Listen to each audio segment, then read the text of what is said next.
The story begins in a lavish, opulent room, a miniature palace, home to Taylor, the illegitimate son of an immensely powerful and prestigious noble family. Once the supreme king who ruled the academy, he now sat brooding on a velvet-covered bed. His eyes were downcast, intently reading every word on the crumbled piece of paper in his hands. A soft, bitter scoff escaped his lips.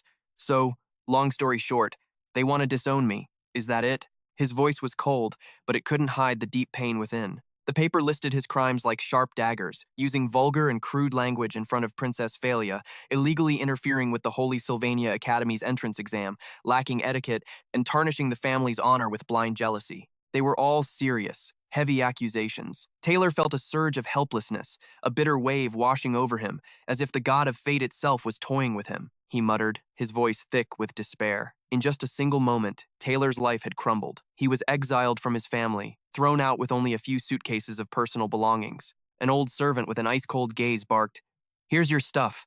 Thanks for all the trouble you've caused us over the years." The words, sharp as knives, made Taylor's stomach twist. At the academy, whispers started to rise like a mocking symphony. "Hey, look, it's Taylor. Shh, don't stare, or you'll end up on his bad side." A few others snickered, their voices dripping with contempt. A guy like him dared to act so high and mighty? It's obvious he got kicked out by his family. He even cleared out his entire dorm room. So he's not coming back next semester? What filthy noble trash. I knew something like this would happen. Taylor slumped onto a stone bench, the pile of his belongings beside him, a testament to his failure. A dark haze enveloped him, his heart filled with resentment. "This is so unfair," he mumbled, his eyes welling up as he clutched his head, trying to hold back the tears. The person everyone was just criticizing, that arrogant bastard Taylor, that's not me. He began to explain, his voice trembling as if trying to make sense of it himself. "I've been transmigrated into a game, Sylvania Academy. My favorite game, the Failed Swordsman of Sylvania. Usually, in these transmigration stories, people become the son of a prestigious cable family, or at least a young genius of some guild, or a hunter who breaks all the rules. But what about me? I got transmigrated into a third-rate villain who gets exiled right at the start of the game," Taylor screamed, his voice filled with frustration. "It's not fair. Why, when we both got transmigrated? Does someone else get to live a comfortable life, loved by all, while I get hated, thrown into the most pathetic body at the worst possible time?" The surrounding crowd continued to point. "Hey, look at him. He still has the nerve to scream about it being unfair after everything he did." One of them sneered. "A comfortable and peaceful life? What a shameless beast." They walked away, leaving Taylor with a hollow gaze. He glanced at a nearby mirror, and a series of stats appeared. Strength, 3. Intelligence, 3. Mana, 7. Stamina, 7. Luck, 6. Gender, male. Age, 17. Race, human. Achievements, none. He stared blankly. Oh God, these stats are so cursed. How did I end up in such a worthless guy? His strength is pathetically low, and his intelligence is like an imbecile's. Even for a noble, it shouldn't be this bad. He tried to search his memories, but this Taylor was so insignificant, he left no impression at all. Let's see. That's right. In the game's ending credits, this guy becomes a beggar, a street thug who knows nothing about the world, thrown out onto the streets to end up in misery. Despair solidified in Taylor's heart before shattering into pieces. It makes sense. A guy like him gets exiled, left to fend for himself on the streets. He's lucky he even survived. A short while later, in a lush green forest northeast of the academy, Taylor had moved all his belongings. He sat on a suitcase, his mind in turmoil. Why me? Why did I transmigrate into this body? I don't know the reason, and I don't know what to do. But then he clenched his fists, a glint of determination in his eyes. Fine. I'll just consider this a fresh start. Sylvania Academy wasn't just a school, it was a miniature city set against a backdrop of majestic mountains. This forest, where Taylor was now taking refuge, was a secluded corner, far from the prying eyes of the other students. It took half a day to get here, but at least I have some time to understand the situation, he told himself. Luckily, even though the family exiled me, the academy hasn't expelled me yet. This is my last chance. Sylvania Academy is for the elite. If I graduate from here, my future will be secure. With my experience of playing the game 5 times from start to finish, I can graduate quietly and live a peaceful life, maybe even better than my life before I came here. But reality pulled him back down. The tuition fee is sky high. This semester is probably paid for, but what about the next one? Get a scholarship? He looked at his stats again, his heart sinking. With stats like these, I'll be lucky not to fail. Taylor opened a suitcase to check his belongings. Gaudy clothes, worthless. Ceremonial dagger, worthless. Decorative goblet, worthless. I have enough clothes, but what about food and shelter? Who would dare hire a guy like Taylor for a part-time job? Go back to the family that kicked me out? Not a chance in hell. He looked around the forest. I guess I'll camp out here. There's a stream nearby, so at least I won't die of thirst. 10 days before the school year begins, Taylor stood up decisively. All right, time to train this body a bit, just to keep up. A moment later, the sound of chopping echoed through the forest. Taylor struggled to carry the logs he'd just cut, panting heavily. My God, thank goodness this guy can still use magic. This is great. But then his face contorted. After chopping down these 15 trees, I'll probably die from exhaustion. Being hungry isn't helping at all. I'm hungry. So hungry. Taylor suddenly remembered something his grandfather told him when he was little. You can even eat the bark from the trees in the back mountains. He looked at the pile of branches, placed a pot over a campfire, and a flame roared to life. Anything edible is good for me, he told himself, skewering a branch. From a distance, it kind of looks like a piece of chicken. He took a bite, chewing with a crunch. On the third day, Taylor looked as haggard as a starving ghost. He hugged a pile of branches and wailed, Grandpa, I hate you! After starving all day and throwing up twice, he came to a conclusion. Branches should only be used for building a house. He drove a log into the ground and began to build a frame, doing everything himself. Drenched in sweat, he collapsed to the ground. Nothing is ever easy. Finally, after all his effort, he completed a crude hut. A notification window appeared. New creation completed. Basic wooden shelter. A temporary refuge, crude and ugly. Will become useless without maintenance. Creation difficulty, 1 star. Life skill, novice builder. Trait, clumsy, level 4. Design, level 1. Gathering ability.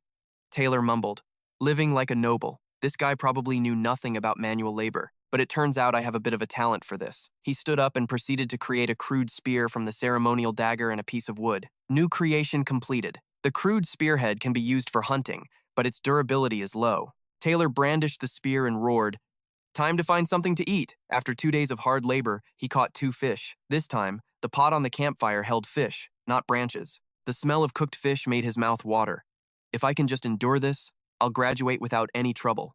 Suddenly, a voice rang out. Taylor looked up, his thin face smeared with dirt, and froze. Of all the people, I really didn't want to see her here. Princess Filelia, the very person who had him exiled from his family, stood before him, her eyes cold. Don't you hold any grudge at all? She asked suspiciously. Then her voice turned stern. By order of the family, you still haven't left this place? Taylor was a villain who appeared right after you started the game as a noble. He constantly picked fights with the main character's friends and only ever ended up being punished. Not stopping there, with intense hatred, Taylor maliciously tampered with the main character's Sylvania Academy entrance exam. He constantly picked fights with the main character's friends and only ever ended up being punished. Not stopping there, with intense hatred, Taylor maliciously tampered with the main character's Sylvania Academy entrance exam. I will speak with the Academy and demand your expulsion for committing such a shameless act while being a student of this institution.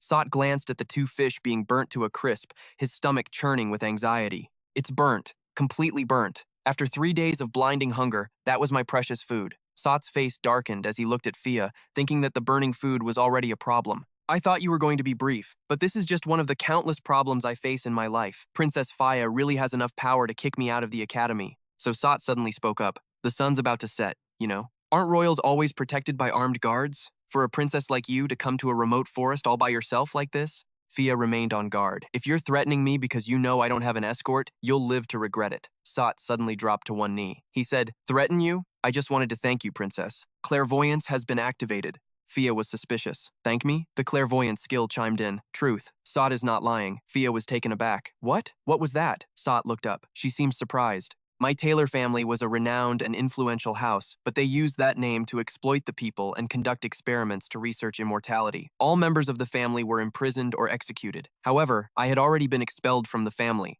A status window suddenly popped up. New artifact. Burnt grilled fish. Cannot be consumed. Sot thought, I might be starving and cold right now, but this is better than being dead. In the long run, this is actually a good thing. That's why I have to sincerely convince Fia like this, or else I'll be expelled.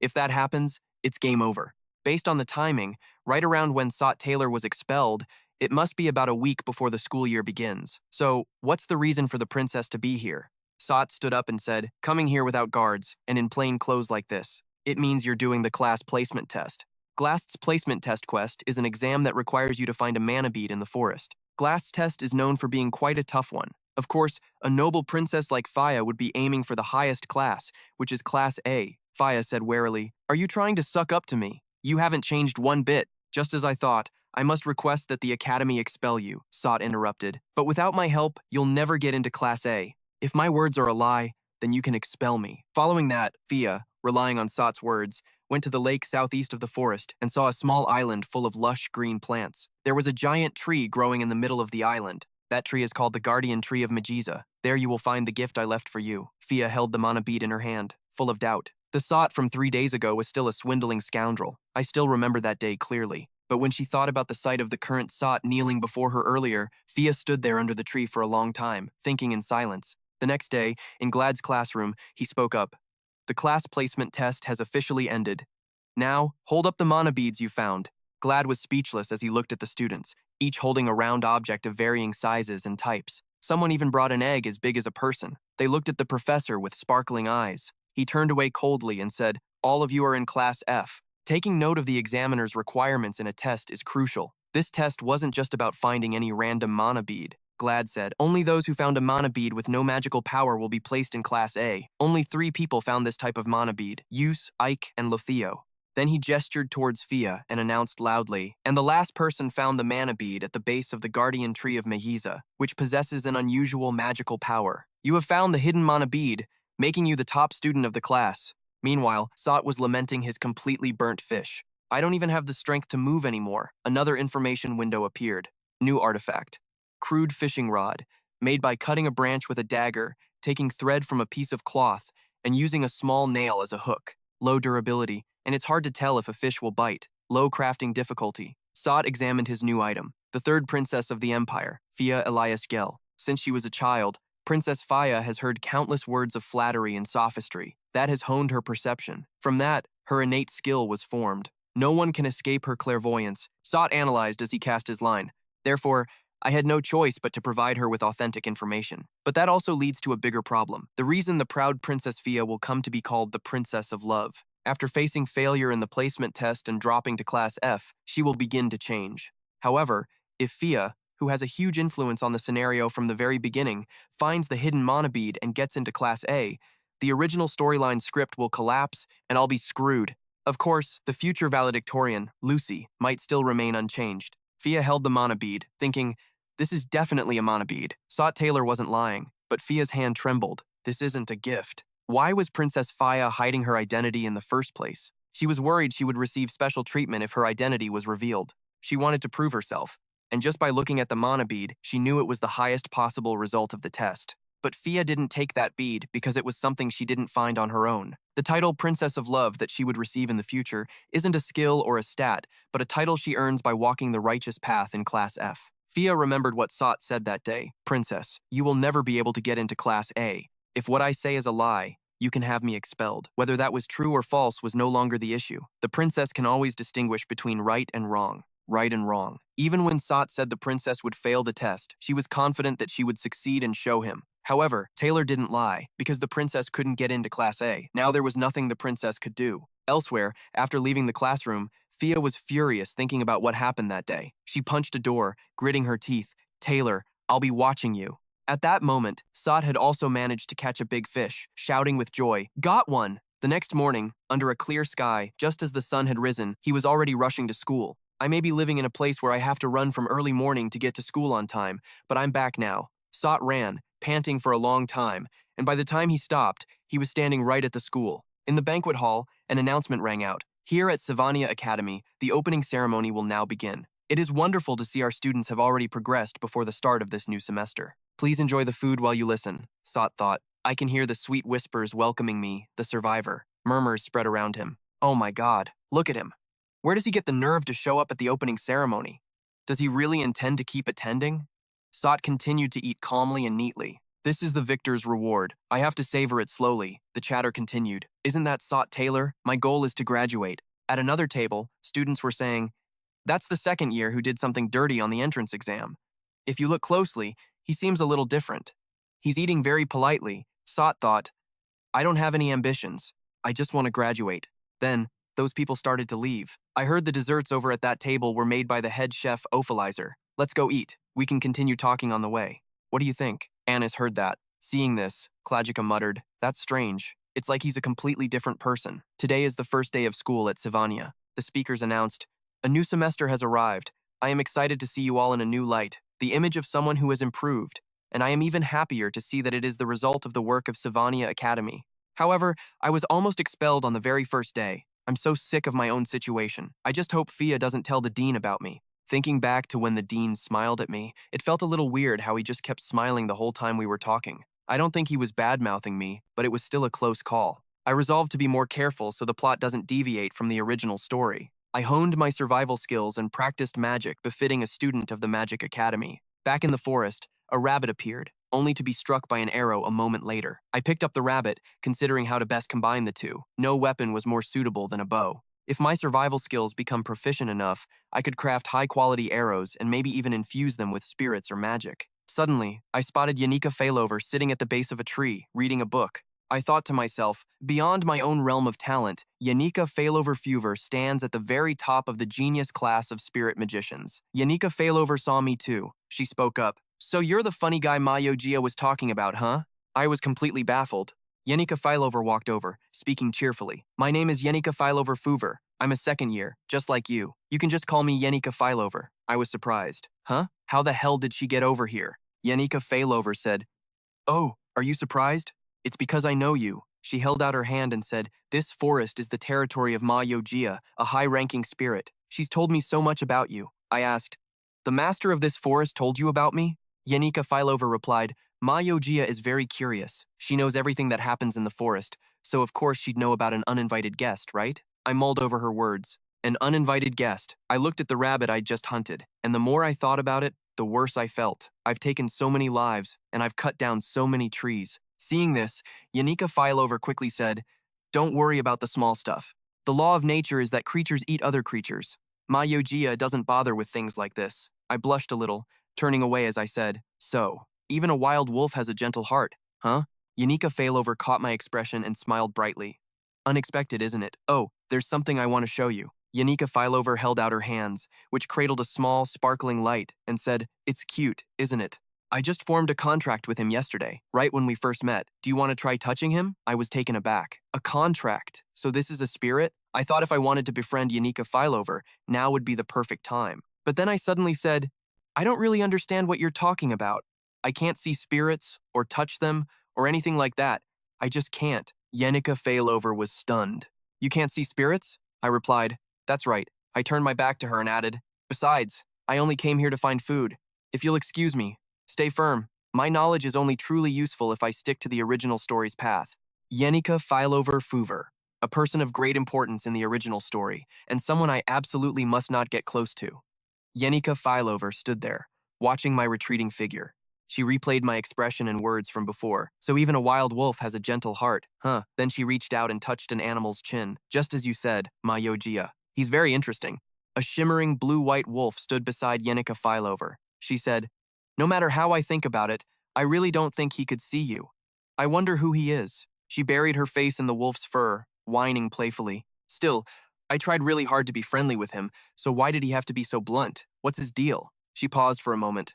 Well, I'm sure we'll see him again. I guess I'll just have to start figuring him out from now on. Thinking about that map to the school, the distance from my camp to the academy campus is no joke. I have to book it at full speed from dawn, running back and forth all the time. The ridiculous thing is, I ended up accidentally raising my own stats by doing it.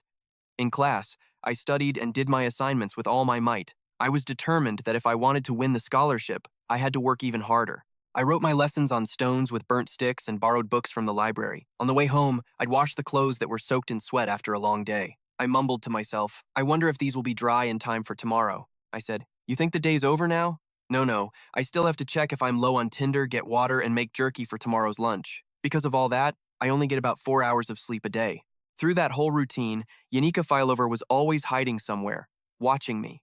I frowned, thinking, but that's not even the most annoying part. I turned towards the bush Yanika Failover was hiding behind and yelled, Hey! How long have you been following me? You knew? Yanika Failover jumped. Huh? How? How did you know?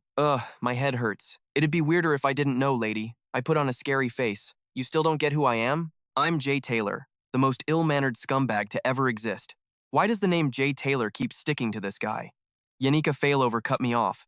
But that's just what other people say, right? I froze. Yanika Failover smiled brightly. I don't know who you are at all. I glanced at her. thinking to myself, right, this is the kind of character Yanika Fileover is. On the outside, she looks honest and naive, but she's a character who thinks for herself. However, when I think about what her future holds, I just can't bring myself to smile comfortably in front of her, because Yanika Fileover is the final boss. It's a real headache. She's also the only person who ever smiled at Jay Taylor. I don't want this to go any further. I decided to say, well then, it must be fate that we met. Could you do me a favor? Yanika Fileover was overjoyed. A favor? I said with a somber tone.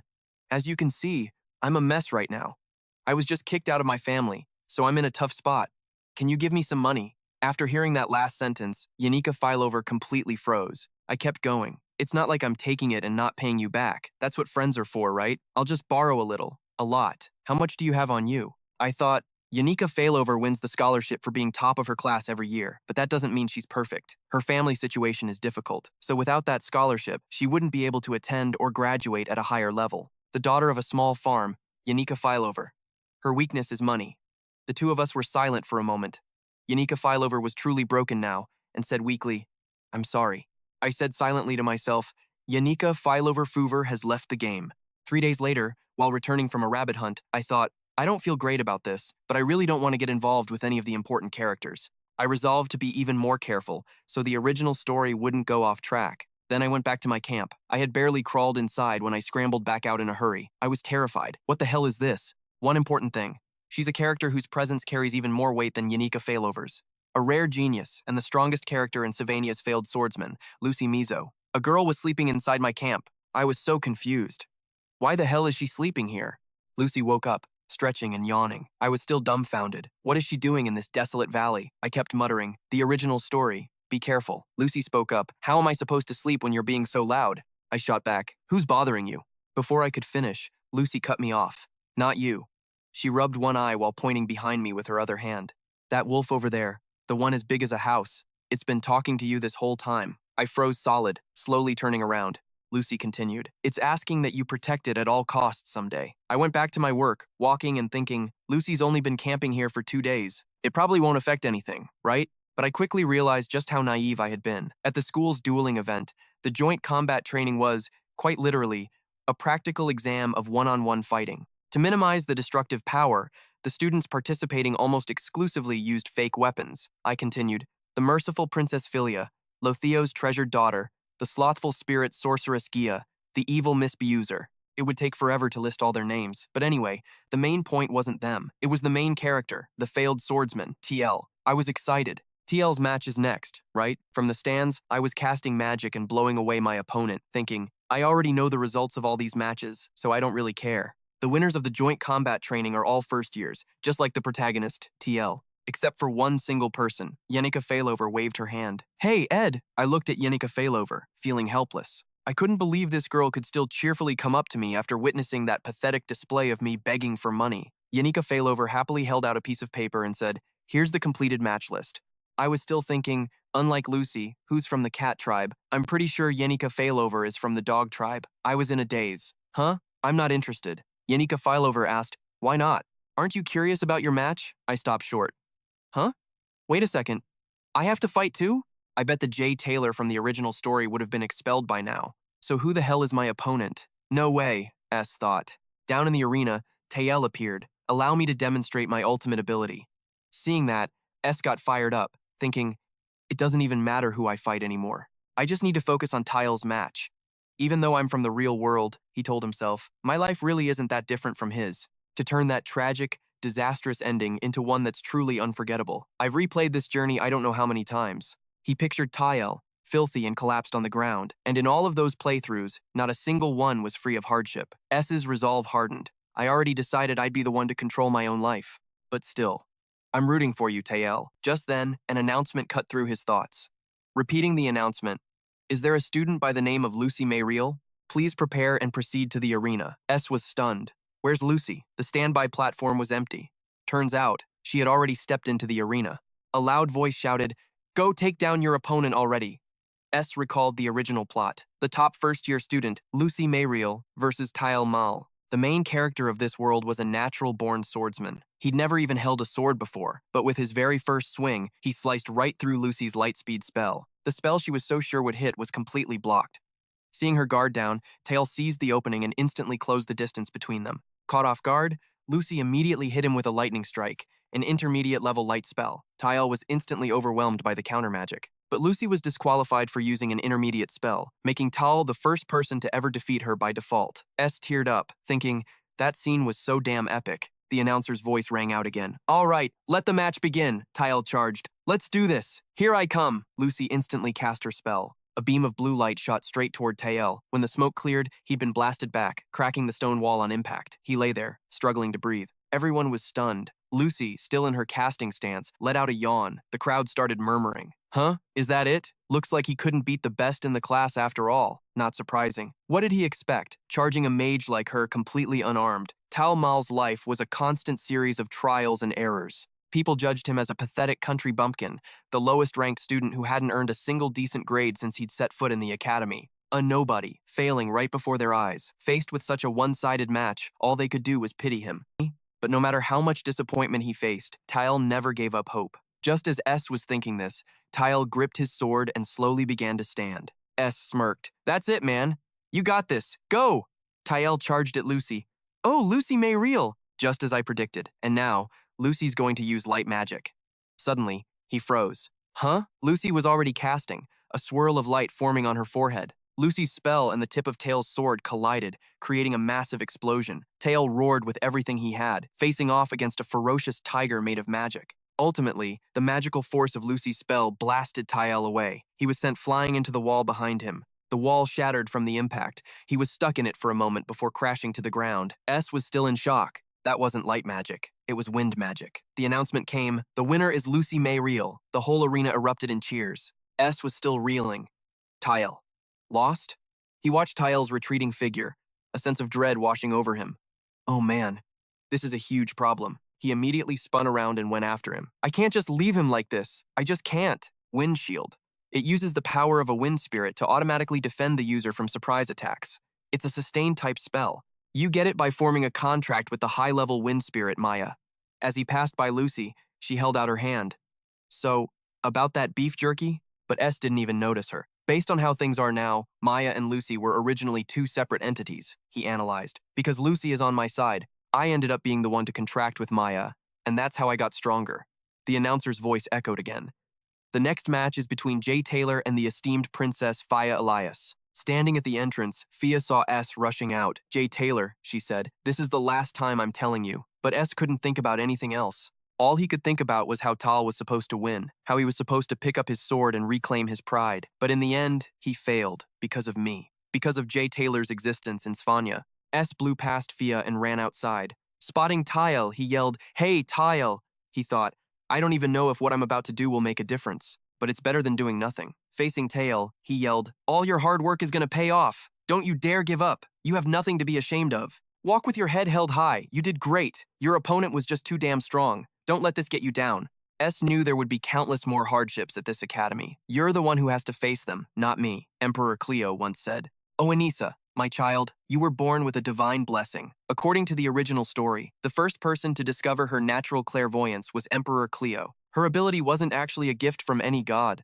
It was clairvoyance, the power to see through lies and conspiracies. To live as royalty is to be surrounded by despicable plots. From the depths of that darkness, she forged an ability to protect herself. That's why Princess Fia was so confident in her power. In the eyes of her own family, she could see the demons of hell aiming right for her. And even when she saw right through them, the Princess of Love had to pretend she didn't know anything just to survive. In S's opinion, she had no choice but to try and see through him too. In the arena, S said, I hope you'll go easy on me, Princess.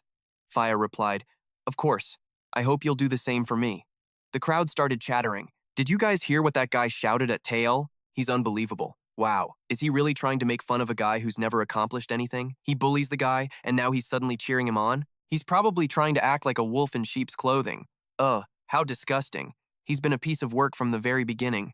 She suddenly stopped. It dawned on her, thinking back, that he hadn't looked her in the eyes even once. The announcement rang out, the referee declaring Princess Fia Elias Clowell the winner. Fia had been suspicious from the very beginning. Was he just not interested in this match at all? Is this really the time for a fight? Afterward, S hurriedly left the arena to go find Taylor. He figured that if he had to interact with Princess Fia, it was best to be cautious.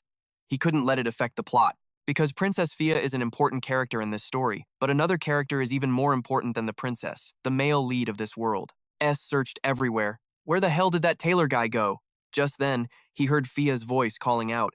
S looked back in surprise as she chased after him, panting. Princess Fia, what are you doing here without your attendants? She asked. What on earth are you plotting? S looked bewildered. I don't understand what the princess is talking about. If you're referring to the match, then I've learned a lot. Fia screamed. Learned a lot? What the hell are you talking about? She was furious. You didn't even intend to win against me from the start. You were just trying to get off the stage as fast as you possibly could. Fia's frustration boiled over. Just keeping up with classes is exhausting enough, but that old fox is constantly scheming to take over the academy, and Glast hasn't gotten any less harsh. Meanwhile, the servants just keep nagging on and on about loyalty and devotion. My head is so full it's about to explode. Who are you? And who do you think you are, daring to make my head even more of a mess? S resigned himself to being Fia's outlet. He was surprised. Has she really been bottling up that much frustration? He then placed a hand on Fia's shoulder and said, Princess, take a deep breath and calm down. You don't have to force yourself to carry all of that. Breathe in, breathe out. After a moment, Fia covered her face and said weakly, What just happened? She blushed. Forget what I just said. S replied, all right. He released her, thinking, I can go now, right? But Fia suddenly said, Exactly. I have a bad habit. I could just ask questions directly, but I always try to guess what other people are thinking. Perhaps it's because I've lived in the royal palace for too long, S cried internally. Just let me go first. I have to find Taylor. She suddenly raised her voice to question him. So I'll ask you directly now. You deliberately cut ties with your family because you discovered their dark side, didn't you? The only reason you would harass Taylor is that you needed a valid reason to be exiled from your house. S thought it was a very sharp conclusion, though almost entirely wrong, except for the part about the Gracer family's dark side, which was accurate. But he denied it. I don't know what the princess is talking about. He thought, it'll be a long time before I have to worry about that.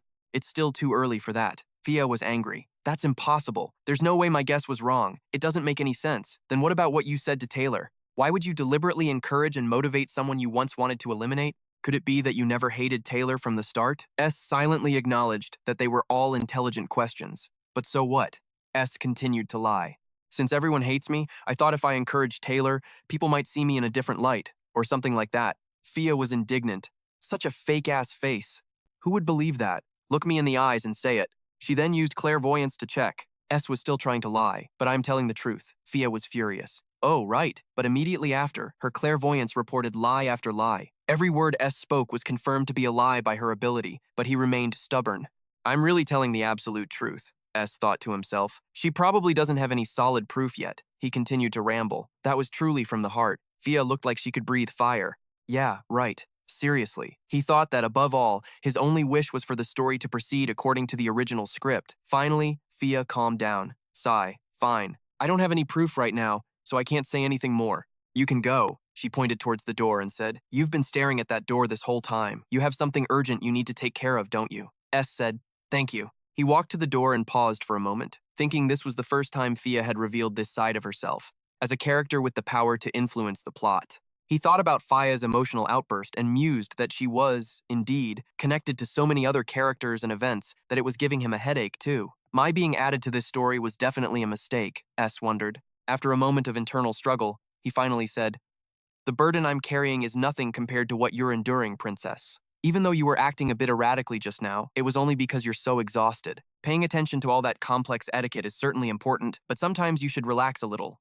2. This isn't the royal court, where you have to be on edge every single second. This is the Sylvania Academy. Fia looked at him, surprised. Her whole life had revolved around seeing through others, but this was the first time someone had seen through her. S left in a hurry. He was annoyed. This is so damn troublesome. What a huge waste of time. If Taylor gives up, it's not just my carefree life that's over, this entire world will be destroyed. Fortunately, S found Taylor sitting alone on a bench in the courtyard. He shouted out Taylor's name. But what am I supposed to say? Suddenly, a girl's voice rang out, Don't take another step. It was Ayla, the female lead of this story. Her eyes were still teary as she warned S to absolutely not bother Taylor anymore. Ayla stood resolutely in front of Taylor. Taylor's life is hard enough without you. He doesn't need you coming here to bother him anymore. Taylor unexpectedly stood up and spoke to S. You're still at the academy? S was a bit stunned. He had regained his indomitable fighting spirit, no matter how strong the enemy. Taylor stepped forward, putting his arm in front of Ayla, and called S's name with suspicion. S was still lost in thought, seeing the powerful will swirling in those eyes. He understood now. After the match with the princess, his childhood friend and most ardent supporter, Ayla, had run from the arena instantly without a second glance. He pictured Ayla comforting Taylor. "You'll get over it soon. That's what you're good at, right? You can do it. Taylor, don't let this get you down." Taylor and Ayla looked at S with strange expressions. Taylor asked, "Why are you here? Is there anything left for us to talk about?" S thought that as long as Ayla was by his side, Taylor would get back up no matter how many times he fell. After a moment of silence, S spoke. "You're a great swordsman." I have to admit that once again, Taylor was wary. "What are you plotting?" Looking at Taylor's defiant face, S thought, "That's right. I've seen Taylor get back on his feet countless times, and I'll still be by his side until the very end." S turned his back to leave and replied, "It's nothing," he thought to himself. "Honestly, I think he's the one who's going to save this world, so all I need to do is figure out how to survive. I treat him like a bully would, simply because he's the main character of this story, the one who will do all the heavy lifting for me. But now, I feel somewhat at ease." S's mood seemed to have lightened, not because the story, which had been going off track, was now back on course, but because Taylor, the person he'd always been with, was okay. "That's all I need." Ayla and Taylor stood still. Watching S's retreating back, the two of them were frozen solid, their faces filled with disgust. Well, what the hell was that? What was the point of him acting all cool and mysterious? S was still lost in his own thoughts. As he stepped out the door, a loud explosion suddenly rang out, making him freeze. Looking back, he wondered, "Don't tell me it's already that time?" S thought about the plot. In the original story, everyone would witness this scene while sitting in the main building. The prize daughter Loethell and the spirit magician Fover had just faced off. Even though this is a little different from the original story, I'm sure Taylor and Ayla are seeing this scene too. Open your eyes and watch, Taylor, because one of your countless trials is just around the corner. The final boss of Act 1 is Yanika Failover Fover. The battle between Lortell and Yanika Failover was incredibly tense and fierce. The two of them clashed continuously. Lortell attacked with all her might but was assaulted by Yanika Failover's magic dragon, forcing her to barely defend herself. In the stands, after the match ended, everyone crowded around Yanika Failover, cheering and shouting, "Congratulations, Yanika Failover. Yanika Failover's the only student in our year to defeat one of the new students. She's a master of spirit magic, and she has a really friendly personality too. Seriously, does she even have any flaws? Model. Humph. Thanks, everyone." Suddenly, a voice called out, "The injured person is being moved. Everyone, please step aside." Loy was seriously injured and was being carried away by the rescue team. A froze when he saw the scene. He seemed to be completely stunned. The people around him continued to talk and laugh. How can his spirit control abilities possibly be that strong? Yanika Failover is the pride of our second-year class. Unlike the original story, Lucy defeated Tiel. Now, the focus of this joint combat training has shifted entirely to Yanika Failover Fover. You've brilliantly restored the honor of the second years and above. Yanika Failover already had a lot of friends, but this incident will just make her social circle expand beyond belief. Maybe it's better this way. A picked up his jacket, glanced at Yanika Failover, and turned to leave. "I don't need to see your face at the camp anymore." As night fell, he returned to his quarters. "Ever since I got involved with these main characters, my head's been spinning. It's been 2 weeks since the joint combat training started. If it weren't for this pack of main characters, I could have focused entirely on my studies and survived without a care in the world." Under the stream, a fishing net was set as a trap. A thought, "I have a fishing net, so the basic food problem is solved." A character information panel appeared. Stamina 6, Intellect 5, Mana 9, Fortitude 8, Luck 6. Glancing at his own body, A mused to himself, "Is it because my stamina stat has increased so much that I feel my body getting stronger?" He thought as he walked, but it's still too early to get lazy. Suddenly, Yanika Failover appeared. She was hiding behind a bush, blushing, covering her eyes with her hands, and stammered, "Do you like being shirtless that much?" A shouted in embarrassment. "What the hell are you asking after just popping up out of nowhere? I just got back from fishing. Is there something so great about this place that you keep coming back?" Yanika Failover walked toward the campfire and said, "That's top secret. I feel like an explorer, so I'm really excited. I wanted to talk to you a little more, and I think I might need some advice." A was putting on his shirt and, upon hearing that, confirmed, "Advice?" He was confused. "Of all the people you could ask, you come to me." Yanika Failover began her story. "You left early, so you probably didn't see it. But during the joint match, I injured someone, you know." A thought, "Don't tell me her opponent used intermediate magic, but isn't intermediate magic forbidden? But for the generous and forgiving Yanika Failover, that probably doesn't matter." Yanika Failover continued, "I tried to forget about it, but it seems I really went a little too far. I can't stop thinking about how much I overreacted." A nodded, "I see." Yanika Failover wondered, "Should I apologize to her? Even though my friends keep stopping me, saying she started it first." A said calmly, "Then just do that." If you think you're in the right, A analyzed the situation silently. Yanika Filover, the second-year student who is adorable and charming to everyone, is an invaluable member in every respect. So if she feels guilty and blames herself, everyone will definitely side with her to comfort and care for her. But Yanika Filover knows full well that while it's nice to have people ready to defend you, it doesn't wash away the mistake you've made. Maybe that's why she came to me. Yanika Failover was surprised by his answer, pausing for a moment before frowning sadly. Tucking her chin to her knees, she suddenly spoke, just as I expected. A. She stretched comfortably and said, "You never defend me unconditionally." A shrugged. "If you're offended, there's nothing I can do." Yanika Failover quickly corrected him, waving her hands. No, you misunderstand. I'm not offended at all." She looked at A, thinking about how he used to be. He wasn't like this last year. Yanika Filover might be a charming, cheerful girl, but she's also very observant. Yanika Filover thought, even when he humbled himself to ask me for money during a tough time, he didn't seem as desperate as people in dire straits usually are.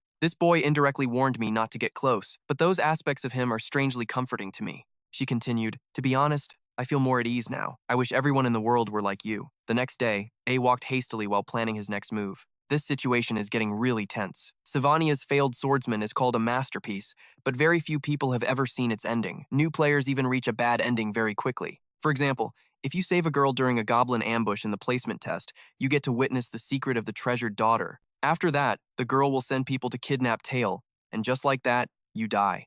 Bad ending.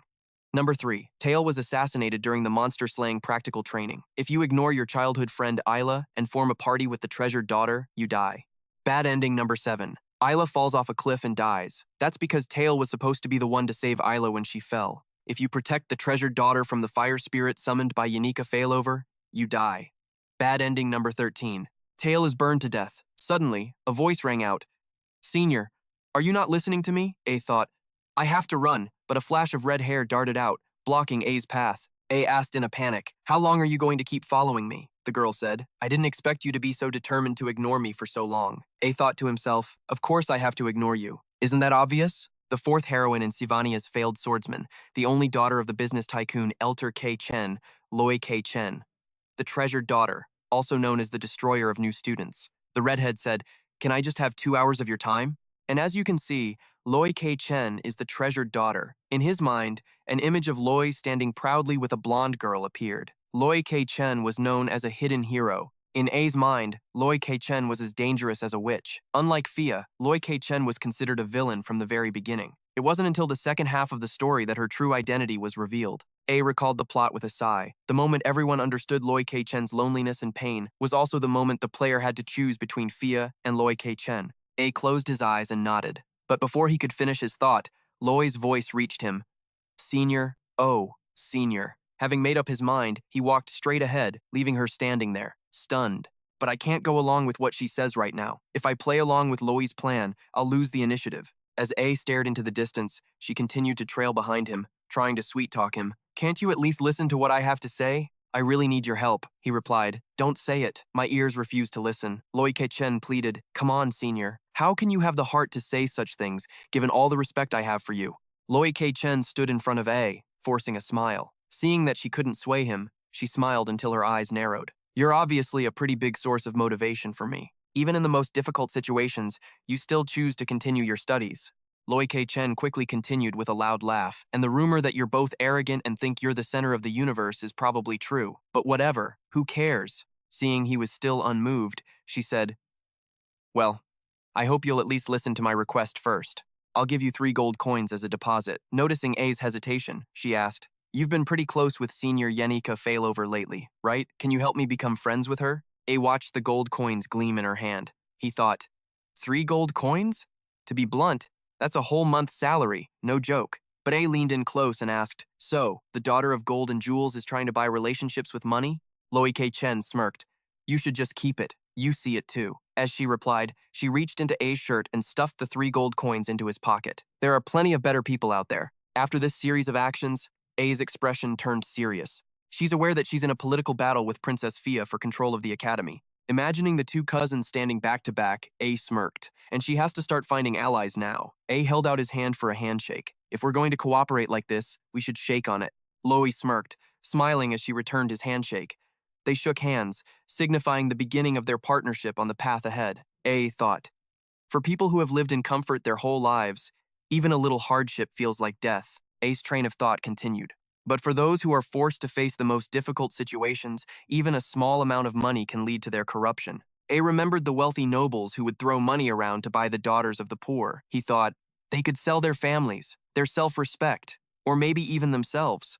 Making your prey desperate over a single gold coin is the easiest thing in the world. Snapping out of her fantasy, Loethio stood there, frozen, stiff. S thought, it's a shame he returned the 3 gold coins, but that's not always how it goes. Loethio watched S's back. How ridiculous. S walked further away from Loethio, leaving her gaze behind him as he pressed forward. S gritted his teeth. If I had just taken the money, things would be so much easier for me. How pathetic. S broke out in a cold sweat, thinking he couldn't even imagine how horrible things would get if he got caught between the destroyer of new students and Yanika Fileover. I have to avoid anything that could derail the original plot, at all costs. Later that evening, at the mansion shrouded in darkness, Loethio felt no shame whatsoever over S's blunt refusal. Loethio saw Yanika Failover approaching. Well. Senior Yanika Failover knows exactly who's an ally and who's an enemy, what's advantageous and what's self-serving. A shrewd businesswoman never misses an opportunity right in front of her. Loethio smiled, her eyes crinkling. I can't believe I'm running into you here. Yanika Failover finally recognized her. Oh, it's you, Loethio. You look a little different with your hair down. After being rejected by S, she wasn't discouraged in the slightest. On the contrary, it only fueled the determination deep inside her. To make Yanika Failover fell over hers, Loethio gave a wicked smile. Loethio recalled the incident. As you know, I got into huge trouble for using forbidden magic during the combat evaluation. The two of them stood facing each other. It was a while ago, but I've been wanting to apologize whenever I got the chance. In her heart, she thought, I just wanted to see the true strength of a top 5 student. Yanika Failover looked at Loethio's arm and asked, so that's why your wound hasn't healed yet, huh? Though I did pay a pretty steep price for it. Loethio put on a forced smile. Don't worry, it'll heal up in no time, Senior Yanika Failover. She thought Yanika Failover was just like the main character of a fairy tale. So, would it be easier to win her over if I used the sin she committed? Cutting through Loethio's thoughts, Yanika Failover asked, I take it your chat with S went well? Loethio jumped. What are you suddenly talking about? Yanika Failover smiled and replied, I told them to hold back if anything happened, but all sorts of spirits began appearing behind Yanika Failover. She smiled. Spirits really do love to talk. Yanika Failover explained, I heard almost your entire conversation from the northern part of the forest. Loethio stammered. That means, then, the memory of her offering S 3 gold coins flashed in her mind. Can you help me become friends with her? Yanika Failover replied, While I appreciate your goodwill, being willing to spend a few gold coins for my sake. Yanika Failover leaned in close to Loethio, her voice low. But honey, do you have any idea what people say when they see you trying to buy trust with money? Take a page out of S's book. His approach was much more moving. After whispering, Yanika Failover scratched her head with a silly laugh. I guess I got a little too full of myself. It's just my first time being a senior, so I felt I had to act the part. So embarrassing, Loethio thought. I need to reconsider my assessment of her. Yanika Failover turned to leave. I have to go now. I need to prepare thoroughly to sign a contract with a high-level spirit.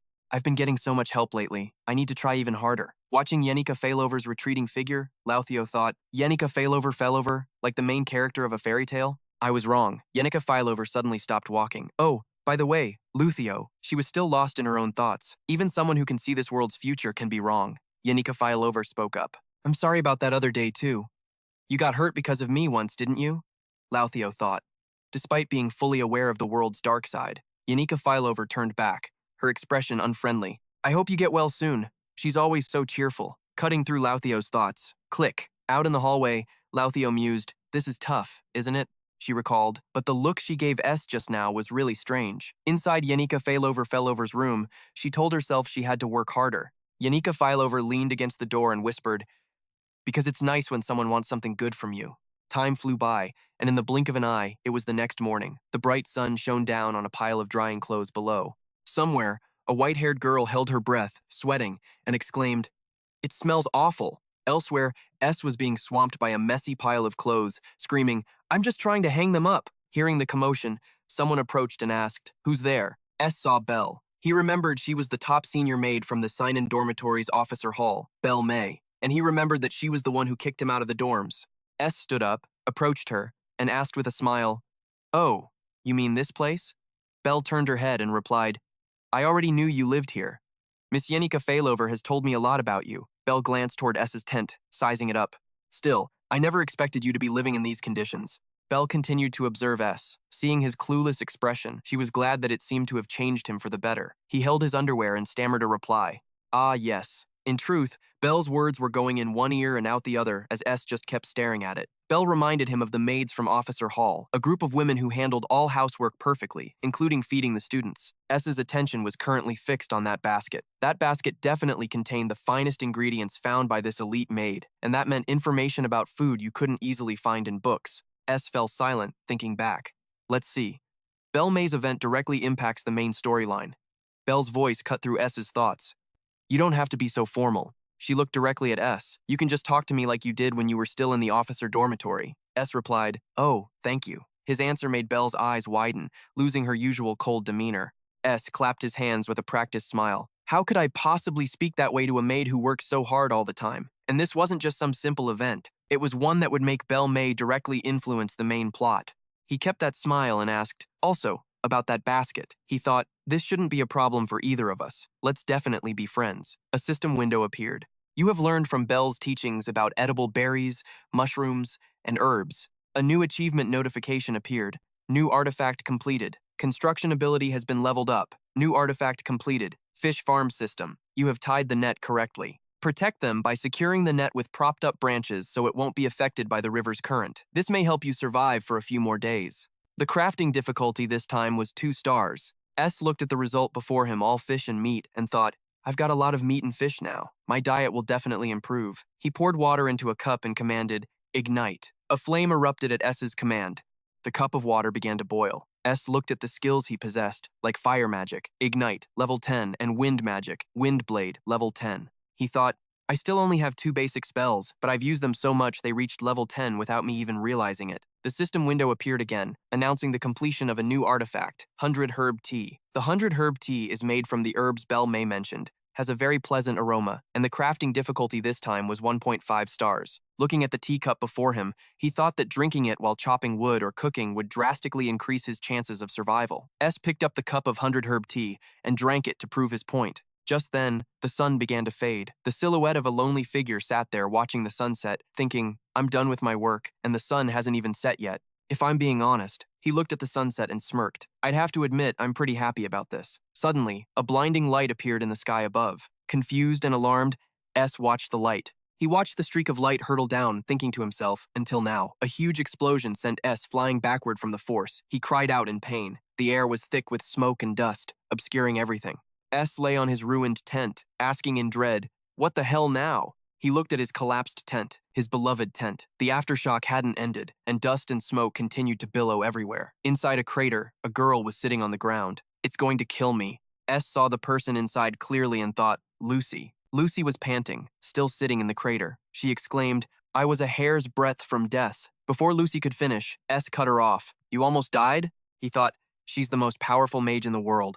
Who could possibly? Lucy trembled as she said Belle May's name, confused. But isn't she a good person? Just then, an image of an enraged Belle flashed through Lucy's mind. I was just skipping class like I always do. But for some reason, she just blew up this time. When she came looking for me, she was way more terrifying than before. Lucy looked a little embarrassed, and then I was suddenly teleported here. S saw Lucy still sitting there and asked, That must hurt, huh? Lucy called out, Hey! S was screaming bloody murder in his head, this damn clouded leopard. Lucy asked again, Do you have any beef jerky? S angrily rapped her on the head. Damn it, you ruined everything. What the hell is your life anyway? Lucy rubbed the spot S had just hit, wincing. Ow, he wondered. Huh, isn't she using a protective spell? As if reading his mind, Lucy replied, I'm out of magic. Hearing that, S spoke in a wicked tone that brought tears to her eyes. Is that so? S gave Lucy a dangerous smile, his hand ready to flick her with all his might. Then this one's for my beloved house. A scream echoed through the mountains and forests. Along with it came some sweet words of affection from S. This one's for the mother of all clouded leopards. Meanwhile, inside the main building of Sylvania Academy, S was planning for his future. I need a sturdy house. I have to build it with high-quality wood. As S read his book, he made more detailed plans. When I'm this busy, the most efficient way is to use my time at the library to read up on the information I need. With that thought, S closed the book. Planning methods and other essential information. I guess all that's left now are methods for smoothing wood and thatching a roof. A clear voice interrupted S's train of thought. It's closing time. The pink-haired girl guarding the library was walking towards S. You're studying so hard. S replied, have I been sitting here that long? How embarrassing. This pink-haired girl was Elka Itlan, a first year in the Department of Magic. Elka smiled gently. It's okay. It's been a while since I've seen someone so diligent. It motivates me to study too. My name is Elka Itlan. S saw Elka sweating and thought, the look in her eyes, it's like she's begging me to say my name. He thought for a moment, hesitated, then said, S ordeal. Hearing his name, Elka froze solid. S thought, the same reaction as always. How can I ever wash the filth from this name?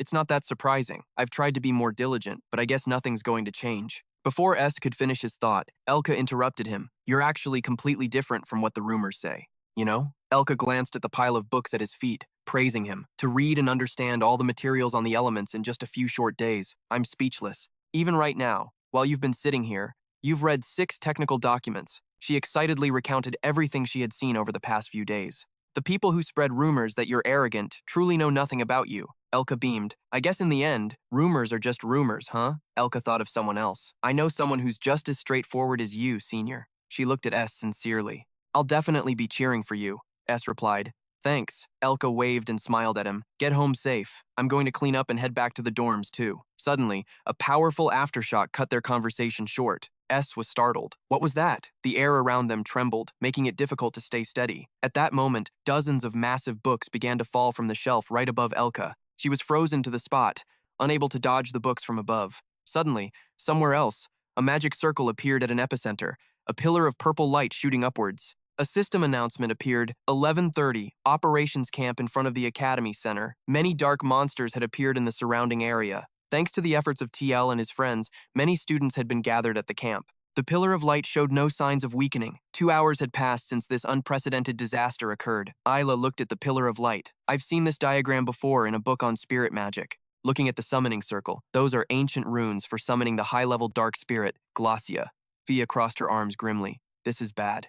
Because there is only one person with a spiritual connection strong enough to summon so many spirits, and it's highly likely our enemy is someone who has gone mad after summoning a dark spirit. The top student of the second-year class, Yanika Fellover. After the clues Fia laid out, everyone fell silent, staring at her. Breaking the silence, TL spoke up. This is unfortunate, but now is not the time to worry about it. If what Ayla says is true, the barrier around the campus will buy us some time. TL earnestly reassured everyone around him. If Glaciacan is summoned, there will be many casualties.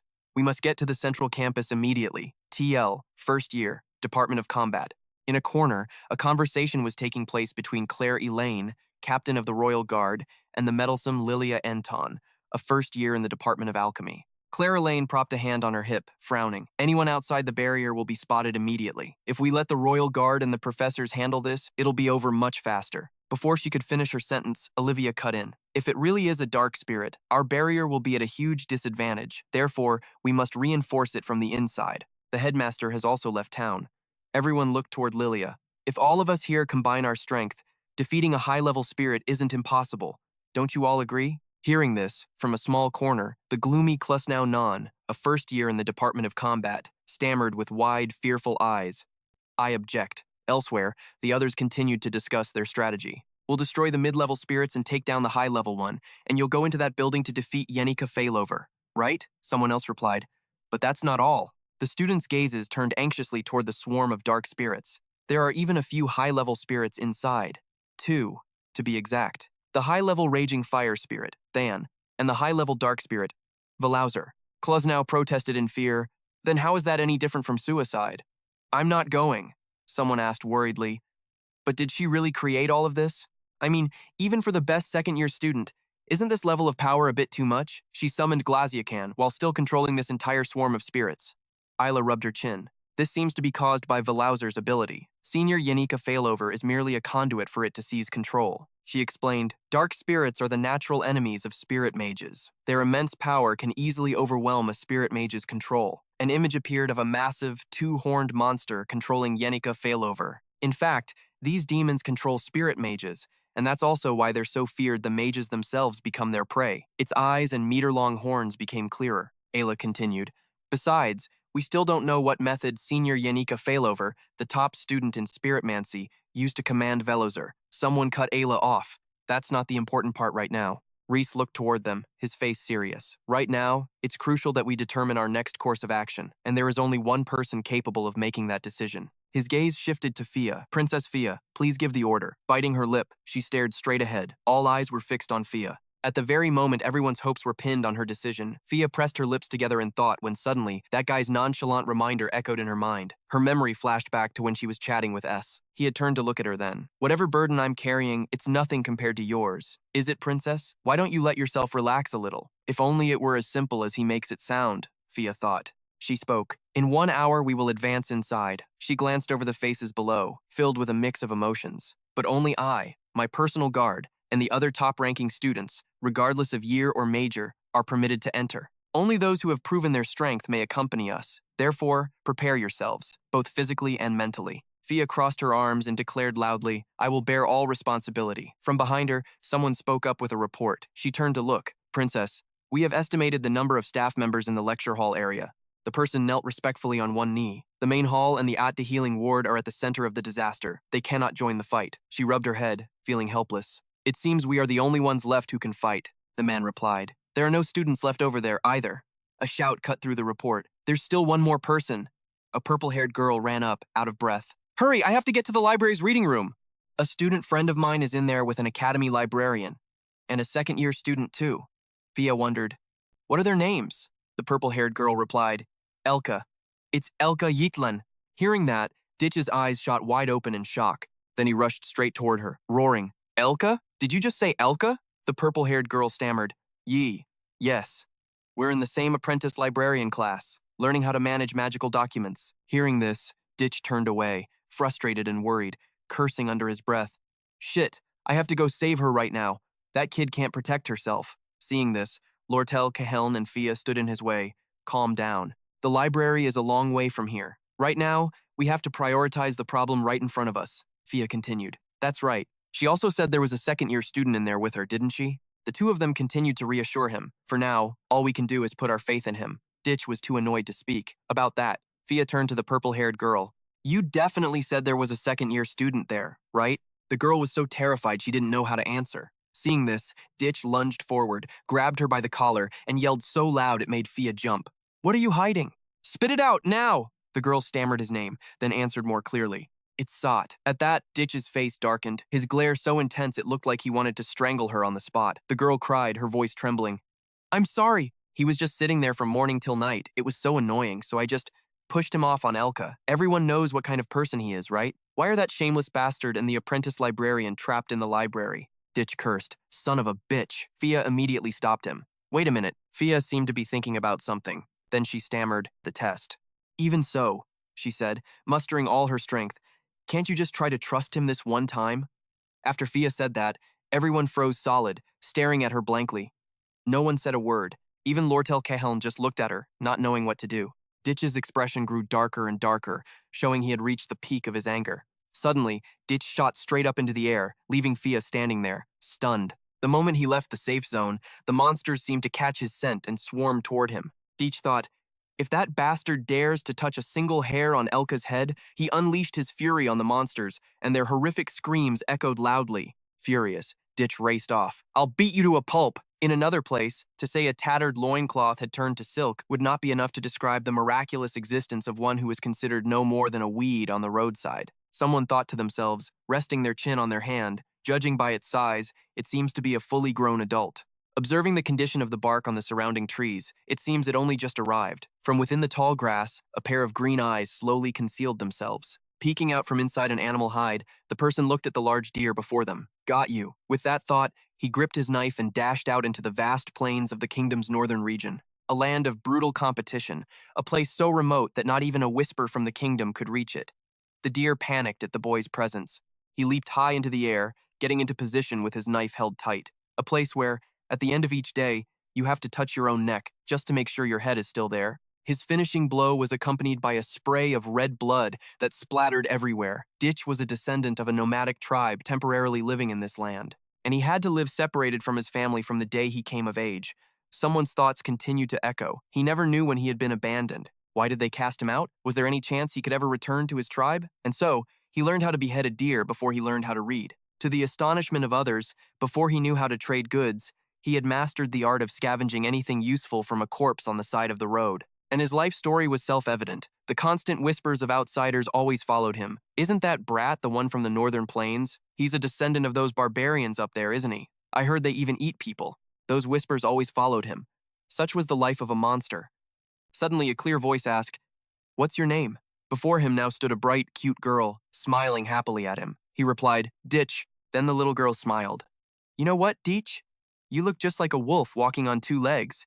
That's when I realized it, Deech thought. Elka's eyes went wide with a surprised, "Oh, he, who had wandered the vast plains his entire life, scrounging for food and rotting corpses, sleeping under a sky full of stars." After hearing Elka's words, Ditch let the branch he was holding fall to the ground. This little boy was, in the end, just a wild wolf abandoned by his own kind. "Dich, are you okay?" Elka asked. Tears flowed like a small stream, seeping through the gaps between his lower eyelashes and falling. "After all these years I've lived in solitude," he thought, "I've finally met the first companion of my life." Suddenly, he understood the feeling of loneliness he had felt for so long. Later, Elka took Ditch home to meet her parents. He bowed his head respectfully. Elka and her father welcomed him as a member of the family, and the meals after that were much more nutritious. As he scrambled to catch up with modern civilization, Ditch started going to school with Elka. He thought his former, brutal life was finally fading into oblivion, and as we would later find out, it was Elka herself who gave Ditch his signature buzz cut. And that just goes to show, the little wolf from all those years ago was now a grown man.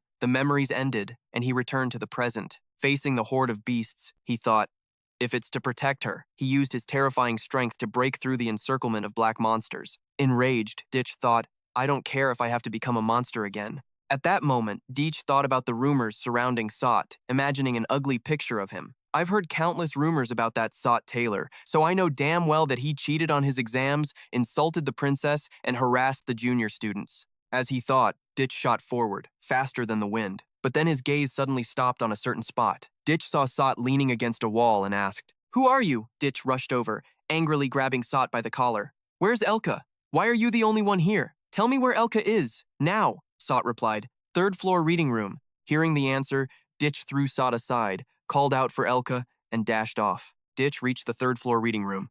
"Elka, are you okay?"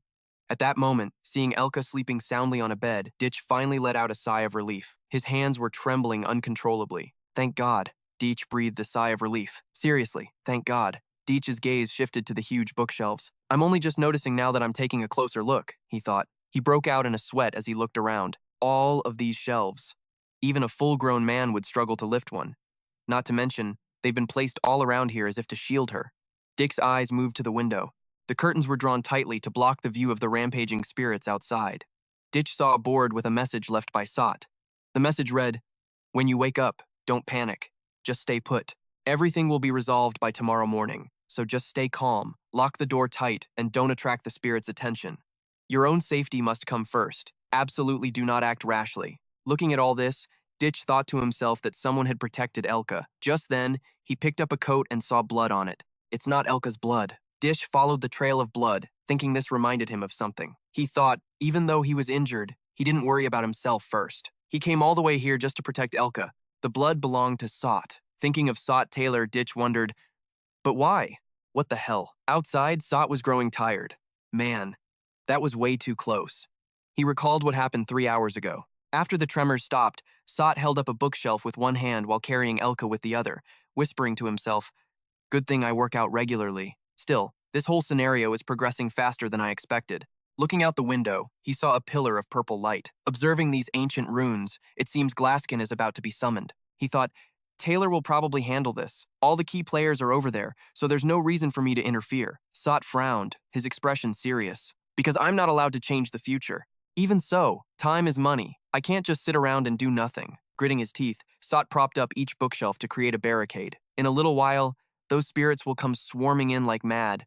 I should block the door so they can't get in. At the same time, I should use this chance to fortify this shelter as much as I can. Now I should probably just finish the beef jerky I brought and spend the night researching. It suddenly cut off my train of thought. But wait a minute. The thing that makes Yanika Failover's abilities so unique is S's memories. Combined with the fact that Yanika Failover is surrounded by colorful spirits, his powerful control, his spirit empathy, and his spirit link. Those two stats are strengthened through interaction with spirits. S opened the door and stepped outside. Fundamentally, communicating with spirits was already her innate talent. For me, someone who can't even see spirits, increasing my spiritual stats is nearly impossible, but the scene that appeared before me was a swarm of dark spirits diving towards something. Yanika Failover was summoning countless tangible spirits. S utilized her wind skills, preparing to join the fight. An event this interesting. I dashed forward with my skills. He grinned, ecstatic, all thanks to that Miel. The flashback ended, and S leaned her back against the statue's leg. The speed was terrifying. The system window appeared. Fire Magic level 12, Spirit Art. Spirit Link level 7. S was completely exhausted. I thought about my level 12 Fire Magic and how my Spirit Art stat had also reached level 7. Just one more level, and I'll have made it. If the total level of my Spirit Link and Spirit Empathy reaches 15, I should be able to form a contract with a spirit, right? S groaned internally. Oh man, I've pushed myself to the absolute limit. If anything else happens now, it'll be dangerous. DX, carrying Elka on his back, walked over and asked, "What are you doing here?" S shot him an annoyed look and thought, "What am I doing here? Are you blind? Can't you see this battered and bruised mess? Whatever. There's no reason for me to lie, either." With that thought, S scratched her cheek and replied, "Training." DX let out a sigh. He thought to himself, "Training? Bullshit. Only a complete idiot would fall for that." With that, he gritted his teeth and replied, "I see. It seems I finally understand what kind of person you are. So, this has been your true nature all along." DX did something that made S's eyes widen in surprise. DX choked up. "I truly." Then he bowed his head to S. "I am deeply in your debt, S." DX's eyes grew resolute. "No matter what, I will repay this kindness when the time is right." Looking at the scene before her, S remembered. "Ah, that's right. Elka becomes DX's girlfriend later on. She's barely important enough to even show up in the settings, so I completely forgot. But seeing DX acting so serious and respectful in front of me, I think this guy is Tiel's friend, the one who trusted him throughout the entire story. This character is extremely important." S opened her mouth and said, "It seems you just left the Academy's central plaza to run all the way here, right? Get serious. Now that you're sure Elka is safe, why don't you go back and fulfill your duty? Go back to the Academy Plaza. You don't belong here." S bent down to pick something up. "Hurry up and go help TL. If you do what he says, everything will be fine," DX asked. Puzzled, "TL? You mean TL Mirai?" S replied, "That's right. The guy who's almost always running away from failure." DX looked confused. "I don't understand why you rate him so highly. You two haven't even spoken to each other before." An image of TL appeared in her mind. "It's not that I rate him highly, but the key is compatibility, especially since the barrier of the high-rank fire spirit, Ed Roth Taylor, can only be damaged by his elemental slash. In Act 1, Scene 9, TL learned the ultimate move, Elemental Slash. That skill is the requirement to win this stage. If I can get TL to use that move, he'll win." Back in reality, DX bowed his head. "Thank you for the advice." S replied, "There's no more time for formalities. Go on, hurry. I'll stay here and rest for a bit." S watched DX's back as he carried Elka away and sighed. "I even gave him such a huge hint. The story should still progress like the original, right?" Suddenly, as if realizing something, "Wait a minute, DX just asked a question. TL? You mean TL M. Roy? You two haven't even spoken to each other before." S thought, "Why doesn't DX know TL yet?" Act 1, Scene 9. The final exam's combat test. Although TL was being completely overwhelmed, he awakened his ultimate skill, Elemental Slash, and used it to slice DX's magic in half. In my memory of the plot, DX admired TL's tenacious will and decided to get to know him. The two of them became friends after that. However, the final chapter of the first act happened a whole month earlier than in the original story. S's gaze shifted to the window where Act 1 was taking place. The final chapter, the summoning of Glazer Khan, and Act 1, Scene 9. It didn't even have a chance to happen. As a result, DX and TL couldn't become friends, and TL never learned Elemental Slash. Over there, TL's group and Princess Fia are walking together, and now there won't be anyone from the strike team. S's stream of memories was leading to the head of a beast, waiting for its prey to fall. Unable to inflict any damage on Ed Rothtaylor, the purple dragon was raging, growling. I didn't even realize it, but the entire plot has been scrambled. At a place called the Academy's Central Plaza, the strike team's base, someone was kneeling on one knee, head bowed to accept his crime. "Forgive my tardiness. I accept any punishment for my negligence." Fia spoke in reply. "Forget it. Even if you were here, we still wouldn't have been able to win." An announcement came from somewhere, stating, "The strike team's first infiltration attempt has failed." Clara Lane spoke up. "If we want to try again, we first need to reinforce our numbers. I'll go with everyone as soon as the wound on my leg feels a little better," Fia said. "It's all right, Clara Lane. It's best if you stay at the base and rest. You're in no condition to move." Faced with Fia's utter helplessness, Clara Lane replied, Princess Fia, if you're truly worried about me, then I ask you to retract that order. Fia replied, you know my heart isn't made of stone. A heavy atmosphere fell over them. Luckily, we were able to retreat in time. But Clara Lane was severely injured. Kobe, the top first-year student from the combat department, was also critically wounded. Fia let out a long sigh. Is there any way out of this? Everyone who is still here, do your best to defeat Ed Roth-Taylor. Someone cut her off. We don't have time to deal with Ed Roth-Taylor anymore. Everyone's eyes turned towards the source of the sound. S stepped up to analyze the situation. Based on the speed of the summoning ritual, that monster will be called forth in a moment. You? I stammered in shock. S walked towards the group thinking, this is a last resort, but I have no other choice. He stepped forward. Let's split into 2 teams. S looked seriously at the others, crossed her arms, and said, I'll lead one of the teams. From now on, I'm intervening in the plot. S scanned everyone present, and then divided the strike team in 2. Tiel glanced at S and blurted out, Hey, you! What do you think this is? A picnic? Clara Lane stopped him. Let him finish speaking. S explained seriously. We have to get past the fire spirit Ed Roth-Taylor that Yanika Failover summoned, then confront the dark spirit Vosher that's controlling his mind. However, when we fought Ed Roth-Taylor, you all saw that it has a barrier surrounding it, making all of our attacks useless.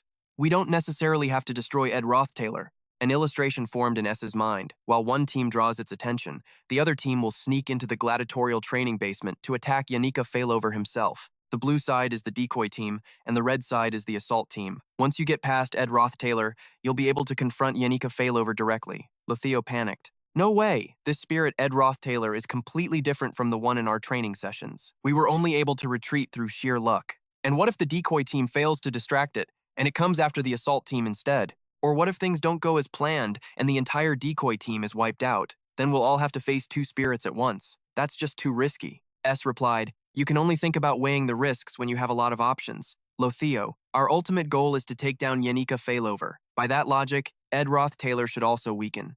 The problem is, who's going to be on the decoy team, Fia? We just have to pick the ones willing to throw their lives away, right? Suddenly, someone's hand went up. I'm Tiel, he said. I'll join.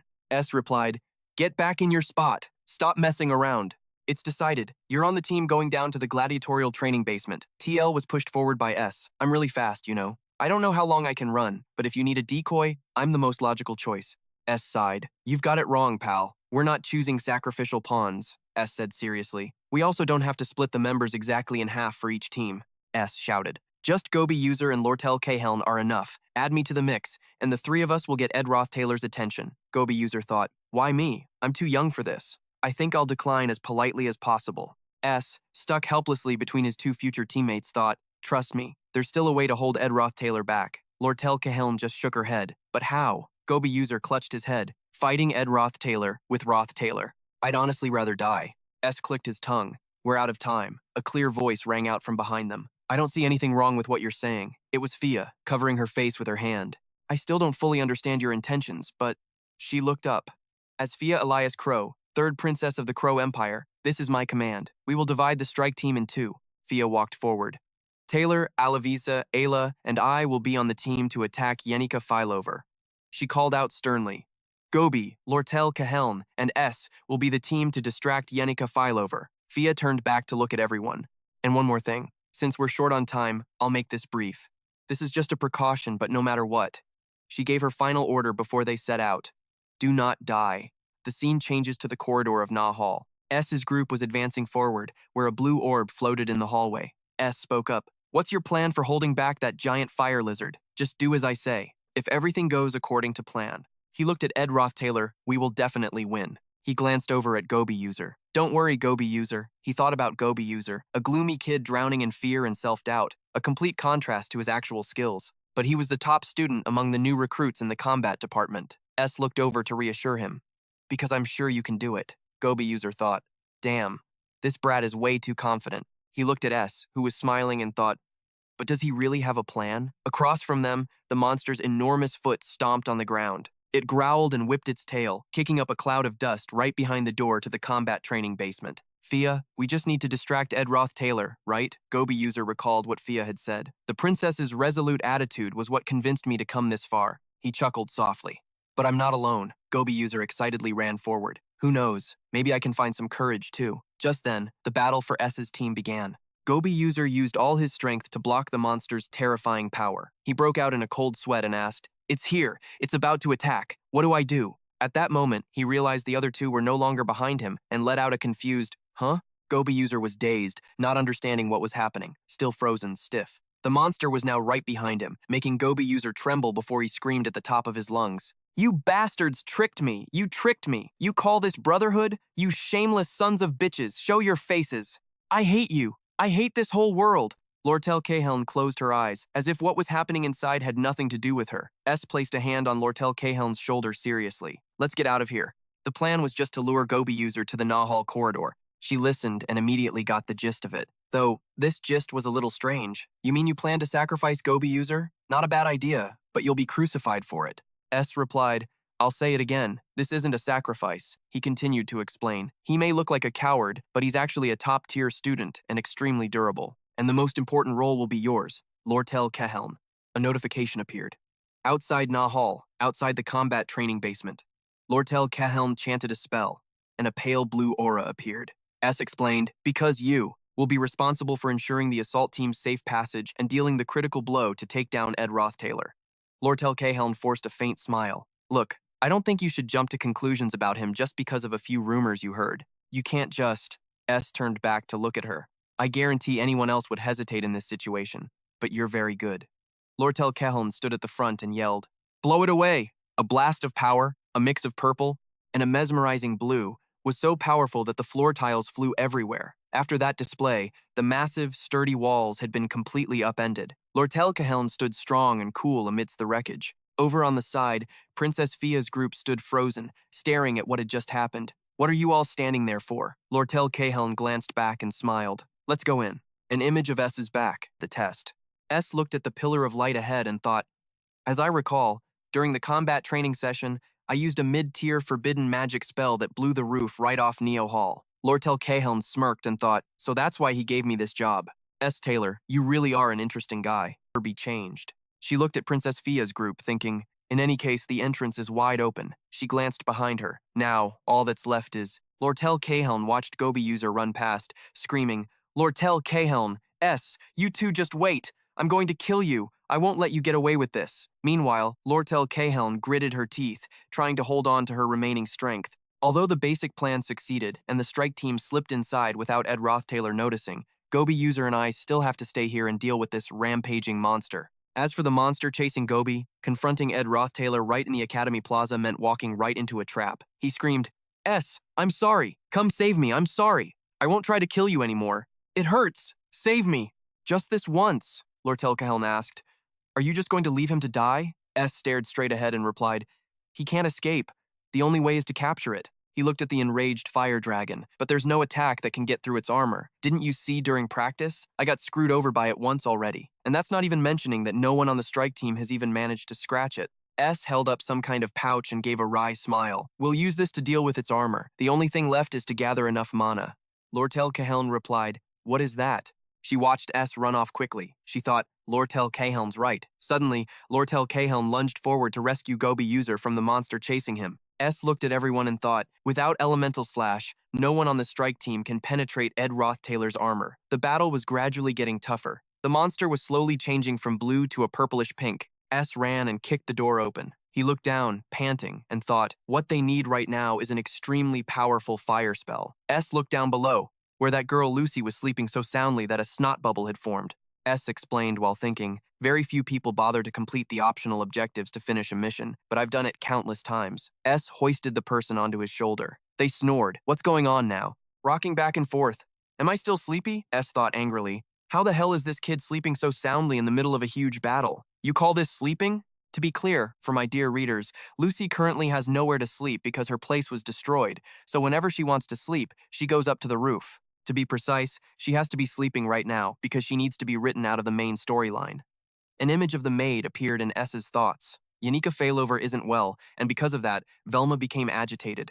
S looked at the sleeping Lucy and thought, so in the end, Lucy had to run away, used up all her mana, and fell into a deep sleep. This might be the game's way of removing a powerful character like Lucy from the current situation. Lucy smelled food and shot up. Beef jerky! I smell beef jerky! S held out an open bag of jerky in front of Lucy, but for now, she wasn't getting any. S shoved the entire pile of beef jerky into Lucy's mouth, shouting, Eat, eat up, swallow it all, you don't get a choice. S looked at her with a sinister glint in his eyes, his target the blazing fire lizard. S gritted his teeth and thought, is my aim right? Ugh, no need to worry about that. Back in the military, I did this dozens of times. S angrily threw Lucy forward, toward the battle. S yelled, everyone, get down. Down below, the others were locked in a fierce struggle with the monster. A sound rushed toward them as Lucy, still mid-air, screamed something incomprehensible. You brute!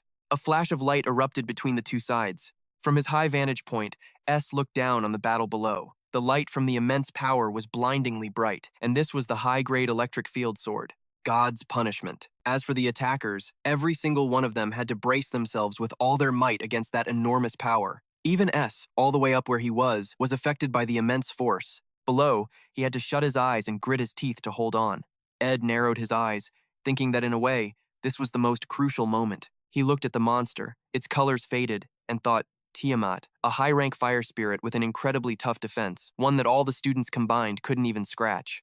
But after taking a hit from Lucy's high-level magic, that sturdy armor had to shatter. Ed leaped down from the second floor, calculating that now, the other students' attacks could finally affect it. By all accounts, defeating it should grant a ton of experience points. And now, I've finally reached this stage.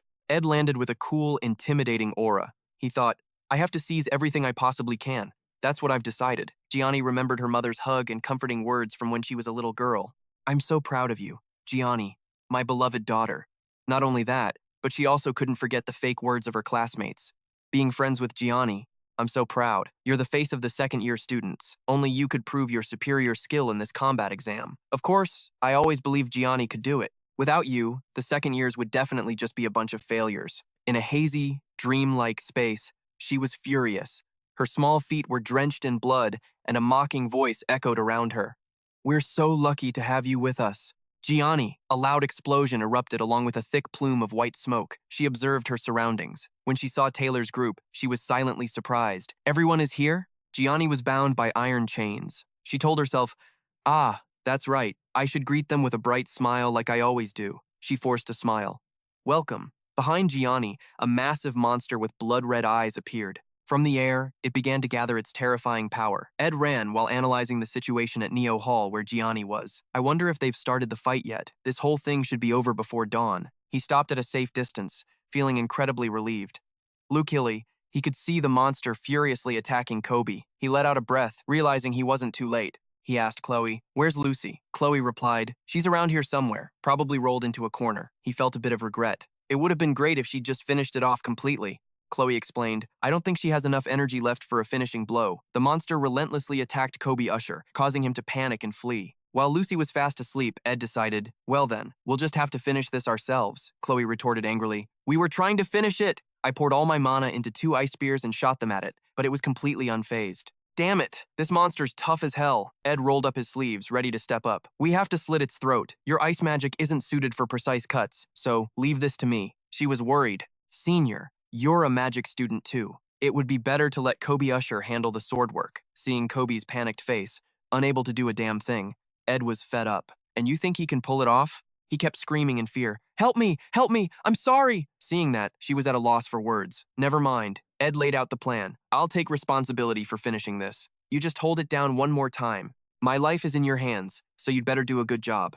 Got it? Chloe calmed herself down. Phrases like, I'll take responsibility, or my life is in your hands, made her see the risk.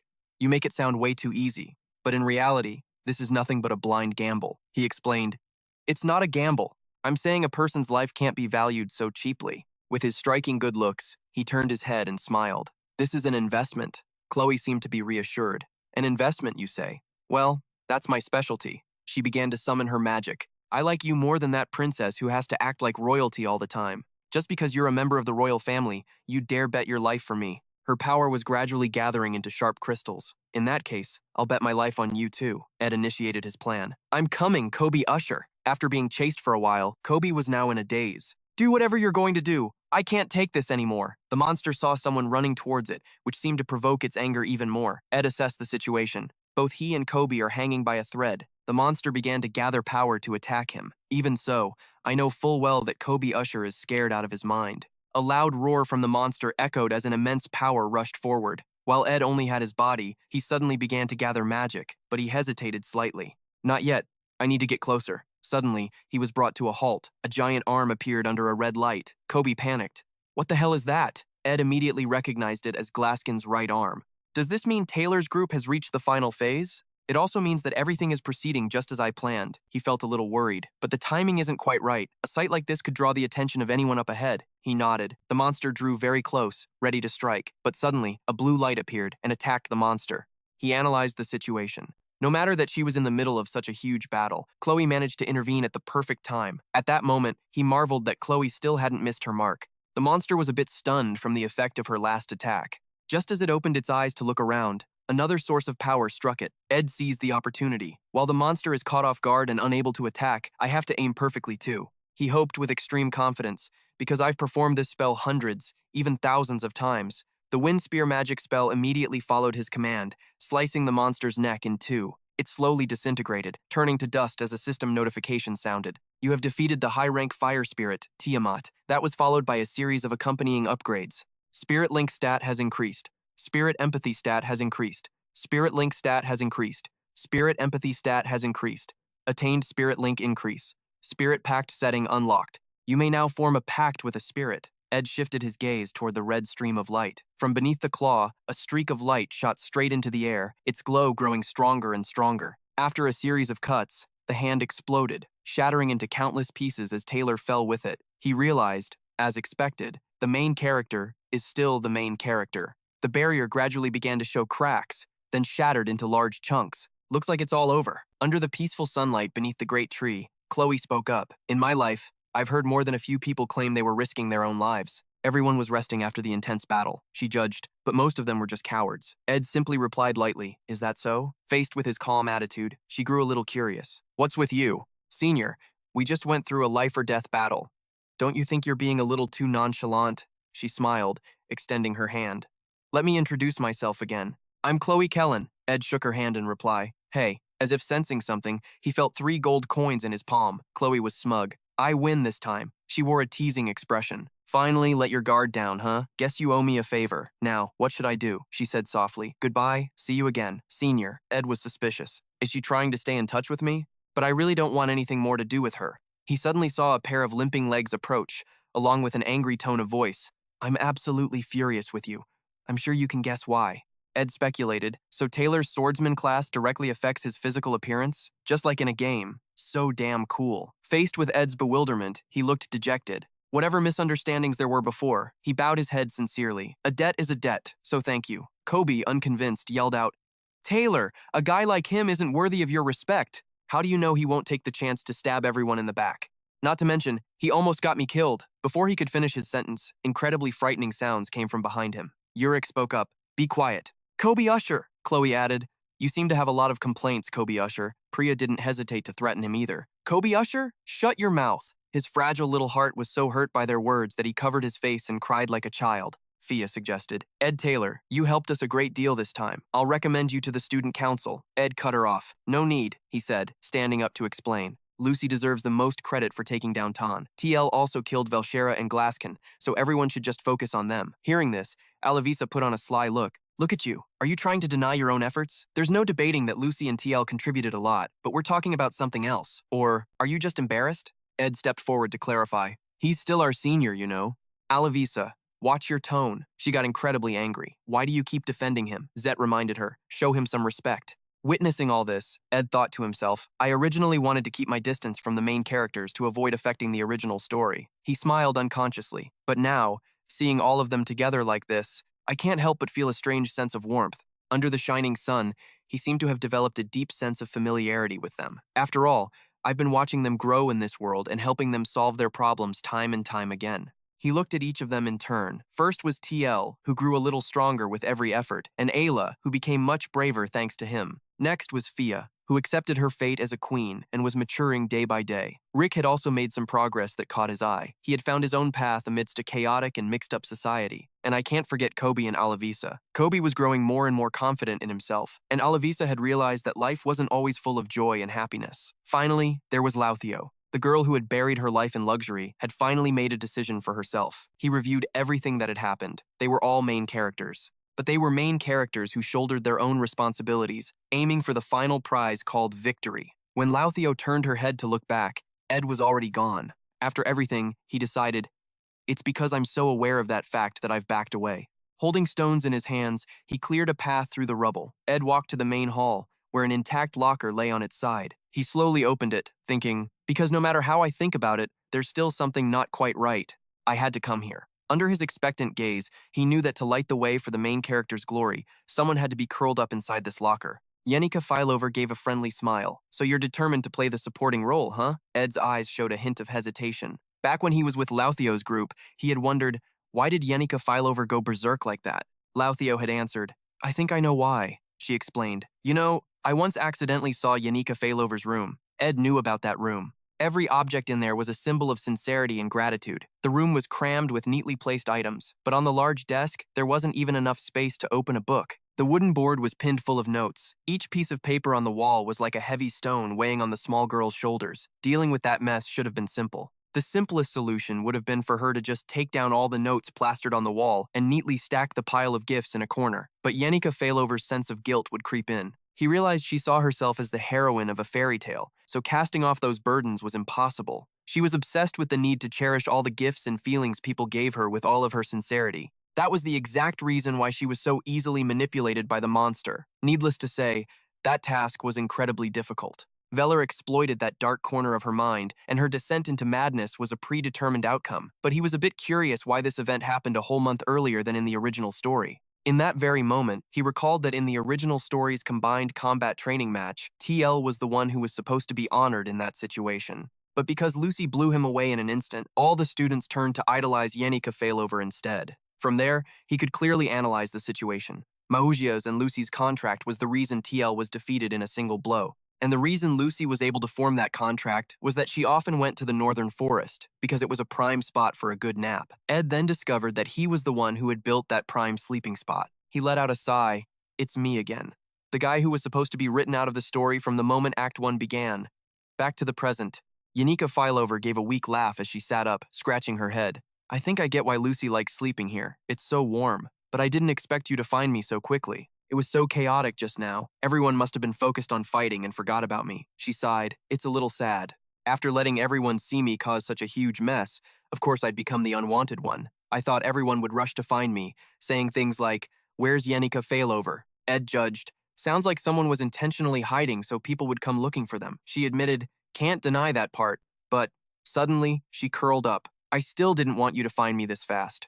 I wanted to lie in there a little longer. Ed wondered, why? She replied with a smile, because I was about to cry. Really ugly cry. Ed fell silent for a moment, remembering Maujia's words. It wanted him to promise that he would save Yanika Failover one day. Ed suddenly realized. That wolf's message. It seems the salvation it spoke of was freeing Yanika Fileover from this very situation. But there's no way that could happen, because I'm the only one who knows the future, he reasoned internally, piecing everything together. Perhaps it predicted this when it saw the pressure and attention everyone was giving Yanika Fileover. The only person who kept their distance from Yanika Fileover could, in fact, become her strongest pillar of support. In the end, Yanika Fileover fervor had fallen. This might have been the source of the red claws that appeared during the fight between his group and the monster. She could have formed a contract with a high-level spirit, but her haste during the summoning ritual turned her into prey for a dark spirit, leading to the destruction of the faculty building. Ed seemed to recall details about Yanika Failover. She practiced magic late into the night every day. When facing her family, friends, and teachers, the people who made her happy, she would always smile. The image of her with that radiant smile was a complete contrast to what her soul was enduring inside. But because she was so busy living according to others' expectations, she must have been under immense pressure. He came to a realization. Just experiencing that is a happiness in itself. But the paradox is that failure also brings a strange sense of happiness. Ed called out to her, Yanika Failover. In his heart, he felt a bit of pity. I don't know how much these words will soothe her. He offered a smile and replied with a word of acknowledgement. You did your best. For people overflowing with confidence like TL's group, they were always shining. He could feel it. On that glorious stage, the proud main characters were holding a parade. The applause and praise echoed endlessly. But on the other hand, the backstage area was dark and silent. Just like Yanika Failover right now, the smile vanished from her lips. The villain of Act 1 exited the stage, making way for the heroes to step forward. She began to cry. Ed knew it best. I've seen the ending of Act 1 countless times. Before his astonished eyes, Ed witnessed a scene that had never appeared before. But it seemed that right at this moment, numerous spirits of all kinds gathered and flew to surround the small girl. I've never seen this before. Through her choked sobs, it was as if everything was showing its concern for her. He was truly witnessing it. Now I've truly seen the complete ending. A system notification sounded. Spirit connection level 10. Spirit empathy level 10. In addition, there are other spirits. Low-level fire spirit ego likes you. Low-level wind spirit Zer likes you. The most special notification right now was the one from the system about Maugia. High-level wind spirit Maugia likes you very, very much. The scene changes. 10 days later. 10 days had passed since the disciplinary decision was issued. She sat before the hearing table, her head bowed low. You've been following the case. Yanika Failover acknowledged her crimes and was willing to accept the punishment. Things got incredibly tense, but during the first disciplinary hearing, all of Yanika Failover's friends and teachers fought to defend her. Then, during the second hearing, Fia announced that Yanika Failover would not be punished for the attempted assassination of a royal. The princess confirmed that Yanika Failover had been possessed by Velocifer. Everything that happened back then was unintentional. Not only that, but other members also came to attend one by one. Loethio also came to report the damages. The Elter Merchants Association agreed to cover all repair costs, but with one condition: a reduction in customs fees when transporting raw materials. In exchange, they would only pay for half. But no matter what, the outcome of the hearing was a set of penalties, revoking all benefits for upperclassmen, taking back all awards and emblems of honor, and also revoking her right to enter the OP Hall starting next semester. 10 days of suspension, 20 days of house arrest, or be changed. When the gavel of justice fell, the order to lift the suspension took effect, and everyone was overjoyed, as if they had just finished filming a touching scene in some cheesy high school drama. But no matter what, it seemed Yanika Failover couldn't bring herself to be happy. Clara Lane sighed, thank goodness. Annis noticed that Yanika Failover's shoulders seemed heavier than usual. It looked like she was under a lot of pressure. The two of them had a plan. If that's the case, we have to do something, right? A warm tea party with delicious, beautifully arranged cakes, Claire Elaine whispered to Annis. Don't you dare breathe a word about that Glaskin incident. Don't do anything that might upset her, and don't ask how she's feeling or anything like that. We absolutely have to talk only about personal feelings. There, Claire Elaine said with a confident look. Perfect. That'll work. Ready? Annis replied.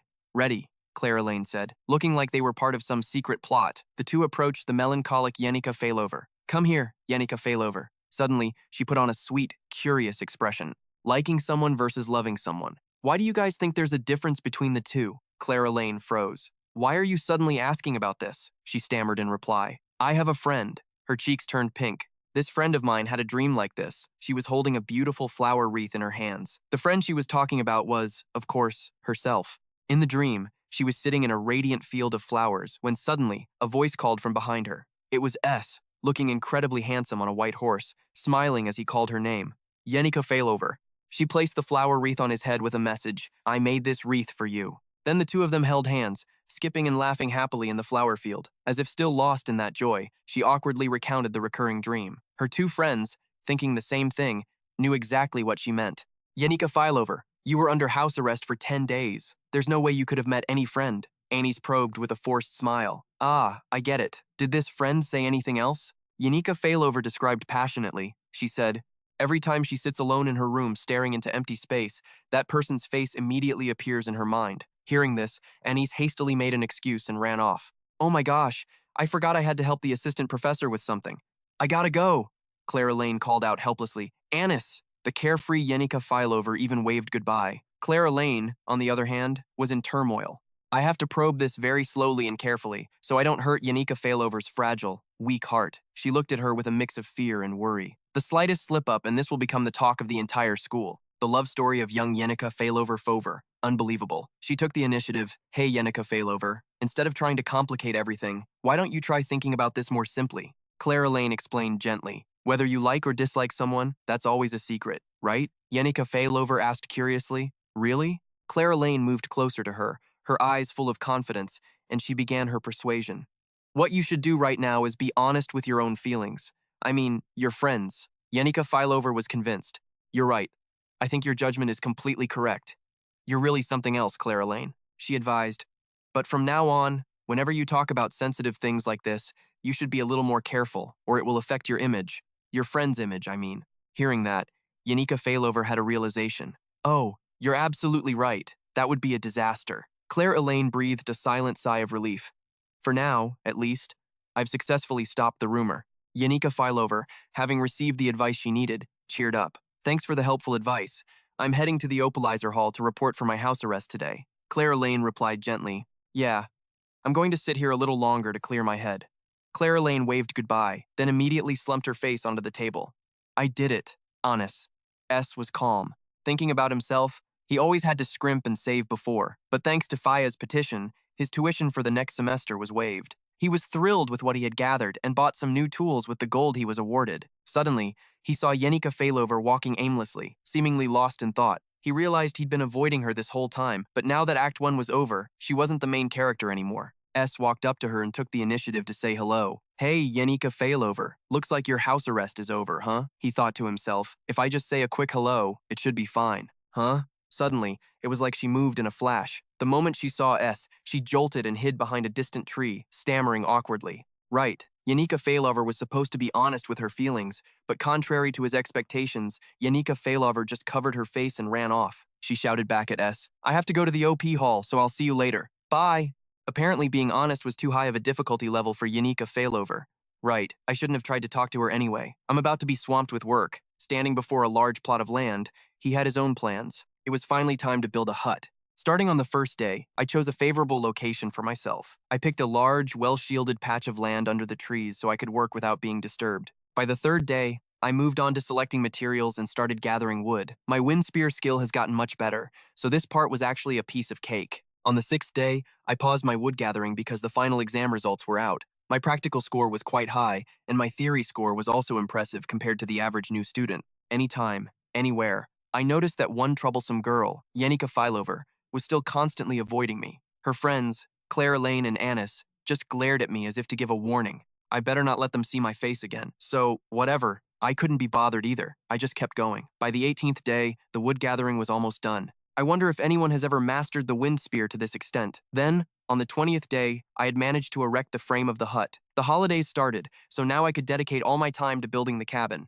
I was furious because, by sheer coincidence, when I went to check the trap I set this morning, I found Lucy caught in it, sleeping soundly. I probably shouldn't use dried beef as bait anymore. Time flew by, and on the 27th day, the senior maid Belmia came and gave me some herbs and mushrooms. She even asked how things between me and Yanika Failover were progressing. She seemed confused. She tilted her head when I said, I think Yanika Failover hates me. A month had already passed since the plan began. On the 30th day, I had only propped up a single wooden pole as a pillar, so the outer wall collapsed completely. I now realized that simply carving the joints to fit together isn't enough to secure the cabin. Life is shit. At this point, Yanika Failover was still avoiding my face. Yesterday at the bakery, I accidentally ran into Yanika Failover's group again. The moment our eyes met, she ran for her life. Claire, Elaine, and Annis still maintained that same angry attitude towards me. And just like that, it was already the 37th day. Yus came to help me, he remarked. Just as you said, he seems like a good guy. I replied, is that so? I was overjoyed. Yes, we're finally back on the original story's track. He helped me out. Does this side need to be nailed down? I replied, no, that side doesn't need it. That's where the chimney will go. I carved markings on it. On the 45th day, I stepped onto the wooden floor. I was now inside the completed room. As far as he could tell, neither the floor nor the walls could be eroded, and there wasn't any furniture yet. This place was just a makeshift hut built from a pile of rough lumber. In the faint light of the fireflies, he admired his handiwork. But at least it has walls and a roof. If I close the door tight, the bugs won't be able to get in. After so many tiring days, this was perhaps the most relaxing moment for him. New product, a wooden hut, formed by stacking carved wooden blocks onto pillars and crossbeams. It had only walls and a roof, with nothing inside. Crafting difficulty, 4 stars. Crafting complete. Proficiency in crafting technique has increased. In the romantic afternoon light, a house finally peeked out in the distance. It was Yanika Failover. She looked at him with anticipation, seeming to want nothing more than to lie down on the cool wooden floor. He calculated a few more things. I've finished the walls, floor, and even the fireplace. I should probably add a fence, a woodshed, and some other stuff too. Suddenly, a thud came from the roof of the hut. He stepped outside and looked up to see Lucy passed out asleep. This isn't a tower roof for you to sleep on, you know? Suddenly, a voice called out, hello. He saw Yanika Failover waving and waved back. Oh, hey Yanika Failover. She looked a little tense, making him wonder what she was doing here. Clouded Leopard A recounted, the last time I was in the forest, I went to young Master S's hut and saw something shocking. Yanika Failover remembered, you mean that hut? The woman was curious. How do you know about it, miss? She stammered. I just happened to pass by and see it. Clouded Leopard A seemed to understand. I see. She was a bit surprised, then continued. He said he built that hut himself, but it wasn't what I imagined. It's actually quite beautiful and sturdy. I was truly shocked at the time. I had no idea he was that skilled. Hearing her praise, she just replied softly, I see. Clouded Leopard A whispered into Yanika Filover's ear. I want to take a look inside too. You know, she said, just to wander around and see how well built it is.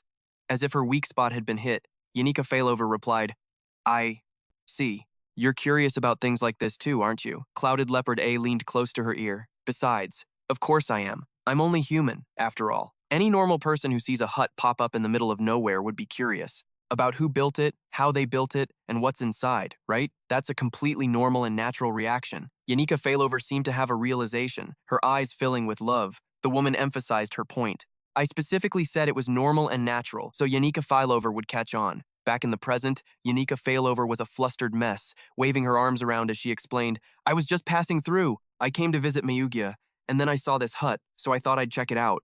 I mean, anyone who sees a hut suddenly appear would be curious about who built it, how it was built, and what's inside, right? Isn't that right? It's totally normal, totally natural, right? He found her a bit hard to understand. I guess so. Though she couldn't calm down, she still managed a compliment. This hut is huge. He was a bit confused. Well, I did just build it. Didn't the spirits tell you? She stammered. Ah, well, they might have mentioned a little something. She recalled the spirits' words. It really was a just passing by sort of thing. She'd said something like, oh, so there's a hut here, and left it at that. And that was that. A series of descriptions of his charm came to mind as he took off his t-shirt. His firm muscles would be revealed. His arm muscles were a bit bigger. The hard veins next to his collarbones and his triceps. All of it was enough to give her a nosebleed. She admitted, you know I don't really talk to the spirits much. I honestly have no idea what your life is like. He was enthusiastic now. So, want to come inside and have a look? He gestured invitingly. It's just a simple wooden hut. Yanika Filover froze for a second, then cheerfully agreed. She was amazed. You did all this yourself? By the warm fire, she sipped a cup of hot tea. I really owe everyone a huge debt this time. Yanika Failover confided in him. Both the princess and Lo helped out so much. A lot of my friends even said they'd lend me money for tuition, but how would I ever pay them back?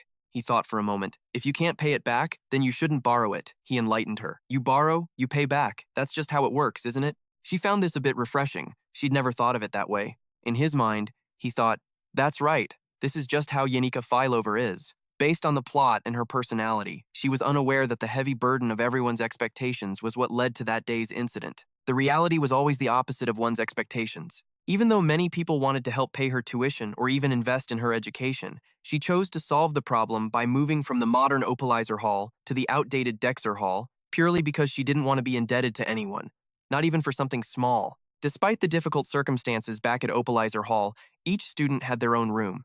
But Dexter Hall was different. Each room housed at least 8 students. Day in and day out, she had to endure the resentful stares of others. For Yanika Failover, it was no different than a prison. Her choice was fundamentally a mistake.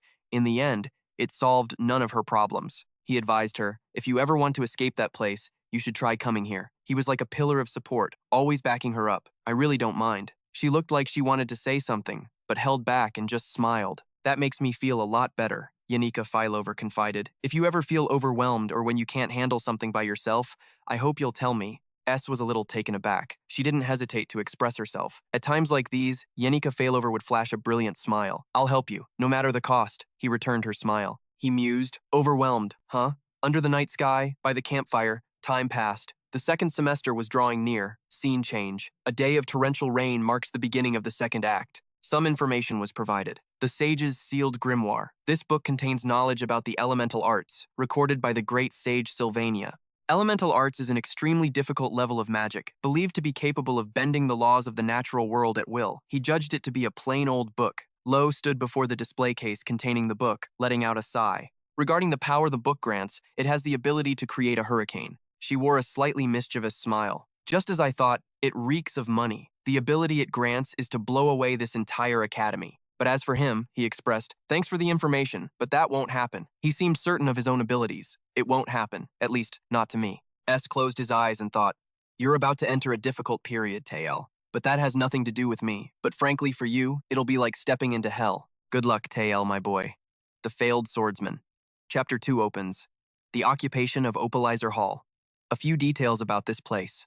Most of the students in Opolis Hall enjoyed the lives of nobility, with priority seating in class, complete freedom during lunch, personal servants, and countless other benefits, elevating them to an entirely different level than the rest of the student body. This place was considered the origin of all the problems. During the back-to-school period after the holidays, a heavy rain fell over the southwestern part of the Vashut region. According to information from the Academy, only students from Opolis Hall were provided with carriages and boats to get to school. If they couldn't arrive on time, they were given special permission to rest for a few days. In contrast to those blessed fates, the lowly students from Honla Hall followed behind, trekking through the fierce storm raining down on them. But for not arriving on time, they could only wait to have their points deducted and blame themselves for being useless. It was because of this inequality that the long-suppressed negativity finally erupted. Right in front of Opolis Hall, someone held a letter detailing all the ongoing events. Lo's voice was heard. A seal was pressed down as the rain fell in sheets. She smiled, just as I predicted. This whole situation is now under the control of a female merchant.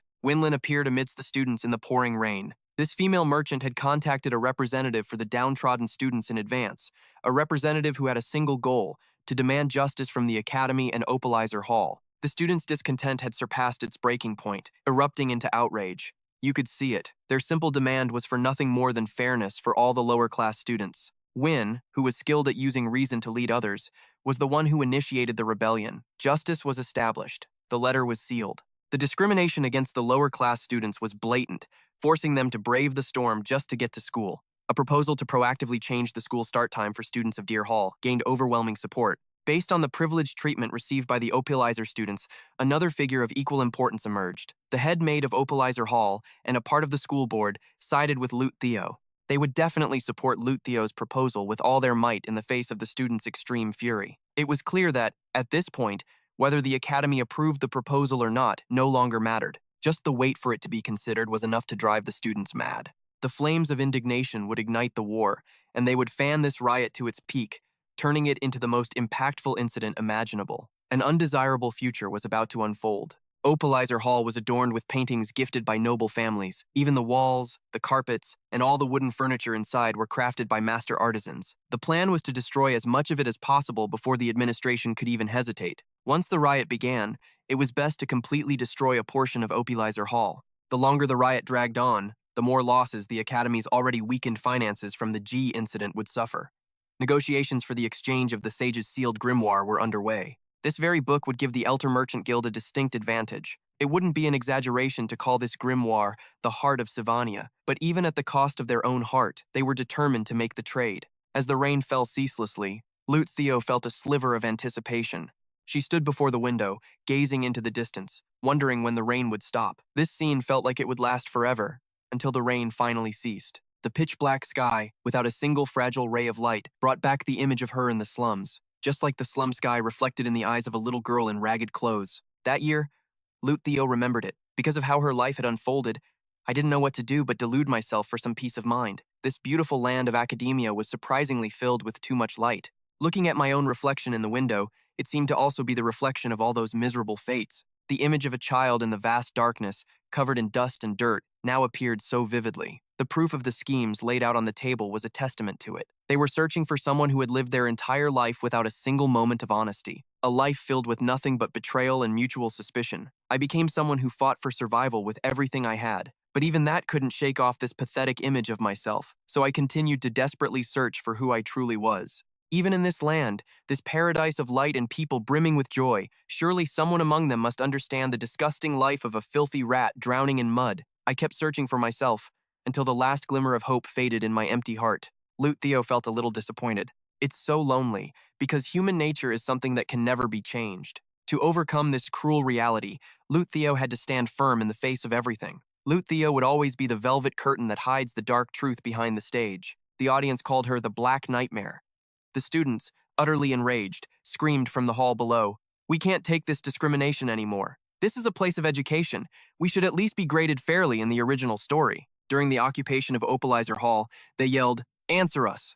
The main plot follows the protagonist as he puts an end to the lower-class students' riot and confronts Loethio. The maid noticed something unusual. "What is this?" "I have to report this to the head maid." That was the first step of the plan. from the first to the fifth floor of Opolis Hall. There were sub-managers responsible for stopping the protagonist and helping the rioting students. The sub-manager on the first floor, good bait. The maid was immediately hooded. A pawn provoked Tiel by calling him a failure, only to be defeated by Tiel's friends. This person held a grudge against them and was eventually recruited by Loethio.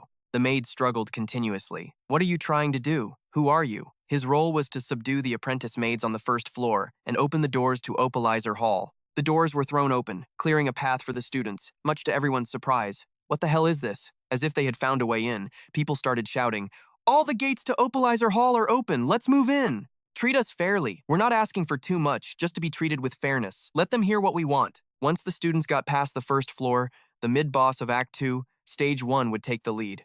The message was passed around. The maintenance room is on the fourth floor. Take that floor first to make an announcement. The key role was to stop the protagonist and his friends. Win Lin spoke up. Are you the one Loethio sent? According to the plot, the answer is yes. This role was originally meant for a mysterious person. The hooded figure replied, yes, I'm the one who was sent. The first floor belongs to Loethio now. Why are you here? He was just as surprised, exclaiming, shit, then what the hell? I've become the mid-boss of this stage. To explain this, we have to go back 2 days.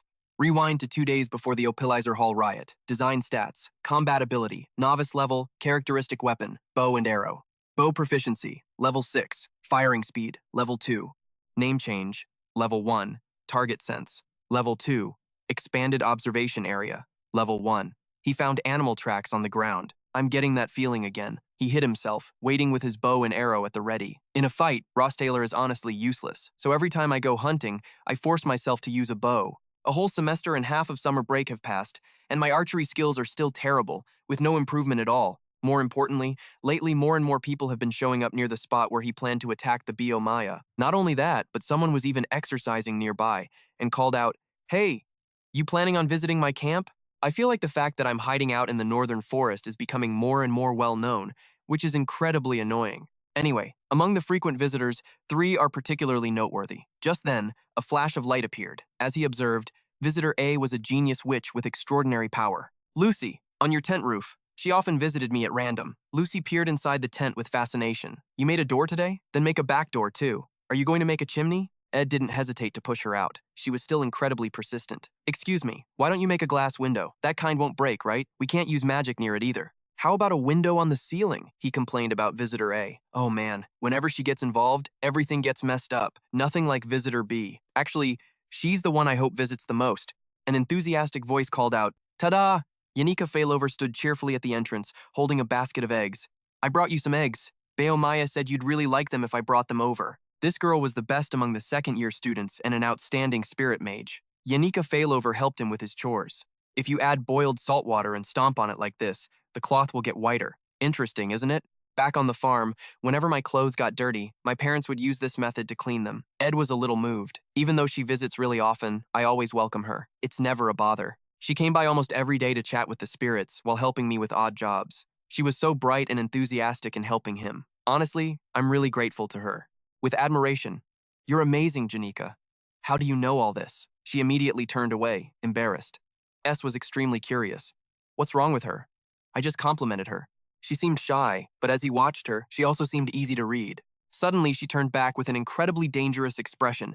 Does Lucy come here often? He was a little scared, but every now and then, she gives me a very unsafe feeling. In short, she's a type B guest. But the main reason I have to explain this is because a clear, melodious voice rang out. Oh my, you look quite busy. A slender foot glided across the ground. Guest S, Lortell Caheln, approached with her servant.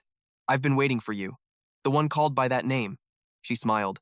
You know, I need your help with a few things. She was known as the treasured daughter. Lortell Caheln is the black nightmare of Act 2. It's very likely she's gathering people capable enough for her to use in the upcoming occupation of Opolis Hall. But right now, I don't want to get involved in this. I had originally planned to refuse any offers. S deliberately avoided her gaze, but she spoke as if she already knew his attitude. You know perfectly well that I didn't want to ask you for this in the first place. He was certain of one thing. As long as I don't interfere, everything will proceed according to the plot. Suddenly, she mentioned, if only Tot hadn't passed out. But what the hell? The story still refuses to follow the original path. He asked her angrily. What? Why did he pass out? Tell me what happened. That's right. In the original story, Tot picks a fight with Taylor, but the orange-haired guy taunted him. Hilarious.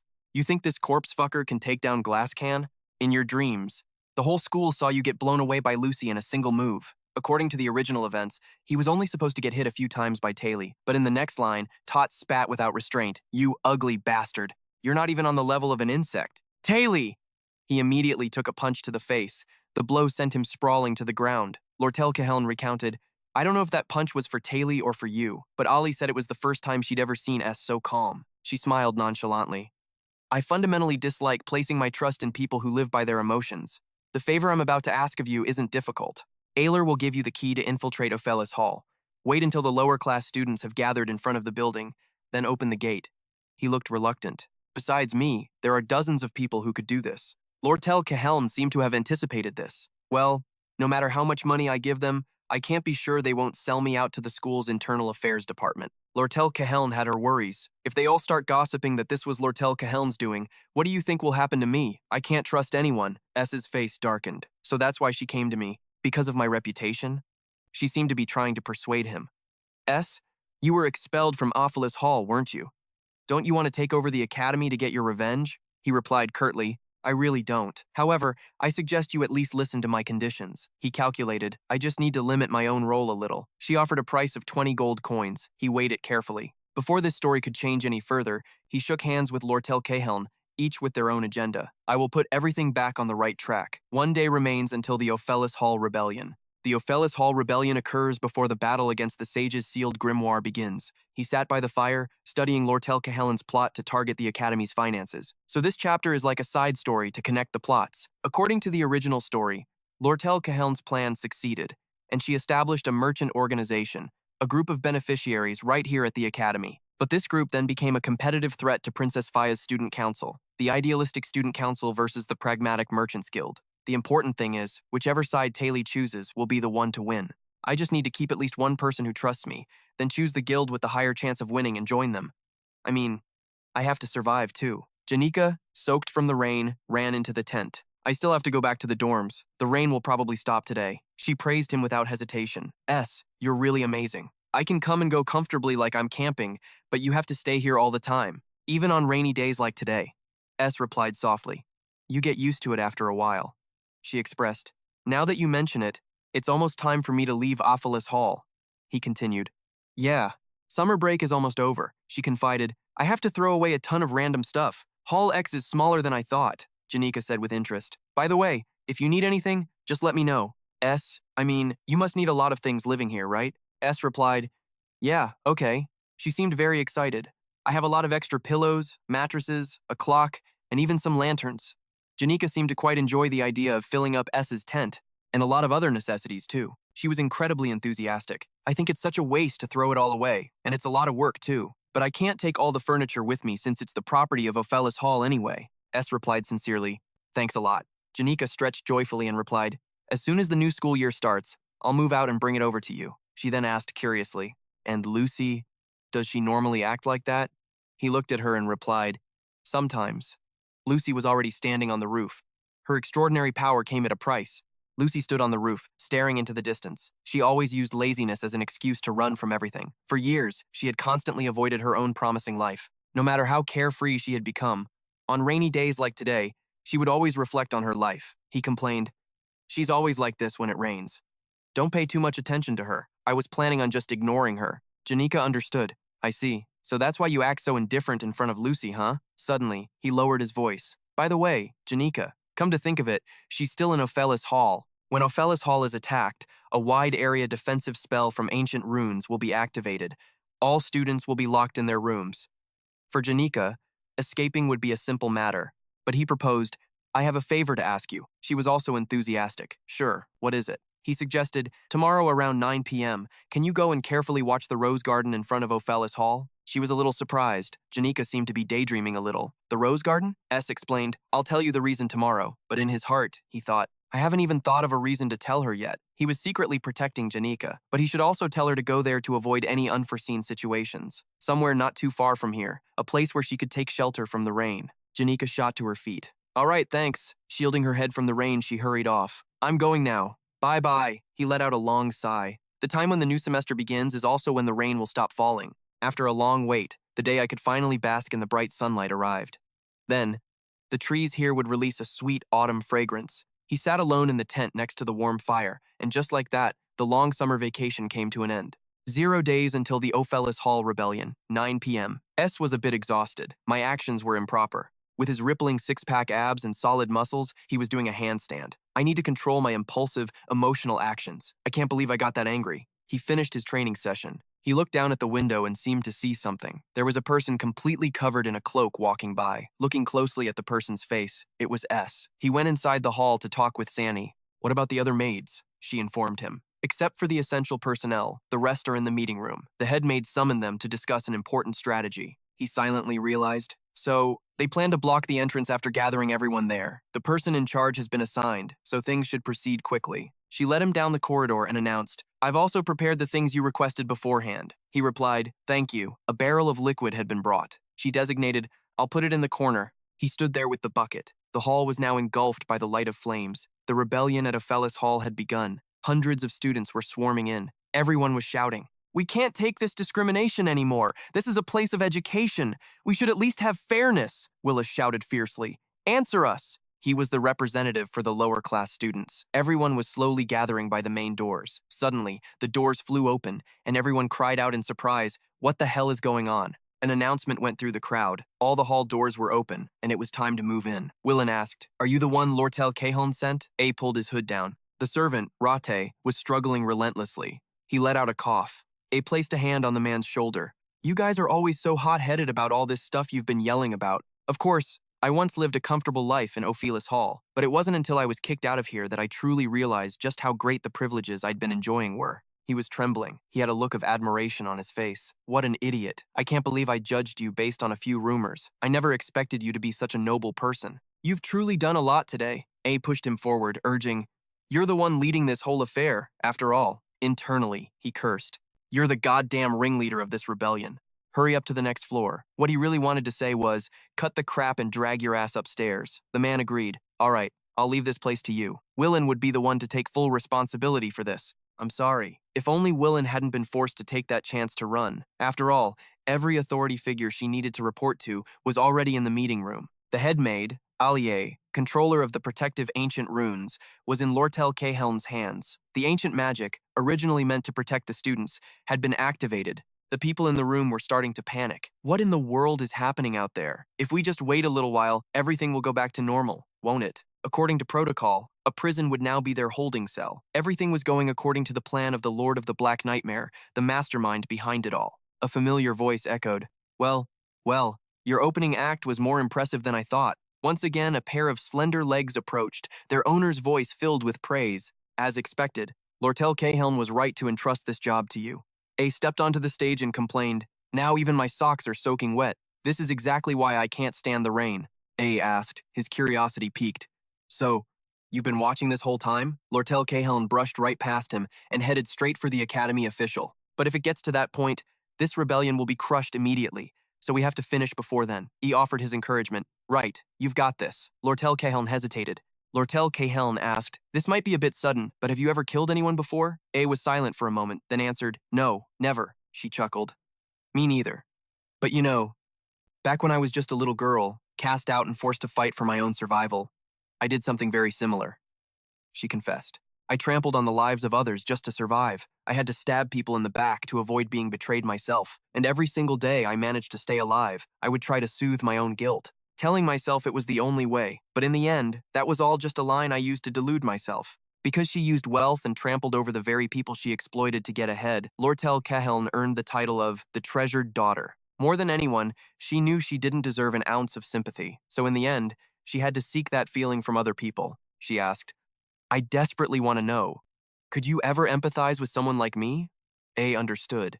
It was as if she were obsessed with the idea. Loneliness finds people on its own, regardless of whether they're good or evil. And to escape it, they have no choice but to seek out others just like them. For those who wallow in filth and grime, only when they find another person to sink deep into the mire of despair with them can they finally feel a small sense of relief. He was resolute. No, he gave his sincere advice. "You have to take responsibility for your own actions." Lortell Cahelm understood. "But of course, I'm not that person." The space fell silent. Lortell Cahelm smiled. I don't know why I'm spouting such cliches. It's not like me at all. She seemed to just brush it all off. Perhaps I should just get back to my unfinished business here. Time is running out, after all.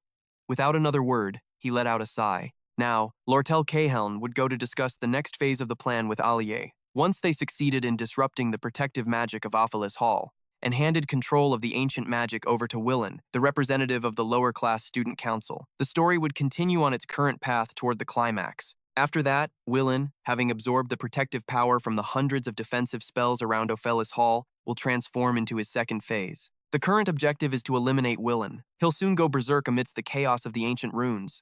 Stretched. Now all I have to do is plant my ass here and wait for Taylor to show up with his forces. He figured he'd just play his part, stall for a little while, and then get defeated. Taylor would then run up to the second floor and take care of everything else. He seemed pretty relaxed. I'll probably take a few hits during the fight, he thought, but he resigned himself to the worst-case scenario. Waiting like this was fine. A carriage was circling the rose garden. Yanika wondered why a carriage would be parked here in the middle of the night. Must be someone important, she thought to herself. I should be fine if I just stay put. She also wondered, I bet A doesn't know about this, does he? She glanced at the note in her hand. I have something to take care of, so I'll be a little late. I'll try to be back as soon as possible. Just wait for a little while.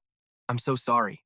Yanika had no idea what A's intentions were that he had left right after handing her this note. Yanika's cheeks flushed red. Could it be? He's preparing something really special?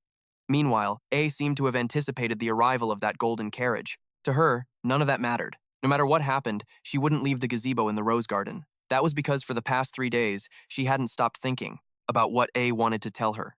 She couldn't even sleep at night. And though she felt incredibly guilty about it, she kept asking the servants to give her updates on A's current situation. She learned that it wasn't just Lucy visiting A's quarters, but also Princess Penia and even Lortell Cahelm.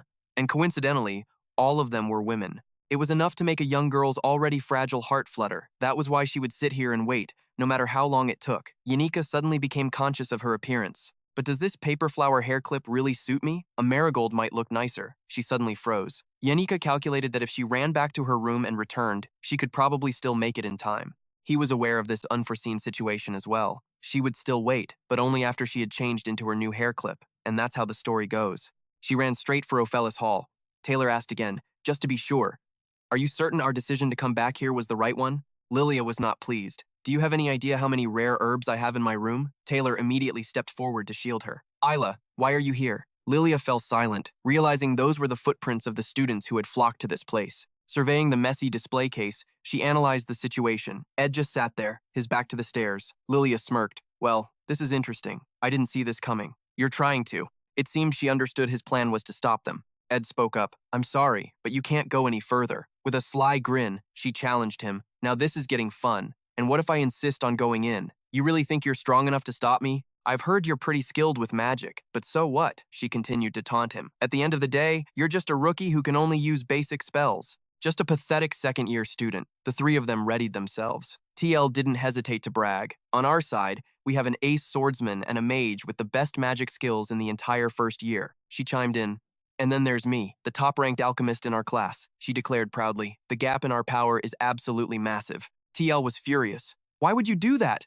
Exis, tell me what the hell is going on up there? Not getting a response only made him more enraged. Without a moment's hesitation, Tiel grabbed his weapon and charged. Looks like the only way I'm gonna get you to talk is by force. Without saying a word, Ed used magic and hurled a chair right at him. Tiel sliced the chair in half with his weapon. Lilia watched, noticing it looked like a simple, low-level spell. He's a mage, so he'll probably go after Tiel, since his specialty is close-quarters combat. Suddenly, Lilia noticed something. Ed began to gather his power, summoning a wind lance. In one swift move, it sliced through the chain holding the chandelier, sending it plummeting right where Tiel was standing. Caught completely by surprise, he was unable to react. Thankfully, he dodged it just in time. A blood-curdling scream echoed from upstairs. What was that sound? A young girl was huddled in the corner of the room, trembling. What's going on out there? After the crash, thick dust and smoke filled the air, blocking their view. Tiel, Isla, you guys all right? Isla answered. I'm fine, Tiel said. The shockwave just caught me by surprise, that's all. She asked anxiously. Lilia, are you okay? Don't worry about me, she said stubbornly, as she struggled to brace herself against the aftershock and the lingering magic. Suddenly, along with S's magical shockwave, her hair was suddenly sliced off along with the strap of the bag holding her alchemical potions. Everything in the bag spilled out. My bag, she fumed. So, You're planning on fighting for real, huh? Which means something is really happening up there, right? Before her eyes, S had vanished, leaving only a chaotic mess. Ali felt a pang of worry. She looked at the vials scattered across the floor. As she reached for the nearest one, a command was spoken. Ignite! A wall of fire erupted between her and the vial, and S's silhouette appeared at the foot of the stairs. The trap was set perfectly, so everything went incredibly smoothly. She grew anxious. This is bad. S's moves are too fast and precise, she complained. X, you should have given me more specific intel. He looked ridiculously handsome, appearing amidst the blazing flames. She felt a bit annoyed. It's not just his magic proficiency that's on another level. Now, only the two of them were left standing in the blazing, ruined room. Ali clutched her injured arm, grinding her teeth in frustration. I'm supposedly the top student of the alchemy department, the representative of my entire major. But the biggest weakness of every alchemist is that without our artifacts or potions, our close combat skills are basically zero. Most alchemists carry a magic ring or a necklace with them. But I always thought someone as smart as me didn't need that stuff. To be precise, I just found it cumbersome. Don't tell me. That bastard even planned for this? He cut the chandelier supports, making it fall, and used that brief moment to cast a fire spell. Erect firewall were all of those moves, just to aim for my bag. In the end, this guy is just another piece of Tiel scum. Across from her, S was still coolly generating power. After thinking for a moment, Lilia took a blue gem from her pocket. I'm not out of tricks yet. After she threw it, a winged jade rabbit appeared. A magic circle unfolded in midair, applying fire-repellent formula, add reinforced chaos. Everything to the absolute limit. Within the inferno, the rabbit momentarily swelled to a massive size, looking as ferocious as a monster. On the side, Isla was still trying to use her power to douse the flames. Fire-extinguishing spell. Her power flared within the massive blaze. Instantly, that power was amplified, coiling around the other flames. Isla cried out in alarm as she saw that power surging toward her. Just then, another presence appeared in a flash. It was Tiel, making defensive slashes with his sword. He warned, "Be careful." Seeing her panic, he grew worried. When it came to magical theory, Isla was very confident, but her practical combat skills, even compared to a basic first-year student, were only about average. Right now, he's constantly targeting her. I can't even get close to him if I want to. To be more accurate, both Ayla and I are completely pinned down. Suddenly, a voice called out, "TL, if you can just get close, you can take him down, right?" Lilia charged forward with a fierce expression. "So go for it." Her rabbit monster also charged ahead, closing the distance to S and attacking. TL gritted his teeth with determination. "It's not that I can, I absolutely have to." Ali V quickly threw on a cloak and shouted, "Exactly, that's the spirit." With that, she charged forward decisively. Ayla cried out in alarm, "Lilia!" Her cloak was singed by the flames. Lilia then took out several potions and said, "Oh my, you all missed me, didn't you?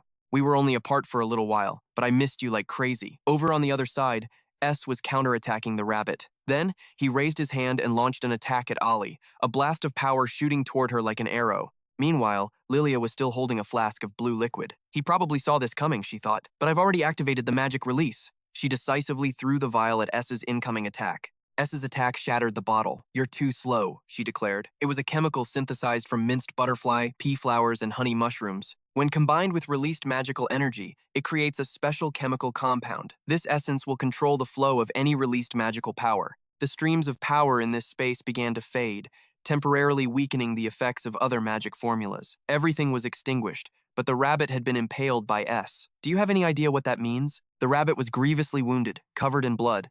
Huh? The oh-so-great mage can't use magic. Ali Vi was still thinking as S stood there defiantly, even though he was covered in wounds himself. Ali then shouted, "Still pretending you're not affected? Don't forget, we still have a warrior over here. It's your turn." Tiel also yelled, "S-T-L," but S suddenly turned and left. TL quickly gave chase.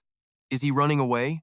S then reached out, grabbed the edge of a large cabinet, and with all his might pulled it down, blocking Tiel. A barrel of oil next to it was also knocked over by the force. Streams of oil flowed across the floor. It looked like it was starting to boil. An energy like lava erupted violently. TL couldn't help but break into a cold sweat. This smell. Is it oil?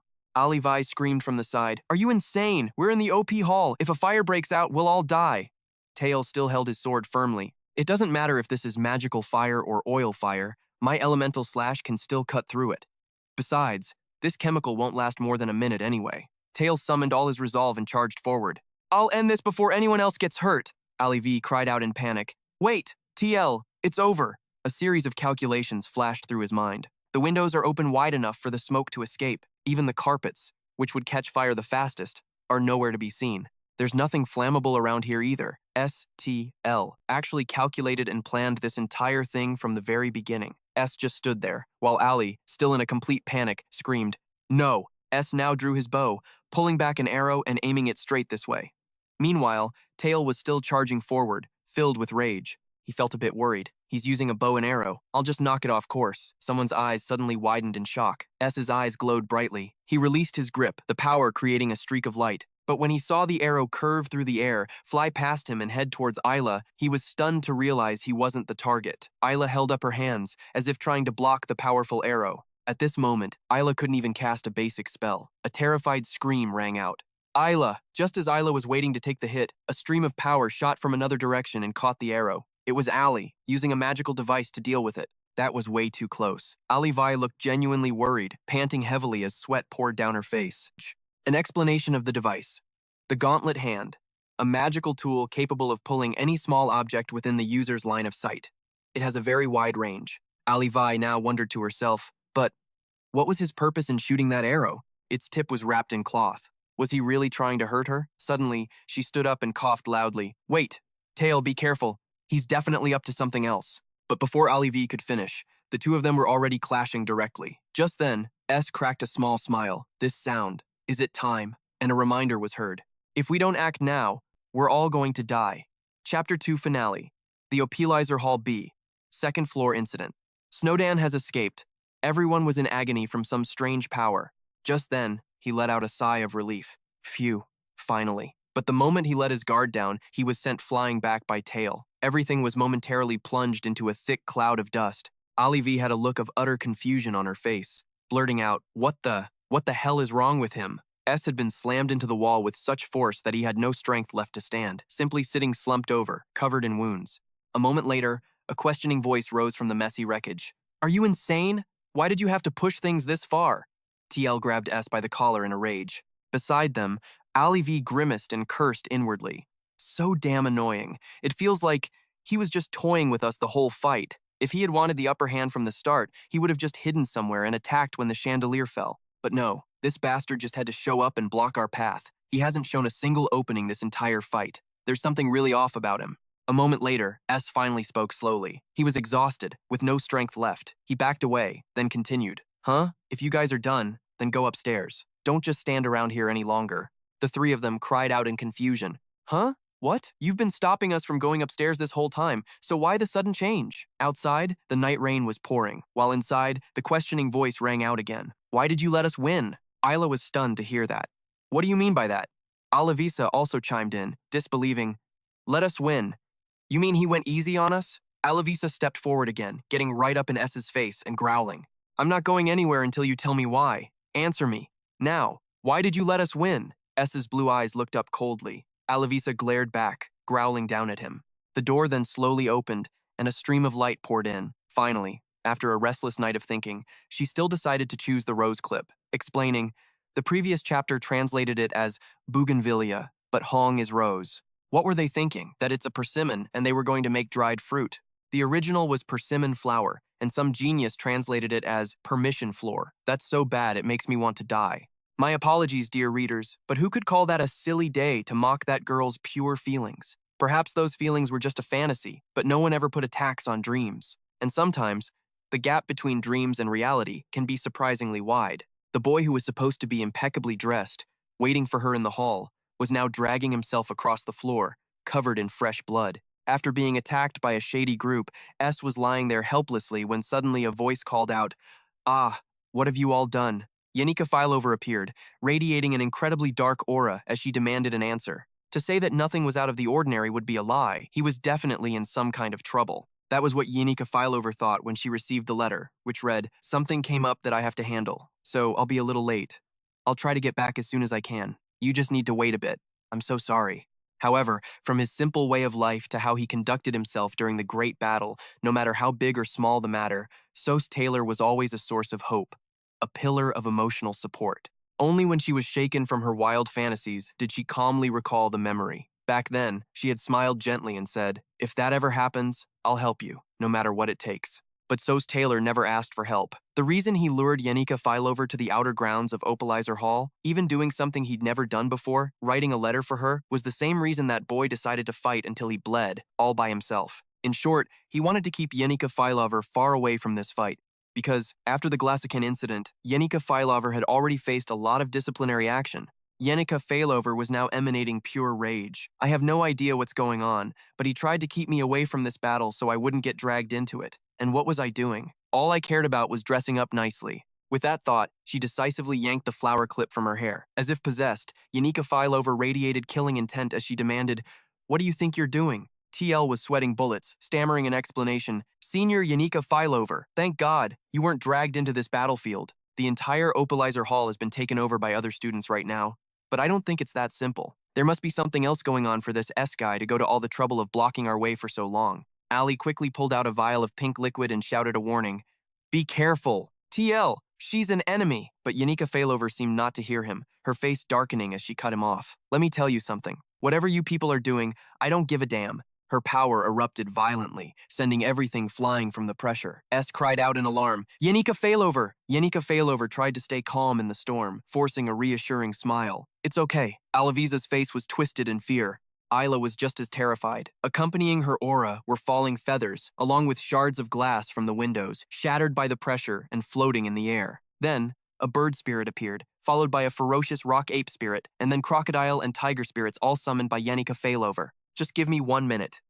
Yanika Fileover gave S a gentle, reassuring smile, but it didn't look reassuring at all. Ali was now seriously assessing the situation. Mid-tier spirits of the 4 elements, along with those low-tier spirits. That's practically a small battalion. She then started dragging TL and Isla, trying to escape while urging, "We have to get out of here." TL agreed. "The 3 of us can't beat her. We couldn't even beat this washed-up noble, so..."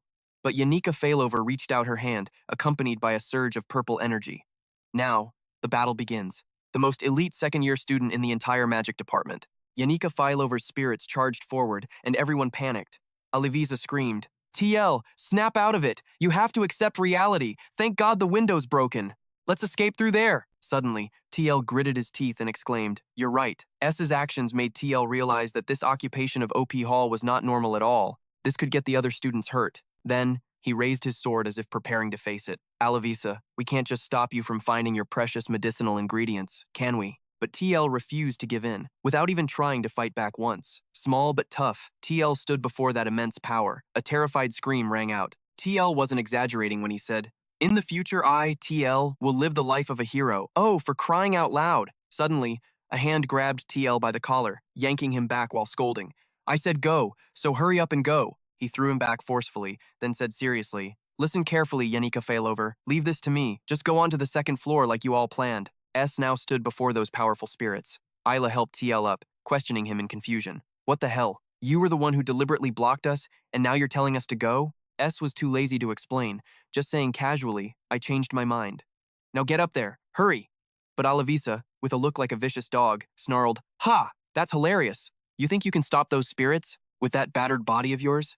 Ack. She immediately got a smack on the head. S looked down at her and said, "Seriously, worry about your own vials first, kid. Sorry about trying to burn your pouch earlier." Alavisa cautiously pulled out a few vials, still muttering, "What's with you? Why do you keep ordering me around?" But, "Fine, we'll listen to you for now." And with that, the 3 of them turned and ran. S was left all alone, facing that terrifying power. Over on the other side, Yanika Fileover was still blazing with her own power. Suddenly, her eyes widened. Seeing the person before her, she cried out in alarm, "S!" Her expression softened into sadness. "Don't push yourself anymore. Step aside. I'll handle the rest.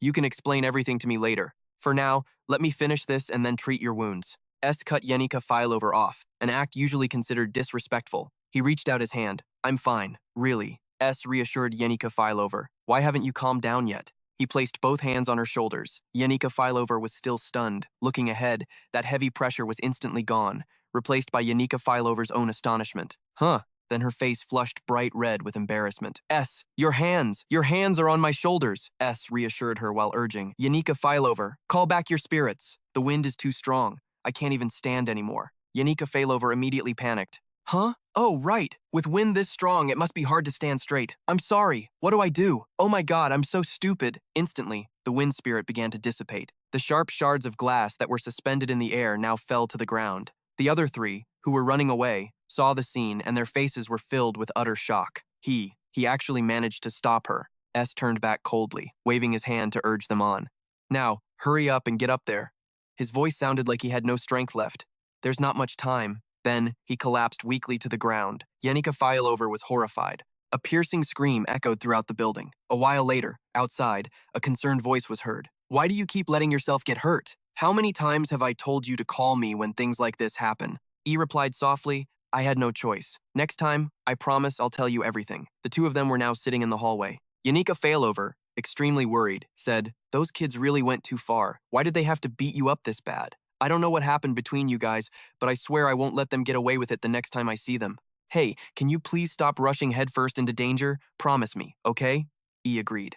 Yeah, thanks for worrying about me. Then he pushed himself up, his mind still a mess. My plan seems to be going a little off track, but since I'm the boss of the first floor, I can take it easy for now and focus on the tent. Suddenly, Yanika Failover's voice called out, making E freeze. Hey, by the way, when I was in the Rose Garden, I saw a huge carriage. It shot past so fast I couldn't get a good look, but from the outside, it looked like a golden crown. Explanation of the golden crown. It is the symbol of the Elter Merchant Guild Hall, Lao's adoptive father and the man who killed her biological father. This boss will disappear after being defeated by Louth in the final battle. The sealed grimoire of the sage from Chapter 2, Golden King Elter. But more importantly, the fact that he has appeared at this academy earlier than I expected means that something is going on, something I don't know about. Talks in her sleep. In the game, the rain was now pouring down as if the sky was venting its rage. A figure's silhouette appeared on the window, their hand pressing against the glass. Then, a voice rang out, Alice, did you know I was abandoned? At that moment, in the 5th floor hallway of Opolis Hall, Louth stared outside, expressionless. That wicked, evil bastard. Alice asked, You mean, young Master S? The one we met at the tent? Louth confirmed. That's him. Alice then remarked, I didn't realize he was your type, while Louth remained lost in thought. His looks aren't bad, but that's not what I mean. I get the same feeling from him as I do from you. She remembered asking him, Can you possibly sympathize with someone like me? She found it strange. I can't believe I'm showing my truest feelings right in front of you. Do you know what he said? He coldly told her she had to take responsibility for her own actions. Louth came to a conclusion. He discarded me without a shred of sympathy. Perhaps people like us are just used to hearing such bitter words our whole lives. Alice is the head maid of Opolis Hall. She is a seasoned veteran who has dedicated over 20 years of her life to this place. At 15 years old, she started from nothing as an apprentice maid and steadily proved her capabilities, eventually becoming the manager of Opolis Hall. Louth invested a great deal of money into this. She spent a fortune just to win Alice over, and those losses created a massive deficit in the Academy's finances. Louth smiled again. I'm so lucky to have you by my side, Alice.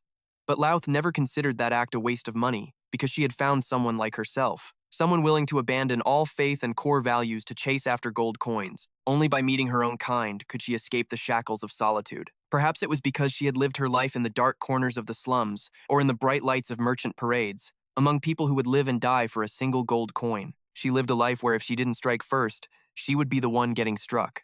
But then, Louth spoke up again. When the representative for the lower-class students occupies the control room on the 4th floor, and if we order them to disrupt the defense magic, just then, Louth turned back with a less-than-friendly smile and made her decision. The entire Opolis Hall will be destroyed from the inside by their own hands, and they won't even have a clue, will they?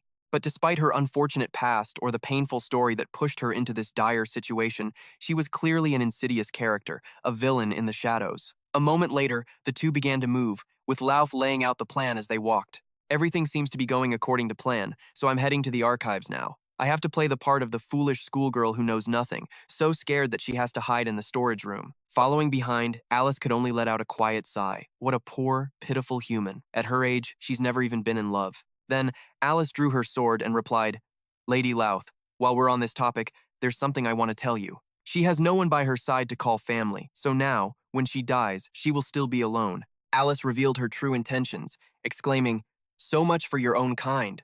The look on Louth's face was, naturally, one of complete shock. At this rate, the battle would soon be over. At that moment, at the second-floor boss, Cobus S. Notan Du's group, Tiel, had subdued and captured Cobus S. as he was fleeing. They then forced him to join their group. The maid, Ken, tried to stop them, while at the third-floor boss, the bedmaker, Seni, cried out in pain, Forgive me, headmaid Alice. I couldn't complete the mission you entrusted to me. But without her twin sister to fight alongside her, she was no match for Group TL on her own. Even so, Group TL never questioned why the twin maids were separated. Everything was going unexpectedly smoothly. They finally arrived at the 4th floor of the hall. From the very beginning, only the 1st floor trial was meant to be the most difficult. Piercing, chaotic screams rang out. Olivia couldn't help but break into a cold sweat. Uneasy, the terrified students began to flee. Run! Help! Save me! I can't take it! Help me! The 4th floor boss, the hostage of the magic defense system, Winlin, placing a crystal ball in the middle of the control room for everyone to see in order to activate the magic circle's control system was Alice and Louth's plan. The defense magic's operational system was seeping into every nook and cranny of Opolis Hall. It was originally meant to protect the students from outside attacks, but the scene now was no different than a child holding a rifle. Boss Winlin's attacks were fired off relentlessly. Tiel and the others tried to fend them off while running for their lives. Outside, the rain continued to fall as the building shook with light tremors. Several fleeing students were hit. Olivia was utterly horrified. What the hell is going on out there? At this rate, the whole building's going to collapse. Where the hell did all the maids go? The students of Opolis Hall, even those who had remained calm until now, were gradually realizing the severity of the situation. Shards of broken glass flew through the air, followed by hurried shouts. Hurry up! Get out of here! They used all their strength to smash through the windows, jumping outside and deciding to find another escape route on their own. Explosions rocked the building. The situation had officially become a tragedy. Then, a massive explosion erupted. Tiel was still swinging his sword as he yelled out, Olivia, are you out of the moon orchid solution? Olivia replied, the moon orchid is used to disrupt a caster's mana flow. This ancient language is already disrupted, so using that is completely useless. If you want something that works fast, this is your best bet. With that, she pulled out a vial. This is fishtail algae solution, a mixture made by blending fishtail algae seeds with powdered emperor clamshells and melting them down. Olivia stood forward and poured the vial's contents, and power immediately began to radiate from it. This solution can at least neutralize the basic spells used in this hallway. This whole area is filled with support magic. There are probably a ton of spells, but you should still be able to control their mana, so leave this place to me. With that said, Olivia grabbed Cobus S by the collar and threw him forward, yelling, go kick Winlin's ass up there. Hurry up! TL charged forward close behind, while Cobus S screamed, wah! But why me? On the other side was Winlin, flanked by magic circles firing off attacks. The two tried to dodge the blasts while closing in on Winlin. That power was growing stronger by the moment. One of Winlin's glasses was now cracked, and for some reason, tears were streaming down his face. That gaze expressed a joyful, and right after that, a massive explosion erupted. Subsequent explosions went off one after another, room by room, throughout the building. Despite such a huge commotion, a convoy of carriages was still passing by below. Down on the street was Yanika Failover. She said worriedly, what are you doing here? If you keep pushing yourself like this, what if your wounds reopen? S quickly pulled her behind a tree and reassured her, it's nothing. Most of this blood isn't even mine. Yanika Failover felt he was being a bit over the top. My God, why did you have to go this far? S, observing the situation, couldn't help but let out a long sigh. How? Understated. The magnificent carriage stopped, and lined up beside it was a group of people in black cloaks. You might think I'm an idiot for saying this, because there wasn't a single thing about that carriage's exterior that wasn't luxurious. But upon recognizing the man inside the carriage, you couldn't help but utter those two understated words. Golden King Elter. In the original story, he would have been leading a grand squadron with dozens of carriages in tow. These cautious movements suggested he was up to something secret. Elter is Loethio's adoptive father, who would later be backstabbed by her, ending his role as a mere figurehead. He wasn't supposed to appear at the academy at this time. So why the hell is he here? It looks like that carriage has been parked here for quite a while. Why is he only getting out now? Was he waiting for Opolis Hall to fall? Suddenly, S's eyes widened. The person he saw was the third-floor maid in charge of dishwashing, Boss Senny. Senny was one of the orphaned maids taken in by head maid Alice. According to the original script, Alice was bribed by Loethio, and Senny was supposed to be the boss of the third floor. But now, things were completely different. She was with Elter, Loethio's enemy. There's no way Senny would betray Alice. Loethio bribed Alice. But could there be another path for this to develop? Could Alice be on Elter's side? There's only one possible future. That one? Loethio was the one who eagerly initiated the political war with Priya in Act 3, and was also the protagonist's strongest ally in the battle against the Gewa family in Act 4. I just struggled so damn hard to become a mid-level boss, and now I'm supposed to take Loethio's place? That's insane. After thinking it over, he looked at Yanika Failover with a serious expression. She noticed and said, you look like you're having a hard time. I need to ask you for a favor, he said. This is urgent, and I can't handle it alone. Then, he worried internally. How am I supposed to explain this to her? Surprisingly, Yanika Failover's decisive reply astonished S. All right, what do I have to do? Yanika Failover asked with a determined expression. Scene changed to some time later, followed by the contents of a letter. Greetings, Golden King Elter Ken, honorary chairman of the Elter Merchants Guild. Lady Loethio is not what she seems, always obeying orders as your merchant Elter's adopted daughter. The truth is, she is plotting to betray you and seize the succession rights to the Elter Merchants Guild. Lady Loethio knows full well that you are the one who killed her parents and is currently persuading major merchants and the board of directors of the Elter Merchants Guild to oust you. The negotiations to acquire the rights to the Sage's sealed grimoire are merely a pretext to lure you to Sylvania Academy and spring a surprise trap, attacking you so that you cannot react in time to deal with the crisis at the heart of the Elter Merchants Guild. These were justifiable reasons that compelled me to investigate the root of the matter. In my hands, I hold documents that prove Loethio's conspiracy. But of course, nothing in this world is free. Since Lady Loethio used an enormous sum of gold to bribe me, I will remain on her side, unless you offer me more. I have gone blind, and in an accident, I lost nearly all of my hearing. This will be my final year serving as headmaid. I am in a dire situation, but I am also the only one who knows the truth. My decision now will profoundly change everything, for better or for worse. The piece of paper enclosed with this letter lists the institutions I have been secretly managing all this time. The Gruff Orphanage in the Sen region, the Kontan Orphanage, the Anton Skusel Orphanage, the Anton Orphanage in the Osel Vienne region, and the Community Relief for Orphans in the Taman region. The amount of subsidy for these institutions will determine my next course of action. I trust you will make the right decision. Alice Oleabeam, headmaid of Opolis Hall. Scene change. Inside, a sharp blade is still held to Loethio's neck. Stay still. Lord Elter will be at Opolis Hall soon, Alice warned sternly. I never thought you would look at me with those eyes. I thought you'd be much calmer. You said you were planning to take revenge on Golden King Elter, didn't you? But unfortunately, in my eyes, neither of you is any different, myself included. With that, she let out a sigh. Suddenly, a massive explosion erupted.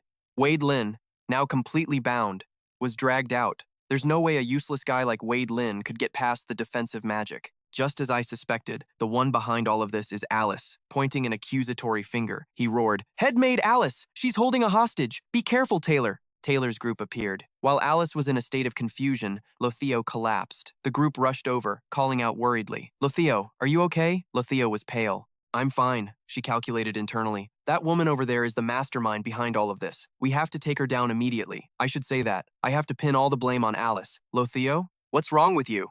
Alice called out in a panic. Loethio didn't dare look up, confused about what kind of expression was on her face. Then she resolutely stood up, covered her face, and ran away as fast as she could. Anxious calls followed Loethio as she ran, thinking frantically, "That guy Elter is coming. That man came all the way here himself."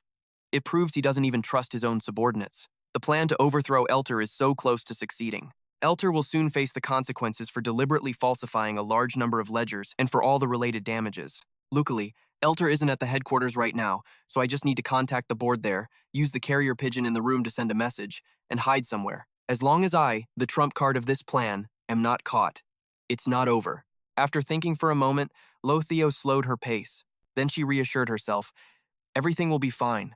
I shouldn't be so disappointed. No one in this world understands me anyway. But betrayal, well, that goes without saying. Haven't I been through similar things countless times?" Loethio leaned against the wall to catch her breath, to show weakness in a situation like this. It's so unlike me. She trembled at her current situation, tears streaming down her face. Then she started walking again. "In short, I'll do everything I can. First, I have to get out of here. I need to get to my room before Elter arrives. As long as I can send the distress letter in time, things can still be saved." At the same time, on the first floor of the main hall, things had descended into indescribable chaos. Old man Elter walked in with a cold expression, followed by 2 rows of people in black cloaks. When he saw the person in front of him, he spoke up, "Hump, are you a student? Evacuate from here quickly. This building is about to collapse, so for safety reasons, we can't let anyone inside." S, still covered in blood, calmly replied, "All outsiders are forbidden from entering. Not until the school officials arrive." Elter waved his hand, signaling his subordinates to back away, then asked, "Did the academy specially assign you to stand guard here?" S immediately replied, "No, sir. This was all my own doing, because Sylvania has its own system for handling problems like this." Then, he cautiously observed the man. "There are 3 key players in how this story unfolds. Loethio, who wants to overthrow Elter, reclaim justice for her unhappy childhood, and take the position of guild chairman.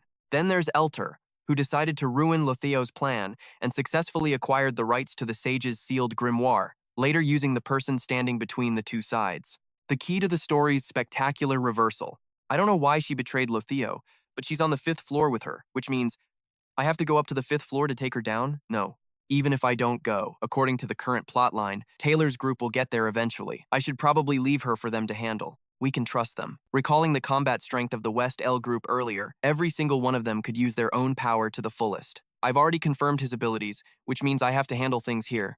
No matter what Elter is plotting for the OP Hall, as long as I don't let them inside, everything in the OP Hall will proceed as planned. Then S suddenly exclaimed.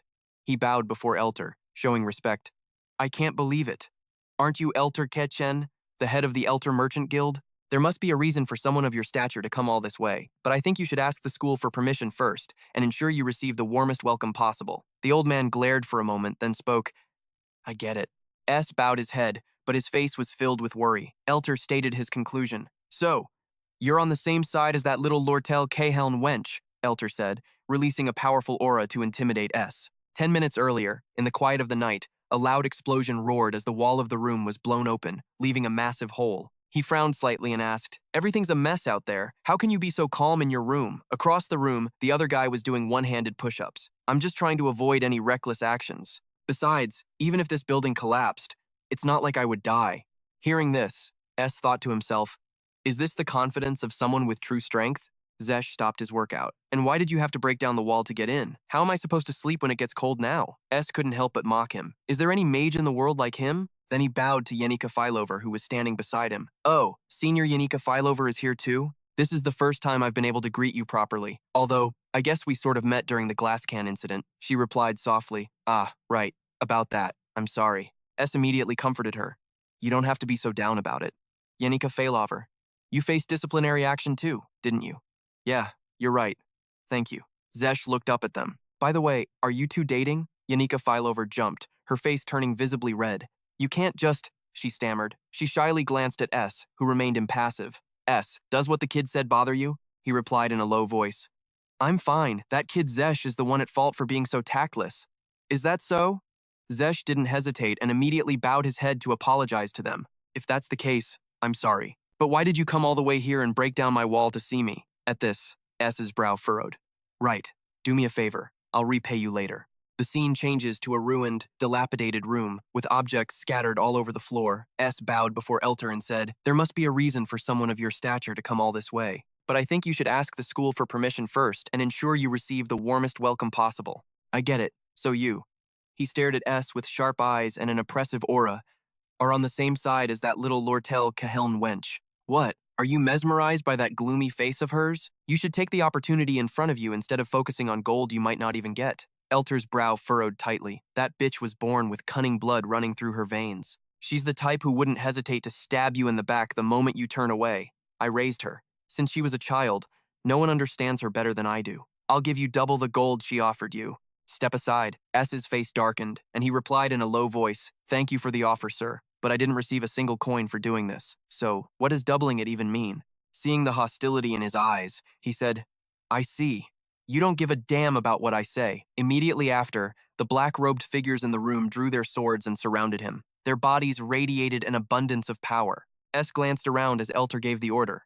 S, get him. The men immediately charged forward to attack. S quickly braced himself and ran, but unfortunately, his path was blocked. Are you all just going to let him escape? Just then, a stream of blue light suddenly appeared, blowing the entire group away in an instant. It turned out to be Zesh and Yanika Filover, coming to the rescue. Leave this to us. S quickly told them, I'll go check the situation and be right back. I'll definitely repay you for this later. Yanika Filover had already summoned her spirit. All right, Zesh said with a slight smile. Besides, wasn't I the one who owed you from the start? Seeing them, Elter's frown deepened. They're all just students, but they're no pushovers. All of you! Use everything you've got. The group charged at the two of them, who fought back fiercely alongside their fire spirits. As S ran out, an incredibly loud explosion erupted. He thought to himself, right now, I have to find Lortell Caheln and ask her what the hell is going on. But he didn't have to look far. Lortell Caheln was standing behind S, by the door. He immediately asked her, Couldn't you get out? Yeah. Let's escape through the back door. He turned to look at her. Can you still run? Don't fall behind. Run at full speed. As Lortell Caheln ran after S, She was lost in her own thoughts. Every act of kindness and trust hides a reason. Even Zaydu, the receptionist at the Elter Merchant Guild, always teased Lortell Cahelm, just waiting for a different opportunity, for Lortell Cahelm to slip up and reveal some valuable secret information or weakness. The handyman at the Elter Merchant Guild was always full of life in front of Lortell Cahelm, because she always tipped him generously whenever she asked for a favor. And the reason the Academy's pet parrot was so attached to her was because the food she fed it was top grade. All acts of kindness definitely have a motive behind them. At least, that's how the world works in Lortell Cahelm's eyes. Running in the lead, S spoke in a low voice. We probably don't have time for details now. Basically, Alice betrayed you, right? Lortell Cahelm didn't answer him. She pressed her lips together tightly and thought, it's my fault. A pathetic, foolish mistake. Yanika Fileover was raised with overwhelming love and kindness from everyone around her, so she herself is conscious of having to treat the world with that same kindness. I'm not like her. That day, she made an offer to Taylor. I saw the warmth in her eyes when she looked at S, a look that clearly said she didn't need any favor in return. I thought I almost had a chance at a similar relationship, so I revealed the entire plan to Alice. But ironically, someone like me, who has never trusted anyone, placed my hopes in the hands of another only to receive a bitter failure in return. Actually, no matter how much I trusted her, I should never have let go of the dark, filthy person I am. I should have never allowed myself to dream that someone like me deserved to live a happy life. To take over the Opolis Hall, I bribed 5 people. The head maid, Alice, the twin maids, Senny and Kenny, the representative for the lower-class students, Willen, and the noble, S. Alice, Senny, and Kenny sided with Elter. Willen also wants to side with Elter, so he won't choose my side. He's just like Lortell Cahelm. She suddenly stopped and said sullenly, I'm sorry, S. Although she said it out loud, inside she was resisting fiercely. Why am I saying these words? Why? Because he's an ally. I'm not sure if I have the 20 gold coins to pay you as we agreed anymore. As you can see, the situation has taken an unexpected turn. Why do I have to keep whining about surrendering just because no one is on my side anymore? But unexpectedly, S said, I didn't ask you. Without another word, he grabbed Lortell Cahelm's hand. There's not much time left. What are you doing standing there frozen? If Elter catches you, you're dead for sure. We'll deal with the future later. Right now, we have to escape, right? She stared at him, dumbfounded, unable to utter a single word. Kindness and trust, S said in a low voice. Talk. I know what happened. Lortell Cahelm thought to herself, there's always a motive behind it. If you can't figure out their motive, never trust them. I'm sure that's how this world works. Then she answered him. The Merchant Guild headquarters is trying to manipulate market prices. This plan is definitely my father's. After the large-scale monster hunt in the Eastern Mountains last summer, the price of armor dropped across the board. He speculated and sold that armor exclusively within the country. In short, he's controlling the trade market. Obviously. You don't have to spell it out for me, S said bluntly, leaving Loethio a bit stunned. Huh?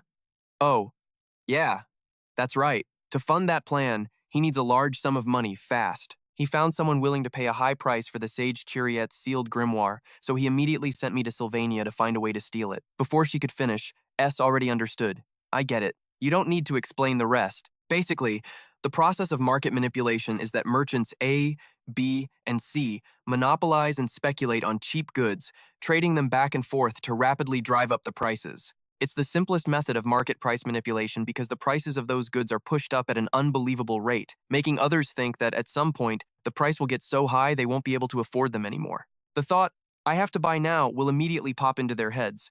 And if the merchants sell what they've speculated on at that moment, they'll rake in a massive profit. But this form of market manipulation is built on trust. If merchants B and C were to sell their goods without telling A, the price would instantly plummet disastrously. In the role of merchant A, who sold his bonds to buy the goods and manipulate them, is Elter. Because of this sudden budget deficit, he will be pushed into a difficult situation, facing the risk of being stripped of his power, something he has been planning for years to avoid.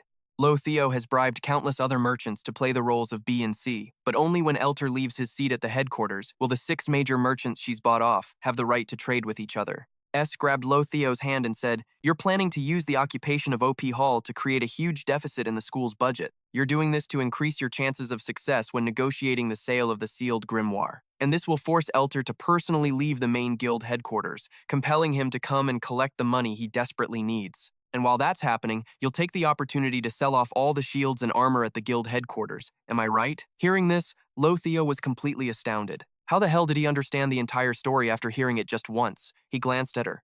In the end, you only need to do one thing. We have to find a way to send a letter to the guild headquarters to inform them to proceed with the sale of the shields and armor. Loethio frowned slightly. I have a carrier pigeon in my room. It's my direct line of communication with my allies in the guild headquarters. So, you just need to send the pigeon to the guild and hide until the transaction is complete, and victory is yours. But it's highly likely my father has already anticipated this. I'm sure that tonight, he'll capture me at all costs and force the traitors to confess the entire plan. S was silent for a moment, then said in a low, firm voice, "Listen carefully, Loethio. From this moment on, you must hide at all costs and not let anyone find you. If I were Elter, I'd have people blockading both ends of the bridge leading to the Owl Mountain range. They'll definitely be searching there. Let's tell the carriage driver at the camp to take an empty carriage up to the top of the Owl Peak, find a suitable spot, leave the carriage there, and then get out of there quickly. That'll make them think you're in the outskirts of the Owl Range." Loethio asked quietly. "Then what about me? In the northern forest, there's an unfinished cabin. You just need to hide there for 3 days. I'll use the pigeon in your room to send the letter to the guild. I just need to write a brief message saying sell, and your allies will understand, right?" "Yes, they'll understand." Then, S's eyes suddenly widened. He quickly pulled her back. "There's someone watching the back door. I'll handle things outside. Go to your room. You wait here until they're all gone, then run to the camp." Loethio was completely surprised by his actions. He gave her a sense of perfection and security. It was like he was an old friend, acting and solving everything without a moment of hesitation or wasted time. For a second, I actually thought about trusting him and leaving everything in his hands. S saw her just standing there, staring at him, and frowned. "Are you still with me? Why are you suddenly so distracted? This isn't like you at all," Loethio stammered in reply. I understand," she thought to herself. Maybe this is for the best this time. But what she said was, "S, why are you helping me so much?" He himself was surprised by her question. Why ask something like that all of a sudden? Do I need a reason? I just do what I think needs to be done. With that, S opened the door and left. The door slammed shut with a thud. Outside, the quiet, dark sky was illuminated by bright stars. A few clashing sounds echoed in the silent night.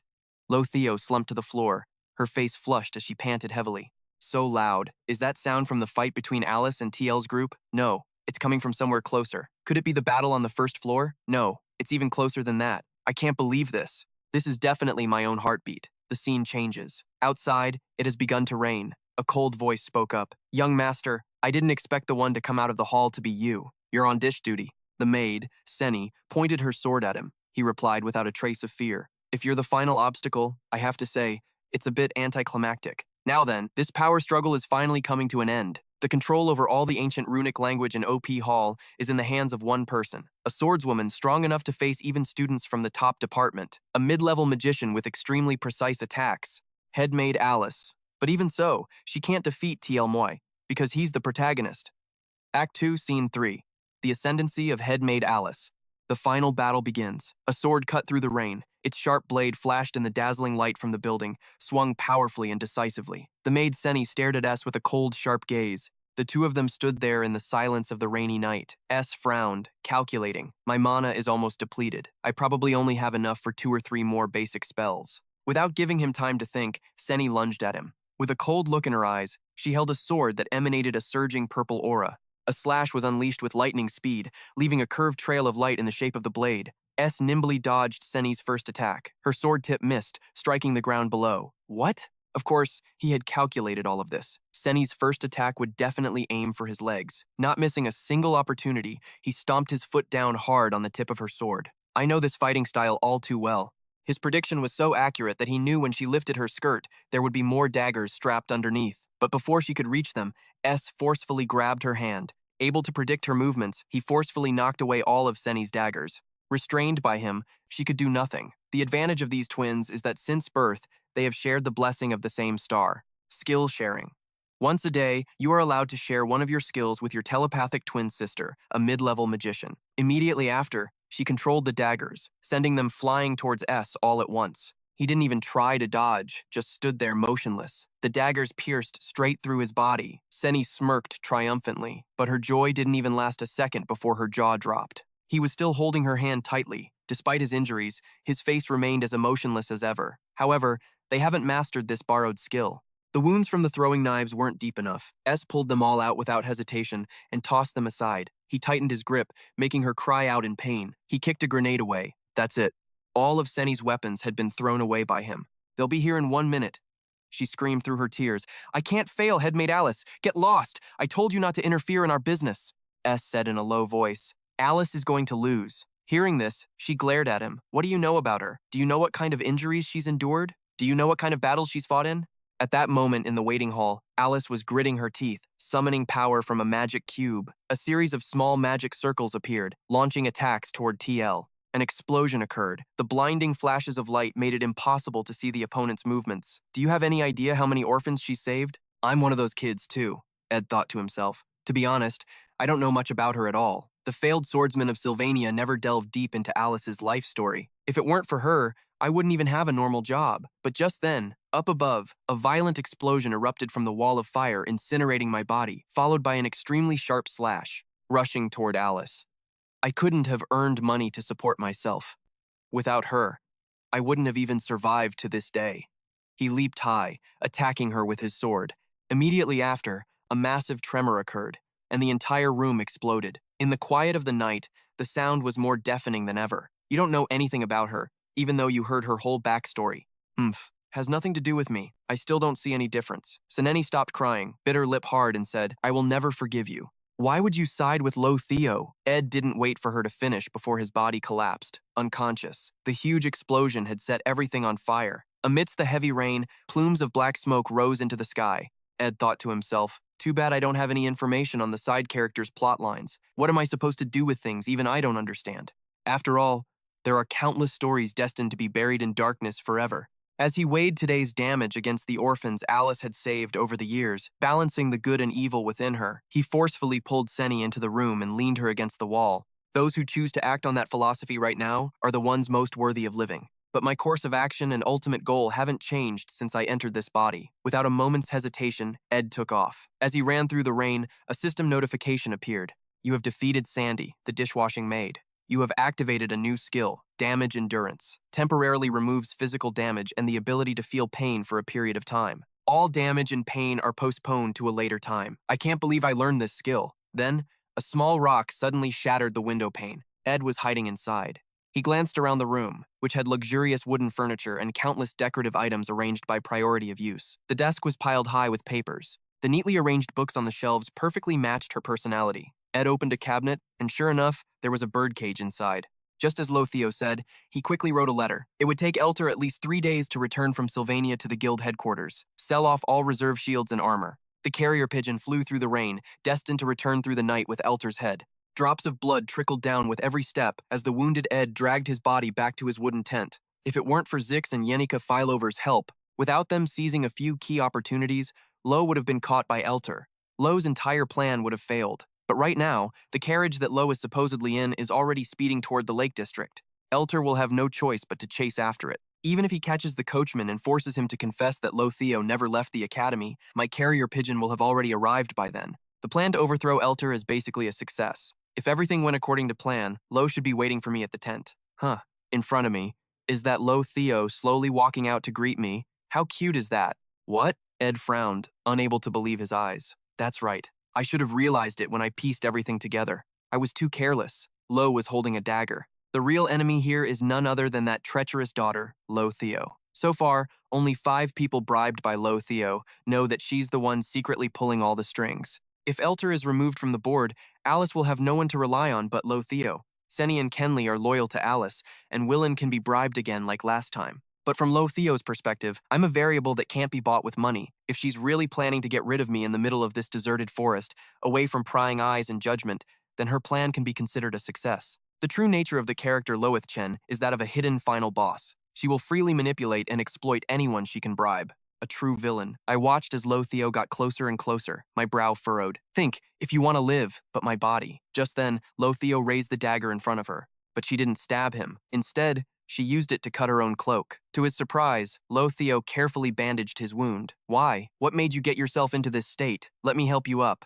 The rain just stopped, so I started a small campfire. Come warm yourself up with me first. Under the flickering firelight, Ed and Loethio sat beside each other, talking. So, everything went according to your plan, right? Come on. You're talking to Loethchen, you know. She smiled faintly and said, I made the coachman promise me. He said that even if it cost him his life, he would do his best to mislead them. Hearing that, Ed asked, is that coachman really so loyal? How did you get him to obey you? He thought to himself. No way. She didn't take his family hostage, did she? Probably not.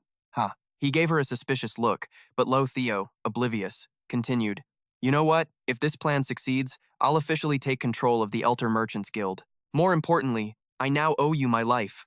What do you think? Aren't you happy about that? Don't you think I'm cool? Ed silently threw more wood into the fire without a word. Seeing that, she remarked, "What a boring reaction." But far from being annoyed, Loethio just smiled. "Thanks. I'll never forget what you did today. Just remember to give me the 20 gold coins you promised when this is over." "Of course. Also, there's something I need to ask you. Is there something else to deal with? Is it about Alice?" Her face suddenly darkened. "No, it's not about that.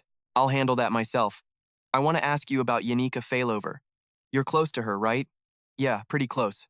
She's really kind. She's a friendly and talented senior, so I really admire her. She's always looking out for everyone, open with them all." He glanced at her. "Yeah, so what?" Lo froze for a moment, then smiled again. "You see, I'm not that good of a person." Scene change. Meanwhile, at Opolis Hall, Elter left immediately upon receiving a report from his subordinate. It seemed he had grown tired of playing around at Opolis Hall. As for the battle between Zix and Elter's lackeys, it seemed he wasn't contributing much. He frowned. "I think you're going a bit too far. You sent a whole group of them flying just like that. Please, stop." However, instead of fighting them, what he really needed to do was stop his own teammate. At first, a flicker of worry crossed Yanika Failover's face, but a moment later, all the spirits within her were unleashed. Zix himself was about to be blown away by her power. "Janika, I have to stop her before anyone else gets hurt. What's wrong? Are you angry?" Hearing his voice, Yanika Failover fell silent, then turned her head to look at him with a grin. "Oh, I'm not angry at all." By then, it was already morning. I thought with difficulty, "My uniform is completely torn. I can't go to class like this." Zix brought me his uniform to borrow and reported on the situation. The blame for destroying Opolis Hall was placed on Willen. As for headmate Alice, who was eventually captured, she still hasn't said a single word about what happened. A key character in the story prevented Lo's inevitable death, but since there's been no response from Elter yet, it seems the plan was a success. For the story to unfold as naturally as possible, there's no choice but to wait for the carrier bird to return with good news. This whole affair has really taken a toll on my health. He let out a weary sigh. "My body's not in good shape. I'm aching all over. Even my daily chores, things I have to do, feel overwhelming. But no matter what, I have to get them done." Ed's life skills details. Rank, Intermediate Craftsman. Special skills, Clumsiness level 13, Design level 8, Gathering ability level 11, High tier crafting skill. High-level crafting has been unlocked, so I have to prioritize developing my existing skills. I've chosen the skill I want to master, Spirit Harmonization, the type of magic best suited for me. Spirit magic and technical magic are extremely useful for building houses and crafting compact combat tools. If I can create at least one tool that contains a spirit, this skill will automatically become instinctual. As for Magatech, if you can successfully disassemble and reassemble an item of a certain Magatech level at least once, the skill will unlock. I don't want to waste spirit magic unnecessarily. But for now, I should at least catch a low-level spirit to form a contract with. Just then, Yanika Failover's voice cut through his thoughts. "Hey, the rain finally stopped, so it's nice and cool out." "Huh? Oh, hey, Yanika Failover. No school today?" She casually sat down on a small rock next to him. "My head hurts and my whole body aches, so I decided to come to the forest for some fresh air." Hearing this, S immediately asked, "Are you sure you weren't hurt at all when you helped me hold them off?" "Nope, not at all." Yanika Failover's eyes crinkled into a smile. Then she added, "Speaking of which, is Lortell Caheln okay?" "Yeah, she's resting inside." At the same time, inside the house, Lortell Caheln was sunbathing by the window. She thought to herself that while the occupation of Opal Hall was more or less resolved, there was still a lot to do. I have to persuade the former headmaid, Alice, and gradually negotiate to buy back the sage's sealed grimoire. But 3 days have passed, and I'm still waiting for a response from the Elter Merchants Guild headquarters. Every day, I wait here, feeling anxious and restless. Even though it's frustrating, I don't want this feeling to stop. Her eyes widened as she gazed at the scenery outside the window. Every time she was near S. Taylor, her heart would race. Seeing him diligently chopping firewood, Lortell Cahelm couldn't help but smile. His sincerity, his lack of ulterior motives, and the trust he gives without expecting anything in return, it makes me feel safe. This feeling is so pure with him. For Lortell Cahelm, a girl who had spent her whole life drifting through cold streets, this was a treasure more precious than gold, and at any cost, she would not share that affection with anyone else. Especially not Yanika Failover F. Yanika Failover's life was already overflowing with unconditional love from her family and friends. When she saw Yanika Failover happily laughing and joking with S outside, her face contorted in anger. "You already have so much, you should spare a little for me. If you won't give him up, then we'll just have to fight for him. And unfortunately for you, that's my specialty." Lortell Cahelm flashed a cunning smile, the kind of smile only a villain would make. 3 days together is a once-in-a-lifetime golden opportunity. First, I'll do this my way. What if I fill this log cabin with gold? The thought had barely formed before she frantically dismissed it. No, I can't. He might think I'm pitying him. Besides, I'm pretty broke right now. Maybe I could help with his tuition? That wouldn't be so bad, would it? Trying to act as natural as possible, Lortell Cahelm imagined the scene. She pictured herself saying shyly, "It's not like I'm paying your tuition for you or anything. Don't get the wrong idea." She couldn't stop herself from banging her head against the wall in embarrassment. Ugh, why does that sound so cringy? Lortell Cahelm's experience with boyfriends was zero. Just then, another voice spoke up. "Can you move somewhere else? That's my spot." Lortell Cahelm looked up, bewildered. A sleepy-looking Lucy Mayriel slowly walked in. Lortell Cahelm froze as she watched the girl nonchalantly stretch out and lie flat on the floor. "Lucy Mayriel, what are you doing here? This is the best spot for sunbathing." Lortell Cahelm thought to herself, "What now?" But Lucy Mayriel hadn't been lying there for even 2 seconds when S rushed in, picked her up, and unceremoniously tossed her into a small wooden enclosure in the yard. He turned his head and said to Lortell Cahelm, "Sorry, did I wake you?" Lucy Mayriel snuck in, "But I've taken care of it. Go on, go back to sleep." Then she asked, "Does Lucy come here a lot?" "Just treat that kid like a natural disaster and ignore her." "So, another rival has appeared," Lortell Cahelm thought. She sighed wearily. "But I still have plenty of time. Over the next 3 days, I'll even the score." S's log cabin diary. On the morning of the second day, she opened the window, stuck her head out, and said with a bright smile, "Hello!" But, contrary to Lortell Cahelm's expectations, the person in front of her wasn't S, but Yanika Fileover. "Good morning, Lortell Cahelm." Disappointed, Lortell Cahelm went back inside her room. Outside, S said softly, "Oh, Yanika Failover, you're here." Lortell Cahelm narrowed her eyes. Seeing Lucy Mayriel sprawled on the ground, she sighed again. It was so hard to get a private morning with S. S, meanwhile, was very busy. Finally done. New creation complete, handmade brick, shaped by pouring mud into a mold and drying from the inside out, before being dried again with a heating spell. Crafting difficulty, 2 stars. Crafting complete. Your crafting proficiency has increased. You have learned the construction skill thanks to your high talent stat. Your proficiency points increased by more than the average amount. New creation complete. Fired brick fireplace. Created by stacking handmade bricks. Although the structure is somewhat unstable due to the bricks being joined with mud, it provides excellent heating. A chimney is required as it is built indoors. Crafting difficulty, 2.5 stars. Crafting complete. Your crafting proficiency has increased. I just finished the fireplace I had to leave behind because of the incident at Opolis Hall. Scene change. A table is laid out with delicious and appealing food skewers. Wow, this smells amazing. Did you add basil? My mom gave me some the other day. You could tell just by smelling it. I'm very confident in my sense of smell, you know? Lortell Cahelm held a skewer in her hand and said, "Nothing special happened this morning, so for now, I'll assume everything is going according to plan." S gently reminded her, "Yeah, that's good news, but you can't let your guard down. Of course not, but there's still a ton of unfinished business." She took a small bite of meat, like earning the money to pay you back, as promised. "And since I'm a merchant, I must pay you the full 20 gold coins. Would you be willing to accept payment in kind instead of cash?" S raised an eyebrow slightly. "The first thing that comes to mind is building materials. Or, right. A large quantity of technical magic tools, perhaps?" Lortell Cahelm hadn't expected him to want something like that. "Technical magic tools, huh? I'll have someone check the archives. I'll let you know if we have any." Actually, I'll just try to recall it now. I've memorized everything anyway." Sitting beside them, Yanika Fileover couldn't help but frown as she watched their conversation. Just then, S turned to her and said, "By the way, speaking of which, there's a favor I wanted to ask you." Yanika Fileover. "A favor? For me? I've been studying spirit magic recently, and I want to form a contract with a low-level spirit. I was hoping you could guide me." Yanika Fileover was incredibly pleased. "Then I guess that makes me your teacher, huh? Before you know it, you'll be able to form a contract with a mid-level spirit." His eyes widened at her words. "Oh, okay. Practice spirit connection first and try to focus on that." A small bird appeared on her hand. "Kister, try talking to S."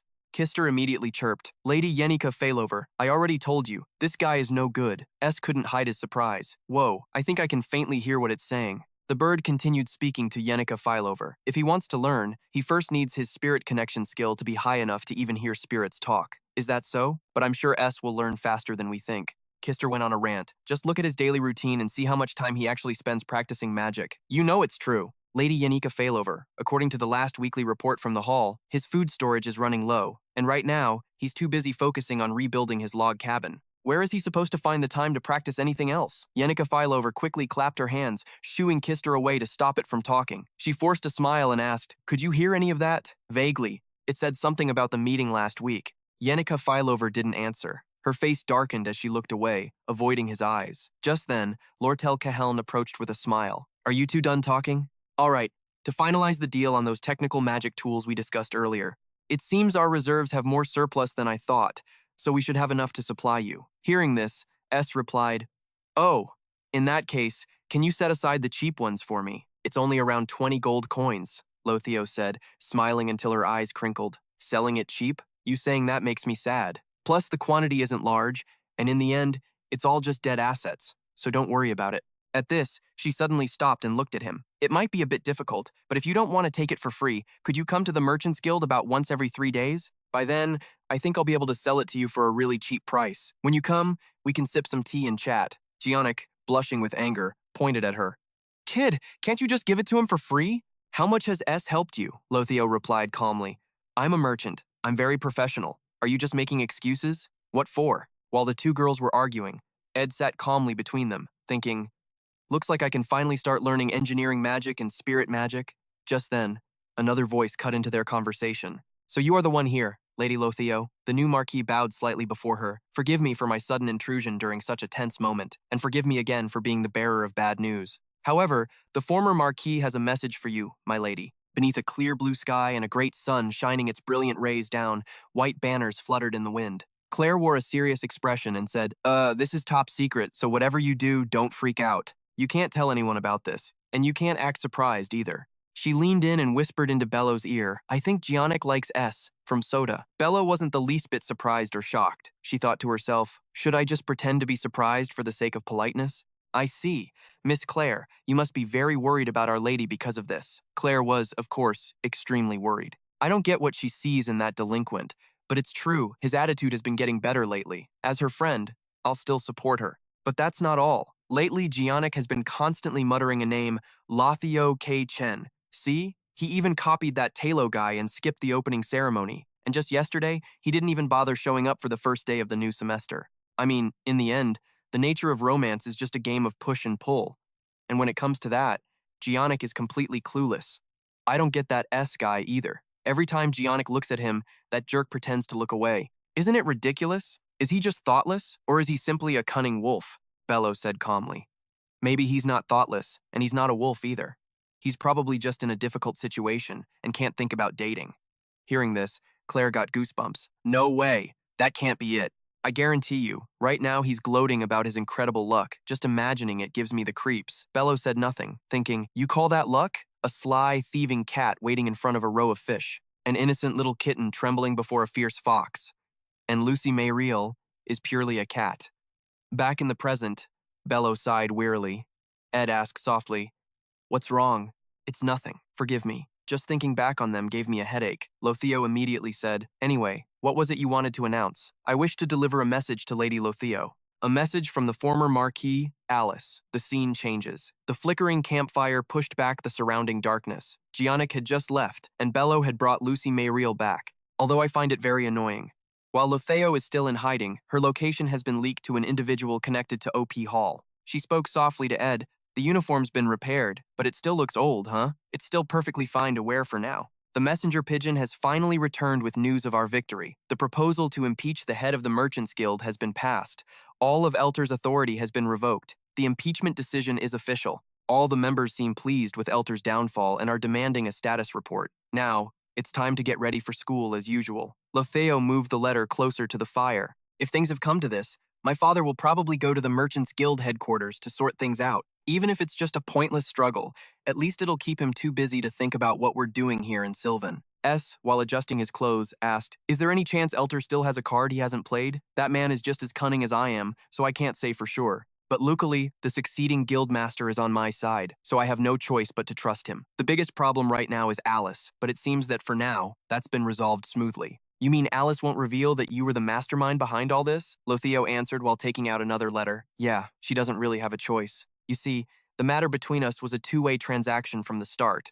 She was always going to side with the winner, whether it was me Or the note Belle May delivered, which detailed the orphanages she was covering annual maintenance costs for, along with contact information to support them. The work assigned to Alice just kept piling up. Her health declined severely, but the Academy's management ignored her weary complaints. Gradually, she no longer had the strength to work. This meant she could no longer provide for the orphanages, so she gambled her own life in one final, big bet. Thanks to her inherently resilient and tenacious nature, no one realized the hardships she was enduring. Of course, those close to her understood her thoughts and circumstances to some extent. She chose to side with me, simply because I seemed to have a better chance of winning. It's very difficult to rebuild lost trust, but I never expected her to send me this list instead of a threat. Hearing this, Ed remained silent, only glancing at Loethio.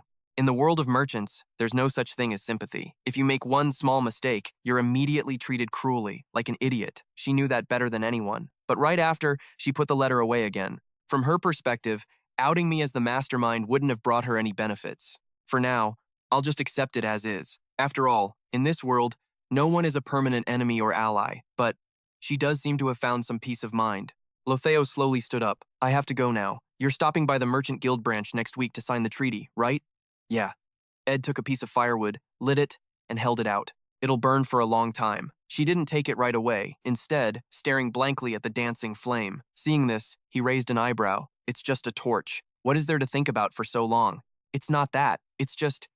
Ed, you're taller than I thought. Why bring that up now? Loethio suddenly blushed and said, things have been a bit rushed, but if I want to win, sometimes I have to take risks. I wonder if you know? The nature of human relationships is just push and pull. Just like this tie. See how it's all twisted up? Right? Loethio gently adjusted his tie. He asked in a low voice, Has no one ever paid attention to me before? Does my uniform make you uncomfortable? She smiled softly. Ah, well, there's nothing wrong with dressing a little neater. After all, we're students of Sylvania Academy. Then, Loethio suddenly pulled his tie down. You mean… Huh? The atmosphere suddenly fell silent under a quiet sky full of twinkling stars. Next to the flickering campfire, Loethio stood on her tiptoes and kissed Ed on the lips. Just a few seconds later, she pulled away and touched her own lips. Those raspberries we ate earlier were delicious, weren't they? Getting to taste them again makes me very happy. He couldn't help but feel annoyed. There has to be a limit to things. Look how flustered you are. It's just as they say, no one likes being pushed or pulled into a relationship too quickly. Next time, I promise I'll pull much more slowly. After all, I need to build up momentum to push you out of my life. With that, Loethio took the torch from his hand and turned to leave. After a few steps, she broke into a run, but because she was going too fast, she carelessly fell to the ground. Ed, witnessing this, felt helpless, even though I'm trying not to get involved with the main character's plotline anymore. As expected, he sighed, nothing ever works out.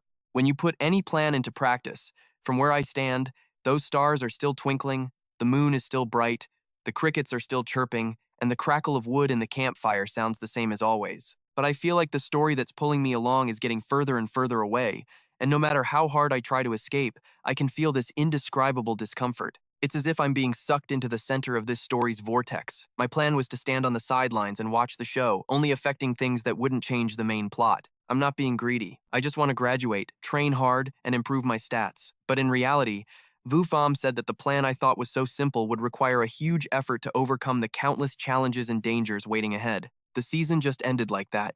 In a flash, autumn had arrived. In the end, this guy is just another piece of S.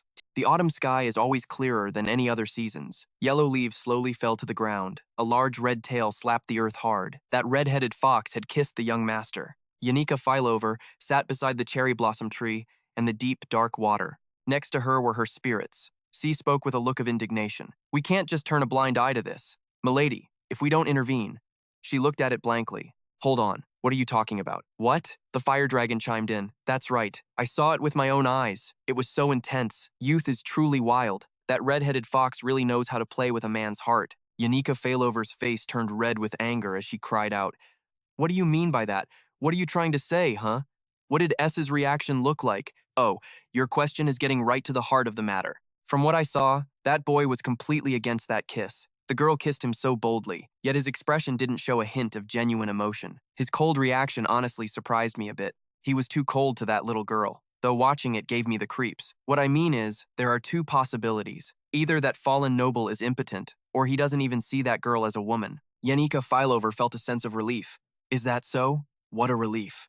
The fire dragon continued to ramble. But anyway, men might be good on the offense, but they're terrible on defense. In my experience, with people like that red-headed fox, the more their target resists, the more they'll cling to them and burn even hotter. That's not good for you at all. Yanika Fileover? She replied, confused. But you said S's reaction was really cold. Hearing that, the fire dragon roared in anger. Are you just gonna let that red-headed fox snatch that kid away? You said you were going to teach him spirit magic. It's not worth wasting an opportunity like this. Or at the very least, just wait until you two are alone and give him a kiss. The Blue Panther cut him off in a low voice. Don't listen to that old geezer. Yanika Failover, you are the most beautiful and charming person in the world. You just need to be yourself. Oh, that's right. You should show off your innocent and lively side. Yanika Filover. Or how about a thrilling, exciting experience with the young master? Yanika Filover suddenly blushed, imagining them feeding each other shyly. Hearing this, the Fire Dragon and the Blue Panther were absolutely fuming, gritting their teeth, frustrated at her for not living up to her potential. Let's change the subject. Back at the wooden cabin, S was feeding Lucy Mayriel when her eyes suddenly widened and she began to retch violently. Ugh, this is disgusting. Lucy Mayriel was so angry she kept hitting him, but S didn't seem to care in the slightest. Right, huh. If I don't add a lot of spices, you can't taste anything at all. She raised her voice reproachfully. Stop using me as your food tester, he thought to himself. Looks like I need to improve my cooking skills while I wait for all the ingredients to be gathered. His life skill details at that moment were Intermediate Craftsman. Main skills, Woodcraft. Dexterity level 14, Design level 9, Gathering level 12, Woodcraft level 13, Hunting level 10, Fishing level 7, Cooking level 6, Repair level 5. Advanced crafting skills, none. The key stats have a huge impact on the development of life skills. If I only increase one stat, the efficiency will decrease, so I have to balance them all for even growth. The problem is, I'm too busy. The new school year has started. Outside of school, even if I sleep less, the time I have to develop my survival skills is only about 5 to 6 hours. I might get used to it, but the reason I'm worried about the efficiency of my survival activities is that I need more time to check which way the plot is going. Every day at school, I keep a close eye on key students like Taylor and the 4 heroines in the academy. Taylor is in the combat department, so I can't see him most of the time, but it looks like he's progressing very quickly. His teammate, Isla, is also doing a good job in her support role. The benevolent princess, Princess Pania, doesn't seem to have any problems either. But the stage where she and Loethio have a disagreement is coming up, so I need to watch her more closely. Clay doesn't enroll until next year, so I don't have to worry about her too much for now. I'm watching the treasured daughter, Loethio, as if I'm walking on thin ice. I don't know how Elter's early dismissal will affect her actions in the future, but she doesn't need Elter. It seems her plan to steal the grimoire remains unchanged. The reason I've needed more time lately is because it's almost time to start the inspection of the department building. Because the final boss of this second act is, at that same moment, in his room, Professor Glast read the contents of the paper with a cold face. I see. So there was a mastermind behind the Overpowered Hall occupation. Professor Glast frowned as he read the paper in his hand. Then he said to Assistant Professor Clay Elpin, if that's what you think, then it's likely the truth. After all, your intuition is usually spot on. G slowly took off his glasses. But be careful not to forget about other important things. For example, that research paper on speculative science I asked you to look into. He used his sharp gaze and an overwhelming pressure to look at Clay, making her jump in fear. It will be ready by tomorrow morning. Scene changed to Overpowered Hall, in Assistant Professor Clay's office. I've gathered all the information related to the Overpowered Hall occupation. Miss Clay was so exhausted she was numb. Thank you, Anise. Clay picked up the stack of papers and read it. It was all information about the people involved in the Overpowered Hall occupation. She thought to herself, do I really have to focus on investigating a case that's already been more or less completely resolved? I'm so tired, I could just die. Clay narrowed her eyes slightly. But no matter how you look at it, it does seem suspicious. She flipped to the information page about Ed Taylor. At the same time, at the Elter Merchants Guild, Sylvania branch, Loethio spoke to S with an apologetic look. Oh my, I'm so sorry. I've been so busy with things at home that I completely forgot about the contract. We'll have to reschedule for next week. To make up for it, I've prepared some tea and snacks for you. The Magitech devices are all ready. You can pick them up at the counter. S looked at her, a bit dazed. Is that so? Oh, by the way, is that your work uniform? Loethio gave him a charming smile. I have an important meeting today, so I had to dress up a bit. What do you think? An important meeting? Seeing that he was still oblivious and didn't get her hidden meaning, she felt a little embarrassed, then gave a wry smile. That's right. It's a private matter. You don't need to worry about it. Loethio quickly changed the subject. Is your tent finished yet? S immediately answered. It's in the final stages. Then you'll probably need furniture, right? Ha, yeah, but the furniture you sell here is all high-end. I can't afford it. She walked closer to him and said, Of course I can't just give you these things for free. Giving away merchandise for free? That would violate my professional ethics as a merchant. Woodcraft is your specialty, right? Loethia used her ability to break one of the chair's legs, then threw it to the ground without a second thought. Now this can't be sold. I'll throw it out tomorrow. S couldn't believe what she had just done. I told you, this stuff is expensive. Loethia just smiled at him without saying a word. How can a person keep such a straight face? She propped her hands on the table and sat on top of it, right next to him. I've even made the first move. Loethia gently touched a finger to S's chest. Or, do you not see me as a woman? I've always seen you as the man for me. S. It's exactly as you think. Even the help I'm giving you comes from very complicated reasons. Hearing this, he said, I know what answer you're expecting from me. But before he could finish, she cut him right off. Oh, please, it's not like I'm expecting any response from you. You know I'd never enter a fight. I'm not sure I can win, yet you're still acting so cold. One day, I won't be the only one who can't control themselves, he thought to himself, seeing that same ambiguous smile. Whether in an advantageous situation or a dire one, it's a merchant's instinct to never reveal their true feelings. The scene changes to the Academy's school grounds. All right then, Yanika Failover said excitedly, raising her magic wand high. Let's start the new lesson right away. He, standing opposite her, replied. Okay. Yanika Failover flicked her wand lightly, and a flame immediately appeared in her hand. She smiled and asked him, do you want to practice focusing your mana and creating a link first? In the end, this guy is just another piece of S. He stared wide-eyed, not blinking, as the flame coiled into a vortex, burning stronger and stronger. Then, a brilliant golden light burst from it. A pleasure to meet you, young master. The flame from before had formed into a fire spirit. It is an honor for me to sign a contract with you. I am Mug, a low-level fire spirit, young master. According to the results of last week's hearing, based on the proposal to select a spirit to link with you, I passed the first round, the volunteer round.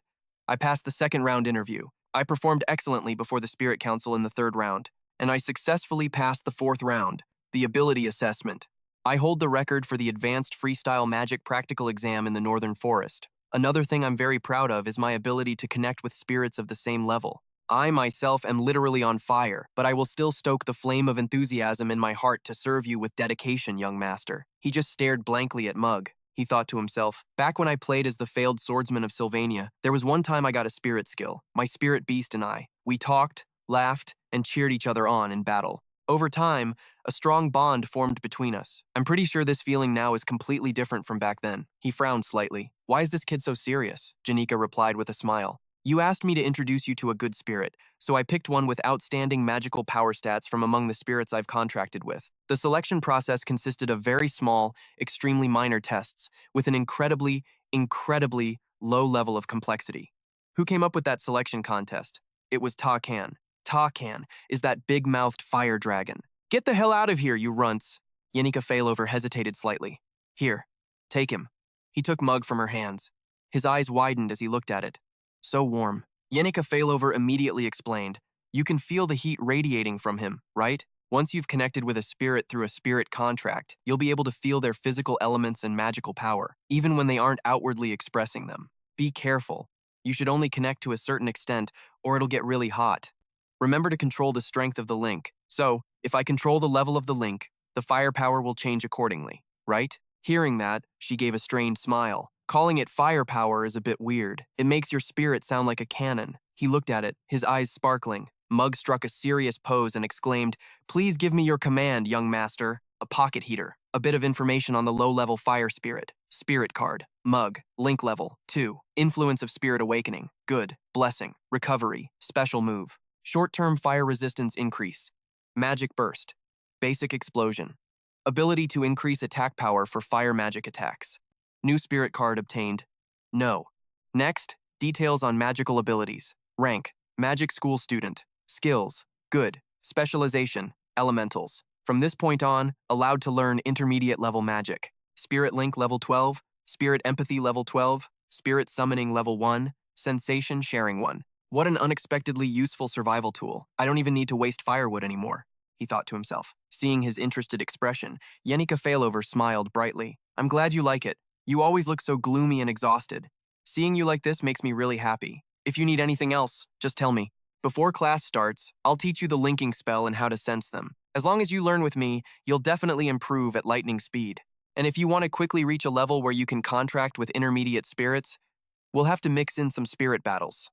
I'll go ahead and book a spot in the dueling practice room, and I have some tools that can increase the stability of the spirit link, but I left them all in my room. She suddenly covered her mouth mid-sentence.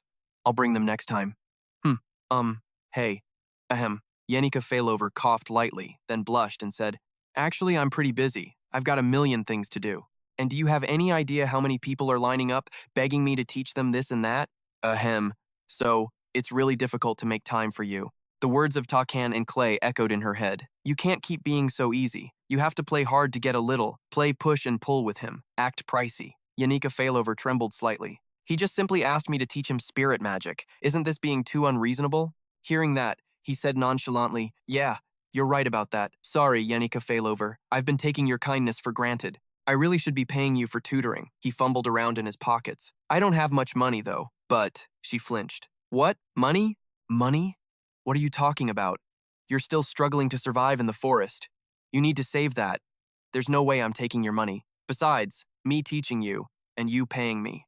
That's so cold. Aren't we close? Doing that really hurts my feelings, you know? After hearing her go on, he was even more confused. But weren't you the one who wanted something in return? Why did you change your mind so fast? Yanika Failover's face suddenly turned bright red, and she stammered, unable to form words.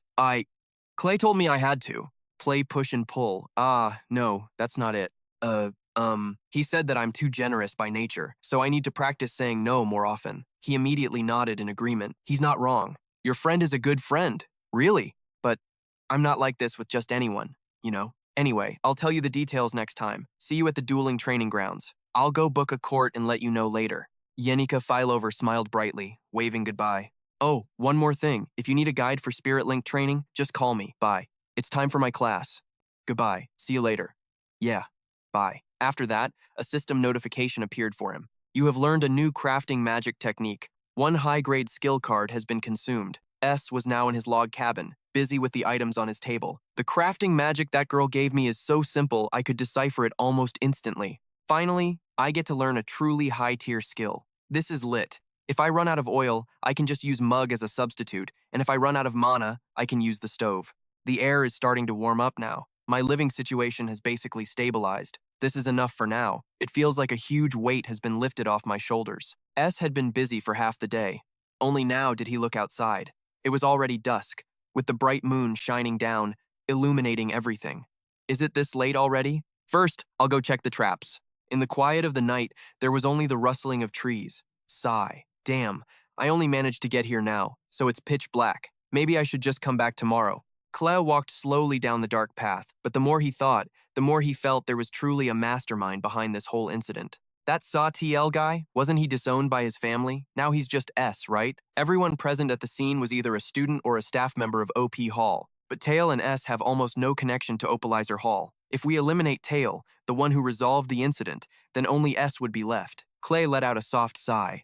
I heard that Tiel often appears in this northern forest area, which is why I rushed here. But thinking about it now, unless he actually lives in the forest, he wouldn't be foolish enough to wander around in the middle of it like this. Right after that, her eyes shot open to see a dead deer being dragged away. Clay quickly hid behind a tree. Nearby, S was carrying Lucy Mayriel on his shoulder, his other hand pulling the animal. She was utterly panicked at the sight. What is this? He looks like Abel Forxus, no less impressive than the Archmage Cloeo or the Great Sage Sylvania, even if he had to go all out against Lucy Mayriel May. I guess my gut feeling was spot on. The mastermind behind the occupation of Oilizer Hall was Tail. My intuition was right on the money. Maybe I have a knack for being a detective. What's going on here? What is all this? And just like that, I secretly followed S back to the cabin. He silently dragged the deer and carried Lucy Mayriel the long way home, threw the deer down with a thud, and then placed Lucy Mayriel back in her usual nest. He suddenly remembered. Now I remember. I have an appointment tomorrow morning. I have so much to deal with, I should probably go to bed early tonight. Clee stayed hidden behind the tree, carefully observing his every move. After S went inside the house, she tiptoed into the yard. I have to save Lucy Mayriel. Slowly, so quietly. Just as she was about to touch Lucy Mayriel's body, a blinding flash of light suddenly appeared. Clee was stunned, not understanding what was happening. What was that? Student Lucy Mayriel. She furrowed her brows warily and asked back, Who are you? Clay forced a smile and replied, I'm the professor's assistant. Her eyes widened as she stared at Lucy Mayriel. Is she back in her tent? Lucy Mayriel turned her back, then glared at Clee with a sharp, cold gaze. Her brows knitted together, and without a word, she flew straight up into the air, leaving Clee stunned. She sighed, just as I thought. Scene changed to Professor Glazer's office. Clay slammed a pile of things onto his desk. Professor, do you know a suspended student named S? He replied without a shred of emotion. The names of worthless, incompetent scum are not worth remembering. Your words are always so harsh, Professor. Well then, Professor Glazer, do you know the student Lucy Mayriel? Are you aware that Lucy Mayriel Mayukor was defeated and left powerless to resist? I was investigating the irregularities of the incident at Opolis Hall, but before I found anything, I accidentally wandered into the northern forest. Glazer slowly glanced at CLA. Can you get to the point? Clara Lane, she continued. So, in a way, I succeeded in using a recording charm on the first floor of Opolis Hall. Hearing this, he asked, a recording charm? Did you get permission? Of course not, but I just thought of this. You'd better write a report about that. Clee frowned, taking out a purple orb. I knew you'd say that, so I wrote it beforehand. And this thing will definitely provide you with more information. Take a look. The orb suddenly lit up, showing an image of S. Doesn't he look like a criminal? Do you see that expression of his? He's definitely the mastermind. Glazer remained silent, then asked nonchalantly, Is that all? I said it before. That S kid carrying Lucy Mayriel while she was unconscious. He was probably just taking the sleepyhead back to her tent, wasn't he? Clay was at a loss for words. Then Glazer said, Write the report. Yes, sir. Clay trudged away, dejected. Inside the room, his attention was suddenly caught by something. The orb showed an image of S sitting amidst a chaotic mess, with a few other students standing nearby. That's right. The spell recorded this scene as well. S was deliberately trying to stop Tiel and his group, but they quickly broke through his defense. Tiel was born on the paths of the holy sword Ali Visa, blessed with a talent for alchemy. An ordinary person like S stood no chance at all. That's what Glazer assumed, but what happened next made his eyes widen in surprise. Scene change. In the dense northern forest, a large fire blazed. A small dagger was stuck in a tree trunk. Mission complete. Crafting skill increased by 1 level. New item crafted. Explosive dagger. Dagger infused with spirit formula, engraved with an explosion charm that can be activated within a certain range. These charms are engraved very deeply, helping to shorten casting time and increase the skill's effectiveness. Crafting difficulty. 2 stars. Spirit formula inherited primal explosion magic. Copied and inherited from primal fire arts. Moderate magic accumulation. Small resonance area. S slowly pulled the dagger out. This dagger has been with me for a long time, ever since my first days of survival. I'm glad I decided to engrave so many charms on it. Mug raised an eyebrow, saying, The spirit formula has been successfully infused. From now on, the more the master of this dagger uses it, the more effective the skill will become. Young master, you've taken another step forward. This is a joyous occasion. We must have a party. This mischievous mug. I shall sing you a song with all my heart. A song of the sheepkin people, rewritten from the oral traditions of the sages. S frowned and pulled one of its wings up.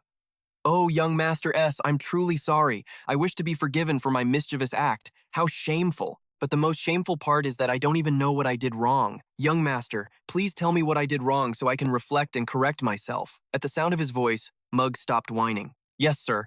S's brow furrowed as he looked at it. Talk. Spirits that leave the immortal realm to become low-level spirits choose to contract with spirit mages to ensure their safety and inherit magical power. For spirit mages like Yanika, it's perfectly normal for low-level spirits to want to contract with her. However, something seemed off from the very beginning, didn't it? What was your purpose in making a contract with me until you were able to fight? Did you promise someone something? Mug was surprised by his sharpness as he continued to question it. So, let me get this straight. We already knew each other, didn't we? Mug suddenly started to tremble, then it burst into tears. Oh, young master, how could I dare hide this from you? My respect and loyalty for you are absolutely not born from admiration, but because a small creature like me harbors great ambition. I am truly, deeply ashamed. If I contract with you, young master, I can bask in the pure magic power radiating from Lady Yanika. Thanks to that, I'll be able to grow twice as fast as other low-level spirits. He let out a tired sigh.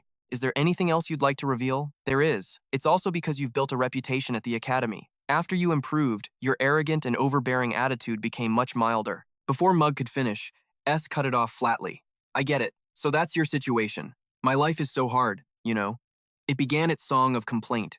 It all started when the high-ranking spirits in the spirit hierarchy were granted countless privileges, not to mention their arrogant and tyrannical ways, just because they were born before us. He comforted it in a low voice. All right, stop crying. In any case, we're both in the same boat, trying to overcome our circumstances. Young Master S, but I can't let myself get too comfortable. This is comfortable enough for me. If you're comfortable, then that's good. S continued to stay busy with his daily tasks to level up. Although my combat skills are still weak, my physical body has strengthened to an astonishing degree. Now I'm strong enough to fight even the top-tier guys, no joke. The storage is now filled to the brim with meat, vegetables, and various spices. I've also officially escaped the state of having no place to eat or live. It took so much time and effort, but I've also managed to memorize the basic theories and lessons, cutting down on sleep to study constantly. It's forced my brain to retain knowledge without any natural talent. If I had to describe it, I wouldn't even know how to put these days into words. But compared to the beginning, things are clearly much better. As he was deep in thought, a series of continuous calls rang out.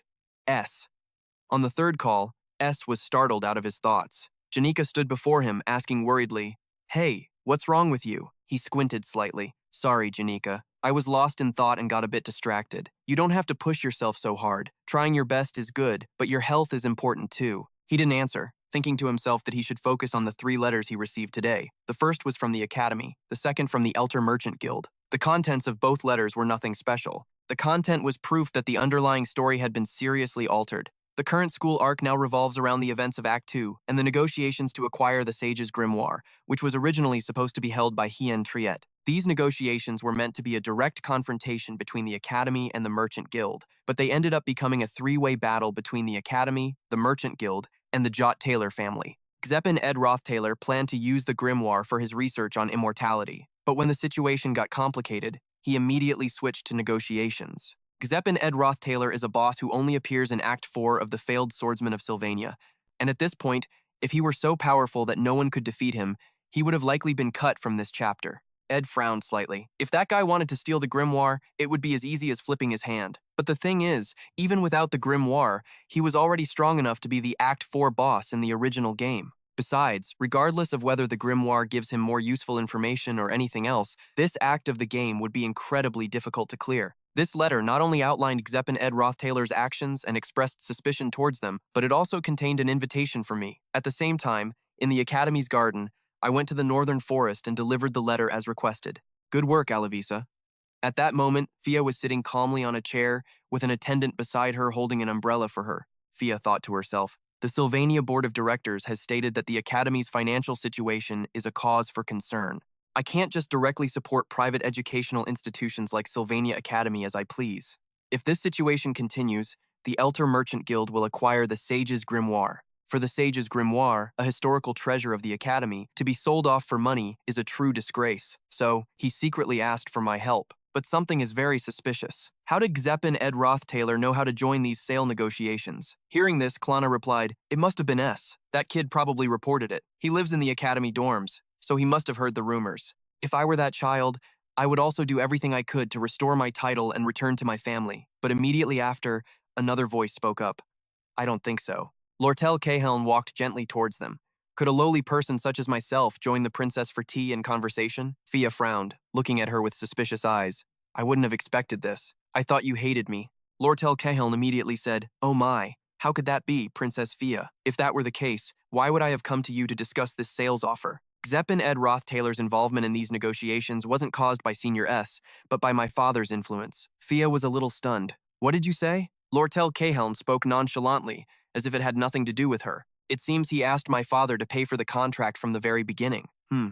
That's something I couldn't have known myself. Even though my father has lost his position as guildmaster, the plan to acquire the Grimoire will continue. The time and effort the Elter Merchant Guild has invested in this matter is significant. Klana then continued, "Then that's strange. After acquiring the Grimoire, wasn't the Elter Merchant Guild planning to sell it to the Jot Taylor family? Both sides are interested in the item. So why are the Elter Merchant Guild and the Jot Taylor family fighting? This agreement was reached because I have no intention of selling the contract to the Jot Taylor family. My current situation is rather unique, and it's best that this matter doesn't get involved with my father's business connections." Fia frowned, looking at Lortell Cahelm with suspicion. "This is an internal matter. Why are you telling me?" Lortell Cahelm replied with a smile. "The enemy of my enemy is my friend. Princess Fia would also benefit from investing in the Jot Taylor family. I would also get the sales contract, so it's a win-win situation. Of course, I am also worried that Senior S might be harmed because of this, but perhaps that's just the needless worry of a mere junior." "You're worried about him? He has been exiled from the family and is living his own life, so it's truly unfair if you mistakenly believe he still has ties to the Jot Taylor family." Fia couldn't help but think,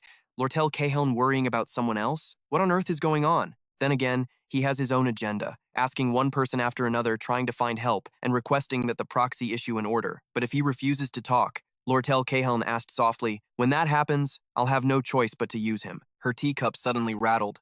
Lortell Cahelm trembled slightly. "Deceive. And use him? Fia had no idea what was wrong with her. Who would dare to deceive someone? Use him, you say? Fia looked at Lortell Cahelm in astonishment. Huh? Who would dare? Klana, standing beside the princess, shouted, "How dare you speak so insolently in front of Princess Fia?" Lortell Cahelm replied without a trace of fear, "Princess Fia, it seems this time we're not on the same side, are we? So I'll give you a piece of sincere advice. Don't try to use someone who isn't being honest, or else the one who ends up being used will be you." Klana couldn't contain her anger. "Your Highness, please let me teach this insolent little brat a lesson." "That's enough," Fia frowned, thinking to herself how hard this was to understand. From the reclusive S. Ed Rothtaylor, and now to Gizeppen Ed Rothtaylor being connected to the auction of the sage's grimoire. But perhaps the most worrisome person is still that proud, resilient girl, the one who had never once bowed her head when facing a princess like her. Lortell Cahelm Ketchen. I wonder if her face has ever shown a hint of confusion or fear. But just then, Lortell Cahelm, with a flustered and confused face, asked, "What the hell is this?" In front of her was an extremely cheerful Yanika Failover and Ed, who had a grim expression. "Hello there, Lortell Cahelm. How have you been lately?" "So it's you." This was the Sylvania branch of the Elter Merchant Guild. Although Lortell Cahelm was furious, she still forced a perfectly businesslike smile. "My apologies. I didn't know Senior Yanika Failover would be stopping by, so I only prepared 2 cups of tea. Snow Mountain Orchid Rosemary. Or would you prefer some cold water?" Yanika Failover was no less sharp. I'll take it. Even though I see piles of that rosemary tea in the guild's warehouse. But I suppose it's for sale, so you can't serve it to guests. Ha, yes, that's right. Ed, with a weary expression, said to Yanika Failover, "Give me the mineral water, you can have the tea." Lortell Cahelm was so angry she was trembling, but she still had to maintain her smile. "Oh, right, you came to get the technical magic tools." "Ah, right." They walked together to a large wooden shelf filled with various magical artifacts. Ed picked up each item to inspect it, then exclaimed, "There isn't a single speck of dust. It's like they're brand new in the box. Giving away items like this goes against the principles of a merchant." Lortell Cahelm smirked and said, "Oh my, Senior Ed, it seems you really can't tell the quality of goods, can you? If you look a little closer, you'll see that the items here all have many flaws." "Really? This part here? You broke them on purpose, didn't you?" "Yeah, something like that. But whether they sell or not doesn't matter. The only thing that matters is whether they're useful to you, Senior," Ed said without any expression. Thank you. But it feels a bit weird to receive so many things for free. I still haven't paid for my previous purchase either. This is the 4th time. It's fine. You can just add an extension to our contract. Besides, this much isn't really that much." Yanika Failover interjected with a frown. "You absolutely must pay this off and end this contract as soon as possible. That's something for him and me to negotiate between ourselves, right?" "Ah, you have a point." While the 2 girls were busy fighting, Ed sat in one spot, his whole body sinking into an exhaustion so deep that he couldn't clearly hear what they were saying. Once again, that familiar feeling crept through my body, like I was floating in water. I still have so much to deal with, but lately, I've been experiencing this feeling. This could be a warning about Gizeppen Ed Rothtaylor, who will interfere in the price negotiations for the Sage's Grimoire. That's still 2 weeks away, so the most urgent problem right now is to make a mattress for my bed. Maybe I should layer many pieces of fabric together, then stuff a lot of cotton or wool or other soft, fluffy materials inside to make it more comfortable. The day after tomorrow, I need to catch a small deer. It's also time to clean up inside the cabin. Next is beef jerky for Lucy Mayriel. His body felt heavier and heavier, and his eyes slowly closed. Senior. Senior. S saw Yanika Failover and Lortell Cahelm looking at him with worried eyes. Senior. Scene change at a grand formal palace. Princess Fia sat in her room, sipping tea while lost in thought. Perhaps it's time I acknowledged the way he diligently fished at the camp, and how he calmly and meticulously explained every question during the battle with Glane. Although the other students said he could only bury his head in his studies, Lortell Cahelm warned me not to underestimate him. Maybe that warning wasn't enough. I have to verify it for myself, once and for all. To achieve this, I summoned him to the royal palace for a meeting. Then, she asked softly, "Clay, have you scheduled tomorrow's meeting yet?" "What time is Tiel?" Before she could finish, he frowned. Reporting, Princess Fia. It seems he cannot make the appointment. Why is that? Does he dare defy a royal command? Actually, Tiel has collapsed from exhaustion. Fia couldn't help but be astonished when she heard that. Scene change. The system issued constant warnings. Medical condition, exhaustion. Typical symptoms: high fever from overwork, abdominal pain, indigestion. Frequent symptoms: exhaustion, dizziness, vertigo, blurred vision, shortness of breath, decreased vision. Side effects from magic and muscle strain. Rest is required to recover the body from this abnormal state. S had now woken up from his deep coma. He stared blankly around him. "It's so hard to breathe. My whole body feels heavy, and my lower abdomen is burning up." Then he saw Lucy May Reel sleeping soundly on his stomach. She even mumbled in her sleep, "Too salty, just a little." S frowned slightly. "This kid even talks in her sleep," S thought to himself. "Looks like Lucy May Reel isn't as heavy as I thought. She might even be much lighter," which made him unconsciously curious. "I wonder if she's even human. But I can't move." Lucy May Reel looks just like she always does, so I guess my body is the problem here. I'm completely exhausted. This place seems to be my tent. And this blanket, it looks like it's from the Elter Merchant Guild. Just then, Lucy May Reel sleepily woke up. "I'm hungry." Hearing this, he shot back. "Have you ever done anything useful besides eating and napping, kid? Welcome back. You're finally awake." She immediately used her magic, then channeled it into his body. The magic inside you is in complete chaos. You forced yourself to learn and practice magic without any rest for all those months. And now this is what happens. "So, while I was passed out, you did all this?" Lucy May Reel said softly. "This stuff is easy to handle. But doing it alone was so boring, so I fell asleep a few times. And I think they're about to find out I'm doing this. They being Yanika Fileover and Lortell Cahelm. It'll just be a pain. This is something I had to do, so they can't nag me too much about it. Just try not to get sick again. Okay?" S's eyes widened in surprise. She continued grimly. "Sickness is a pain. In fact, a lot of people have died from this pain." Seeing this, S thought, Lucy May Reel can't look at me anymore because it reminds her of her grandfather, Clowell. He passed away in his sleep. "Thank you, Lucy May Reel. Thanks so much." Just then, another voice rang out. "Oh, Senior, you're awake?" It was Dex, a student from the Magic Academy. His hair had grown noticeably longer. "I wasn't sure if I could use the stove in the tent, so I started a small fire outside," he said as he walked into the room. Seeing the scene before him, the atmosphere fell silent. They just stared at each other, not a word spoken. Lucy May Reel, embarrassed, awkwardly scrambled off of S, then flew straight outside without another word, right through the chimney on the roof. Dex frowned, looking at S with a judgmental gaze. "Senior, just how many girls has it been so far?" "Huh, but I guess it's normal for a true man to be a bit of a womanizer. It's not that rare. Is this the open-mindedness of modern society? Maybe I'm just too narrow-minded and judgmental." He stood there, muttering to himself. S slowly sat up and asked, "Why are you here?" "Because Senior Yanika Fileover is busy with her studies,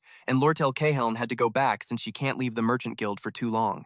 And your hair, well, it's autumn now." Dex heated up a huge pot of porridge and gently started to feed him. S couldn't help but make a sound of disgust. "I can eat anything, but I can't stomach this. That's the best I can do. If Elka or Clay were cooking for you, it would probably be much better. But Lortell Cahelm told me not to let any girls cook for you. Let's just check the current situation as usual," S asked while eating. "By the way, did the alchemy department student secretly plant a ginseng tree and cause some other trouble?" Hearing this, Dex replied, "The Olevi family caused a ruckus, but in the end, Tiel and Glazer took care of it quickly." "Good. Looks like Act 2, Part 5 was cleared easily. All over the academy, I've also heard rumors that Tiel's group took down a monster. This creature was hiding in the underground water pipes beneath the academy." "Oh, Tiel and I took care of that too. There's really a rumor like that?" He didn't answer, thinking, Act 2, Part 7, the sewer monster. Seems that was completed without a hitch as well. Now, the only major event left is the price negotiation for the Sage's Grimoire. How long was I out? Including today, it's been 10 days. I'm sure everyone will be surprised to see you're awake."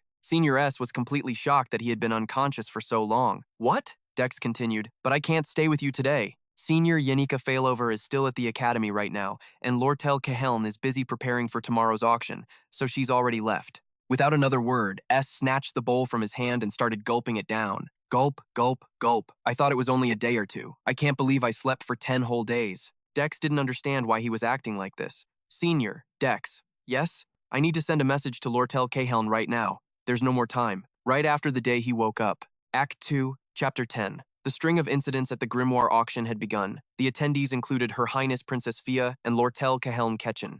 And if things proceed according to the original story, the head of the ducal family, Ed Roth Taylor GZ Finns, the final boss of Act 4, will also appear at Sylvania Academy. "It's so good to see you looking as youthful as ever." Princess Fia frowned, slowly cutting the steak on her plate. "Though it's been a long time, I still haven't had the chance to properly apologize to you. I heard that a certain member of my family caused you no small amount of trouble. I was told you had a very difficult time with him. We have exiled Ed Roth Taylor for the crime of philandering, by royal decree, but I must apologize once again," Fia said without a trace of emotion. "It's fine. There's no need to make a mountain out of a molehill. G.Z. Finns. Just as I thought, he's here too, sitting across from Princess Fia," she thought to herself. Ed Roth Taylor shares the same bloodline as Sot Tail, a noble of high birth, dignified and wise, who rules a duchy with absolute power. Just looking at the attitude of his attendants is enough to know the immense respect they have for him. But those eyes told the truth. This man was, without a doubt, a despicable person. G.Z. Finn smiled and said, "My lady, might you be the representative of the Elter Merchant Guild?" Lortell Cahelm, who had been sitting quietly, smiled politely upon being addressed and introduced herself. "I am Lortell Cahelm Ketchen. It is a great honor to be here, though I still have much to learn. You must be the only daughter of the Gold King, Elter Ketchen.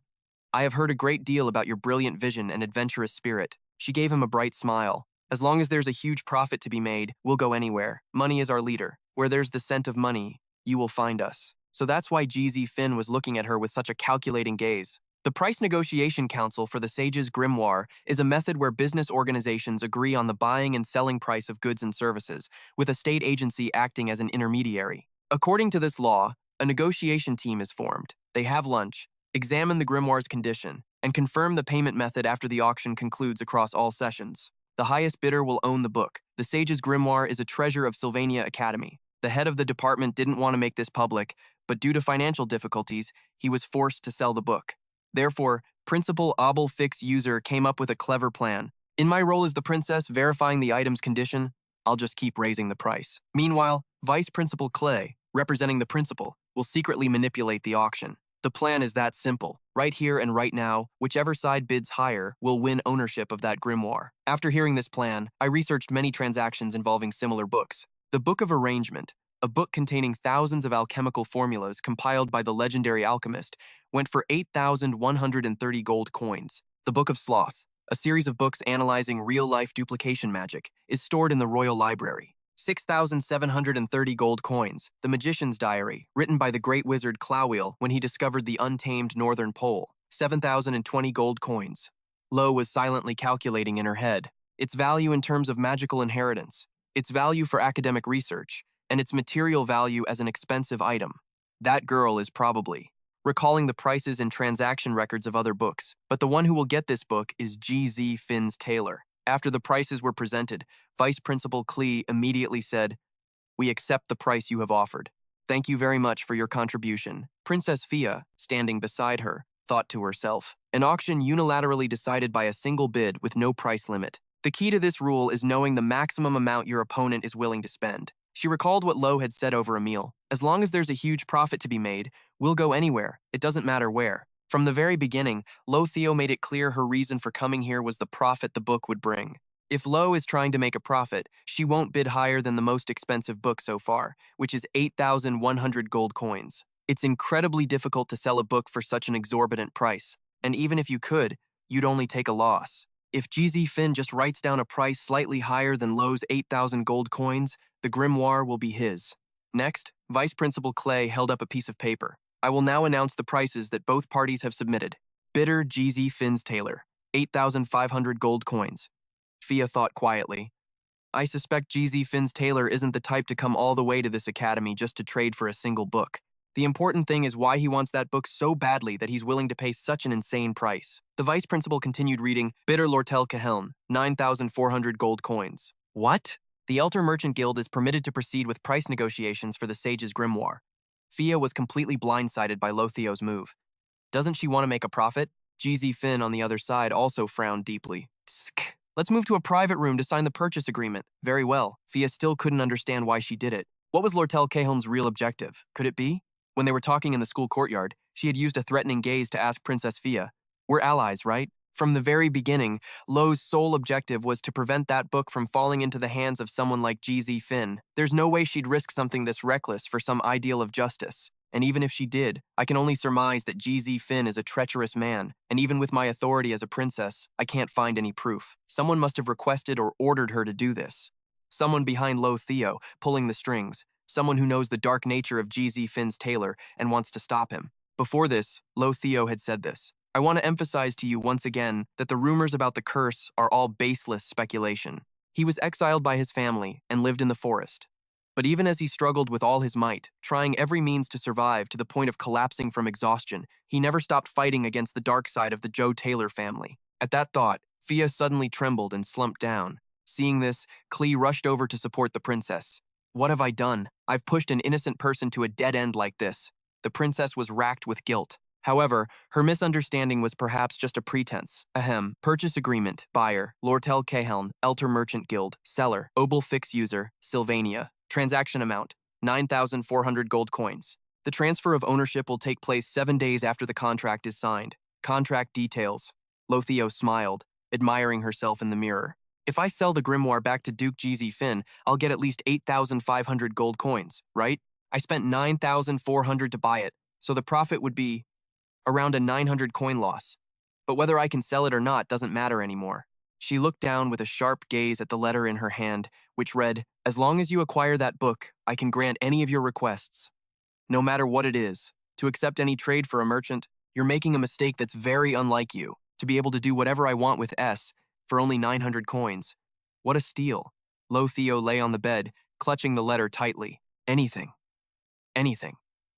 She absolutely couldn't contain her excitement. If the princess saw this expression, she'd probably cough up blood. And that's the scene change. In the end, Loethio was the winner of the auction. Dai was currently updating E at his log cabin. You should have seen Lo's face when she read that letter of yours. Luckily, that naive princess didn't understand a thing. Yeah, E replied without a hint of emotion. He thought to himself, Loethio has every reason to be interested in me. That kid even dared to gamble on information provided by a member of the Taylor family, like me. Thinking about what's about to happen, I suddenly feel a bit of regret. Just then, another voice called out, "E, you're awake?" Her voice arrived before she did. Yanika Failover was running at the speed of light, kicking up a cloud of dust and dirt so thick it was like a scene from a fairy tale. Seeing her, E asked, "Senior Yanika Failover, it's not even lunchtime. Did you run straight here from the professor's building?" Panting, she replied, "My morning classes are done, and I don't have any more lessons today. As for homework, I'll do it tonight." E said softly. Yanika Failover, sorry for making you worry. I heard what happened. I heard I caused a lot of trouble. Hey, not at all. Dai immediately started to tattle. Senior Yanika Failover, you were running around campus crying, and there was even a rumor you were dying of a broken heart. And also, at that time, you snuck into an academy classroom too. Overcome with shame, Yanika Failover screamed and then summoned a spirit to drag him away. It's an interesting story, Dai, but it's cold today. Be careful not to catch a cold. E, watching this from the side, said nothing. Then, Mug suddenly popped out from behind Yanika Failover. It rushed towards him. "Kill me, young master! Please kill me! I, the despicable Mug, failed to realize how overworked my young master was. What are you doing?" "Mug, weren't you with him at the time?" "I wanted to apologize right then, but Lady Gia warned me not to appear and disturb the young master." "Why do you have to be so dramatic?" Mug said nonchalantly. He was unconscious for 10 whole days. It's not strange for him to react like that. Yeah, if I were unconscious for 10 days, it would make more sense. Wait, 10 days? E was suddenly horrified, his eyes widening. In the 10 days I was unconscious, all the preserved meat must have gone bad. The fishing nets are probably torn to shreds too. He felt so tired. All my food supplies have vanished into thin air. I'll have to stock up all over again. Hearing that, Yanika Failover said sternly, "Are you planning to throw yourself back into work again? Don't worry, E. I'll help you." Dai also smiled and chimed in, "I'm free before the next exam, too. I can help you hunt or do some woodwork. Just take it one step at a time, and everything will get back on track."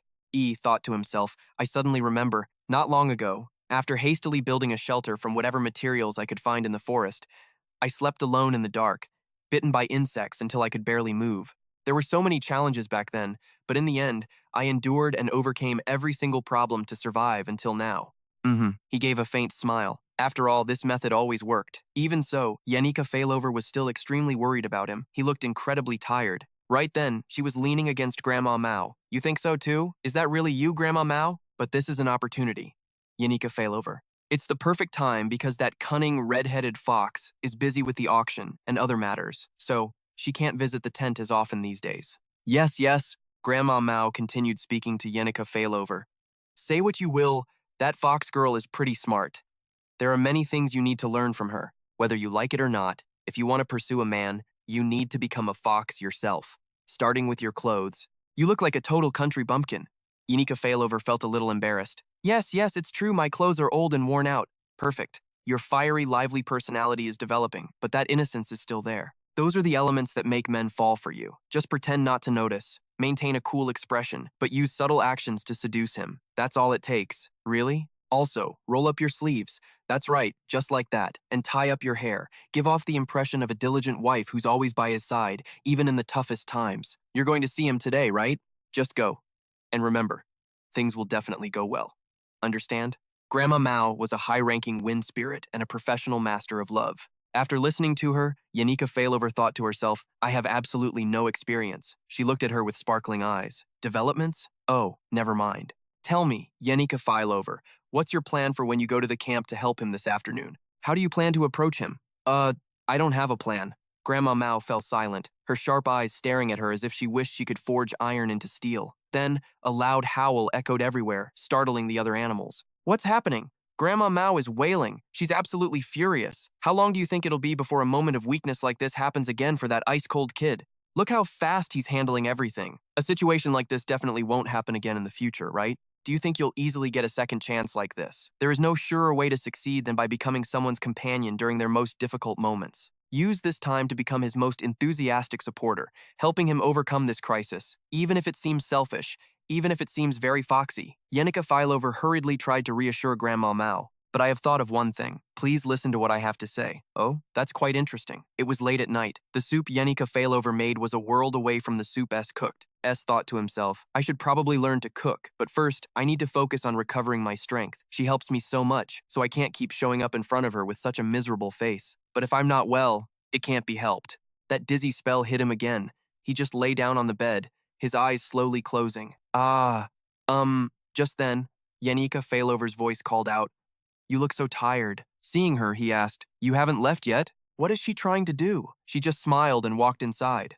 I'm not planning to do anything. He didn't understand why. Great. She's not leaving, just sitting here, doing nothing. You don't have to pretend you're not tired. Once the body is exhausted, the spirit will decline too. It's the same for everyone. I know you work harder than anyone. Whenever I was tired or facing difficulties, I received care and help from so many people. But in the end, the thing that made me stronger wasn't someone rushing in to comfort and protect me, but just someone who quietly came to my side, without saying a word. You've been working so hard, haven't you? You've done so well. Hearing this, S said, Ugh, you don't have to go this far. Humph. Yanika Failover frowned slightly. You just need to admit how hard you're struggling, then you can rest properly. Just admit it. S was exhausted. He let his head fall wearily onto the pillow. Yeah, everything's so hard. He fell silent for a moment, then gradually drifted off to sleep. Always so hard, so incredibly agonizing. It was now morning. Sunlight streamed gently into the room through the window. S slowly sat up. He looked around in a daze and saw that she was still here, sleeping soundly beside his bed. He couldn't help but smile. My body's completely recovered. Life skills details. Intermediate craftsman. Main skills. Dexterous woodworking, level 10. Design set level 9. Gathering ability level 12. Woodworking level 13. Hunting level 10. Fishing level 7. Cooking level 6. Repair level 5. Advanced Crafting Skill Card, Spirit Fusion. Advanced Crafting Skill Card, Magitech. Magitech is the fusion of magic with modern technology. Advanced Crafting Skill Card, Magitech. Skill Mastery 2. Magitech Comprehension 3. Crafting Speed 3. Light Wind Generator Level 1. Mountain Forest Echo Sound Generator Level 1. Autonomous Mechanized Sound Art Level 1. Remainder under analysis. S thought to himself, I've barely accomplished anything important from my 10-day plan, especially Magitech research. Advanced crafting skills profoundly affect core stats, and their flexibility far surpasses that of other common skills. The problem right now is that self-researching Magitech has its limits. Most Magitech crafting recipes are rewards from main quests, so for someone like me who always tries to avoid getting involved in the main storyline, getting those rewards is a bit. But if you pay attention, you can see that he isn't very interested in Magitech. That's highly likely, because even with the recipes in hand, he couldn't craft a single useful Magitech item. The crafting materials are unsuitable. To craft them, you need to gather very hard-to-find materials that only appear in the latter half of the story. But my situation is completely different. Just then, a voice spoke up. What are you staring so intently at? Because there's a person here who, despite being on the other side, can find any material she needs. And that person is none other than Loethio, who was sitting right in front of him. I'm so happy to see you looking well again. I was really worried, S immediately replied. Me too. I'm also happy to see you're okay, kid. Do I look okay to you? Believe it or not, I'm incredibly exhausted right now. She sighed and walked over to his side. Do you have any idea how hard it is to take care of my sun-damaged skin and ruined hair? Loethio sat down next to him. You must have been very busy, going all the way to that northern forest. One thing's for sure, you need to rest, and there are a few things we need to sort out. After Elter was deposed, it would be weird to keep the name Elter Merchant Guild, so I plan to restructure the guild into a corporation and reorganize the business system. We need someone to be responsible for managing personnel, assets, business operations, and foreign trade activities. I'm looking for someone suitable for that position. S just stared at her silently. Loethio suddenly smiled and asked, "Are you interested?" Waking up every morning to stroll down the road to the corporation's headquarters. The two of us, side by side, with only a single wall separating us. Your benefits will be very high. You'll have free reign to run the ELT Merchant Guild. I'll even share my personal assets with you. It's as if the two of us are, oh my god, why am I suddenly adding all this unnecessary stuff? Loethio blushed and let out a few laughs. Just then, S spoke her name. Loethio, you're acting really strange, kid. Her mood deflated instantly when she saw his suspicious eyes. You don't know anything. What? Loethio suddenly pulled her hood over her head and said, I know exactly how I feel. You must be thinking, why is this kid acting this way?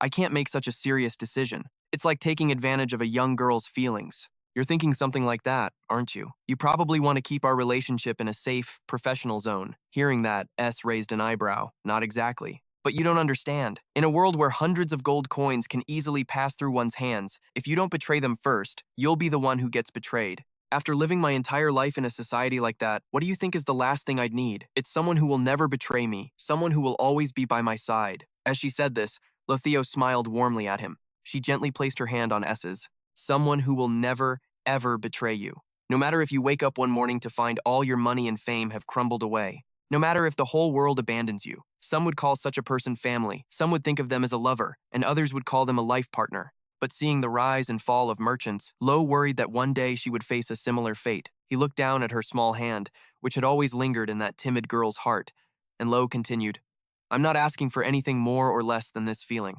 Just stay by my side, okay? E looked at her, stunned.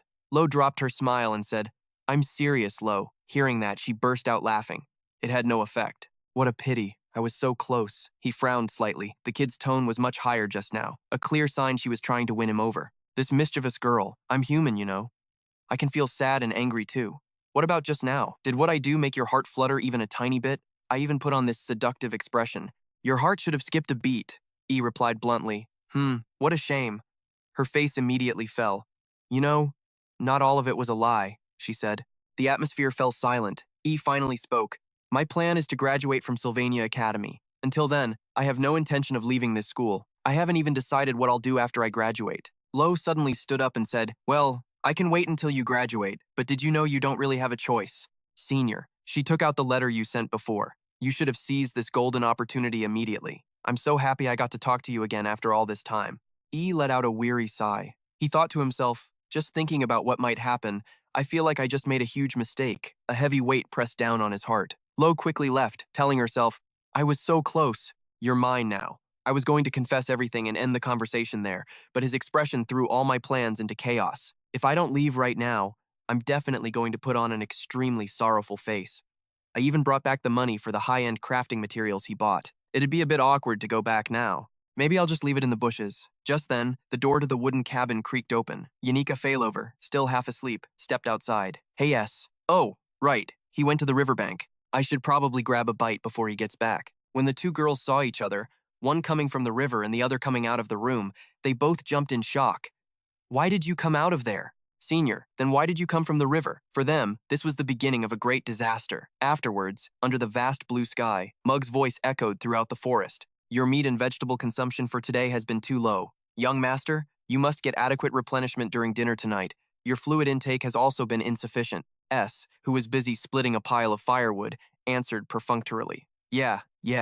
Mug was extremely worried about him. If you collapse again, I think I might just die. For this humble servant's sake, please live a healthy life. I wish for your contract with me, E, to last for a very long time. Are you lecturing me? But no matter where we go, the corruption of this society exists. I'm sorry, Mug. He took 3 letters out of his bag. So, thanks to D and Yanika Fileover, I've stocked up enough food and firewood. Thanks to Lo, I've finished the furniture for the house. The only thing left on my mind are the 3 letters I received before I collapsed from overwork. One of them was from Lo, a warning to be careful because no one knows what Elter's next move will be. Another was a personal letter from Princess Fia. It was about GZ Finn's actions. The last letter was from the Academy, but the sender was, surprisingly, Professor Glazer himself. He sent me a message saying he wanted to see me in person after class, but unfortunately, I fainted and couldn't meet him. Now I have no way of knowing why he called for me yesterday. Glast is the final boss of Act 2, and the final chapter of Act 2 has begun. I still remember the plot of this final chapter quite clearly. Glast has always believed that only a few exceptionally gifted individuals can change the world's destiny, and he aims to resurrect the greatest sage in history, Sage Sylvania. He researched a forbidden magic that could alter and reset the world order. To complete this magic, he needs the sage's grimoire. But Sylvania Academy fell for Lo's trap and sold the book.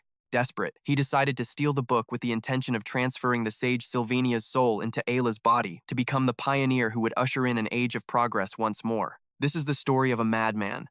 But Tiel appeared to save Ayla, navigating through all the traps in the aqueduct, the secret laboratory, and the soul library, when his entire plan was unexpectedly ruined. His final words before falling from the magic tower, even though he was only concerned with the Academy's development and had even sacrificed his entire life to search for gifted individuals, those final words were, what were they again? I forgot. Anyway, the final battle of the Glad's invasion arc involves exchanging the sage's grimoire for a resonance ritual. It all started when Glast kidnapped Tiel's companion, Ayla. Ayla, it seems you've woken up. Ayla, stay away from me. She and another person were locked in a cage. Outside, a monster was staring at them. The monster in this underground canal is pretty scary, huh? Ayla screamed in panic. It's all your fault. Why would you do this? I hate you, Jot. He looked at her calmly. Isn't this a bit much? We were both kidnapped. I was taken too. Act 2. Final chapter. Glad's invasion begins. 3 days ago at my cabin, I was busy assembling the furniture Lo gave me. Although I finished all the pending tasks from those 10 days, I unfortunately didn't train at all during that time. The attack on G must have started by now. It's just a shame I didn't get to upgrade my Magitech stats. To continue my Magitech research, I need more materials. Wait a minute. I remember there's a very effective method to increase Magitech stats. The final stage of the battle with Glad takes place in 4 locations. Among them, the one with the highest difficulty is Stage 3, the secret laboratory. The boss of this stage is the terrifyingly powerful spirit of the head librarian. She's so strong that without the Holy Sword's ritual, she's incredibly difficult to defeat. But that's something for the main character, Tiel, to handle. I'm only interested in the contents recorded in the Soul Library. That place contains all sorts of valuable Magitech formulas. If I remember correctly, there are at least over 20 types, and there are even 2 formulas to create legendary Magitech items. It's too risky. But if I have another companion, looking at Yanika Failover standing behind me, I guess it'll be fine. Scene change to Sylvania Academy. E from Class 3 and Ayla from Class C are both promising candidates for selection into Class A in the upcoming semester. This year's class at our academy has many exceptionally talented individuals. Model, Glad stood at the lectern and announced, even though you're joining the class midterm, your studies will not be interrupted, so you don't have to worry about that. There are many talented students, and Class A, which has only ever had 3 members, will likely grow to 5 next semester. During Glast's entire tenure, Class A didn't even exist. Ayla's combat abilities might not be high, but rumor has it that she's extremely sensitive to celestial magic. Just then, D suddenly stood up, catching Lo's attention. What's this? He said bluntly. I have a question, though I'm not sure if I should ask it. Can we really divide classes based on talent alone? There are still many students who hold great potential, like unbloomed flowers that only reveal themselves under certain conditions through their own efforts. Hearing this, Professor Glast's face darkened as he asked, So, are you implying that I'm belittling and misjudging their efforts by ignoring them and causing their studies to stagnate? The boy simply stared at him blankly, then said nothing more. I'm sorry, that's not what I meant. Actually, the best way to ruin a person's life is to deliberately find their hidden talent and then bury it. Lo sighed wearily. She thought to herself that before they entered Sylvania Academy, the professor had conducted a background check on everyone, which fueled his prejudice about talent. The thing that made him somewhat conservative was probably his daughter, Professor. Professor Glast's one and only daughter, Mu, was a pure-blooded mage. However, he had placed far too many expectations on her. From a parent's perspective, that was completely normal. But Mu believed that his expectations didn't come from his position as a father, but from his position as Professor Glast, the head of the magic department. And because of that thinking, she joined the nobles' invasion from a very young age. Afterward, it was said that because of that incident, Professor Glast began to obsess over certain types of talent. Most of his teaching time at Sylvania was focused on researching mystical magic, also known as apocalypse magic. But if you look at his past, it's clear that what he was pursuing wasn't that apocalypse magic, but rather the person who invented that ultimate magic. The one considered a genius among geniuses throughout the long history of the great Sylvania Academy. But perhaps the reason he wanted Ayla in Class A was to serve his research on apocalypse magic. Just then, he suddenly said her name, cutting into Lo's thoughts. Never mind. This isn't related to your studies. Mu, I'll contact you later. She, of course, had already guessed his intention. Was it about the sage's grimoire? Unfortunately, that book is a crucial resource for researching apocalypse magic, but whatever that old man says now is useless. Sooner or later, the secret formula in the grimoire will be mine. In Class S, today's instructor was Clara Lane. That's all for today's lesson. The time for the grimoire's secret formula to be revealed is approaching. S silently calculated that although it was risky, he still had enough time to complete his plan. The key to this plan is to stick close. I have to stick close to Ed Rothtailor's route from stage 1 to stage 5 to rescue Ayla and collect all the items he leaves behind. I've even compiled a list of essential items to bring, especially for stage 3, getting all the Magitech items from the Soul Library. The Magitech item, Eye of Cloeel, temporarily increases magical power and the proficiency of all related skills. The Magitech item, Black Hourglass, restores all physical states from a few seconds prior. These items all contain incredible power. However, these things are very difficult to collect. Most can only be created in the later parts of the storyline, so they won't be of any help to Ed Rothtailor anyway. I'll be the one to hold on to them. Also, I'll observe Ed Rothtailor's development in stage 5 and then return to the tent. After that, his plan would be complete. The day the secret formula in the Sage's grimoire is used will be the day Professor Glast's attack takes place. I told Yanika Fileover that something was lost down in the sewers, so we both had to go down there to look for it. I thought she hated dark, narrow places, but no. For some reason, she seemed even more enthusiastic than before. Maybe she's worried about me, but either way, it's so embarrassing. But with this companion by my side, my plan has become perfect. Just then, his train of thought was cut off by a voice. Hey, Student S. Clay looked a bit dazed as she looked at him. Professor Glast is calling for you. An assistant professor of Professor Glast. Huh? I heard her mention coming to the tent recently. Was this why? Tomorrow is the day the grimoire's secret formula is revealed. Why now when I'm so busy? He frowned slightly and replied, all right. I fainted a few days ago, so I couldn't reply to his letter, but I can't believe he's looking for me again. Could it be something really important? Later, at Professor Glast's office. Why are you here? Et was completely surprised to see Ayla here too. I haven't even done anything yet. Her reacting like that. Isn't that a bit much? Man. Even though my relationship with Ed Rothtailor over the past 10 months hasn't been good for a single second, and he even shot at me with a bow and arrow later on, we both have our own agendas. But the important thing is, this girl, Ayla, who is supposed to be the one kidnapped before Professor Glast's attack tomorrow, is standing right here. And why was I summoned too? No way. He suddenly realized something and threw the papers on the desk into the air. No records, no research notes, no magic books. There's nothing here that could have changed the future. He looked frantically at the scattered papers. He finally found the paper with his own information on it. If it's something related to me, it has to be this. Could this be the report from Assistant Professor C after she followed me? If so, it's possible that Professor Glast already knows what I was planning to do in Opolis Hall. But what does that have to do with the current situation? Et's eyes widened. He frowned and took out his dagger. Witnessing this, Ayla had no idea what he was doing and screamed loudly. Just then, the door to the room opened. Professor Glast slowly stepped inside.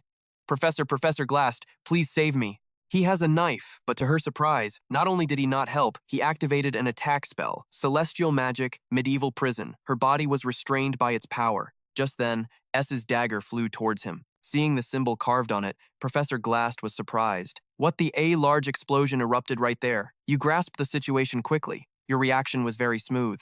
Did you go through all of my research materials in that short amount of time? But this is strange. How could you have possibly known my intentions from just a few documents? He slowly stepped forward, while the boy quickly hid behind a board. Is there really a need to pressure me like this? Don't you just need Ayla's sensitivity to celestial magic, Professor? You've already gotten what you want, so there's no need to involve me, and I'll keep quiet about this. After hearing him, Professor Glast said, I have my purpose, and everything is for that. So do not take it lightly. The boy frowned slightly, thinking, can't you at least explain? This has gone too far. Instead of avoiding it with vague words and telling me not to take this lightly, don't take this lightly?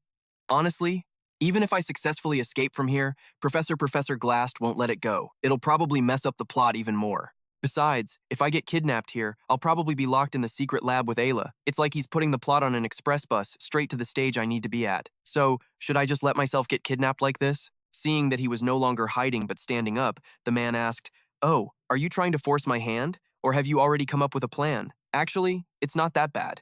Professor Glast continued to use Medieval Prison to restrain S. The papers on the desk flew chaotically around the room. He slowly walked towards Ed Rothtailor. Earlier, Clara Lane had told him, At first, I was skeptical, but I can't believe he could achieve such results. Despite having to live in a wild place, it's as if his days are 48 hours long. I can't imagine how much sweat and effort he put in to achieve these things. Professor Glast replied without any emotion. What you're saying now is very different from the assessment you made not long ago. Claire Elaine, because I didn't think his academic performance would be so outstanding. Observing his fighting style through the crystal ball, I can say that Ed Roth Taylor's fighting spirit is extraordinary. However, it is clearly the fighting style of the weak, thoroughly analyzing the opponent and using every trick possible. That can only be called effort, not talent. The look on his face shows no sign of anxiety. It reminds me of something I lost in the past. My daughter, who swore she would make her father's name famous in her own way. That memory surfaced once again. While he wasn't looking, Mu Good Game secretly slipped out of S's body. It quickly left the academy, flying off somewhere else. Mu Good Game flew straight to the northern forest, to his wooden cabin. Inside the small hut, Yanika Failover was currently cooking a large pot of soup. She had no idea what was happening on his end. You're a little late getting back. And to conclude my journey, exploring magic on the southern continent, after having personally explored every corner of the world, I realized that magic still holds countless truths I have yet to grasp. That title of Great Mage is but an empty name to me. My master, Sylvania, who passed away at such a young age, remains in my memory as a young maiden. Looking back on those dark days now, I realize just how many ups and downs I've been through. Sadness once gnawed at my heart, but the day you left me has, with the passage of time, gradually settled. But that memory is now just a picture painted in the colors of recollection. Yet for someone who has lived for so many years, there are times when I can't stop the emotions of that year from surging back. It is the regret for things that are gone that can sometimes drive one's mind to madness, disrupting natural senses, and even distorting the truth. I can't deny that at times, a desire to see Master Sylvania's face again rises within me, but what is lost cannot be held on to, no matter what you do. Pity those who are left behind, forced to walk on by themselves. For that reason, you must be strong. This is for you, the most important girl in my life. These final words in this book, I dedicate to you. Lucy Mariel's magical expedition on the southern continent, excerpt from the words of Cloeo. Ugh, I miss you so much. C. L. Death was so close to him, and more than anyone, he accepted it calmly and passed away. So there was nothing his granddaughter could do but see him off one last time. Will there ever be a day when all the wounds of the past are healed, or when even the deepest scars disappear? The only thing that could make her forget that persistent longing was the happiness of holding a huge bag of beef jerky. Lucy Mariel cheerfully took out her small pouch, but when she opened it, there was nothing left inside. Huh? It's all gone. She glanced over at Yanika Failover, who was standing by the large pot of soup. Next to her, Mugood Game was flapping its wings, saying something. Immediately after, its body radiated a powerful surge of energy. Seeing this, Lucy Mariel frowned slightly, not understanding what was happening. Scene changed to the main lecture hall, where the ritual for the transfer of the secret seal was underway. The scholars would sell the sage's grimoire to the merchants, with only representatives from both sides present to sign the contract. Among them, only the delegation leaders received the most attention. Lortell Cahelm, the temporary chairman of the Elter Merchants Guild, and Obel Forxus, the headmaster of the Sylvania Academy. She squinted, silently sizing him up. The same age, the same demeanor, but he was still a far cry from that guy. Ed Roth Taylor. After the auction for the grimoire ended that day, that man came to see me and demanded I hand over the book to give the grimoire to GZ Finn from the start. I was planning to do that anyway. NN, you don't need to worry about that anymore. However, the price he'd need if he wanted me to betray Princess Fia was 12,000 gold coins, even though I quoted an absurdly high price. Agreed. I will bring the money at once. He still readily accepted. And have you heard that Elter has dispatched a squad of mercenaries straight to Sylvan? I'm telling you this for your own good. Be careful, and don't let there be any mistakes this time. Even if he is a disagreeable, cunning bastard, it doesn't matter. The information he provided about Elter is very useful. And besides, I managed to sell the book. The preparations are now complete. Glast is acting as the witness today. He has now removed the official ownership of the book from Mr. Oral Fixuser, representative of the Elter Merchants Guild. Chairman Loethio, please step forward to confirm the book's new owner. Lo thought to herself, now I've made a huge profit from this book. He truly should have full authority over S. She couldn't help but smile. But right after, a surge of purple energy mixed with black suddenly appeared. A magic circle, which had activated under their feet at some unknown moment, erupted with such violence that Obel Forxus and Lo were both forced apart, forcing Principals O and Lo to keep their distance. And it didn't stop there. A horde of monsters crawled out from the magic formation. Principal O quickly created a barrier to block them, while Lo stared blankly at Glast and the book he was holding. A grimoire. A blinding light enveloped his body, and just a few seconds later, both Glad and the book had vanished. She couldn't believe what she had just witnessed. That old bastard disappeared, and with him, my chance. Even though I didn't get involved, the story is still full of obstacles. Act 2, the final chapters of the Great G Subjugation, begin at Glast's secret laboratory. Isla screamed in fear.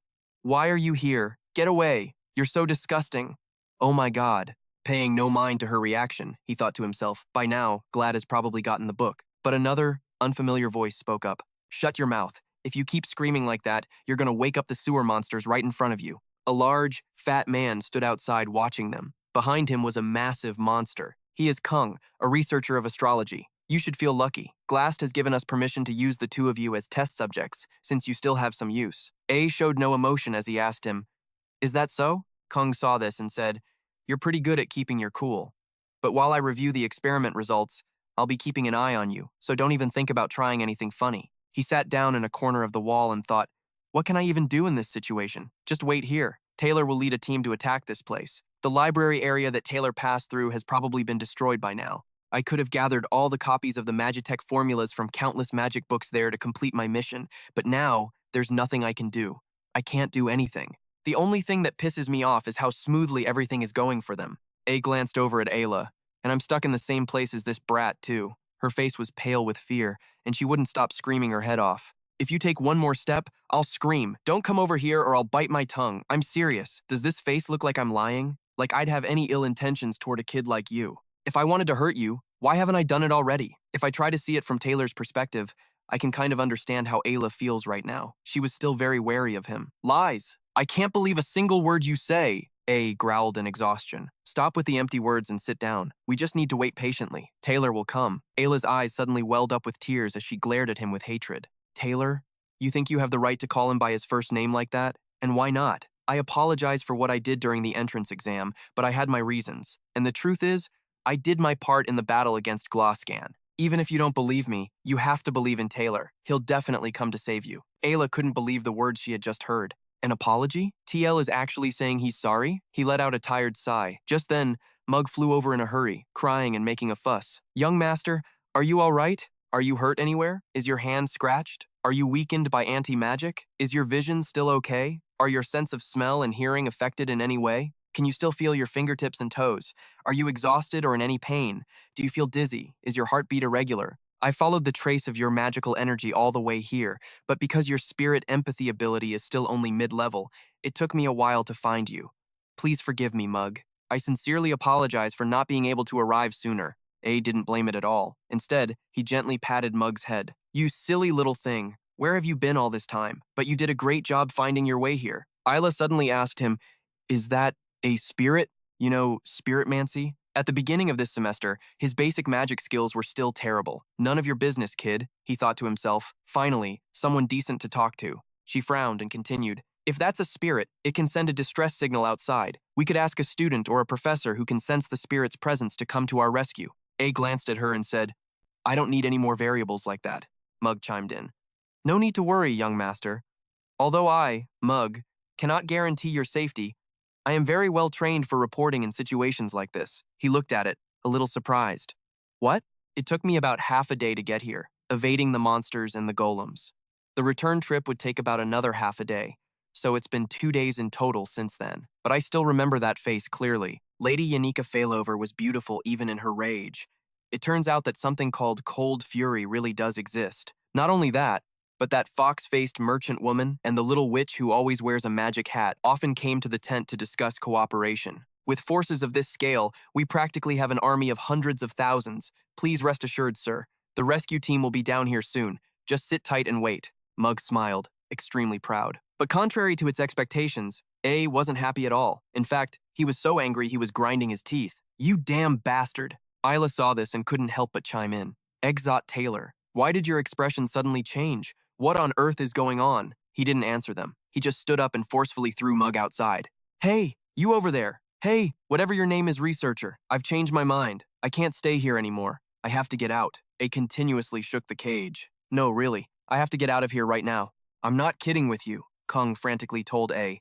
If you keep shouting like that, the demons on the other side will wake up. I'm telling you, if you don't let me out, the ones who'll be in big trouble are you, not me. Hearing his threat, the man smiled. Well. Finally, the truth comes out. You're just a mediocre student. Watch your mouth. Isla also didn't understand why he was suddenly acting like this. Why are you suddenly panicking like this? You said if we waited here calmly, Taylor would come to rescue us. Shing. Just then, Mug produced a ring of keys and handed it to him. Just as you said, Master, your grasp of the situation is truly astute. I don't know how you knew the exact location of the keys, but with your detailed guidance and decisive actions. Before it could finish, A cut it off flatly. Let's get out of here. He thought to himself, these guys are always doing such pointless things, and with that, he opened the cage door. Just as Isla was about to follow him out, he suddenly slammed the door shut. He glared at her in silence. From now on, you will only answer with yes or no. What? Outside, there are many different kinds of monsters for research purposes and various cursed magical items. Basically, this is very dangerous. From now on, you have to listen to me. If they find out I'm gone, just say I escaped. That way, they won't hurt you. Besides, you can't run far dragging that injured leg of yours, right? But all right, stop arguing. Will you do as I say or not? Ayla, though she had many things she wanted to say, could only nod obediently. Good, stay here calmly, don't move. With that, A immediately ran off. I'll handle this. I can't prevent unexpected events.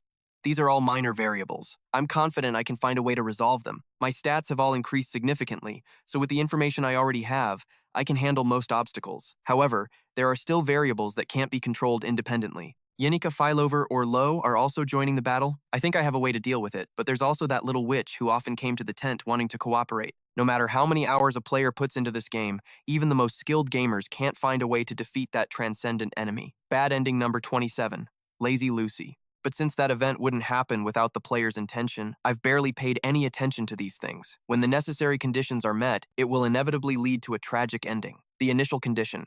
After the incident, Glast and Lucy Mayriel met. I have to find a way to stop Lucy from coming here. At Sylvania Academy, Jay was busy training his muscles. He heard a voice and answered. What's wrong? Taylor was out of breath but managed to gasp. Please, help me. We have to go save Ayla. It's Act 2 of the Failed Swordsman of Sylvania. The final chapter of Phase 1, The Pursuit of Glad. The one who let Glad escape from the extraction hall is now asking for Jay's help. He will soon lead his comrades to pursue Glast through the underground sewers. The route for the final chapter scenario is very familiar, but right now, Lortell is in the extraction hall. No, the sewers. Next is the spirit library, and below that is the monster research area where S is. At the very end is the central laboratory. Going through these routes in reverse is a very interesting experience. The monster research area is usually a huge pain because all the monsters get released, but since we're going in reverse, the monsters are still locked up, and we can pass through easily, thank goodness. The meeting between Lucy and Glast will definitely lead to a bad ending, so I've got to hurry. The problem is, S is currently hiding behind a door. In front of him is the spirit library, where a girl is surrounded by an orb. The one in charge of this place, the librarian of the spirit library. S skillfully slipped inside. I've forgotten her patrol patterns, but even if I have to fight, I know a few strategies to deal with her, but that librarian is basically experience points for Taylor. Later on, enemies will appear that can only be defeated by Taylor's swordsmanship. If the main character, Taylor, isn't trained enough, completing the dungeon will be difficult. Act 2 is the phase where Taylor needs to mature more, especially by learning essential skills. The revived demon of the sewers, the one that gives the most experience points, has to be defeated by Taylor himself. That's why, for this journey, I just need to bring some essential magic tools and sneak out. A device that creates a thunderclap. While she's floating around the room, I'll take the chance to grab a few good items. Next is a one-way light-dimming device. I'll have to return this when I'm done. What a shame. Then, Mugi whispered to him, if we leave now, she won't notice us. S sighed in relief. All right, let's get out. But before they could move, the library began to shake violently. S frowned and wondered, an earthquake? I don't remember any event like this happening. And it didn't stop there. A surprise attack shot towards him. S was completely shocked. Turns out, Gina had discovered their presence. A loud scream echoed out. Damn it. 30 minutes before the earthquake, a man was so terrified after seeing the monster summoned by Glast that he couldn't move. Just in the nick of time, the monster suddenly froze over. Lortell arrived at the scene. If we don't handle this smoothly, Sylvania Academy's reputation will be destroyed. We had a meeting with all the key personnel of the Academy, and yet the grimoire still got stolen. On the other side, Forks quickly dealt with the remaining ones. It might take a little time, but I will take responsibility for retrieving the grimoire. Can you wait a little longer? Whatever Glast is planning, the outcome won't be good. What do you mean by that? In this situation, we at least have to tell the president the truth about the 3 taboos. Do not bend the laws of the world, do not blur the flow of time, and do not refuse humanity's framework of fate. Those are the 3 taboos. Pursuing immortality, resurrecting the dead, reversing time. Lortell frowned slightly. Could it be that Glast is trying to resurrect the dead using the holy arts? If that was the case. Forks understood immediately, without her needing to finish. You want to ask me if he's gone mad, don't you? Lortell nodded. But I'm really curious. Everyone always said he was a genius who would advance the world, yet he fanatically worships and admires the great sage Sylvania, and his daughter, Muji, who he believed died tragically because her talent was too lackluster. Obelforxus said in a low voice, if he really could complete the holy art of resurrection, who do you think Glast would bring back? Hearing this, she didn't understand what he meant. Just then, the door to the room burst open. There's big trouble, Obelforxus. A few minutes ago, Tiel was pursuing Glast. He's escaping towards the sewers. According to witness testimony, it wasn't just the grimoire. A student was kidnapped too. Ayla, a first year from the magic department, and Exot Taylor, a second year from the magic department. Hearing this, Lortell froze in shock. A sudden roar echoed out. Senior S was kidnapped, and this noise and shaking, Obelforxus is the greatest mage of this era. He promised he would bring back the sage's grimoire. If he makes a move, S will definitely be saved. So, waiting here is the most logical thing to do. But she anxiously snatched the spyglass from someone's hand, and then Lortell ran towards the door. To get a better look at the situation, the sound and tremors were coming from the sewer entrance in the middle of the forest. A massive dragon was roaring continuously, unleashing a barrage of fiery blasts. If you looked closely, you could see S standing on its head, crying his eyes out. Lortell said in a low voice, I'm going too. Honestly, Mr. President, if you're going to keep acting so cold, I'll just have to go get the grimoire myself. Leave the necessary personnel for negotiations. The rest of you, with me. Lortell, joining the fray, is an alchemist whose combat prowess is recognized by the Alchemy Society. Dorothy, the captain of Alchemy Team 53. Her combat power is enough to make even students from the combat department struggle. Even the top students of the Alchemy department, like the first-year Alavisa or the second-year Nodan, often came to learn from her. But in her first year, Dorothy didn't stand out much. That's why Glast, who recognized her true talent, was a benefactor to her. Dorothy believed that Glast must have had a reason for acting so radically, even if she didn't know his exact intentions. But she was determined to carry out his request to protect the sewer entrance. However, Dorothy couldn't stop shaking. I really can't do this, Professor. The fire dragon Spirit and Yanika were now standing in front of her. Yanika growled, Answer me. Where is S? Dorothy was so scared she passed out cold. Yanika jumped down from the fire dragon's back. See? I told you it was this way. Yeah, it's not like I have to listen to anyone this time. Let's see. So, at the second fork, turn right, then left, left, right, left, right, left, right, left. Ugh, my head. Just then, she realized who had just fainted. Whoa, isn't this Dorothy, the captain of Alchemy Team 53? Don't tell me it was my fault. I should at least cover her with something. Right then, Lortell's voice suddenly rang out. Oh, is that Senior Yanika? Lortell and a group of people were standing nearby, the worry clear on her face. When it comes to the top-ranking students of each year besides Luca, she's the one with the most impressive power in Sylvania. She might destroy the entire sewer system and do anything it takes to ensure S is safe, so what if she does? Lortell imagined the scene. Yanika, after saving S, would hold him in her arms and say, I'm here to save you. You're not hurt, are you? It must hurt a lot, right? I was so worried. Are you okay? Let's go back together. I've already made dinner at the cabin. S would blush and reply, Yanika, you're the best.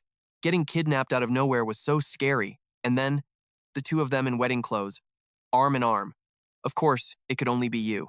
Yanika, let's get married! Do you want a son or a daughter? She suddenly cried out. No way! Lortell is capable of assessing any situation calmly, but when S is involved, that calmness seems to completely disappear. She smiled and walked closer to Yanika. Senior Yanika, I heard that Senior was saved, which isn't happy news, but it seems he was badly injured when he was kidnapped. He's lying in a hospital bed and keeps asking for you, Senior Yanika. He's in the cabin right now. What did you say? Lortell thought to herself. I'll save Senior first, after I lure Yanika away. But, hey Lortell, why are you suddenly telling me this? Yanika stared at her with murder in her eyes. I rushed here as soon as I heard S was here. I've only been searching around the entrance until now. How did he get rescued already? I was the first one here.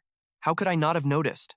Yanika Filover, who seems indifferent to everything, is always so proactive when it comes to S. Lo forced a laugh. Never mind then, this isn't the time for jokes. But still, are those guys high-ranking staff here for S? Ah, I forgot. That bunch of higher-ups can't fight at all. How pathetic. It's not that they're dangerous. Hearing that, Lortell Cahelm thought angrily, damn it, how can he be right about every single thing? They really are dangerous. Yanika Filover continued. At first, I asked Lucy for help, but she was just yawning and wandering off, not listening to a word anyone said and just doing her own thing, so I went alone too. The two girls glared at each other with hostile eyes. But this is just business as usual. That's right. This isn't the time for us to be fighting. It's not like there are any other rivals left, right? Everyone, wait here. Lo ordered the group in a soft voice. No need to say anything more. I'll search to the east. Yes? I'll search in the opposite direction, Lortell replied. The most important thing now is to rescue S quickly. Just watch. I'll be the one to save S first. Meanwhile, in the psychic library, Gina had discovered S and Mug's presence.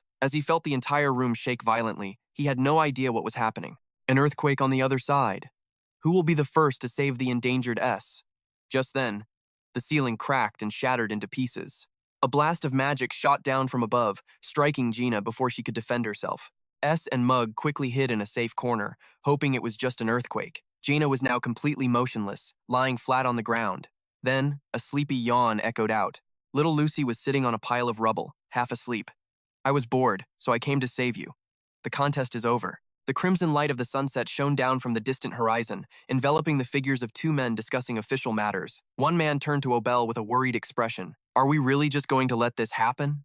Belle revealed an equally bewildered expression. It's dangerous, but this will be a good opportunity for the students to mature. After all, flowers bloom most beautifully after their leaves have fallen. The other man questioned, but is it necessary to push them this far? This is clearly the most brilliant golden age in the history of Sylvania Academy. The man spoke as he recalled just how dazzling the current students were. This class is, without a doubt, the most special one in the Academy's history. This year's students are a generation of talent unlike any other in Sylvania's history. After a moment of thought, countless prime examples appeared in his mind, reinforcing the credibility of his arguments. Every single student is the cream of the crop, holding infinite potential, capable of creating miracles. If anything were to happen to them, how could we possibly take responsibility?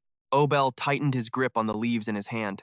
Is that so? But I have a feeling that someone is warning us. He clenched his fist tightly, a pensive look on his face. The coming trial will be a fierce storm, and only the most outstanding talents will be able to withstand it.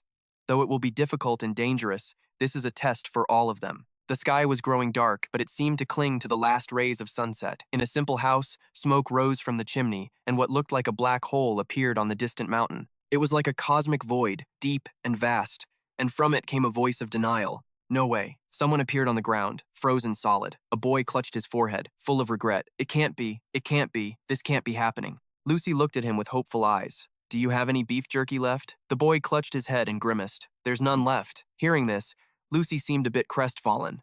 Guess I'll have to find a place to take a nap. Seeing her about to leave, the boy immediately ran after her, calling out, You can't, Lucy. She found this very strange. The current situation was complete chaos. Based on the time, Yanika, Fileover, and Lo must have entered the sewers by now. I have to get there. At their current growth rate, they could totally defeat all the bosses in the latter half of the story. Therefore, skipping one of Glast's bug monsters won't affect the plot, since everything is still under control. But the problem is this. If Lucy meets G, the bad ending event will be triggered. He frowned, holding Lucy back. Hey, don't go anywhere. Stick close to me. Lucy was curious. Why? S fondly remembered his time with her. Because in the most difficult times, your quiet presence by my side is what gives me strength. S's expression suddenly turned serious. What is it, Lucy?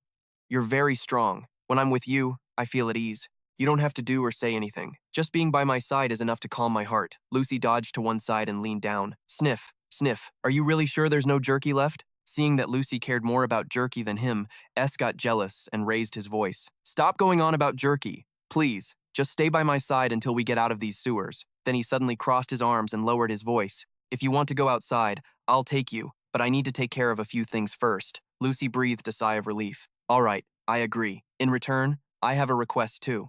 In a flash, Lucy was on S's back. He gritted his teeth and ran forward, thinking to himself, I have to go back the way I came. After getting what I need from the psychic library and finding Lortell in the sewers, we'll get out of here for now. Beads of sweat dotted his face. Lucy still hadn't forgotten to ask about her favorite snack.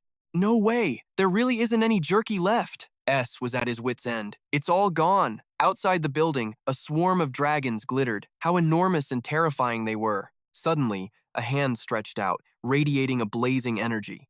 Fire energy enveloped the entire space. Skill. Fire Burst has been upgraded. Skill. Mana Sensory has been upgraded. This is the sweet taste of joy from level grinding. She seemed worried. A flood of experience points poured in from the horde of monsters. Arson. There's a concealment barrier somewhere around here. Her superior mana sensing ability and sharp judgment had even been acknowledged by Glast himself. Unlike Yanika Failover, who leans towards communicating with spirits, Lortell Caheln has a knack for finding paths. She's usually all talk and boasts, but now, she's dead quiet. Suddenly, Lortell Caheln realized that she genuinely wanted to help someone. An invisible bond, one that couldn't be bought with money, was starting to form. Lortell Caheln touched the wall, pensive. She sighed. That feeling, it was just like that day. The sound of a heartbeat. A memory of her fighting in the trial flashed through her mind. Suddenly, a voice spoke up. "Oh, there you are, Lortell Caheln." Her expression was quite surprised. "Senior." That person clicked his tongue. S looked at her, loaded down with items. "I was kidnapped." S was carrying Lucy on his back and holding a ton of stuff. He said to Lortell Caheln, "Thank goodness you're here. Help me carry these scrolls. They're too heavy. I can't hold them all." Lortell Caheln looked at them in astonishment. What is all this? These are all high-level crafting recipes." Her expression grew more and more bewildered. "Ah, no, more importantly, Senior, weren't you in danger?" Yeah, it was really dangerous back there." S hesitated. "But it's all been taken care of." He turned his head and called to Lucy. Seeing Lucy and S together, Lortell Cahelm looked annoyed. "This is dangerous. Really dangerous. How could she get so close to him? It's so annoying. I can't stand it." She thought of the infuriating sight. Yanika Filover Fervor is just a timid little girl who doesn't dare to do anything. And yet I've tried so hard just to get close to him. A memory from the past surfaced in her thoughts. That night, on the way back, I almost burned down the entire forest just because I was thinking so much about him that I dropped my torch. How can he stand there so casually, flirting with another girl right in front of me? Lortell Cahelm took the pile of scrolls from his hand, her heart boiling with rage. "Could you hold these crafting scrolls for me? If the shop can prepare the materials, I'll swing by to pick them up. If you want to sell something, just let me know. Consider it my way of thanking you for all your help. The price is negotiable." Lortell Cahelm looked at him and cried out, "But, Senior," she thought to herself, "I have to use this chance to push out all my rivals and seize the advantage." Suddenly, he moved close to Lortell Cahelm and whispered, "Please, Lortell Cahelm, who else can I ask besides you?" He had once again stoked the fires of her anger. "This is just too much. After all this, you still have the nerve to ask me to do things like that? Lo's ears are sensitive. Besides you, who else can I ask? I'm really grateful to you." Suddenly, her expression brightened with excitement, her eyes lighting up. "Or maybe, Senior, you need a receipt for that too?" But inside, she thought to herself, "I'm such an idiot. Why can't I control my emotions?" Suddenly, a voice called out, making both of them and Lo curious. "Loethio!" He sounded like he'd run a long way here. His voice hurried and out of breath. "I finally found you. The situation is critical. No one should let their guard down." The whole group went searching together. Buseo, the top first year of the combat division, spoke nervously. "Do we really have to go this deep? It seems pretty dangerous. Let's just go back." Lilia, the top first year of the alchemy division, shouted angrily. "There you go, saying stupid things again. Aren't you going to save Ayla?" Buseo immediately retorted. "I never even liked Ayla that much. Why should we risk our lives for that S. Taylor guy? I'm sorry, but I have to save Ayla." "Please, Alavisa," the top first year of the magic division, chimed in. "You know Ayla is a good person. We've come this far. Don't give up halfway." Buseo, someone's finger pointed up in amazement. "Oh, hey there." The self-proclaimed prophet, Ao, raised his finger and squinted. "I feel something strange up ahead." Her prophecies, though as vague as a glimpse into the future, were often frighteningly accurate. Ao squinted. "I have a feeling this opponent will be very strong." Suddenly, in the distance, a fire broke out amidst a cacophony of screams. I don't know. I really didn't know anything. There was no such plan from the beginning. It was just a moment of impulse. Please spare me. I'm begging you." A girl was lying on the ground. A looked curious. Is this the right way? Or did we go too far to the right? What's this?" A shining dragon appeared. Yanika Failover raised her hand in greeting. "Hey there, my juniors." The group on top waved back. "Yanika Failover, Senior, this feeling, I'll never forget it." Fear, deeply rooted in the subconscious, resurfaced, paralyzing reason with terror, leaving only distorted, fearful thoughts. "We're not sure if we can win, but we'll do our best." Yanika Failover looked at their faces in shock. What's wrong with everyone? Did I do something wrong? Or was I too harsh with Clay? But she just fainted on her own. Ao tried to stop Taylor. "Taylor, calm down. Calm down." Taylor yelled, determined to get away. "Even if our chance of winning is slim, I have to save Ayla." "Stop." The space in the room suddenly fell silent at the sound of a voice, accompanied by his thoughtful, pensive expression. "Exile Taylor." Yanika Failover ran to him and cupped his face, examining his injuries. Are you okay? Are you hurt anywhere?" Loethio, standing nearby, saw this and looked visibly annoyed, and the boy next to her seemed just as angry, calling his name Taylor Alavisa, and I know S's fighting style all too well. With just a few basic spells and some archery skills, he once held off the three of us all by himself. And now his teammate is Yanika Failover. After the incident at the Off-Filer Hall, he's gotten much stronger. The group looked worried. If it were just senior Yanika Failover, we might have been able to get past her. But now that S. Taylor is here, our chances of winning are zero. They held S in high regard. There was no hope in this fight. Someone's hand rested on his shoulder, followed by words, "Go, Taylor. Ayla is waiting for you. Go and stop Glast. Taylor, it's time for each of us to do what we must. You handle the script, and as for the variables, I'll take care of them. From now on, the hunt is my job." The report from the Merchant Guild staff was like a ticking time bomb that had finally exploded. The mercenaries hired by the Golden King, Elter, have infiltrated the academy. The one who was supposed to be utterly defeated with no chance of a comeback in the original story. The secondary mid-boss of Act 2, the Golden King Elter. He was defeated earlier than expected, and in an unforeseen way. However, unlike in the original story, he managed to escape. Lo knew very well that Elter was plotting his revenge. And yet, an image of Loethio from the past stood before many people. "Everyone, follow me to the sewers. Just leave a few people behind at the academy." The old fox had grasped her weakness. Most of the Merchant Guild's forces had been dispatched here. The messenger continued. "The headquarters is completely empty right now. We have to go back immediately. I've acquired a good number of formulas for making magic tech and magic tools. They might be more useful than I thought, but if I had to choose one thing, one ultimate thing to help me survive in this world, if you were to ask what the best thing is, it would definitely be information about the future. The script is unfolding before my eyes, 5 acts in total, and we are currently in Act 2, the final chapter, the Great War. Act 2 is almost over. The plan to let everything proceed according to the original story is still the top priority. If Elter is the secondary mid-boss of Act 2, then he must disappear within this act.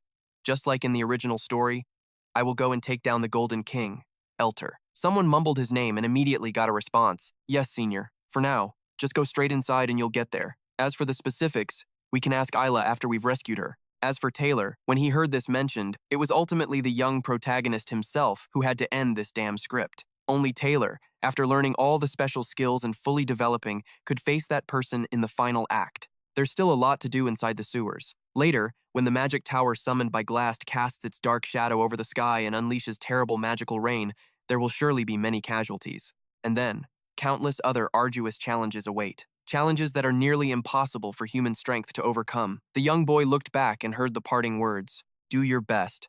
I don't think I need to give you a long pep talk. The group moved forward together, didn't they? They talked amongst themselves as they walked. The goal is the ultimate prize. He's definitely targeting the guild to cover his tracks. Because selling that set of magic tools on the cheap, along with the incident at the hall, made him a suspect, and he thinks I'm the one who pulled the strings. All right, then let's go report the mercenary infiltration to the academy first. Yanika Failover turned to say to S. Wait. S seemed very rushed and anxious. "Sorry, Yanika Failover, but we don't have time." Yanika Failover sighed. "Not this again," Yanika Failover yelled. "It's too dangerous for you all to go there." Her shout caught the attention of S and Loethio. Both of them turned their heads.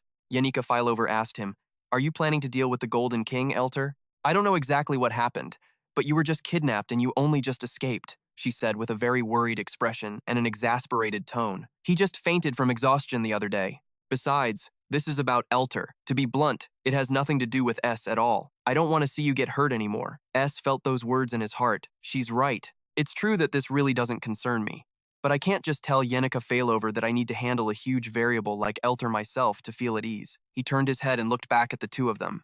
Well, lucky for me, to catch the Golden King Elter, I need either Loethio or Yanika Failover to come with me. I can just use that as an excuse to bring them along. And now Lo is even agreeing with Yanika Failover. Senior Yanika Failover is right. We shouldn't let you take risks for our own selfish reasons. It's best for you to stay put and recover. Lo and Yanika Failover were now standing right next to each other, with no distance between them. As the two became so in sync, harmonizing in both body and soul, S watched their figures and couldn't help but marvel.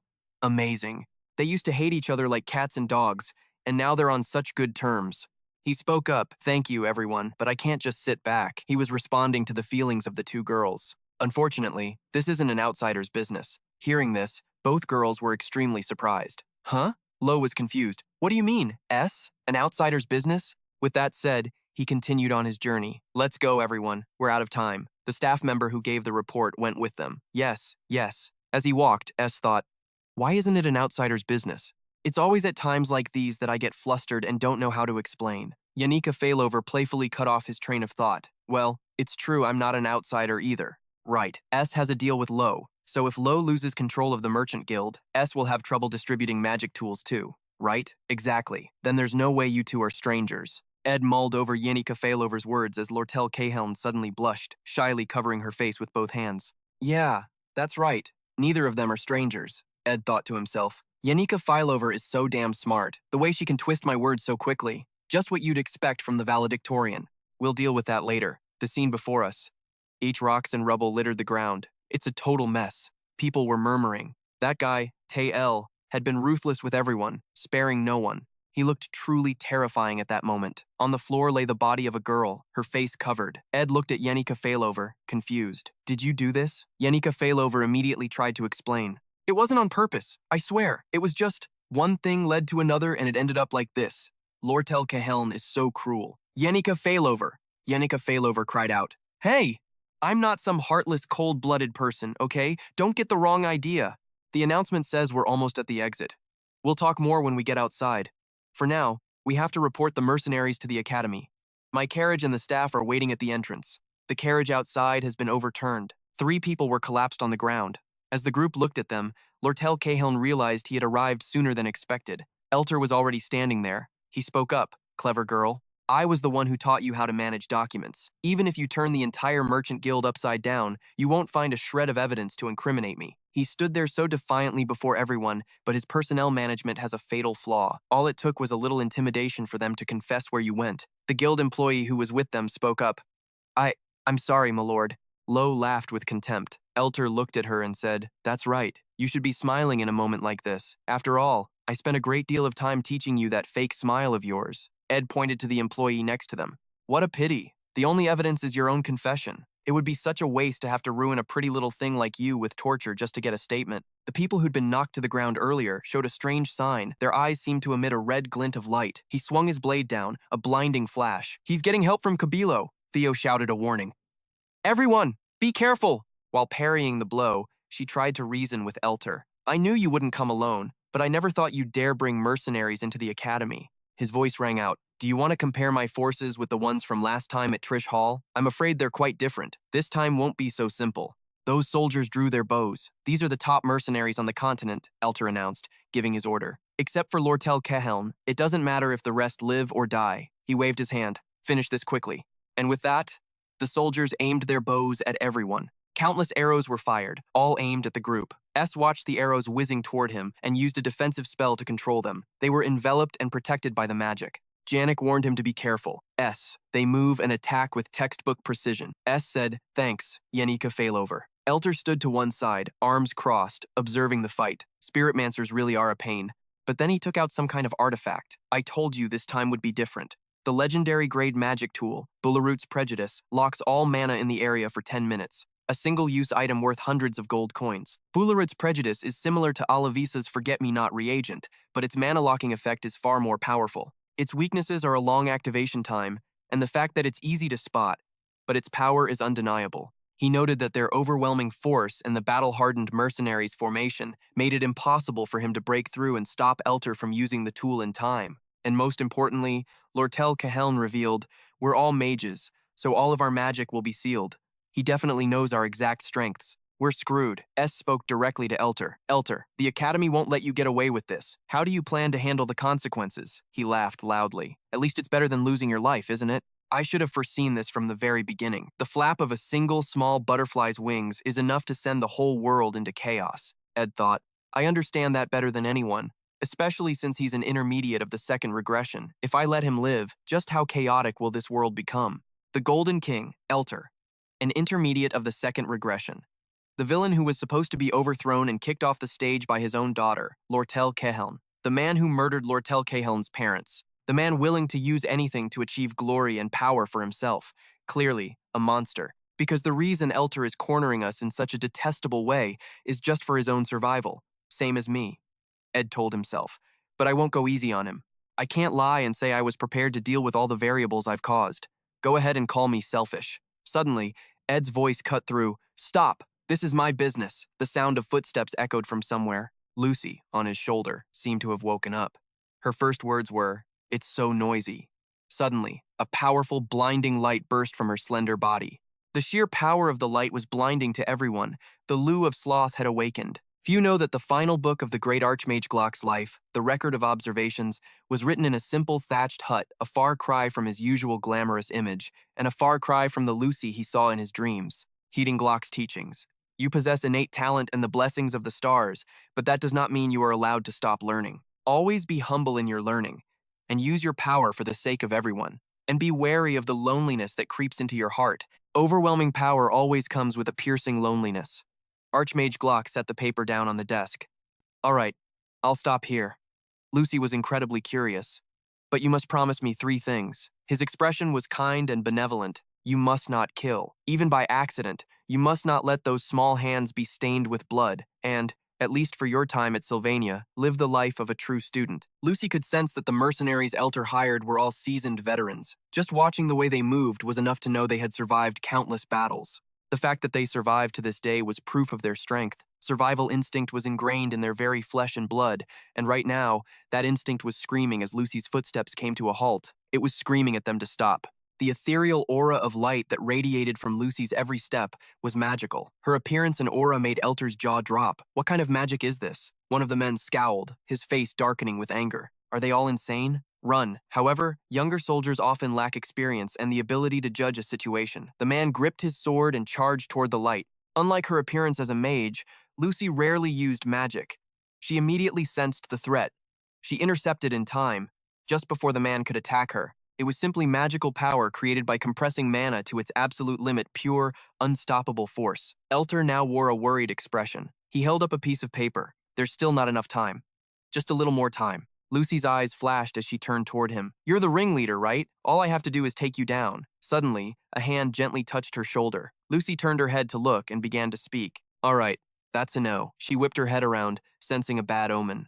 Across the dark night sky, mysterious streams of purple light suddenly appeared. 7 stars now aligned in a straight line, shining brilliantly in the night sky. It felt like a wave of destructive power, the forbidden magic of Professor Glast. Magic that could distort fate itself. A hazy mist enveloped the space, and the magic tower covered the sky. This was the stage for the final chapter of the second act, the final battle. Lucy looked up. This timing is perfect. By now, Tiel should have finished clearing out the monsters in the sewers and learned the necessary skills. The team is all assembled. With just a little more time, Tiel can definitely stop Gat. The demon realm activated at the same time as in the original story, which means the script is still proceeding according to plan. Of course, with magic this strange and unusual, everyone else besides me is bound to be confused. S contacted both Yanika Fileover and Lortell.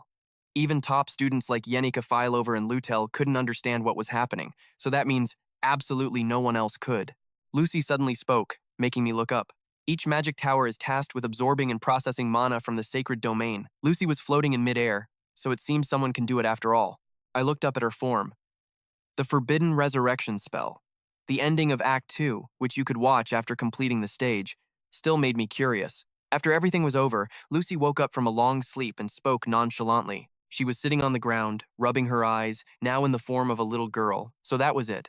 According to the original story, Lucy should have been napping on the rooftop of Trish Hall right now, but because I wanted to use Lucy as a strategic piece, I woke her up earlier than planned and put her on the main team. As a result, when he was cornered, Glad offered Lucy a deal. The one to be resurrected by the forbidden spell wasn't the legendary Sylvania, but her master, the Archmage Glock. And just like that, Lucy became my enemy. At that time, our entire team was completely wiped out. The last image was just the sight of Lucy's back as she coldly walked away from the sewers. The Lucy of Act 2 was an impossibly strong, invincible boss. Even if the most veteran gamers spent hundreds of hours researching, they still couldn't find a way to defeat Lucy at this point. Variables outside the main scenario, unexpected situations that arose. It was all up to me to fix them. And sometimes, I'd suddenly think.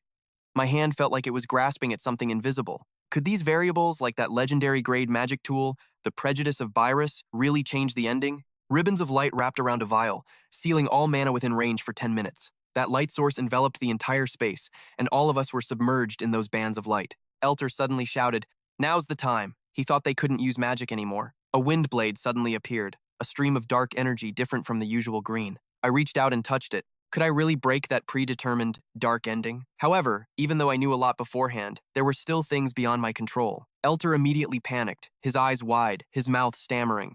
What the hell is this?" He seemed completely bewildered. Looking up, even the terrifying sealing power of a legendary-grade magic tool has its limits. It's easier to stop a flood than to extinguish the fire in her heart. Let me clear the way. Lucy appeared up high, so small yet so powerful. Lucy spoke, I have to go where I need to be. Elter still couldn't take his eyes off Lucy's aura. Elter's seasoned experience was no less than that of a battle-hardened mercenary. His eyes looked soulless. His survival instincts were screaming at him, the Golden King, that the young mage before him was the god of death incarnate. Lucy snapped her fingers, releasing a wave of energy. Elter looked at her with suspicion. I said to Lucy, do you have any idea you could die doing that? Lucy knew that full well. I stepped between them and said, if you don't want to kill him, then stop. How strange.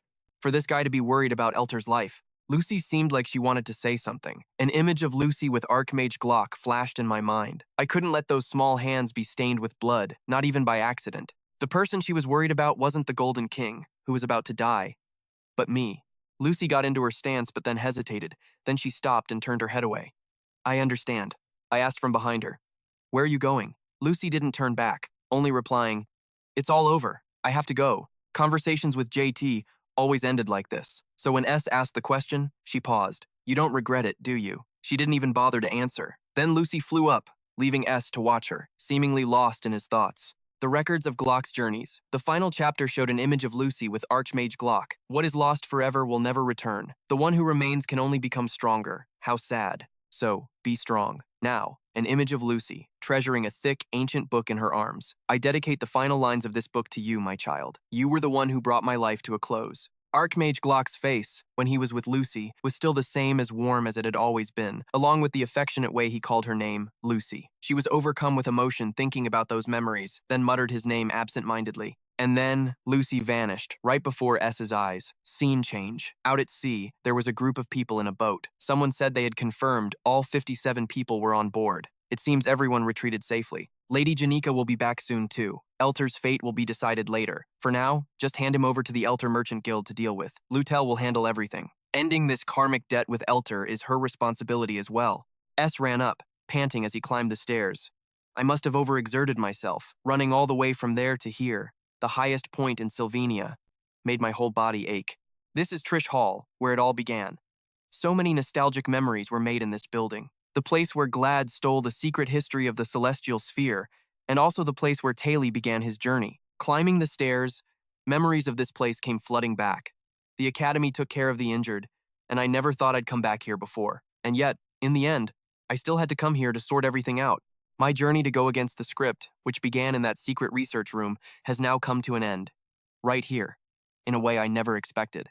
The place where Tiel began is also where my journey ends. Lucy's figure appeared in front of the building. One of the buildings destroyed by Yanika was the Glock building. The scholarship I received was also from the Glock Foundation. Even though he lived a simple life, he dedicated his entire fortune to Sylvania Academy. His mark is present everywhere in this academy. So, finding Lucy wasn't difficult at all. I stood before the large, messy building with a panoramic view. I guessed Lucy would be here. A place where you can look out over the entire academy. I guess I understand how Lucy feels right now. Because to Lucy, the academy is Glock's last memento. The entire school was surrounded by magical power. Lucy and S were looking at the whole scene from up high. Suddenly, Lucy called out, "Hey," and asked a question. "What is it?" Then she said, "Got any beef jerky?" It seemed I was no longer a stranger to this kind of question. I thought, tsk. Of course it's the same old line. Then I replied, "I told you earlier we're all out." I walked over and asked, "Lucy, what are you doing here?" Lucy, with her back to me, patted the spot next to her, gesturing for me to sit down as she said, "Just thinking about old times." I didn't sit. I leaned my hands on the ledge, looking down from up high, and remarked, "If you fell from here, you'd definitely be a goner, huh?" Lucy suddenly spoke up. "A long time ago, something really sad happened. I cried a lot. But at some point, I stopped feeling sad anymore." I asked, "Why?" She paused for a moment before speaking. After thinking about it for a long time, it turns out the reason wasn't anything special. Lucy's face was pensive as she continued, "It's just because so much time has passed." She thought of Glock and added, "It's true that a lot of time has passed, but deliberately reopening old wounds is just a foolish thing to do. Even if I tried to use magic to resurrect him, in the end, he'd just have to pass away again. Actually, he had been ready for his death for a long time, so he might just get angry and die all over again." I sat down next to Lucy and listened to her continue, resurrecting a great archmage who dedicated his entire life to magic research. Using a forbidden spell like that is nothing but an insult. Yeah, I knew that from the very beginning. wanting to resurrect him. It was all just my own selfishness. Suddenly, I spoke up. So, Lucy, are you really okay, kiddo? I thought to myself, even though I have no right to say this since I'm the one who stopped you, I still have to ask. Remembering what happened earlier, I silently judged that Lucy changing her mind about resurrecting Glock was probably just due to a mood swing. If Lucy changed her mind again, there's no telling what kind of terrible things could happen. Lucy called out, "Hey, S, it's like I have a premonition every time she calls me." I figured what she was about to say would be the same as all the other times. I was speechless, my head aching as I thought, how can she be thinking about beef jerky in a situation like this? But surprisingly, Lucy just said one thing. "Can I borrow your shoulder for a bit?" The hat on her head had been taken off. Lucy leaned on my shoulder. I thought, so this is why she wanted me to sit next to her. It was just for this, huh? My thoughts turned to Glast. You're off somewhere else right now, in a direct magical duel with your own students. It's unlikely anyone will be as passionate about researching resurrection magic as Glast was. The magic of raising the dead, it ends here. The dead are still dead, and loss is still loss. Even though everyone experiences loss in different ways, in the end, it comes for us all just the same. That's why we have to learn to accept that loss and use everything we have to heal those wounds.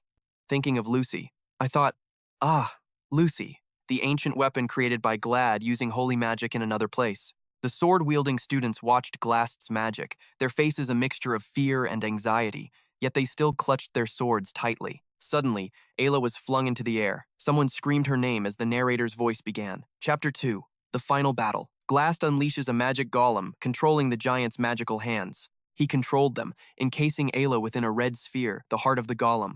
As she lay unconscious, Glad's expression became terrifyingly dark. He decisively lowered his arm, and instantly, the giant golem struck down, shattering everything.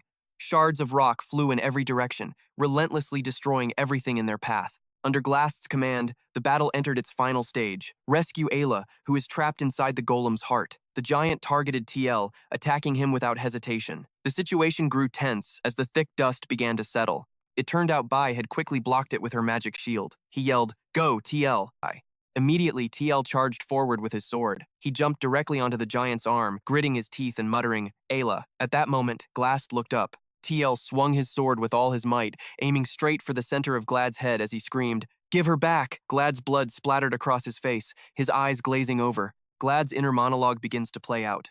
"My vision has been failing. I don't know when it started, but I can't see anything without my glasses." In the moment of his death, he had only one thought. A professor's life is finally quiet. Glad recalled memories from his time at the academy, remembering O's habit. He would always stop by for a cup of tea, a habit that never changed even after he became headmaster. Glad sat reading from dawn. He thought to himself, sitting at the large desk in his private study, I read the sage's grimoire, analyzed the power of holy magic, managed the curriculum, and review lesson plans for the students. The piles of books just grew taller and taller. And then the scenery outside the window changed. Snow fell. He narrated again. A first-year student from the old elemental studies program.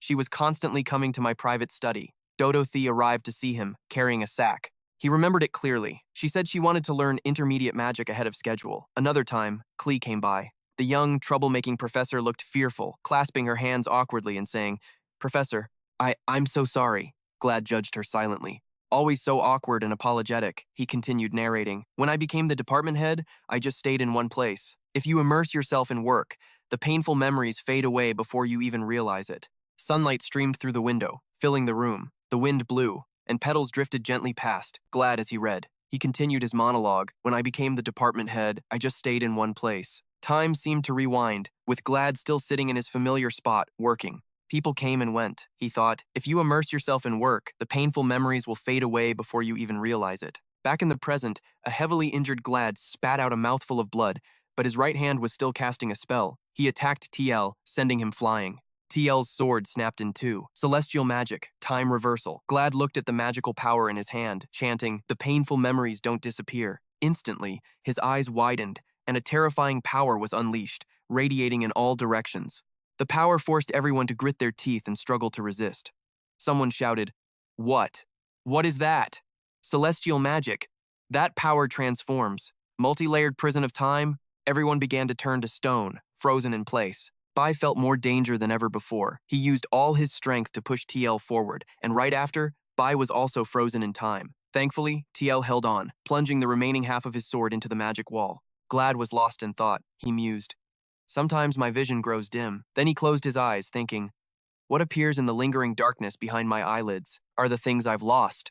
Glad remembered the image of Mayugia. Suddenly, his eyes snapped open as if he'd remembered something. That's right. It's almost done now. Tiel had climbed up to where Glad was standing. As if possessed, Glad cast his magic, yelling, so just give up. Don't stand in my way. He thought, I must try to reverse reality.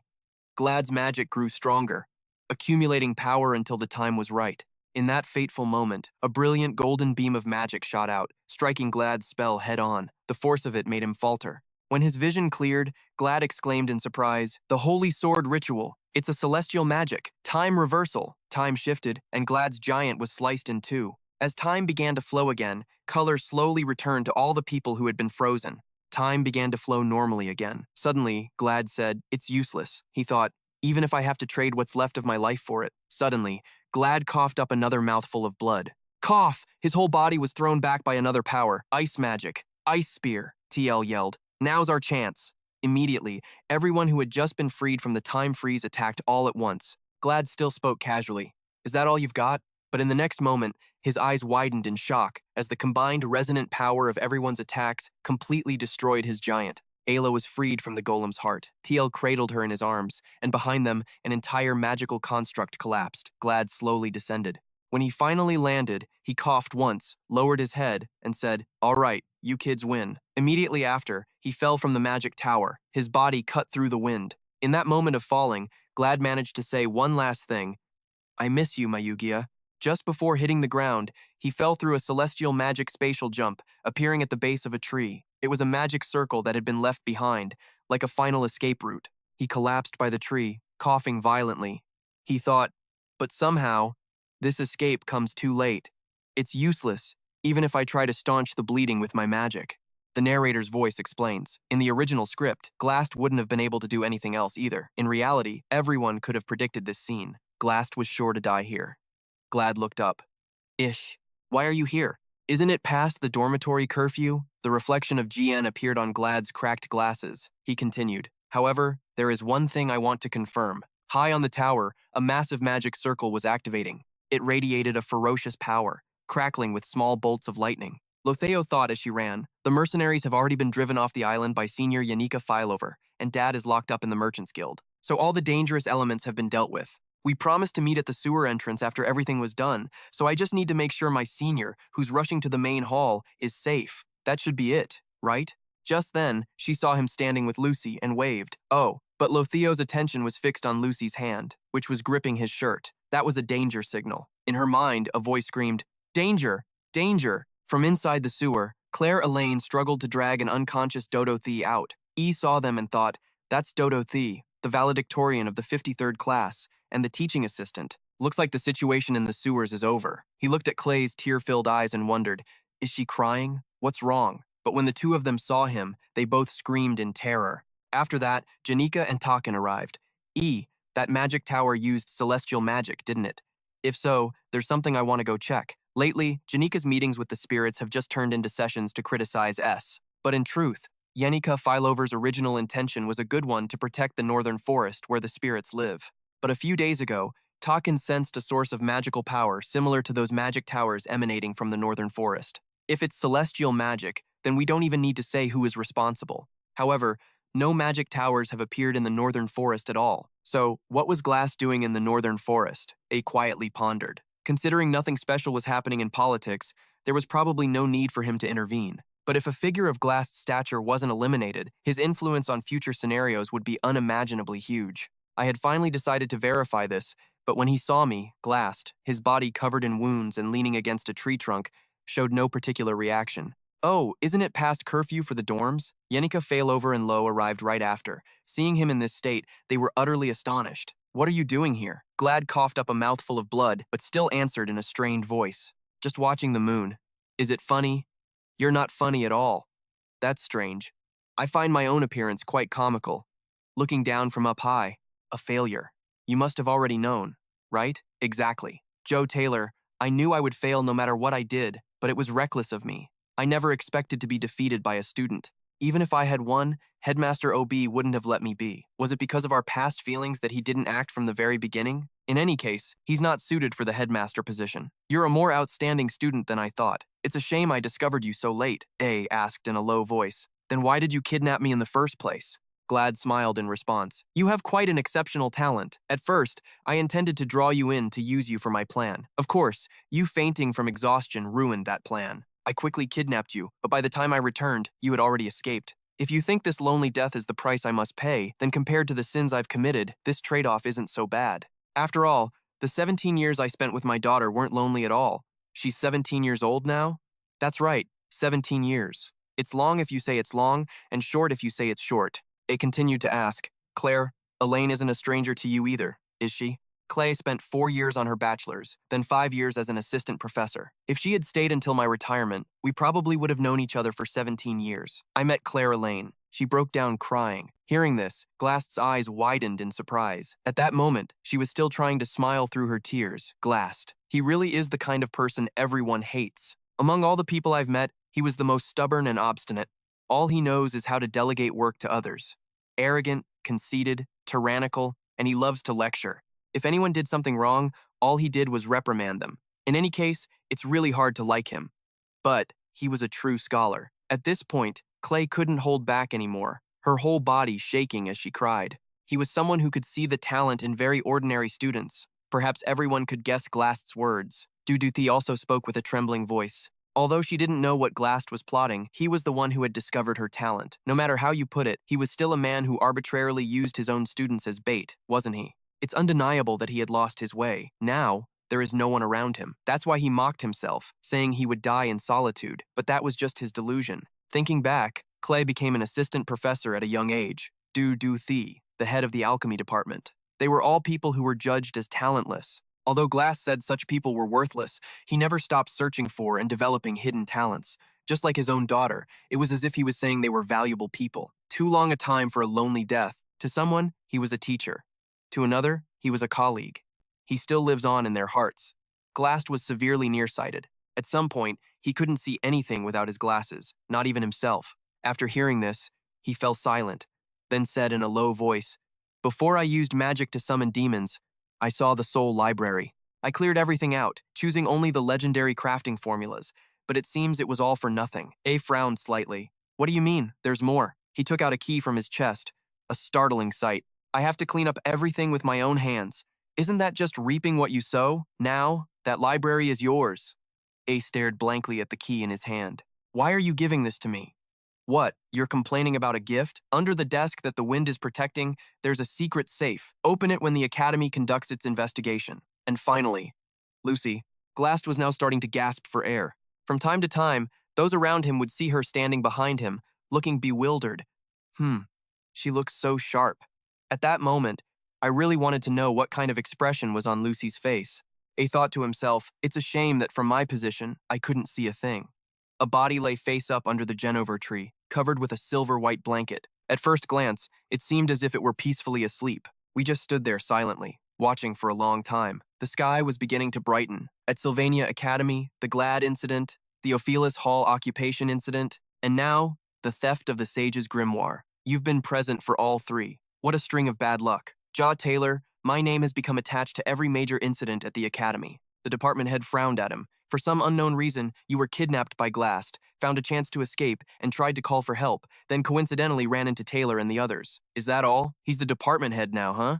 A immediately replied, Yes, exactly as it's written in the report you're reading. Yanika Failover and Lo were just rushing to help me. So, you abandoned Isla, who was also kidnapped, and ran away alone.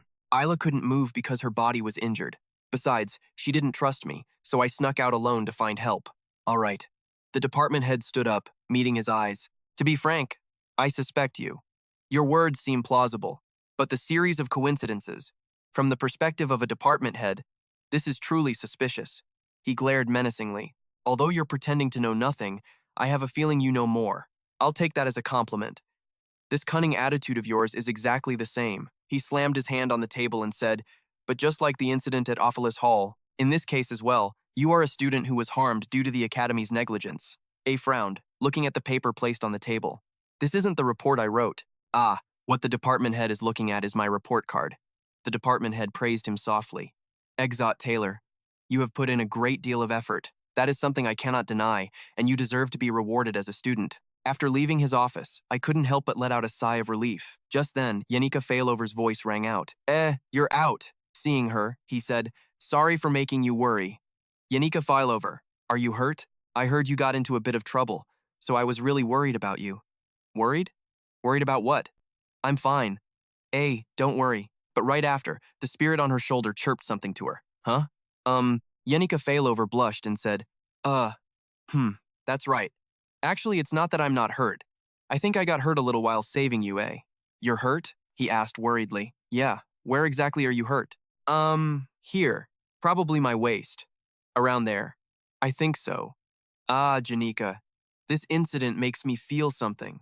This is wrong. Whenever I'm in trouble, you always help me as much as you can, but I just took it for granted. But this time, you even got hurt saving me. Didn't you feel anything seeing Glast send? When someone dies, it's too late for regrets. Yanika Failover looked at his grim face as he tried to explain. He continued, I feel ashamed of myself, like I'm just a burden to you. I'm so grateful that you always treat me so well, but in the end, you're the one who gets hurt. Yanika Failover?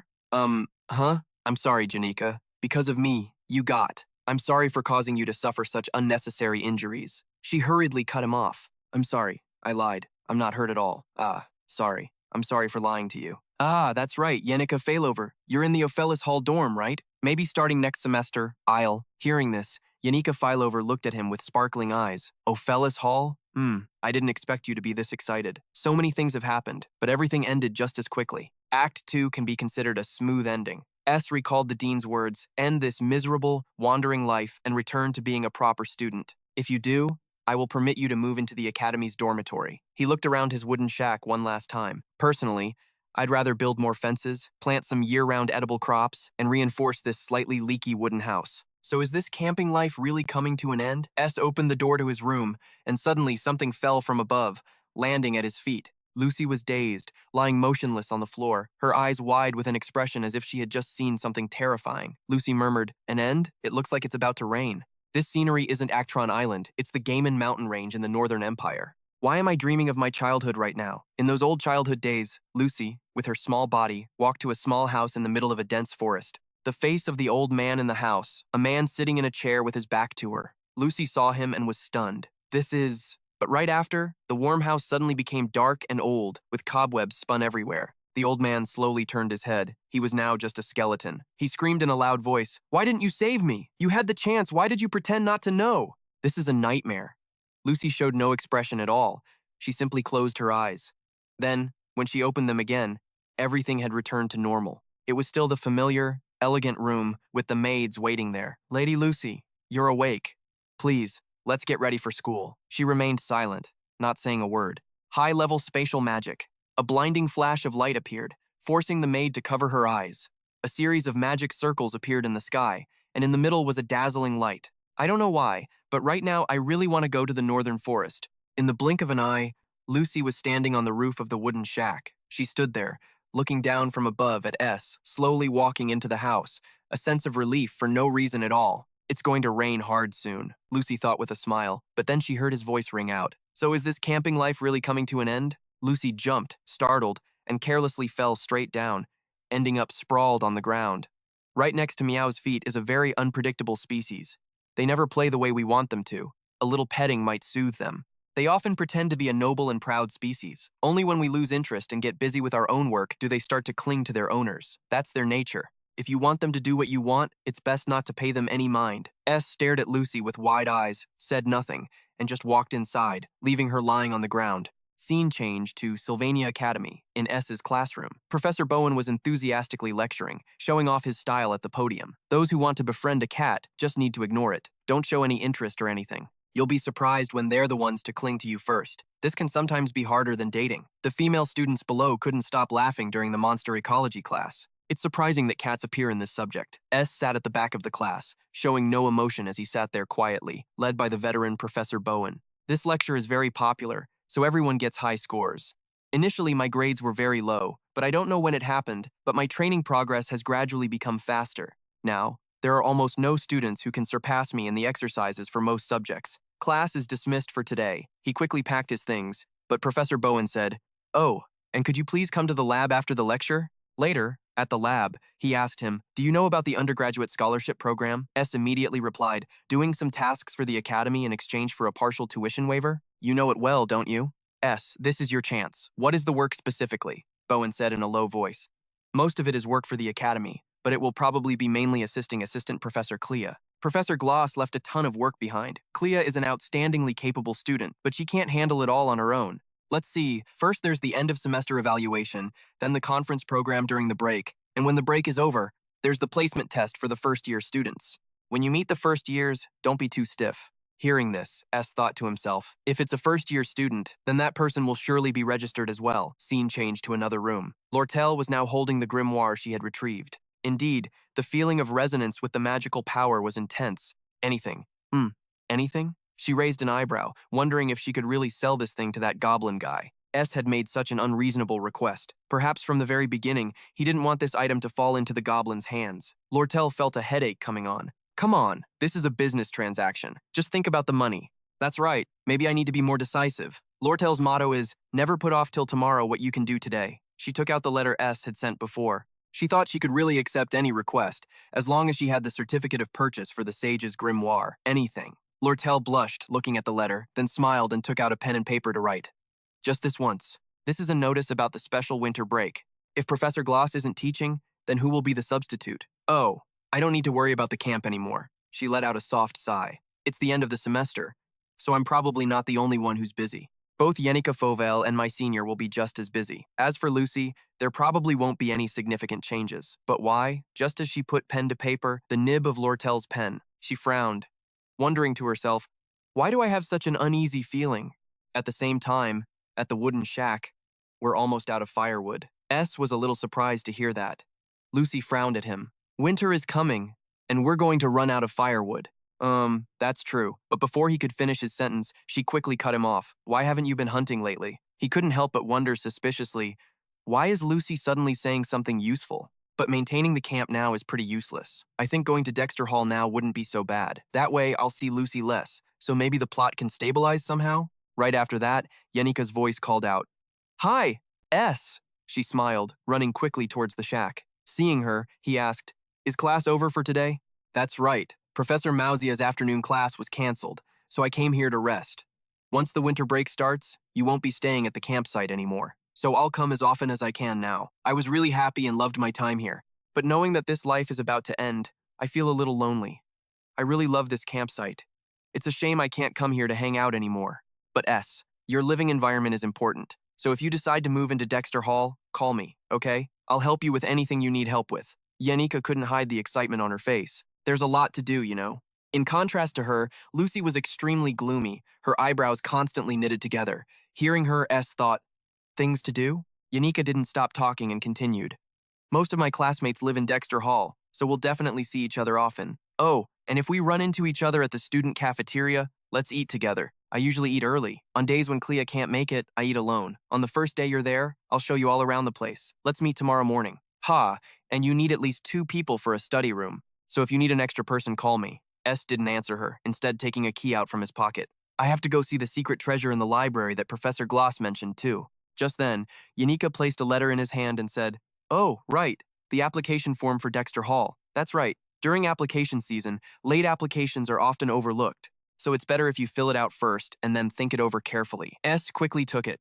"Oh, you were worried about this too? Thanks a lot, Yanika. I wrote one before too. Let's fill it out together now. First, you fill this part." Before she could finish her sentence, a figure flashed past. Lucy suddenly stood, blocking S. She slowly backed away, her eyes full of vigilance as she looked at Yanika. "Stop, don't take that." I just couldn't understand Lucy's actions since that day. Thanks to my steady accumulation of experience, I had achieved great results. Young Master S and Yanika Failover stood nearby, praising me endlessly. Your progress is truly incredible, but her expression was a bit timid and fearful. Your spirit perception has already surpassed that of a novice spirit mage, and your basic mana sensitivity has improved significantly. It turned out that, over by a tree, Lucy was frowning and staring daggers at her. Yanika Failover forced a smile and asked, Lucy, did I do something wrong?" Normally, the maids at Awful Hall would help Lucy keep up her appearance, but today she had snuck out of the dorm before dawn wearing only her pajamas. Her magical power has increased. S was engrossed in his book, his body radiating abundant power. It was time to slowly cast an intermediate-level spell. But just then, Lucy appeared out of nowhere, completely shattering the mood. Even when he was eating, she wouldn't stop clinging to him. S thought to himself, why is she being like this? If I did something wrong, I can just apologize, can't I? Lucy seemed particularly hostile towards Yanika Failover, but it looked more like fear than aggression. In any case, learning intermediate magic is harder than I thought. S tiredly lay down on the bed. He opened his eyes and looked towards Lucy. What is it? What will you do when you leave? I have things to do. He took out a key and replied, I need to check the fireplace and the furnace. The temperature can drop below freezing at night. If we're not careful, we could freeze to death. If we move to Dexter Hall, we wouldn't have to worry about this. I have to get all this done before I can go. Hey. Lucy looked at him with a serious expression. S, come with me. A red rope was tied to a tree trunk. The rope was dropped down into a cave. S was climbing down the rope. He turned his head and asked, why did you follow me all the way here, kid? Lucy didn't need a rope. She used magic to descend. She bragged, if we used my magic, we could have gone down together. A moment later, S's feet also touched the ground safely. He sighed. Yeah, okay. He scanned the area before answering what Lucy had said earlier. I have to see if I can climb up and down by myself, so I don't need any help. Looking at the items on the shelves, he calculated, we can't get everything in one trip. We'll definitely have to come back here again. He walked over to a dust-covered cabinet, pulled something out, and exclaimed, I can't believe there's a secret safe hidden in here. As he inserted the key, he couldn't help but wonder, why did the professor keep this key until the very end? A blinding light emanated from where the key was inserted. When he opened the safe, a huge surge of power rushed out, making both S and Lucy struggle to stand their ground. His eyes lit up when he saw what was inside. So this is it? It wasn't until nightfall that voices could be heard by that tree trunk. We're close to the exit, I know. S faltered for a moment and sighed. He thought it was about time he went to get the materials needed to craft the Magitech device he'd had prepared, but first, he needed a ladder. Having come this far, S wanted to rest for a moment. He figured if he hadn't built up his stamina beforehand, he probably would have had to give up by now. Lucy looked at him pensively and asked, so, what is that? The system immediately displayed an info window, legendary grade Magitech tool, Glad's Golden Phoenix Ring. This magical device allows the user to bend the flow of time and draw mana from the future into the present. Crafting difficulty is 4.5 stars. S now held a ring with a phoenix carved on it. He mused to himself, I can use magical power from my future self. Theoretically, that means I can use high-level magic right now. However, if I do that, I'll be unable to fight for a period equivalent to the amount of magic I borrowed. Using this recklessly would come at a very steep price. So if I'm going to use it in combat, there's only one way, as a trump card when I'm backed into a corner. Even so, S still wondered, but what if I don't use it for fighting, for example, for a spirit contract? The reason Yanika Failover can command so many spirits is that she not only has high sensitivity, but also a massive mana pool. Beginner spirit mages like me only have 1 or 2 slots and have to train a lot just to speak with low-level spirits. Simply put, my maximum mana isn't enough. If I could increase my maximum mana, even temporarily, it would theoretically be enough to form a contract with a high-level spirit. Of course, that's a brute force method, and it's full of risks. But at that moment, Lucy's voice cut through his thoughts. If I had the time to make something like that, I'd rather. Before she could finish, he shot back. He clenched the ring in his hand. That was all in the past now, S and Lucy. Perhaps even if we searched every nook and cranny of that library, we wouldn't find anything more valuable than this. Professor G was not one to waste his time. After resting, S continued the climb, his mind still racing. Professor Glast always said that pushing talent to its breaking point was a sin, but this is an item that can shatter the very walls of talent with overwhelming magical power. He could now see the light from the cave entrance above. His thoughts continued. That must be why Professor Glast researched Magitech devices, something he hid from the world, a secret he kept until the very end. It was all a gift for his daughter. Suddenly, a voice called out from outside. Now, Lucy told S, a long time ago, I lost a button. It was the one on my cuff. I didn't realize how important it was until my sleeve felt too loose and was hard to wear. So, I struggled with it for quite a while. S's hands reached the edge of the cave entrance. Is that so? She continued her story. After it was gone, I realized just how important the things that seem trivial really are. The things I used to think were insignificant turned out to be incredibly important. By now, S was sitting beside her, listening. He was panting with exhaustion. Finally, Lucy got to her point. The truth is, I followed you because there's something I want to ask. Hearing that, S's expression grew serious. Lucy's face was cold. She asked, Are you planning to go to Dexter Hall now? She sounded a little sad. Do you have to go? S was so stunned his jaw dropped. It was a completely unexpected question from Lucy. Until then, S had decided to remain neutral on whether to move into Dexter Hall or stay at the camp. Hearing her question, he explained his reasoning. Living at Dexter Hall would obviously be more convenient. Besides, trying to live out in the wild during this freezing winter isn't a smart move. Hearing his answer, she didn't argue, simply agreeing. Then Lucy abruptly changed the subject. It's going to rain soon. Lucy usually knew when it was about to rain by looking at the dark clouds and feeling the moisture on the bridge of her nose, but S dismissed it. You're not always right about that. He pointed out that it wasn't the rainy season. Lucy kept her gaze fixed on the sky. What falls from the sky isn't always rain. Still, after a long rainy season, it was easy to mistake the signs, even when the season was over. S spoke up. Anyway, I've rested enough. I've been so busy I haven't gathered enough firewood for winter yet, and I can't manage it all alone. So, if you have the time, give me a hand, kid. S smiled gently at Lucy. Besides, you know we're short on firewood. Suddenly, she threw her arms around him, taking him by surprise. She asked again, really? Snowflakes were slowly drifting to the ground. Lucy was leaning on him. She kept asking, really? Really? Really? S sighed in defeat. I've gotten completely used to life at the camp. If we can just improve our living conditions a bit more, I'm positive that staying here would be much better. As he spoke, his gaze suddenly froze. A second later, he lay flat on the ground, reconsidering.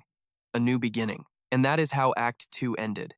Now, for Act 3, the scale of the challenges will become much more difficult. When I close my eyes, a flood of thoughts fills my head.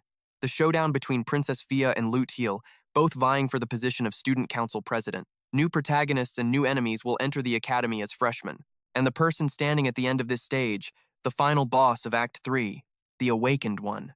As Lucy finished her thought, her eyes fluttered open. He was a little worried about the girl standing in front of him. It wasn't an easy task, but for now, I put my worries aside. After all this is over, I'm sure we'll both live long and healthy lives. When I saw an expression on Lucy's face that had never appeared in any scene or route, I felt confident.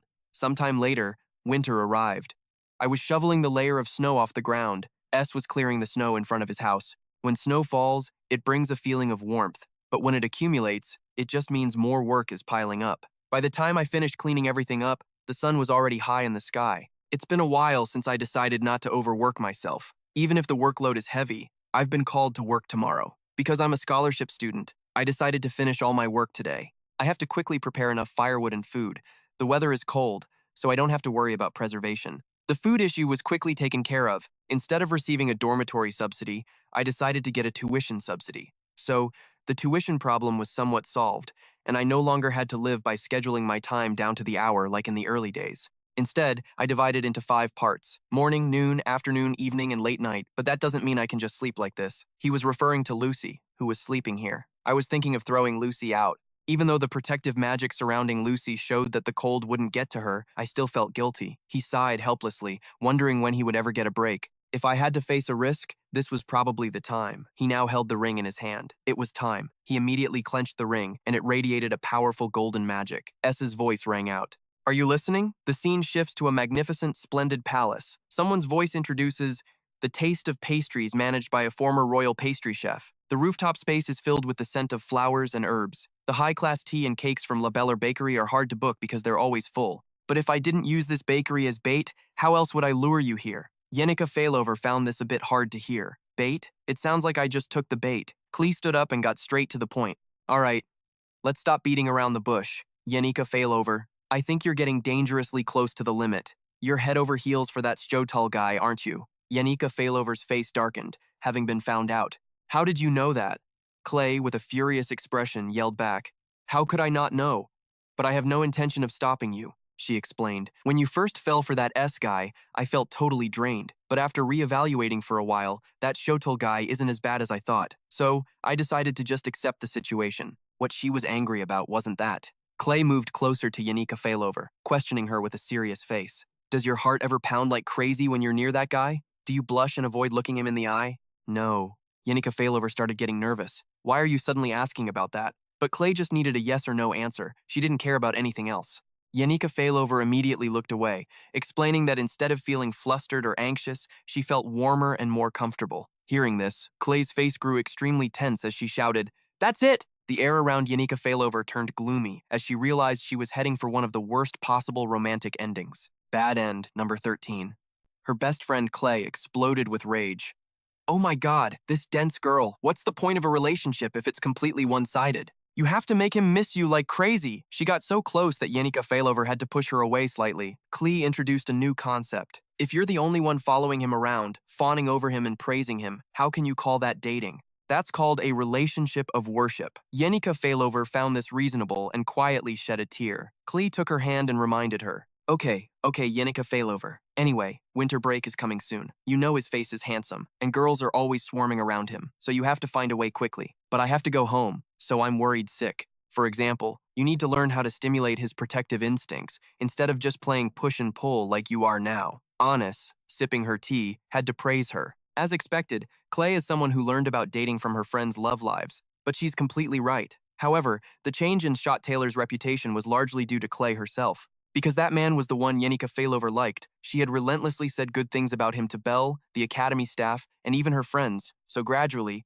everyone came to believe it. Thinking this, Anis put her teacup down on the table. She thought deeply. My opinion is a little different. Anis recalled seeing her being scolded by the librarian for returning a book late. I thought she didn't have a shred of dignity. Looking at these things, she wondered how she could have ever become a professor. The senior professors often discussed the abilities of Professor Clay, who was blessed in some way. She had completed her studies under the guidance of top scholars like Glast of Lavan, and this time, she even managed to get the most competent teaching assistant. What's this? A student wants to offer help? This must be heavy, right? Let me give you a hand. Assistant Professor Cleo, aside from her excellent academic skills, has no other practical skills to speak of. The reason she can handle all the important tasks is… Anis smiled. Thanks to that guy. No, it's fine, thank you. A second-year student who makes even the academy staff with years of experience nod in approval. She is the best assistant. Claire Elaine's research room wasn't very tidy. The fact that the room is always kept neat now is all thanks to Anis. From the student library, the gig hall management, and the dormitory duty office, she had gathered S's personal information to the point of basically stalking him. If she were caught, it would definitely cause a lot of trouble. But with her charming smile, she easily overcame any suspicion. Except for Yanika Failover and Clay, not many people knew her true personality. To Anis, human relationships were ultimately all about saving face. She had 20 minutes before Clay arrived with snacks from the bakery. Before then, she would analyze all the information on Jot Taylor's personality and background. She began to read. The Jot Taylor family, the most powerful clan in the empire. He is the second son among 2 sons and 1 daughter from the family's direct lineage. This kind of side information is useless. Let's look at his biography. Based on this, Shot Taylor successfully usurped the position and became the official heir at the age of 2. He must have been so arrogant as a kid. At 5 years old, he was baptized at the church. At 8 years old, he officially began learning the etiquette of a duke. So, he probably finished that by age 12 and moved on to other lessons. But looking at his grades from his first year, he wasn't some kind of super genius. As soon as she entered the academy, Anis became aware of her difficult family situation and was forced to stand on her own 2 feet. She had to survive as a teaching assistant and a scholarship student, to the point where she had to look up to someone a year younger as a role model, proving her ability to survive despite any circumstances.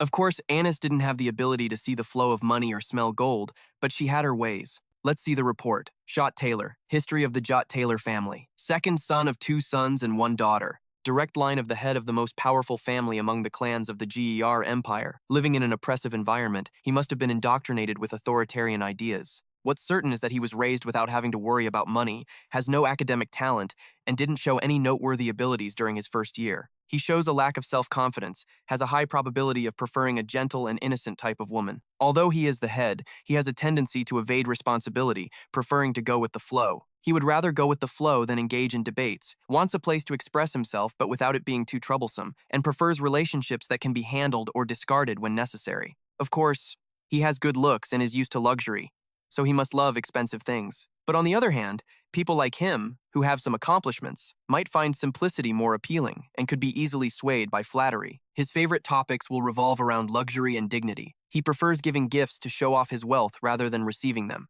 Considering the situation, now isn't the time for grand gifts, but if a small gift makes him happy, you'll definitely win his favor. The key is to be someone he can rely on instead of being obsessive, and to be humble instead of competitive. He's sensitive to gains and losses, so appealing to his humanity with just a few words would be ideal. Check how he has changed since being expelled, and adjust your tactics accordingly. Find out his feelings for Yanika Failover, see if he's swayed by other women. If he is, see if he feels genuine guilt and remorse. Those 2 will just ignore everything, act like they're the center of the universe, and then wallow in their own pathetic misery. One more thing. My position as a teaching assistant and his senior will be my advantage in doing this. However, based on his preferences, the ability to read his mood and seize the right moment is also crucial.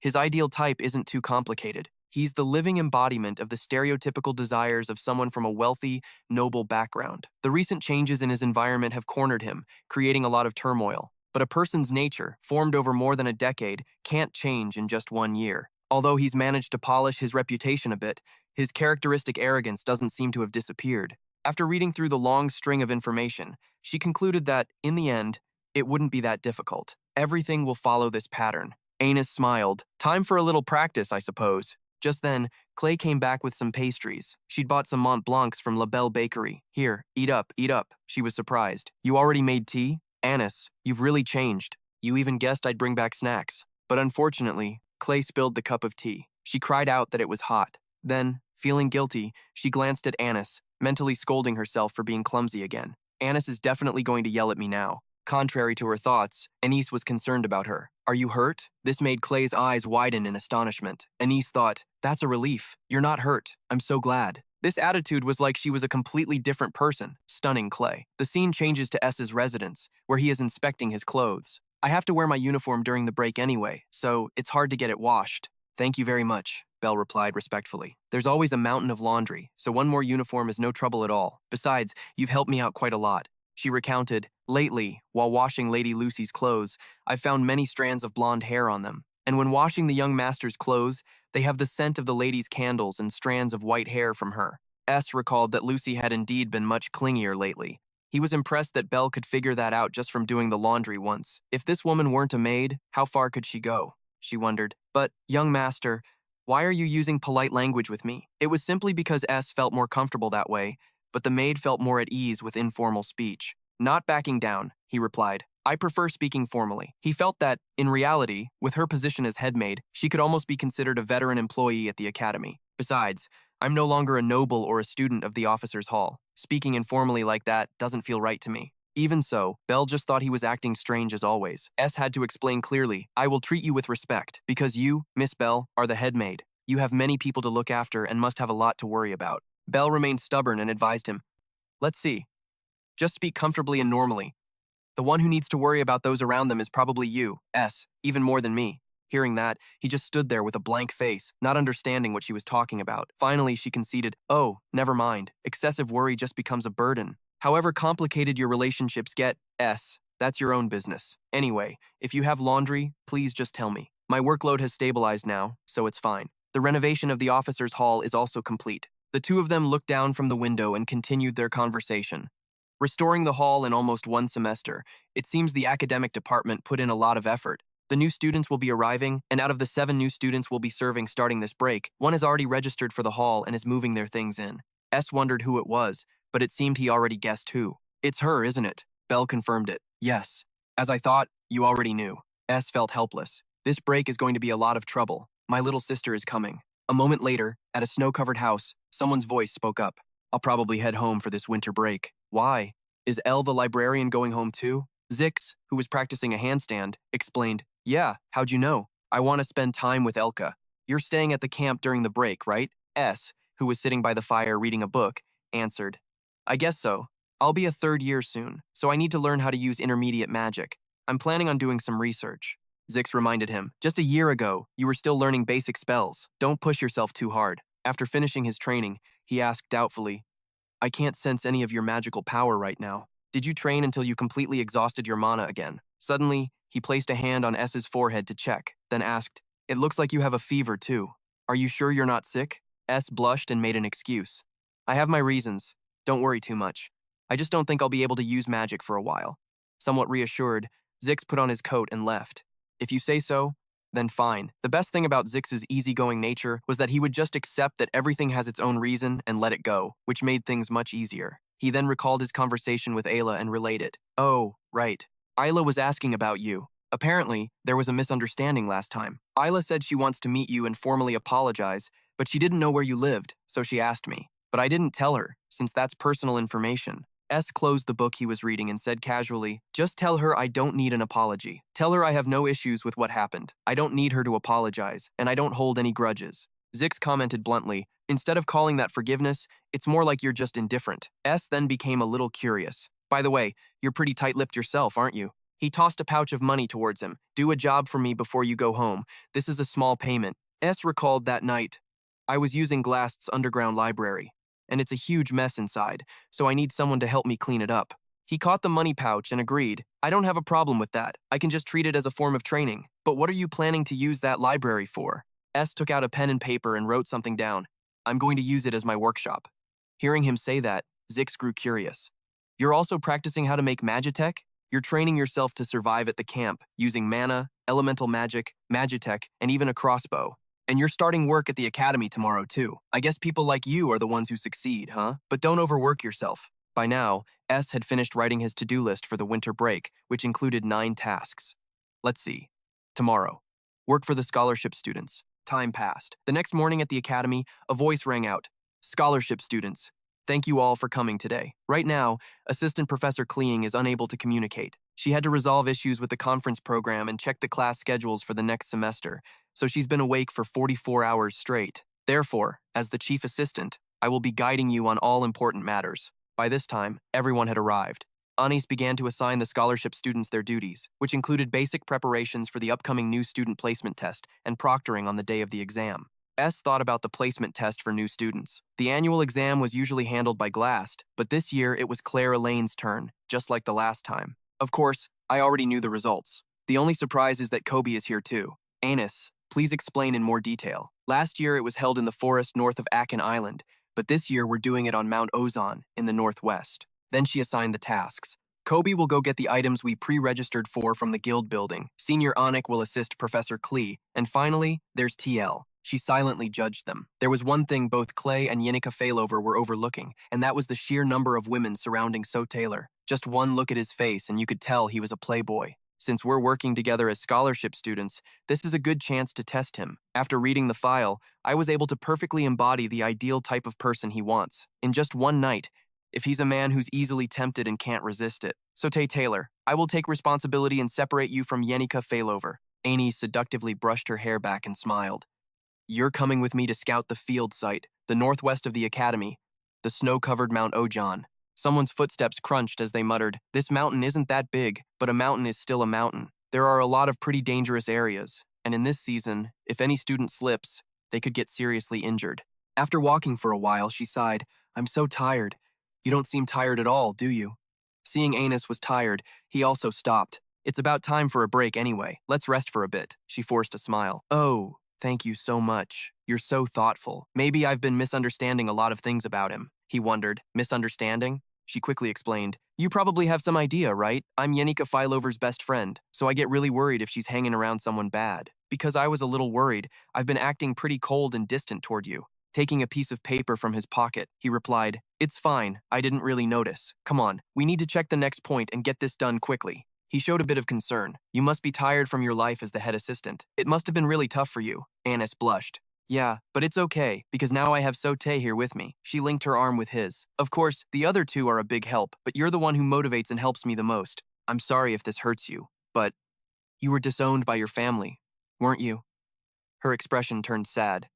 Me too. Right after I enrolled, my family fell on hard times, but I still wanted to come to this school, so I had to endure it all alone. I feel like I went through a long, harsh winter all by myself. Sote looked at her, assessing her. No doubt, everyone saw her as someone with tenacious vitality. Whether it was money problems or other issues, she always handled them herself. He gently comforted her. Don't be too sad. You're doing a great job, but it seems my image in her eyes. Anis tugged on his shirt. Thank you. Her face turned red. We have quite a lot in common, don't we? Anis's attitude surprised Sote. Isn't she supposed to be the cold, practical type? Suddenly, her foot caught on something. Sote quickly caught her and warned, Be careful. She was embarrassed. I'm sorry. I accidentally tripped on a rock. Sote looked down at the path, puzzled. A rock? Her face was bright red. Wait a minute. Why am I so hot? I'll calm down in a second. Immediately after, she pulled away. You stay here. I'll be right back. Now somewhere else, Anis remarked to herself. On the outside, Sote seems so reliable and serious. Is it all an act? This is tough. A friend who's gone through the same academic hardships. That challenge creates a bond of empathy. Sote looks capable, but on the inside, he seems weak and in need of protection. I wasn't sure if he liked mature charm or youthful cuteness, so I tried to combine both. I also tried some physical contact, culminating in that accidental hug. Everything is going almost exactly according to plan. Did I get too into character? She looked down at her hands, embarrassed. Either way, he's not what I thought. He's even better than I expected. His body is amazing. He acts like a perfect gentleman, but he's much tougher than I thought. I thought he was just the son of some ignorant noble, but surprisingly, he's pretty smart. And his looks, well, it's no surprise Yanika Fileover fell for him so easily. Annis was lost in a daydream when she suddenly realized, I get it. Is this how he seduces all those girls? But I'm different. Over on his side, Sote let out a breath. He had reached the mountain peak. He exclaimed, it's so beautiful. The scenery of Mount Ojen was enough to make a person forget their worries for a moment. However, there are still some things I haven't figured out how to solve. For example, the matter of Tanizat Taylor. The villainess is probably the most accurate way to describe her. Befitting her title as the daughter of a ducal family, Tanny is a political genius. All of her political skills and schemes were developed instinctively. Using them, she's aiming to become the first-year student council president in Sylvania's history. Before long, she will have swayed all the influential figures in the academy. Belle said Tani arrived at the dorms earlier than everyone else, probably to spread her influence as much as possible before the semester began. Tanizat Taylor isn't a side character. She's a major villain. I remember her clearly, so from the beginning, I thought I could prepare well. The problem is, how will Tanizot Taylor treat me? I have no idea. Tani knows, but I don't, because I'm not that other guy. I am me. The original Sote Taylor was just a minor villain who made a brief appearance at the beginning and then disappeared. He wasn't even mentioned in detail in the character settings. Thinking back, it's not surprising, because he was definitively a side character. Because of that, there are no clues. Absolutely none. Therefore, this is a problem I can't possibly figure out. What will Tanizot Taylor think of Sote Taylor? To Tanizot Taylor, Sote Taylor is trash. Sylvania is full of shining stars. The princess of the Gloger Empire, the de facto leader of the Elter Merchant Guild, a spirit master who can control high-level spirits despite being a teenager, a great alchemist who created the elixir Kadan as a mere student, a monster who rules the vast northern plains, the demon sword of the Noten family who has mastered holy swordsmanship, and best of all, the rare genius mage blessed by the stars from the great archmage G.L. Ket, a feast of all stars. Just thinking about it makes my heart pound. It's impossible not to admire Sylvania Academy. I will blend in with them and live a fulfilling academic life. A servant spoke respectfully. Young lady, your luggage has been arranged by the maids. It's the second room on the third floor. Please complete the dormitory check-in procedures with the servants. A pair of feet stepped down from the carriage. She thought, there's one place I have to stop by first. The servant listened. Yes, I understand. The first thing to do in Sylvania, this long-admired land of learning, is deal with the name Sote Taylor, the one who tarnished the honor of the Tani family. I, Tanizot Taylor, the second daughter of Duke Taylor, have decided. It's time to take out the trash. She read a letter. As a father, I am delighted to hear of your desires. I will fully support your ambitions. Represent me and get to know everyone. Expand your influence. She resolved, I will meet your expectations, father. Before coming to Sylvania to study, Tani made 2 resolutions to her father. Sylvania will grant you the utmost respect due to your status. But at its core, it is still a land of learning. Even the princess herself must show minimal respect to the teachers in academic matters. Therefore, do not be arrogant because of your noble status. Those who study above you are all your seniors. At that moment, Tani was having tea with someone. She expressed her gratitude. Thank you for taking the time to meet with me, senior. She started the conversation. Since you already know about that man, I won't need to explain at length. He is a stain on our family and a disgusting person. I grew up with him, so I know very well. That must have been very difficult. Even so, my childhood was nothing compared to yours, senior. It wasn't difficult for her to guide the conversation so naturally. Ed Roth Taylor criticizes the essay, but he's just a braggart with no dignity whatsoever. A crude person. Yet just because he's older, he's considered the heir to the family, with no determination, only trying things half-heartedly before giving up. However, his pride is too high for him to ever admit his own incompetence. He's only just awakened a tiny bit of mana sensitivity, yet he acts as if he's some great mage. I was shocked when he got into Sylvan like that, but it's a relief that it hasn't even been a few years, and he's already gotten caught up in trouble and ended up like this. I never thought the reputation of a bottom feeder could be so helpful. So what do you think? Of course, someone like you, senior, must have seen right through him immediately. As she said this, Tan's face was filled with anxiety. She felt that something was strange. Why did it feel like she was talking to herself? Her father's words echoed in her mind. Remember this. When you meet the person I introduce you to, you must always treat him with respect, especially during negotiations and transactions. He is someone you must never take lightly. That girl and I met during a project related to acquiring the Sage's Grimoire. It will surely be an interesting experience. But, whatever. The oppressive aura was crushing Ed Rothtaylor, she told herself. Just hang in there. Ed Rothtaylor's eyes met the glowing eyes of the person opposite her. What's wrong? Keep talking. Ed Rothtaylor's entire body felt as if it were being coiled by a giant snake. She gasped for breath. Are you angry? The other person asked with a smile. Angry? What are you talking about? Her face was full of cunning. How interesting, she exclaimed. Scene change. On the table is a piece of paper with a to-do list for the winter break. S has completed 5 out of 9 tasks. He held 2 books. One was an intermediate-level magic guide focusing on bombardment, and the other was an intermediate-level magic guide on the origin of wind. I picked these up from Glast's library last night. It's convenient to be able to look at books without having to return them. The first day's work for the scholarship student was more or less done. I feel like Anis's situation is even tougher than mine. He reached his hand toward the pile of firewood, but it didn't burn, which made him remember. Ah, right. Even though I can't cast it because I have no mana, I at least want to master the theory a bit. Let's see. Before, that kid always appeared in various unpredictable places, but now her sphere of activity is confined to familiar territory. S called out to Lucy, who was sleeping on the bed. Hey Lucy, light the fire for me. I could lift the kid up without any difficulty. Lucy was so light I wondered if she might be malnourished. He carried Lucy over to the pile of wood and pointed over there. Instantly, her magic made the fire blaze up. He praised her. Good girl. Lucy said she wanted to be outside too. He immediately agreed. All right. She sat next to him and smelled perfume. He just replied nonchalantly, Is that so? I was busy all day working at the academy and doing a field survey with Anis, so her scent probably rubbed off on me. With a worried look, Lucy probed, Are you running a fever, or are you sick? You've been found out, haven't you? She reminded him. Don't get sick, okay? If you get sick, you could die. Lucy reached out her hand to heal him. If your mana is in disarray, let me fix it for you. But strangely, her magic had no effect on him. Lucy was surprised and corrected herself. It's not in disarray. It's completely empty. Hey, you're really reckless, you know that? S remained resolute. I can still handle it, Lucy announced. After winter ends, I'll probably be even stronger. Then she asked, Hey, can I ask you for something weird? S was confused. Something weird? She proposed. Can you pat my head for a little while? In the end, Lucy laid her head on his lap. S read his book while patting her head. With her head being patted, Lucy revealed a satisfied expression. Suddenly, a greeting made him turn his head. Long time no see, senior. It was Loethio. He wondered, Did you come here because of the favor I asked of you? You could have just told me to come to the merchant guild. Why come all the way to the camp? She stammered. Actually, I came because I have something to talk to you about. She observed Lucy resting on his lap. There are a few things I wanted to ask you. Scene change to another location, where someone's voice rings out. The story is a bit long, but thank you both for listening until the end. The main point is quite simple.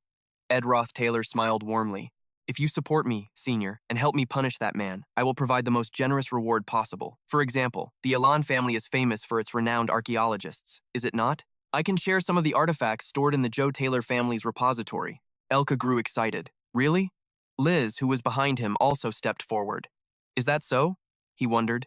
Tan, right? Her eyes intently observed his sturdy physique. She could even clearly feel the amount of mana flowing through his body. I need to get this person on my side. With a grim face, Liz questioned, Are you Senior's younger sister? Ed Rothtaylor confirmed. That's right. Her face was now filled with fear. Suddenly, he broke into a cheerful smile. He turned his head back brightly. Elka, did you hear that? This is Senior's little sister. Then he took out something like a sphere and handed it to Ed Rothtaylor. Zeech explained, This is a basic Magitech tool used in the mandatory classes for first-year students. Instead of buying a new one, just use this. This is a mana sensitivity training tool, and it's already been set up, so it'll be easy to use. Before she could get over her surprise, Zeech asked Elle, By the way, did you keep your notes from Professor Delo's elemental chemistry class? She replied, Yeah, I have them right here. I was about to throw them away. And so, Zich's voice rang out. Hey, take this and this. You probably don't need this one. Ah, but whatever. Just take it too. If you don't need it, you can just throw it away. Without a summary, there will be a big difference in learning efficiency. Elka, do you still have the flower crown from Professor Hen's class? A moment later, the two of them were panting tiredly, wiping sweat from their brows. Tan was holding a pile of stuff. She wondered, You heard my proposal clearly, right? They finally remembered. Ah, you were planning to do something to your senior, right? S sighed. Ah, right. It's normal for siblings to compete with each other. There's no way you can get along perfectly. As they were talking, a voice called out, The train is about to depart. In the end, he cheerfully said goodbye. Anyway, you're his little sister, right? It was nice meeting you. I'm Zeech, a second-year student, and also S's junior, he added cheerfully. Due to a few things, we both owe each other a little, and we've known each other for a while now. You could call it a special relationship. You're just like your brother. You have a very dignified aura. You surely have a promising future ahead of you. Zeech walked past, placing a hand on Tan's shoulder. He encouraged her. You're so lucky to be born into a good family, aren't you? The two of them bid her farewell. Anyway, do your best. Let's work hard together. 1, 2, 3. Fighting. At the same time, because she was holding so many things, Ed Rothtaylor fell over, fighting. She truly didn't understand what was happening. What is this? Scene changed to the professor's building, Professor Clay's office. Anissa's voice rang out. You've worked hard. Professor Clay was looking at herself in the mirror. Her face was utterly exhausted. Anis spoke up again to remind her. Once you finish the placement test for the first-year students, you can rest for the remainder of the break. She looked at Anis, who was still organizing a pile of papers, with admiration. Is this what they call youth? Anis, you're amazing. It's been 2 days, and you still look so full of life. Amazing. While organizing the documents, she commented, as expected, you can't rely on the external scholarship students. Neither Anisser nor Gobi can handle paperwork neatly. In the end, I still have to redo it from scratch. The only exception is Exile. His paperwork is perfect, too. She recalled her inspection with S. This entrance could cause students to get lost. We should block it off. The snow is very slippery. It'll be a bit difficult if it's still this slippery on the day of the exam. Practical problem-solving skills didn't seem to be something commonly found among high-ranking nobles. It would be a lie to say I wasn't surprised. I didn't expect him to have not lived a pampered life like I thought. Clay approached Anis to probe. By the way, Anis, you're staying with S, right? How is it? Something like that, yes? Her eyes turned serious as she added, this is a student secret. I had some investigations to conduct regarding the Officer Hall occupation incident, so I was tailing him to see. I never expected him to have built a camp that's bigger and more impressive than this laboratory. The tools, workbench, fireplace, display rack, drying rack, and smoke ventilator all seem to have been made by him. You can tell just by looking how much he's persevered. His grades have even improved a lot. Even Glast acknowledged it. On top of that, he even made a pact with the spirits. Spirit-related training is normally inaccessible, so she had no idea how he managed it. Wow, he must have worked incredibly hard. Hearing this, Anis's eyes widened in amazement. Oh, and another thing, his practical skills have improved to a surprising degree.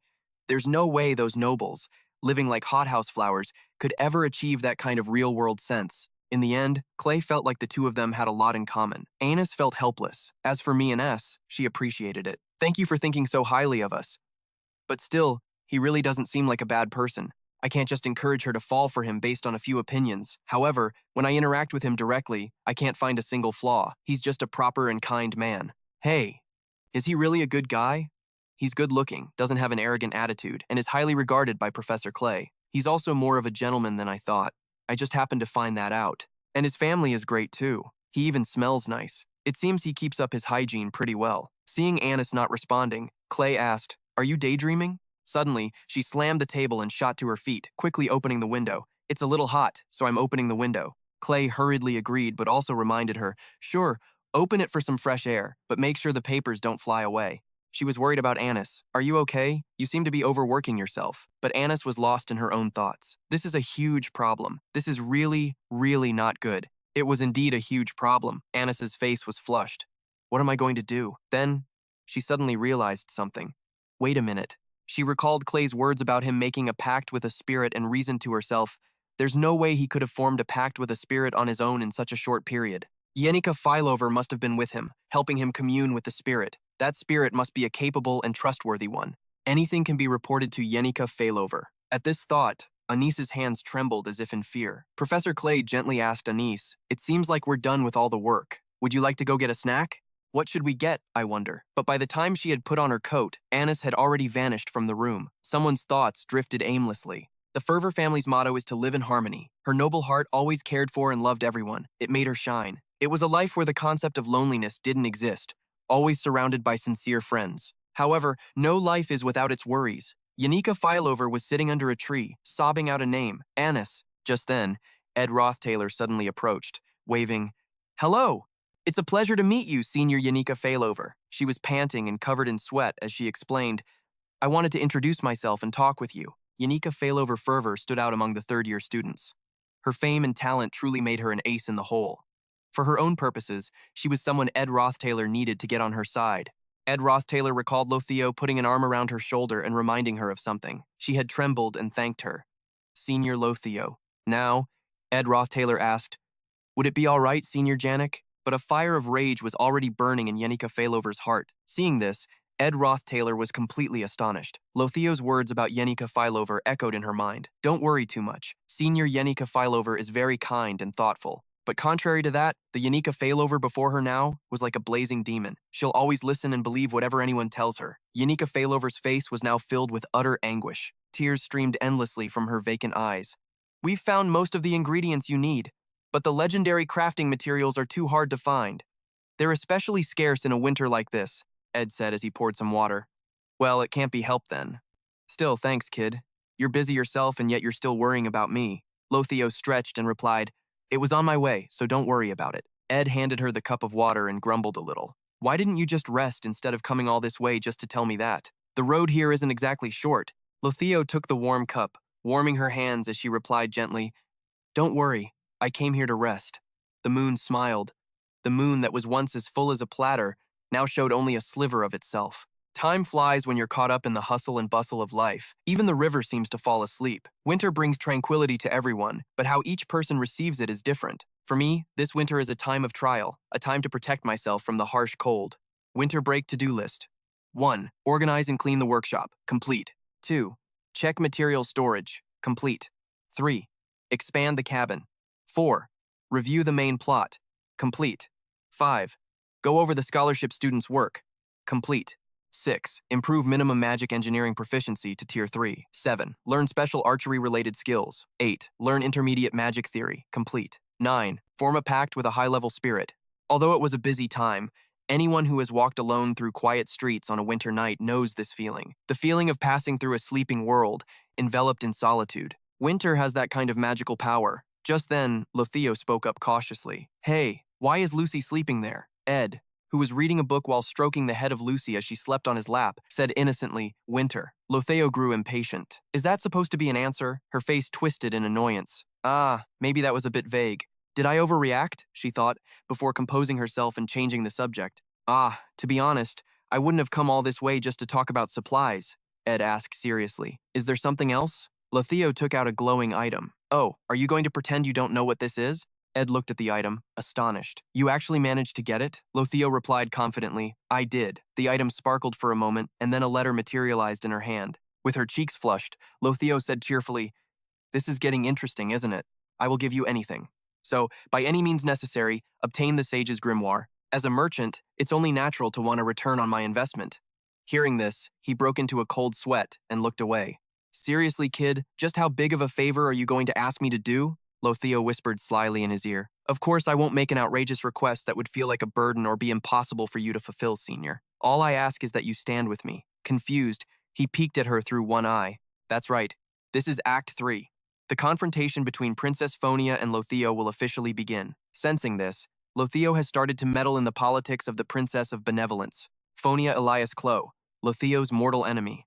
If the scenario goes according to plan, she will rise to become the student council president, seize control of the academy, and expand her power. And using that power, she will be the main character who exposes the darkness of the Jottle family in Act 3. Loethio continued. At some point, everyone in the academy will have to choose a side. When that time comes, please, just stand with me. That's all. Finished, she stood up to leave. Who wins between Phonia and Loethio will depend on the protagonist's choice, he thought, and that's not me anyway. After thinking it over, he said, I don't think it would really mean much for me to be on your side. Hearing that, she smiled and replied, That's right, Senior. Even though your reputation at the academy has improved a bit, your support wouldn't bring about any significant results. You are, after all, just another student. Ed frowned at her words. You're being awfully blunt, you know? Loethio just kept smiling. And this isn't about politics. It's simply a matter of whether it means something to me or not. Then, she turned back and gave him a meaningful look. After a bit more back and forth, he finally agreed. All right, fine. That's not too hard. Loethio quickly burned the letter in her hand. Ed watched the scene for a moment, then began his assessment again. Loethio, with a captivating smile, reveals a sharpness that makes it seem as if she has 1,000 different faces. But then, Loethio suddenly turned around, a beautiful smile on her face under the moonlight as she exclaimed, I'm really happy. E wondered to himself, she can make an innocent face like that? Sometime later, Since it's vacation, there are no classes or duties for scholarship students. I planned to sleep in for once, but I woke up early out of habit.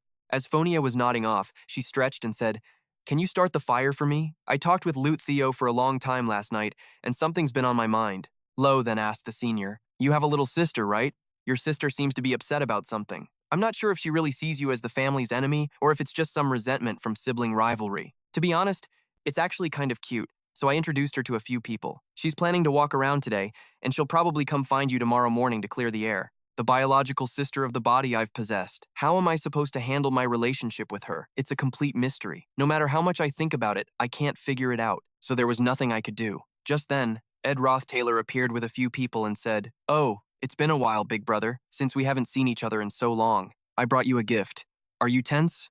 Or are you feeling awkward? It looks like she's afraid of something, but at least she doesn't seem to hold a grudge. Okay, I get it. Anyway, during my time at the Rossdale mansion, I at least had a good life with the family," E thought to himself. My apologies for being so quick to judge. As E thought this, he suddenly stood up, covering his face. Ed Rothtaylor was completely startled by this. E recalled that time. A plate of steak was smashed, along with the question, "How dare you bring this to the heir of the Rothtail family?" Meanwhile, Ed Rothtaylor calmly ate her portion.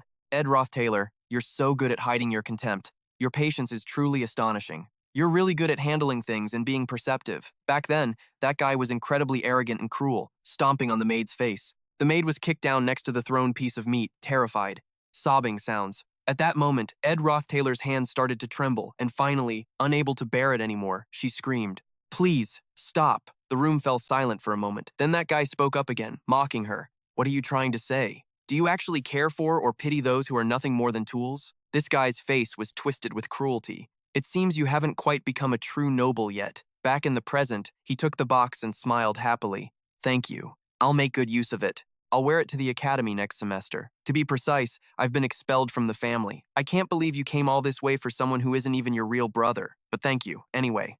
Then he turned and walked away decisively. A bewildered Ed Rothtaylor called out to her brother. Suddenly, E said, "What are you standing there for? Sit down by the fireplace. Just wait a moment. We're running low on blue herbal tea. Don't bother making any." Ed Rothtaylor noticed the girl sitting by the fire and was startled. This is, E reminded her.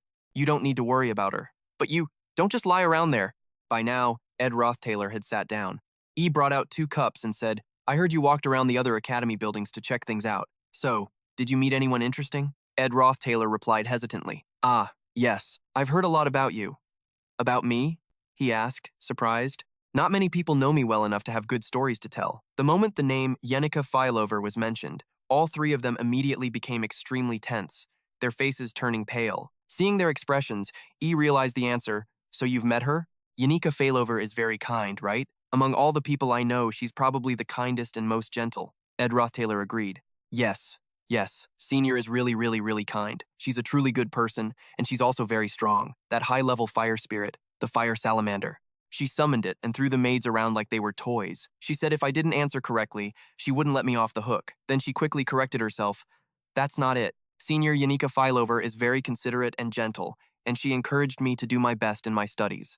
E was shocked to hear that. "You saw her summon a high-level spirit?" Ed Rothtaylor explained in a panic. "I didn't see it. I really didn't see anything. It was all in my imagination. People say that's what high-level spirits look like, so I just imagined it. Please don't misunderstand." Seeing this, E just sighed. Just as he'd expected, something was very strange. The Ed Rothtaylor I know isn't this timid. After all, everyone who's ever met a Rossdale holds a grudge against me. Seeing his sister's pale face and fearful expression, he called out, "Hey, Ed Rothtaylor." It startled her. E said seriously, "Look, I'm living my life to the best of my ability now, so don't give me that look. I was already expelled for my past sins. Back at the mansion, I was pretty pathetic and useless, wasn't I? There are things that can't be undone now, but anyway, I'm sorry." As he spoke, he handed a cup to Ed Rothtaylor, who quickly took it. E smiled gently and continued, "I heard you want to become the student council president. I fully support you in that goal. I might not be able to help much, but I know you're always trying your best. Keep up the good work." Then he observed Ed Rothtaylor's expression. Even so, he thought, I know Ed Rothtaylor can't become president. She's a villain character who only exists to make Fia look good. Besides, Ed Rothtaylor Rossdale is the first relative I've had the chance to interact with. So no matter what, I feel a deep connection to her. But with this expression of hers, I have no idea where this relationship will go. Ed Rothtaylor looked incredibly tense, as if she might pass out from the pressure. A moment later, The sound of exhausted breathing could be heard. Panting, I almost let my guard down. I know what that piece of trash is really like, but I almost died just for bad-mouthing him. In that moment, I understood what true blinding rage was. Senior Yanika Filover seems to trust and follow that bastard, but it's strange. Sylvania is filled with elites, including the #1 mage, the rare genius, Lucy Myril. In a place full of talented people like this, no matter how good Ed Rossdale is at acting, he's bound to be exposed soon. Suddenly, Lucy appeared. The two girls looked at each other in shock. The room next to mine? She thought. Well, even in Opolis Hall, the Academy's best dormitory, pathetic and clumsy people like him are bound to exist. Lucy spoke up. You're Ed's little sister? Ed Rothtaylor sighed, thinking, that guy Ed is so lucky. Unexpectedly, Lucy stood on her tiptoes, patted Ed Rothtaylor's shoulder, and said kindly, if you run into any trouble, just let me know. With that, she opened her door and went inside, leaving a dazed Ed Rothtaylor staring after her. Ed Rothtaylor's eyes widened in shock. In Opolis Hall, the most prestigious dorm, only the top student could use a gold nameplate. Room 302, Lucy Merrill. She's that rare genius mage. Ed Rothtaylor was hit with another huge shock. I don't know anything, a piercing scream echoed. It seems it will take Ed Rothtaylor a long time to adjust to Sylvania, and it's definitely not her fault. In the Rose Garden, a voice rang out. Anus slammed the table and said loudly, introduce me to a male student. If possible, I want someone handsome, tall, and talented. Bo broke out in a cold sweat, looking a bit helpless. You're not exactly the type to casually meet up with guys, are you? I never thought you had any dating experience to begin with. Hearing this, Annis just hung her head, looking gloomy. Seeing this, Bo quickly explained. My apologies. I didn't mean anything bad by that. I just thought you weren't interested in romance. You're always busy and completely dedicated to your work. Just like that young master who's about to be a third year. Thinking about it now, you two have quite a lot in common. Hearing this name, Annis gave a strange start. Bao saw her reaction and exclaimed in shock, you know him? Annis's cheeks turned pink with embarrassment. She helplessly ran a hand through her hair and said, I guess I really can't hide anything from you, Bio. That's right, it's just as you think. I heard a lot of bad rumors, so I met him to see for myself. But surprisingly, we have a lot in common and get along well. He has this quiet side to him, and he's not bad. Bio had a speechless look on her face. So in the end, you chose Ed. Yeah, I'll admit it outright. Annis placed a file on the table and declared, I feel a little drawn to him. Actually, this is good news. If someone like me can be attracted to him, it proves that Nick made the right choice. In the end, as long as I can get my feelings under control quickly, there won't be a problem. After listening for a moment, Bio spoke up seriously. Lady Annis. Annis continued, if you think of it like a malignant tumor, then catching it early is a blessing. It's not like he's the only male student in the world. If we find another man to be a replacement and publicly announce that we're a couple. But just then, Belle said something that completely startled Annis.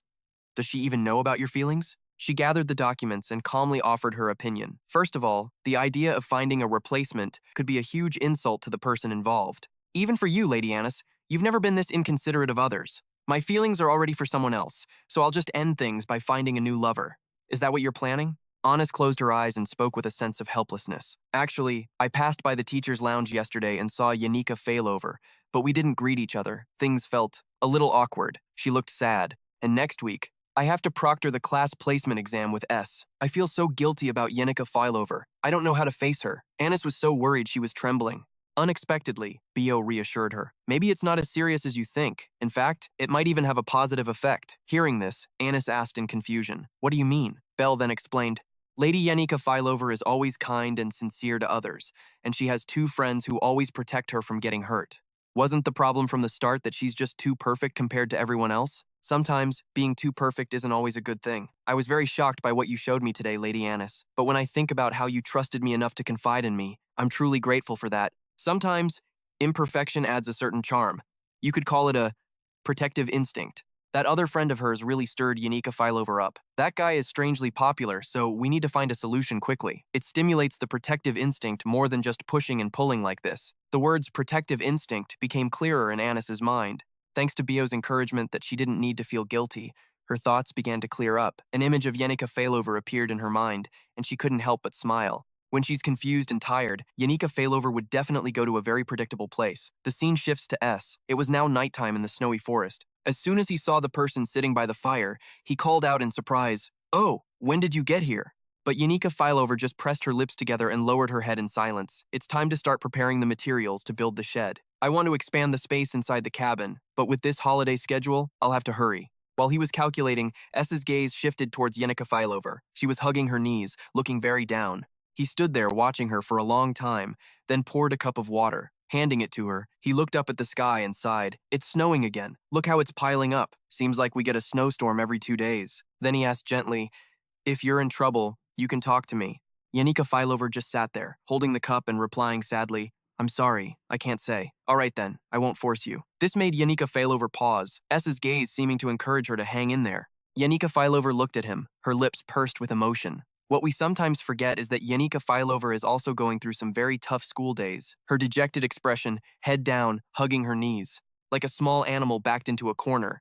It's hard to ignore. S looked at her helplessly, not knowing how to help. The two of them could only rely on each other, spending a bit of a cold respite together. Winter continued. The cold was so harsh that you couldn't survive with just a single blanket and a fire, and yet, spring was also approaching. My father, the head of the family, was often absent due to work at the royal palace, but the Zoe Taylor estate was always peaceful. However, after the death of the eldest daughter, Awen Zot Taylor, a new successor took over, and everything was thrown into chaos. What kind of person was Zot Taylor? There's a saying, if you want to see a person's true nature, give them power. A pathetic wretch who, with the little power of a successor in his hands, acted as if the whole world belonged to him. That damned piece of trash went mad, flipping over the dining table and demanding, what can you do? Looking at me like that. Kill me? Then he bent down, picked up a sharp knife, and continued, fine, Sister Awen is dead anyway. Isn't that a good thing? S placed the knife in his little sister's hand, his face twisted in fury as he screamed, well, now if I die too, the position of successor will be yours. So, what are you waiting for? Hurry up and stab me, do it. Hurry up and drive it straight through me. Ed Roth Taylor was so terrified by the situation that she collapsed to the floor. He just laughed manically. Ha ha ha, what's wrong? Ed Roth Taylor. Her face was pale, looking up with a mixture of terror and hatred. That was life back then. In a flash, a breath snuffed out. Those eyes. Then they looked down at me. Those eyes have weighed on me for half my life, even though he never raised a hand to strike someone of his own blood like me. The family couldn't save Awen. The people in the mansion couldn't do anything either. I survived as a useless coward. Just when I was nothing more than a soulless corpse, an opportunity arrived. It was the news that Zot Taylor had been exiled. Tan immediately and happily drew up a plan. That man has been exiled. All that's left is for me to prove myself. The upcoming Student Council President election is a once-in-a-lifetime opportunity. First step, pass the class placement test. On the day of the placement exam for new students, Annis was carrying her things when she turned around and warned anxiously, don't come near me. Seeing S, she quickly turned away. His scent, his gaze, his aura. Class, none of it suits me anyway. Just don't come near me. Annis was being very firm now. There must have been a reason. Suddenly, Klee appeared, announcing with a smile, looks like all the important locations have been covered. Shall we head up the mountain and prepare for the exam now? Unlike the last challenge, which was held in the northern forest, this year it's being held right here on Mount OGN. Since Professor Glast was absent, Clara Lane was presiding over the exam, and there were quite a few changes. This exam was different from the last one. Here, students had to search for magic stones hidden deep in the mountain. This time, the magic stones weren't hard to find. In fact, they were very easy to find. The stones couldn't be hidden, and there were no point differences based on the type of stone found. Anyone could find a stone and place it on the Altar of Rebirth. The Altar of Rebirth, a test to help students get placed in Class A. At first glance, it seemed easy, but Clay's face took on a wicked expression. You have to do at least that much to get into Class A. Class A is no joke, you know. Fight and win against countless monsters and wild animals. An extremely difficult level that only the top first-year students could pass to enter Class A, the so-called survival on the hellish Mount Ogion. And in the end, not a single new student at Sylvania Academy qualified for Class A. S could only let out a sigh. Of course, up to this point, it was all part of the script. The event where no one gets into Class A had to happen, as it was connected to important future events. Therefore, I couldn't specifically tell Claire Elaine about the difficulty level. Even if I had to write a report later, I felt at ease, because although it was called an extremely difficult survival test, there would be no casualties among the new students. They would be fighting against imaginary monsters created by a Magitech device called the Illusion Disc. The Illusion Disc summons illusions of low-level monsters and beasts. All we had to do was ensure safety after installation. Among them, the purple Illusion Disc was the most important. From what I remember, that's the reason why there was no Class A in the first year. The rare-grade Illusion Disc summons illusions of high-level monsters and beasts. It's admirable that she handles all the important matters herself, but as Annis was still struggling to carry that bag by herself, a voice suddenly called out, "Hey, If that's too heavy, let me carry some of it. You're falling behind. She tried to force a smile in response. Thank you, Senior Onyxer. It's really too heavy for me. S was the one looking on with concern. Just then, he reached out, intending to hand it to me. But Anise kept her forced smile, then suddenly cried out and dodged to the side with the bag. S cried out in alarm. Ah, that's dangerous. But Anise's foot had already missed a step. But in that moment, he quickly reached out, caught Anis by the waist, and lifted her up, but her hands had already let go of the bag. Seeing this, his expression grew grave as he yelled, "This is too dangerous." The colored discs went tumbling down the stairs, forcing everyone to scramble out of the way. The most important one was the purple illusion disc. Just then, one hand snatched a disc from the air, and another hand quickly did the same. The other student said in a panic, "You have to be more careful. What if they break?" S let out a sigh of relief, while Anis was still blushing. Oh, just what you'd expect from the valedictorian. The script for this whole semester was almost ruined right from the start. Just then, the student held out the colored disc, and it suddenly shattered, its contents spilling out. The three of them froze, all staring down at the mess. The student asked frantically, "Now what do we do?"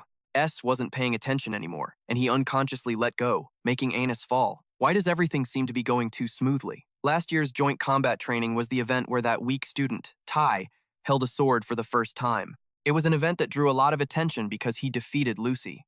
Although it distorted the script and caused Yanika failover to quickly turn dark, this year's focused duel is also an important event. The talented first-year students from the elite class have been challenging the generation of famous main characters all this time. The battle began, and the new first-year students went berserk. They didn't hesitate to use any means or tricks necessary, gripping their swords tightly before unleashing countless powerful strikes. Every single one of them was defeated by Tai Li alone. Tai Li, you've become plenty strong over the past year. He made a deep impression on everyone, and the saintess, Clarice, hiding her identity in the crowd, took notice of Tai Li. The story ended there, and while it's understandable to be moved by Tai's growth, the relationship between the saintess, one of the four main heroines, and Tai is very important. I need her power in the battle to subdue Lucy in Act 3, and more than that, she is a very important person. Therefore, this event needs to happen exactly as it was originally scripted. To make that happen, the first years have to rebel as planned. The real reason the first years rebel is because no one could get into Class A during the initial placement test. And the reason they couldn't get into Class A was because the passionate assistant instructor, Clay, used these purple illusion discs in the test. Everyone looked at the shattered purple discs, wincing as they complained, "Ha, what a mess. It looks like the circuitry got twisted from the impact. We'll probably have to ask a professor specializing in magic engineering to fix it." Seriously? After all the effort we put in, this happens. Just then, Anis could only slump her shoulders helplessly, not knowing what to do. She started, her face full of guilt. "I'm sorry. I should have been more careful." At that moment, voices discussing a solution rose up. "Just sitting here complaining won't fix this broken magical device. If things go on like this, too many students will get into Class A. We have to solve this. That guy can definitely solve this." As S refuted her, Bellbrook, who was beside him, cried out in surprise upon hearing that. "Huh?" But S suddenly threw an arm around Bellbrook's shoulders, startling him. S coldly called out, "Bellbrook." Bellbrook's face twisted in fear. "What?" "The starting point for the placement test, the entrance to Mount O. When do you most clearly feel that you've arrived in the land of academia, Sylvania Academy? If you asked Ed Rothtaylor, she would say it's when she has the honor of welcoming a noble as her classmate. Even if they're royalty, everyone is a student of Sylvania, so they all wear the same uniform without distinction between high and low status. However, if there is an exception to such unspoken rules, it would only be for the spiritual pillar of millions of believers, the saintess, Clarice." Just then, Clarice appeared and said cheerfully, "Thank you, but there's no need to be so formal. Stuffy formalities only make academy life more burdensome. For everyone's sake, let's simplify our etiquette." Everyone, tense and sweating bullets, replied, "Yes." Suddenly, a greeting rang out, making Clarice turn to look. "It is an honor to meet you, Clarice." Ed Rothtaylor smiled warmly. "I am the successor of the Joe Taylor family. My name is Ed Rothtaylor." "Oh, the Joe Taylor family." Clarice recalled the family head, Jebin. "I performed his baptism ceremony long ago, but I was too young at the time, so I don't remember much." Ed Rothtaylor bowed politely. "That was our family's honor. When I come of age, I will also undergo the baptism ceremony." Clarice gave a friendly smile. "I look forward to it." This was Ed Rothtaylor. Afterwards, her eyes took on a scheming glint. A conversation with the saintess is a noteworthy event. It's very useful for the student council president election, but the immediate focus of today was, just then, a magic flare was fired, bursting like a firework in the sky. Along with the announcement to begin, the alchemy department was to meet at the Academy Plaza, the magic department at the foot of Mount Ojin, and the alchemy department in the basement of OB Hall. Each group would gather at a different location, and the test content would also be different, but the goal was the same: get into Class A. Then Ed Rothtaylor, along with the other students, started running forward with all their might for the full tuition waiver, access to Officer Hall, and use of the welfare facilities reserved for the honored students of Class A. Anything a student could want. The student flashed a savage, triumphant smile. Sweet, I found a magic stone. Gotta run. I have to place the stone on the sanctuary before anyone else to get into Class A. While all the new students were there, another student casually slipped past the first guy and said nonchalantly, "Gotta hurry." While nobody is busy muttering to himself, "Damn it, Joseph, get back here." The other guy gave chase with all his might. They were all heading towards the mountain peak. Just then, someone picked up a stone and exclaimed, "So many stones." Ed Rothtaylor picked one up while seriously analyzing the situation. The test surely isn't just about offering magic stones to the sanctuary. There must be something special to clearly differentiate the students' abilities instead of just draining their stamina. I need to slow down and be cautious. Suddenly, a cry rang out, startling her. Whoa! Before Ed Rothtaylor's eyes, a female student had collapsed to the ground, her shoes off in front of her. She was taking them off. Huh? Am I seeing things? Ed Rothtaylor asked with concern, "Is your leg hurt? If it is, let me call an instructor to help." The girl suddenly blurted out, "Ah, no, it's not that. I'm just trying to step on it with my bare feet. I was just trying to step on the snow barefoot. Oh my God, it's so cold." The girl's expression was incredibly excited, but Tan was still confused. "Barefoot out here?" Her friend, eyes sparkling, explained, "Oh, am I not supposed to? Isn't this a normal thing to do? It's one of the things I wanted to try. I always imagined doing it when I saw snow outside the window, and it's softer than I thought." This display made Ed Rothtaylor sigh. Those eyes, that attitude, for sure. She must have hit her head right when the exam started. How pitiful. "I'm done." Faced with her friend's cheerful expression, Ed Rothtaylor helplessly crossed her arms and introduced herself. "I'm Ed Rothtaylor, the second daughter of the Ed Rothtaylor family. It seems we're the same age." Hearing this, her friend exclaimed in surprise, "Ed Rothtaylor. I heard that everyone from the Ed Rothtaylor clan are outstanding people of high status." "It's not like everyone's like that," Ed Rothtaylor immediately retorted. The girl was surprised to hear that. Huh? She let out a sound. Ed Rothtaylor turned back, frowning with an unhappy expression. No matter how powerful a clan is, after so many years of maintaining the bloodline, there are bound to be some useless ones, and even some truly terrible ones. Then she remembered S's expression. Thinking about what she saw at his camp, it was like he had completely transformed. Right now, I'm not sure what JT's true face is. Besides, the fear from back then still hasn't subsided. Hearing this, her friend said, but I don't think you're that kind of person, Tan. If you're from the Ed Rothtaylor clan, and I'm from the outskirts, then I should show you proper respect. Right, my friend?" Her eyes sparkled, showing her admiration. Ed Rothtaylor turned away, helplessly refusing. "That's not necessary. This is Sylvania now." The girl just went, "Oh," then smiled and said, "It's Sylvania, right? Right." She introduced herself seriously. My name is Killy. I'm from a small city in a county to the east. I don't know much about the outside world. If I do anything stupid, I'm sorry in advance. I'm not very used to places like this." Ed Rothtaylor then said, I'll just speak casually since we're the same age. Is that okay?" "Of course it is," Killy replied. Ed Rothtaylor reminded her again, "You need to hurry up. This is a test, you know," Killy casually continued. "Oh, right. We're in the middle of a test." Then Killy smiled cheerfully. "But I don't really want to get a high score. If you get into Class A or something, you tend to stand out too much." Ed Rothtaylor gritted her teeth, angered by every single surprising word she said. Killy grabbed Ed Rothtaylor's hand and explained, "I don't really care about the tests, so I'll help you with yours, Tawny. Maybe that way, our relationship can become more special and closer, right?" As she spoke, she pulled Ed Rothtaylor along, running forward. "This is the first time I've ever had a friend my own age." Ed Rothtaylor was bewildered by that casual innocence and quickly gave a serious warning. What? You can only be this casual because it's me. If you slip up and act all friendly with people like the princess or the saintess, you'll be in big trouble." "Really?" Killy asked worriedly. Done. Ed Rothtaylor decided to ignore it. "Strictly speaking, even someone like me. Whatever. Forget it. Let's just hurry." 30 minutes after the test began, the red-haired boy was now running furiously up the mountain, joyfully shouting, "I'm in the lead. Just a little more and I'll be at the summit."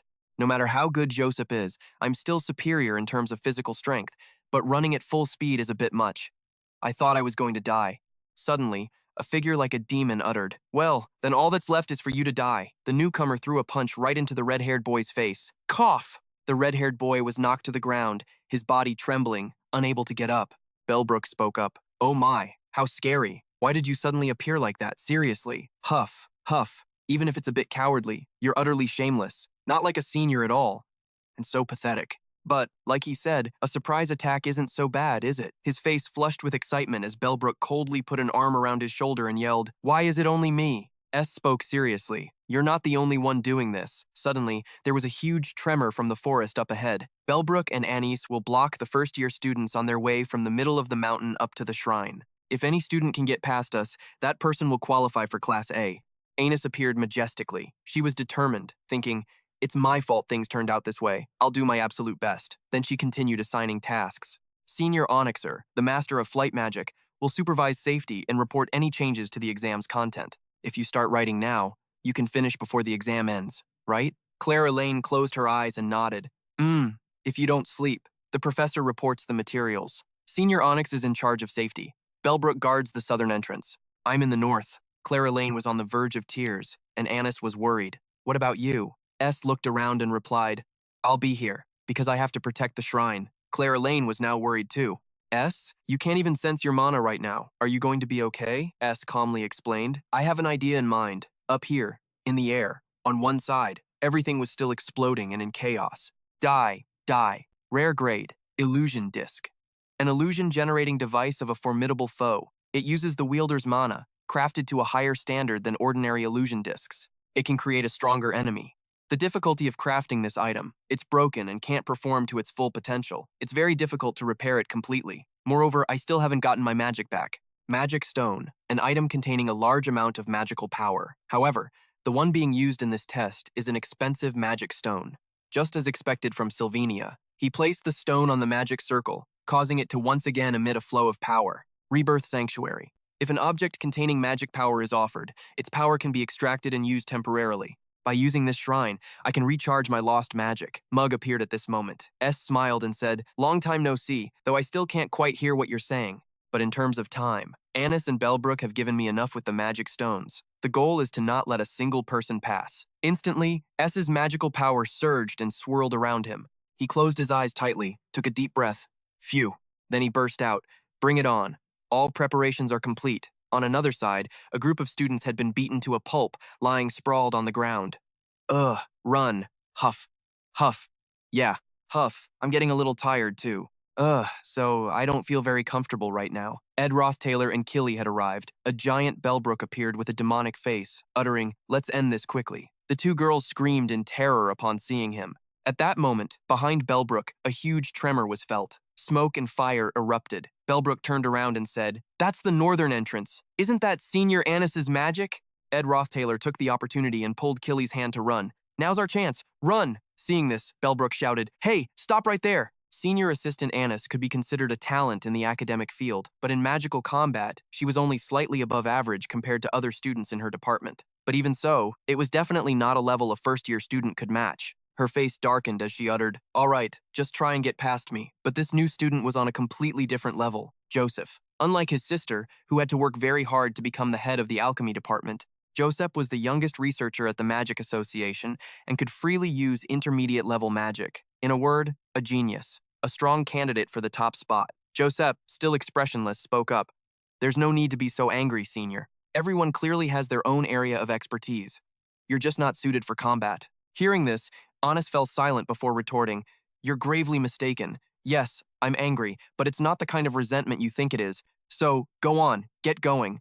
Joseph quickly obeyed and continued running. Anise's hands clenched and trembled. Everything was arranged perfectly, without a single flaw, but the supply of Magitech equipment was damaged, making the situation difficult. I couldn't even think of an alternative solution, but he managed to control the situation without showing any frustration at all, and even continued to lead things in a positive direction. And now, I've been defeated by a new student and failed to block the northern entrance to the shrine. More than failure or resentment, I just feel angry with myself.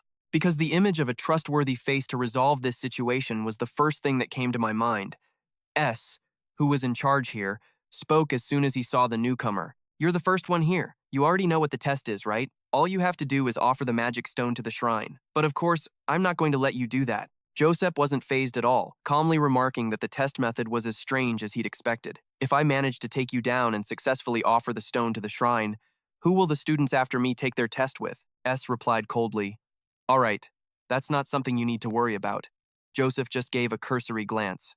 Right? I'm sure you seniors already have a backup plan.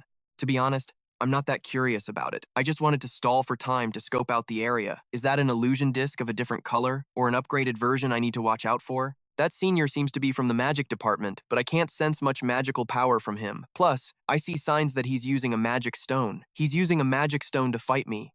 The first one to show up, ICLI, means his total power level is pathetically low. What a disappointment. Sorry, I actually thought I might learn something here. Guess I should start thinking about what kind of sandwich I'll get when I go down the mountain later. His expression was one of pure contempt. Joseph held out a hand brimming with power, then clenched it shut. Instantly, an explosion erupted where S was standing. The spell he used was a concentrated intermediate-level blast. It doesn't have a wide area of effect, but it's a vicious spell. You have to know it's coming to dodge it. Unless you can see the caster's hand and react in time, it's impossible to deal with. But S swiftly slid to the side, avoiding the blast. He dodged it? Joseph continued his assessment. Now it was S's turn to analyze. Based on the flow of mana, it was fire magic. Judging by the level, it must be either ignite or spark. Spark spreads fire out in a spiderweb pattern, but seeing how the mana is being channeled into the ground, he's generating fire, then thrusting it straight forward. It's ignite.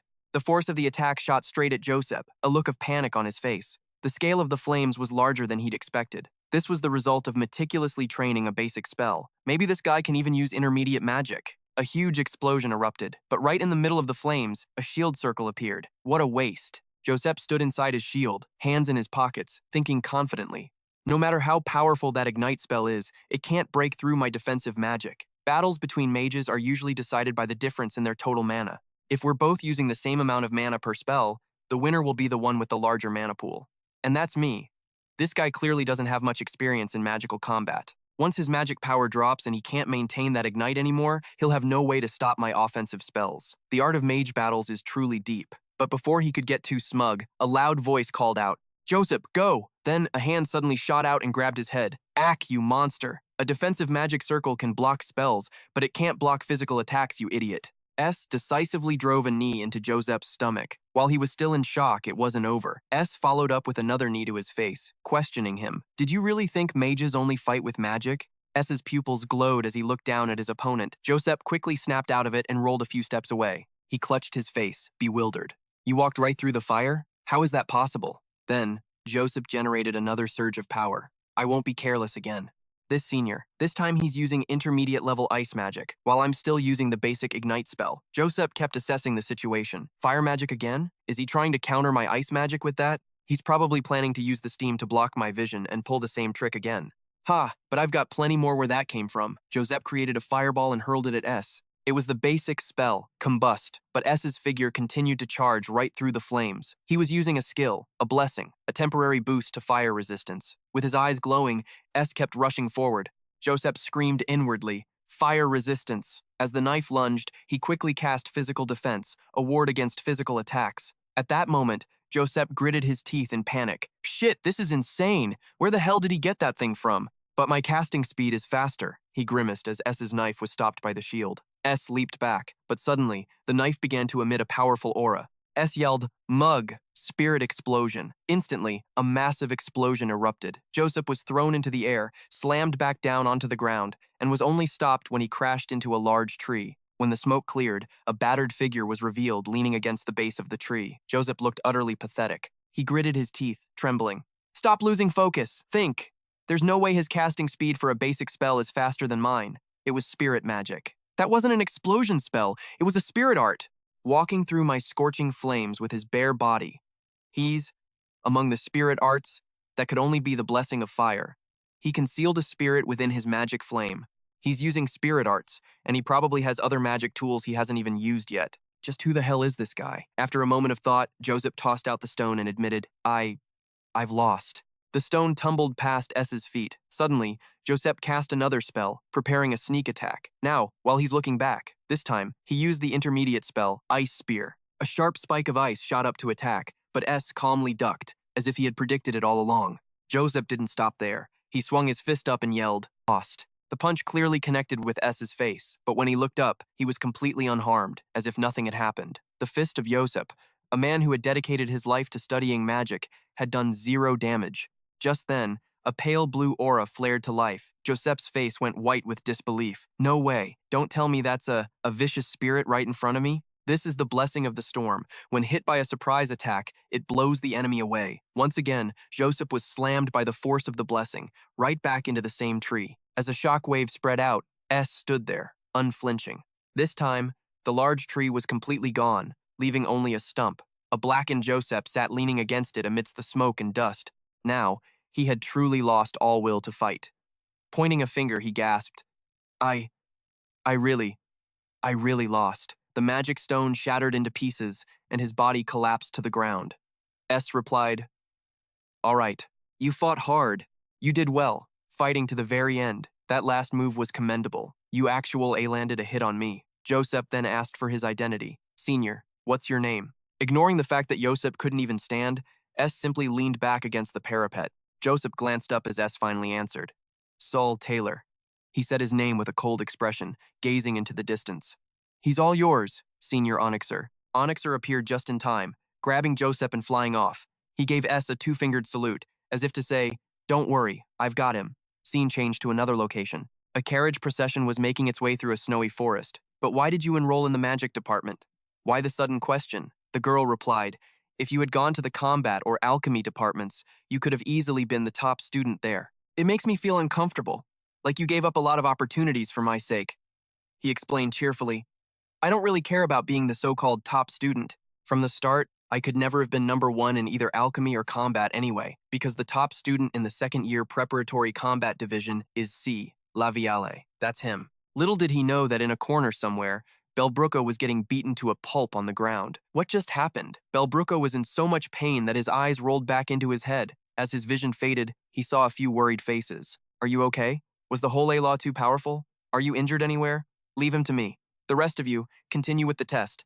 Damn it. At that moment, Belbrucco looked like he was about to pass out. "Miss Belbrucco, are you okay? Snap out of it." Miss Belbrucco still couldn't believe what she was seeing. How could he possibly block something like that? 20 minutes before the end of the exam, sounds of exhausted breathing filled the air. Pant, pant. Just then, the 2 girls, Killy and Ed Rothtaylor, arrived on the scene. As soon as Ed Rothtaylor saw the person, she was horrified. "My brother, is the final test?" In front of them was a crowd of students, beaten and scattered on the ground.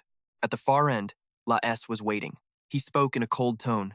"I'm not going to say much. Once an object of fear, once an object of hatred. Despite that, the man, A, was already covered in countless injuries. He gave a serious warning, 'Give up.'"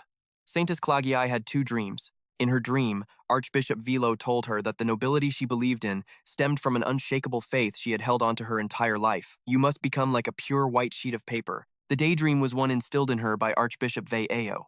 And another dream, when her eyes were closed, where a song rang out, "Better to die in the mud than to live as a blank white page." Just then, Clagiae slowly opened her eyes. The person's song continued. "Even the holy capital of Dew, hailed as humanity's most magnificent architectural achievement, was but a sandcastle before the strange rocks of the Jiamin Mountains. Will you be content with the sky seen from the bottom of a well, or will you climb the wall to gaze upon the vast sea of stars, the azure mist of the Kin Swamp, the gleaming golden fields of the royal city of Glozin, the emerald pastures of the Buen countryside, the pearl-hued smoke of the alchemist land of Cree, the crimson roofs of the merchant city of Odyssey, the cerulean sea of knowledge in Sylvania, the land of academics, crossing the golden sea of sand of the vast St desert to the purple shadow of the lawless region of Cow. The pure white is but a tiny piece in the colorful tapestry of the world." The girl played her instrument and sang, her voice filled with pure happiness. She was the keeper of the church's torch.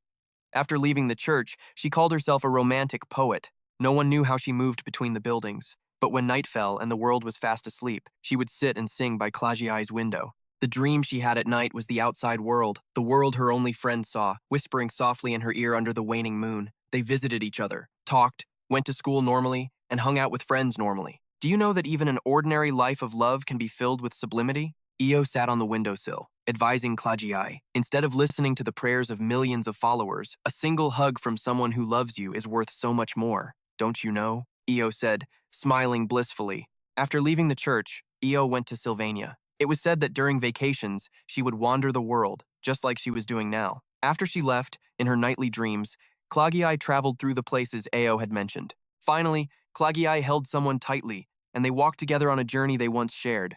Her shadow cast alone. It was a journey bursting with color, a stark contrast to the pure white of her life. It was the boldest fantasy she could conjure.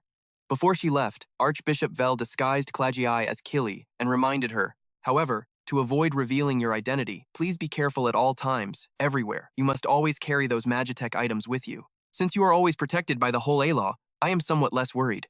But Klagiai replied cheerfully, I look like a completely different person. Who would ever suspect me? Vel, feeling a bit helpless, advised, caution is still paramount. Taking the church's arrangement and heading to the academy. It was a natural detour. No one paid any attention to Klagiai as she sat on a bench on the faculty path. That alone made Klagiai incredibly content. No one bowed their head. No one looked up at her. At least, not here in Sylvania. Who would think that Kili was a saintess? Except for one person, who now, with a serious expression, warned, give up, saintess. Ed Rothtaylor, still confused, blurted out, the final test is Brother S. Kili bit her lip, thinking, what's wrong with Tan's brother? That person is also Joe Taylor S. He narrowed his eyes coldly. Sorry, but could you two turn back? But since you're already here, bring it on. After speaking, he immediately unleashed his immense power. A swirling wind rose, making both of them struggle to stand. The two girls tried to brace themselves against the torrent of power. Even students who have spent their entire lives summoning spirits can't control such a high-level spirit. It's beyond graduation level. Even more, spirit users involved in research and combat are only considered veterans if they can control 5 or 6 mid-level spirits. Upon seeing the ferocious spirit that had been summoned, she couldn't help but cry out in horror. A high-level spirit, Kili warned cautiously. Let's give up. We need to think this through more carefully. Ed Rothtaylor? It was Ed Rothtaylor, after all, who was still standing there, stunned. That's right, a high-level spirit. The trauma from that time is stirring in my mind again. But remembering the scenes from the past, Ed Rothtaylor clenched her teeth in anger. If I just stand here, how is that any different from back then? Then Ed Rothtaylor's expression changed, startling Kili. You don't understand, Kili.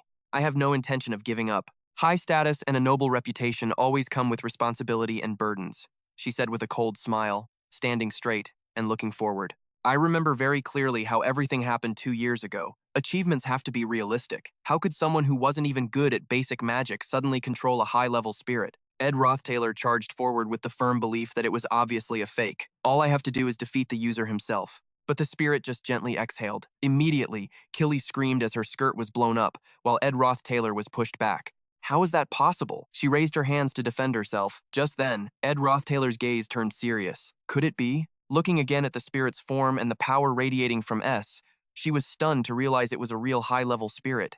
Both of them were blown backward by the force. Kili scrambled on the ground, wondering in shock. Is that person really Tan's brother? Kili had an image of men from noble families, a perfect appearance, a warm smile, and elegant gestures. So when she heard that this man, the complete opposite of that image, was a scion of the Joe Taylor family, she was certain he was that useless playboy. Even though I don't know anything about the outside world and I'm not very perceptive, I could still feel it. Back then, Ed Rothtaylor had grumbled.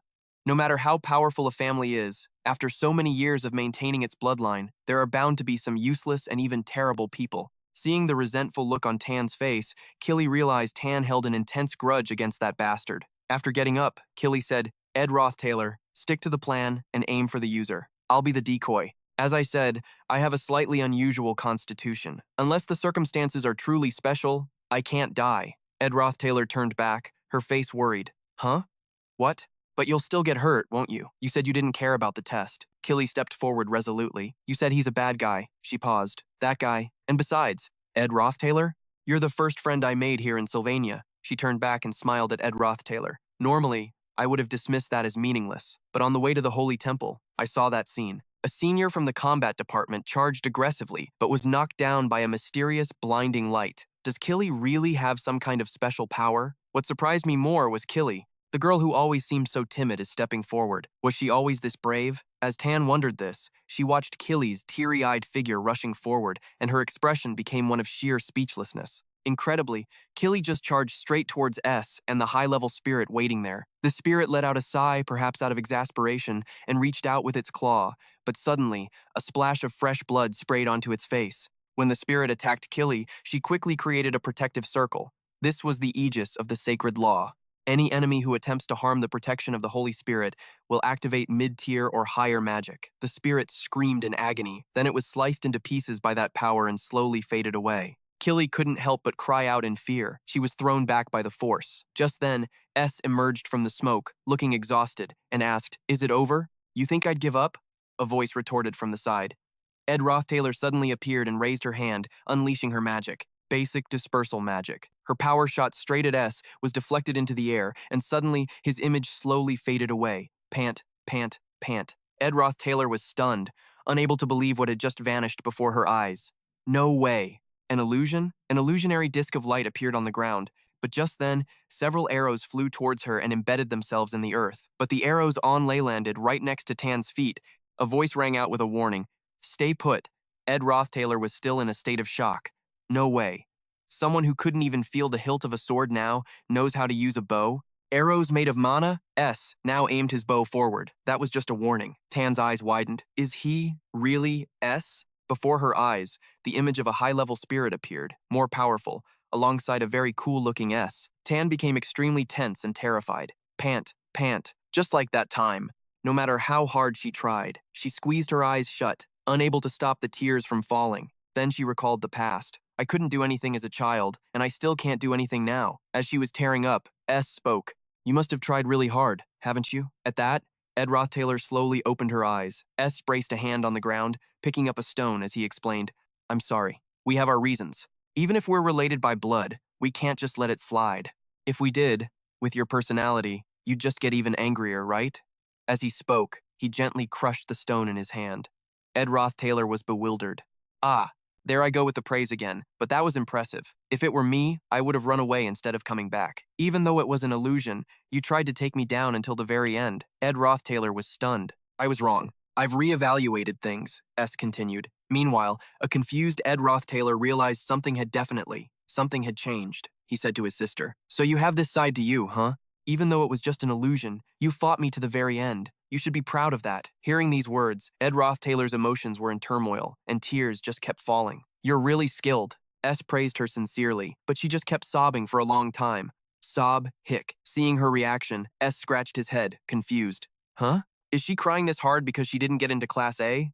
But just then, Killy rushed over, hugged Ed Rothtaylor, and warned him, Don't come any closer." Killy was on the verge of tears, too. I'm telling you, if you attack or oppose me recklessly, something bad will happen. I mean it. Don't move." At that moment, Clay and the others, standing off to one side, called out to S. "The exam is over. S, come over here and give us a hand." Clayviewer is completely knocked out. "Clara Lane, please update the scoreboard for me first. There's still a lot to do. Besides, the student council president election is at the beginning of next semester." Killy finally relaxed. "Ah, the exam is over. Huh? What's happening to my voice? Is the transformation magic wearing off?" She looked in panic as her hair began to grow longer. Killy recalled the fight from earlier. Could it have been then? Then she remembered the words of Archbishop Viel. "You must always carry this magic tool with you." Oh no, if this keeps up. Meanwhile, Clay was still squinting in that direction. "You worked hard, S. Huh." Meanwhile, Killy was still terrified. My identity, my school life. Suddenly, S's spirit, Mug, brought the tool a ring to her in its mouth. It glanced around furtively before whispering a reminder, "Be careful. Don't lose it again." Please be careful." Killy hurriedly took the item, still looking at him in confusion. Thanks." S stood up. Clay came closer, worried. "S, why are you so badly injured?" He replied, "I'm fine, sir. The placement exam for new students has ended." S at Tiel brought everything back to how the script was written. There's just one thing. A very small, insignificant crack has formed. Aside from that deviation. Through that aberrant crack, the world below is slowly being stained red. A pair of ruby-like eyes are staring intently at S. Killy was still stunned by S's actions. He was clearly about to use honorifics just now, but then he stopped. Klee said as he walked, "He looks exhausted, so let's have him rest first. We'll take care of the rest." S spoke up. "Senior Onyxer, could you help me with Claviewer?" Onyxer quickly replied, Yeah, I'm on my way." Then he looked into the distance.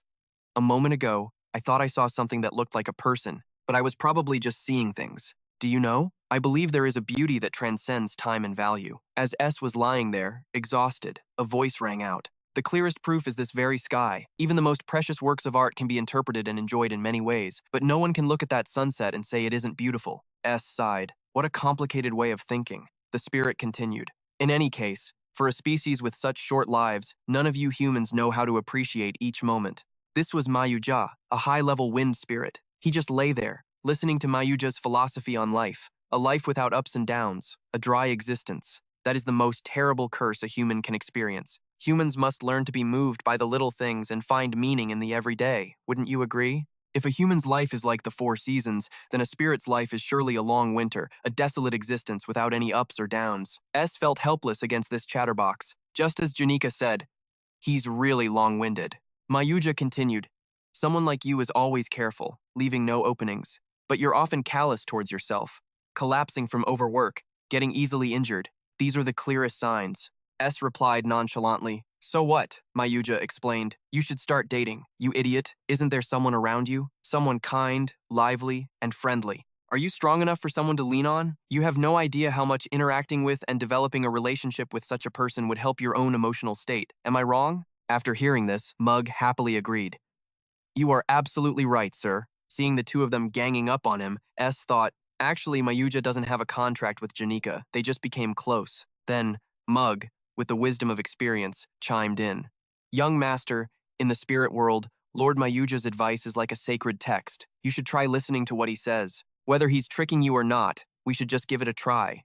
Hearing that tone, Mayuja's face darkened as he repeated, give it a try? S was still lost in thought. So, although Mayuja and Mug don't have a clear superior-subordinate relationship like we do, it seems high-level spirits are quite fearsome. S summarized his thoughts. Mug, worried, quickly corrected itself. This lowly one has misspoken again. Just a try, you say? I will atone with my life, S spoke up, changing the subject. Come to think of it, Yanika didn't look too well. Do you know anything? He asked, remembering with concern. Mayuja teased. Oho, what's this? Worried? S replied flatly. Isn't that obvious? Mayuja then said. But with Yanika, how could I possibly get a word out of her so easily? Hearing that, S grunted. Mayuja looked into the distance again and reassured him. In any case, don't worry too much. Perhaps it's necessary to experience a winter once in a while. She will surely have a time when she needs to experience things and come to a realization. Life isn't always like a fairy tale, is it? You just need to wait quietly until spring comes. I suppose I should stop now. I feel bad for draining more of your mana. S sat up and sighed. Yeah, even this form isn't easy to control, Mayuja said confidently. Well, I am a premium spirit, after all. Even so, this form is still the most efficient. Hearing this, S asked in surprise, there are other forms? Maura stretched and said, wouldn't a cuter girl form be better? Sure, it's nice to look at, but you couldn't handle it, could you? Ed was quick to refuse. It's not that different from my giant form anyway. I'm just saying. Maura then suddenly leaped onto Ed, using him like a stepping stool and shouting, oh my god, no way! Was it the real magic stone that kept me from noticing? You're still a bit slow on the uptake. Did you really think you could summon me with just that pathetic amount of magic power? Think about it. A spirit like me doesn't just form a contract with one person. Ed could only look up at the chattering Maura high above him as she gradually vanished into thin air, and then he slowly began to climb up through the gaps. Obviously, with my current mana, I can't summon a high-level spirit for that long. If it wasn't my mana, then whose was it? Thinking back, it's actually simple. Besides me, it must be the other person who has a contract with that old Maura. A while later, he reached the top. Seeing the person there, he spoke up. This isn't a good place for a nap. It was Lucy, sitting here getting some fresh air. I didn't come here to sleep. If I wanted to sleep, that cabin is much better, Ed asked. Then why? Lucy was silent for a moment, then explained coldly, I don't like that fireproof cabin, so I went for a little walk. Hearing this, Ed just looked down in silence. Unfortunately, at the end of my stroll, I arrived at the Sanctuary of Rebirth. This is the final stage of Act 3. Clarice realized the true intentions of the deities and their dark side, and began to doubt them. The apostles of Toser headed to Akan Island to condemn Clarice. Unaware, those at the Academy merely followed the Archbishop's orders. Princess Faya's royal guards, Loethio's band of mercenaries, the Holy Knights of the Holy Capital, high-ranking Academy officials, and even the punishment force of the main character's generation and Headmaster Obel Forxus joined the battle. In that chaotic mess, all blades eventually pointed in one direction. A girl trying to protect Akan Island in accordance with her master's dying wish was branded a traitor and a heretic, but she didn't utter a single word of complaint. She just silently looked down upon all living beings. Lucy Mayriel. She subdued all the important figures on Akan Island and single-handedly defeated more than half of the punitive force. But in the end, her strength was exhausted, and she was defeated by Tai, who had learned the final Holy Sword ritual. Only after the whole truth was revealed, when her familiar, blood-soaked, and tattered hat fell to the ground, and Lucy's body, riddled with countless wounds, lay in a pool of her own blood, did everyone understand why Lucy had tried to kill the apostles of the gods. Turns out, that girl wasn't actually all that bad. Who knew she had a backstory like that? Words like that are just belated understanding, which is even more painful for the person involved than being misunderstood. Even so, perhaps it was due to her nature, or because she felt that nothing mattered anymore. In the end, Lucy shouldered everything by herself. Of course, I'm not about to let Lucy sacrifice herself just to preserve the original script, am I? Come on, I'm not that cold-blooded. It's just that if we let things play out like this, it won't necessarily be a bad ending. The ground hardens after the rain. Sylvania Academy will overcome its trials on its own. But there will be one trial they cannot overcome without your power, child. When that time comes, for this old man's sake, could you lend me your strength, Lucy? Back then, her master, as he lay dying, had spoken those words to her. Only Lucy knew the weight of her teacher's words. Her only living relative, the dying archmage, had left her with such a heavy burden. Lucy needs to unload these complicated emotions too. It's going to be a long fight, and there will be dangerous moments. But this is what she has to face in the scenario for Act 3. That doesn't mean I'm going to do nothing, though. She suddenly placed her head on his lap and spoke. I realized something recently. Then she lay back down, using him as a pillow, and sighed. Actually, I think I'm pretty lonely. Ed opened his mouth to say something, but no words came out. If there's one thing I should promise her, it's that I'll let her know beforehand the next time I leave the cabin for too long. With that thought, Ed sat still, gently stroking her so she could rest better. The two of them sat together, basking in the sunset. The next day, voices could be heard chatting in the rose garden. You're here earlier than I expected. I just wanted to get out of that place as soon as possible. Clarice appeared with a box, smiling brightly. This is for you, Miss Belle. People often mistake Annis for being from a noble family, but it's actually Clarice who is the daughter of a renowned ducal house. Belle took the gift and bowed. Thank you very much. Clarice stretched and sighed contentedly. This place really feels like home to me. This feeling of peace. Anyway, I have to go meet my friends at the academy. It's been so long since I've seen them. I bought lots of tasty snacks. Plus, I've already prepared everything for a tea party with Annis and Janik. After giving the gift, she quickly waved goodbye. Well, I'm off then. The thought of seeing them after so long. I'm so excited. I have so much to tell them. The blueberry pie I bought is seriously delicious. Clarice didn't notice that the pastry box in Bello's hands was being crushed by her grip. Bello's face was twisted in extreme tension. This blueberry pie tastes like I'm chewing on sand. The sky was still clear, with clouds drifting by. At a study table, two sides were facing off fiercely. The person sitting in the middle was extremely tense, sweating bullets. What is this? Why isn't anyone saying anything? Did they have a fight? Janika and Anis usually just joke around. Even their arguments are just teasing. This is the first time the atmosphere has been like this. Okay, I'll just try to say something cheerful. Clarice gritted her teeth, unsure how to handle this. What should I say? Finally, she forced a cheerful smile. Just then, Yanika Failover called out in a cold voice, Annis. This made Annis jump in alarm. Horrified, Janik, his face pale, questioned her. I heard you hugged Ed. Is that true? Exos TL. Age, 18. Achievement, 1-year survivor. Class, high-level spirit summoner. Strength, 13. Intelligence, 13. Dexterity, 15. Willpower, 12. Luck, 11. Skills, combat skills, magic skills, life skills, alchemy skills, new creation, shield, wooden windshield. A well-preserved wooden board, tied together multiple times with rope and anchored at the joints in the ground. It is effective at blocking drafts, but cannot withstand excessively strong winds. Crafting difficulty, 1.5 stars. At this proficiency level, low difficulty items don't really help increase my stats much. Maybe I should look for another opportunity to raise them? While Ed was hard at work, a voice rang out. It's best to prepare thoroughly for the strong winds to come. I'm Glast, to see you still look healthy. The young master looked up in surprise to see a trembling, teary-eyed Lucy clinging to Bello. Ed asked, Are you here to take Lucy? She replied, A directive has been issued by the academy. During the snowstorm, leaving the dormitory for non-essential reasons is strictly forbidden. Since she is the most likely one to attempt an escape, we will have to keep a stricter watch on her. We've also scheduled surveillance shifts for the entire week. Lucy reached out, pleading for help, but he just calmly said, All right. Lucy could only let out a few muffled whimpers.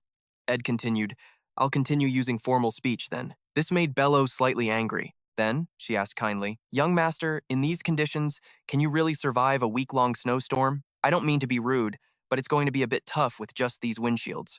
Ed explained. Oh, I prepared these just to protect my supplies. Also, to prevent any serious damage to the cabin, I've tied ropes over the roof and anchored them firmly to the ground. All the traps and hunting tools have been stored safely inside. The snowstorm will last for a week, and I plan to spend that entire week focusing on magic engineering research at the Spirit Library. Having finished his mental calculations, Ed calmly said, I already have my own shelter for the snowstorm, so there's no need to worry too much. If you say so, then I won't worry much anymore, Belle replied. Seeing her unhappy expression, Ed asked again, though she still looked very worried. Right? This seems to be your first time experiencing a snowstorm as a manager, isn't it? Are you denying it, Bio? I was just worried about the young master for other reasons, but never mind. Perhaps I'm meddling too much in your affairs. Now I'm even more curious. S is wondering. But in the end, Bio just shut his eyes tightly and uttered one sentence. Good luck, anyway. The young master returns to the tense situation between Janik and Anis. With tears welling in her eyes, Janik questioned her. You hugged S, didn't you? Stunned, Clay turned to look at Anis, calling her name. Anis, looking completely guilty, didn't dare to look straight ahead. She just glanced away, avoiding Clay's gaze, trying to turn to both sides to mediate. What's this all about? There must be a misunderstanding. Who knows? Maybe the spirits told you something wrong. Then suddenly, Anis spoke up. That's right. Actually, I was the one who made the first move. Clay, who was still trying to explain, was pulled into it. Was it just making a move? Anis clenched her trembling hands. Yanika, I'm sorry. To be honest, I don't trust that guy at all. No matter how you look at him, he looks exactly like a playboy. So I decided to test him. Hearing this, Yanika was bewildered. What? You're lying. That can't be true, right?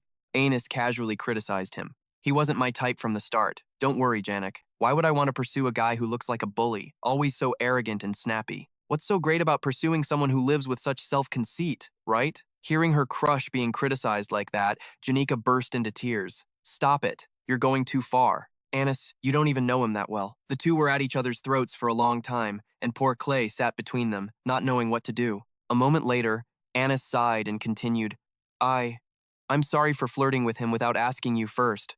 I'm so sorry, Janika.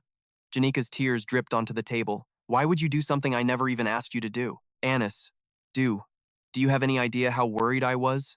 I even lost sleep over it. I kept thinking, why would a precious friend like Anis betray me? But do I even have the right to feel betrayed? The truth is, I'm nothing to him. Anis placed a hand on her shoulder, reassuring her. Don't worry, Janika. At the very least, you're someone very special to that man. From what I've observed, you and him might be more than friends, but not quite lovers. I'm sure of it. Janet calmed down and said, Really? I'm special. Her eyes began to sparkle, then she started sniffling again. Anyway, to be honest, I don't think testing S was a good thing to do, but your intention was for my sake, so I can't be angry about it. Besides, you don't like S, right? Thank you for being honest. As she spoke, she hugged Anis tightly. Clay finally let out a sigh of relief. Phew. I really thought Anis had been charmed by S and fallen for him, but suddenly, she saw something that startled her. It was the tearful, devastated look on Anis's face. In response, Anis said, yeah, that's right, Janik. Clay, startled, cried out in her mind. Anis, don't tell me you. She tried to pull the two apart. Janik, so it was all a misunderstanding? While I was gone, were you so upset that you accidentally wandered into the northern forest? Only then did Janika remember. She quickly ran off into the forest. Sorry, I'll be right back. Klee waved and said, Yeah, hurry back. Anis was still standing there in silence. Klee turned to call her. Suddenly, Anis uttered, I have an idea. Klee was utterly bewildered. An idea? What idea? Anis said darkly. A murderous aura emanated from her. Introduce me to a guy. Oh, come on, Clay. Think a little more positively. Anis, greatly agitated, grabbed Clay by the shoulders. Break your prejudices.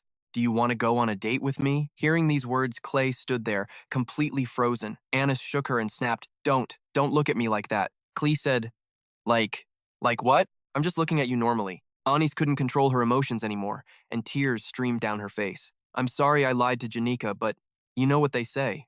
Out of sight, out of mind. When this vacation is over, the scholarship students will also stop working, so I won't see him anymore. But before she could finish her sentence, she was instantly turned to stone by an announcement. The scholarship students this term have decided to continue working together as student assistants.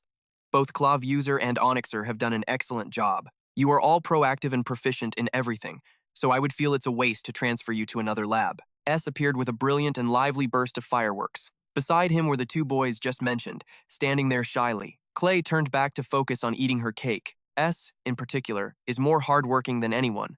Of course, by getting closer to the position of teaching assistant, you will receive more scholarship funds. At the same time, working here will be more comfortable than in other labs. Moreover, you all work together during the break, so the atmosphere must be very comfortable, right? Let's all move forward together. This announcement left Janik, who was determined to forget her crush, speechless. Details: magic proficiency level, adept, specialized magic, elemental magic. Currently able to learn intermediate magic, spirit sensitivity. Level 13 spirit empathy.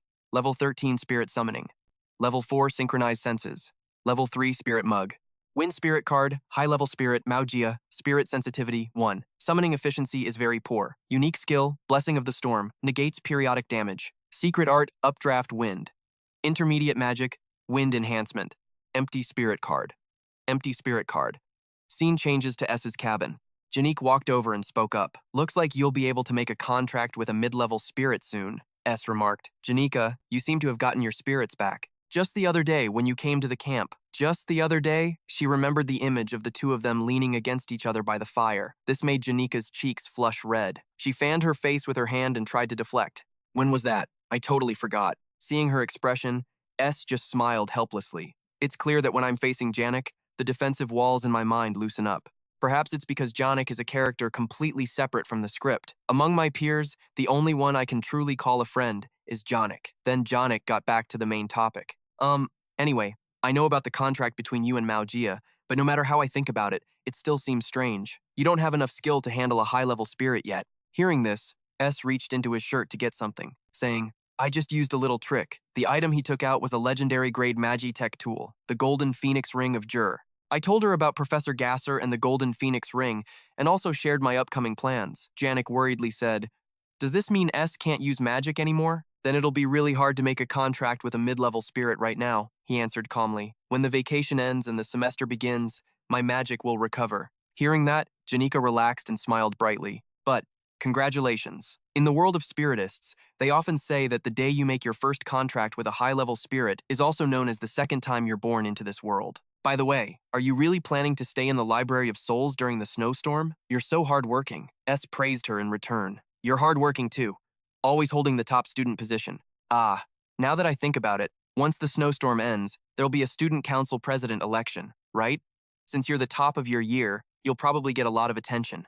Janika sat down, scratching her head with a forced smile. People have asked me about it, but I don't know, so I'm still staying neutral.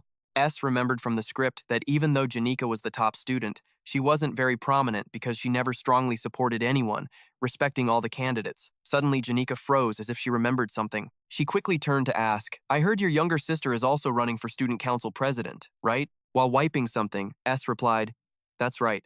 She's quite ambitious. Janik's expression turned panicked. S, are you close with your sister? S seemed lost in thought. Would you call it close? I've been disowned, so it's hard to say. But either way, she's still my family. Whether I like it or not, I'll probably have to face her for the rest of my life. So I want to get along with her too. We're not super close or anything, but I'm quite fond of her. Yanika Failover couldn't even lift her head. She just stared at the ground. Is that so? I can tell you care about her a lot. It's probably just a normal sibling squabble. Then, she suddenly grabbed S's sleeve and called out, Hey, S. Janik, with tears welling in her eyes, asked, what is Tan like? Is there anything she wants as a gift?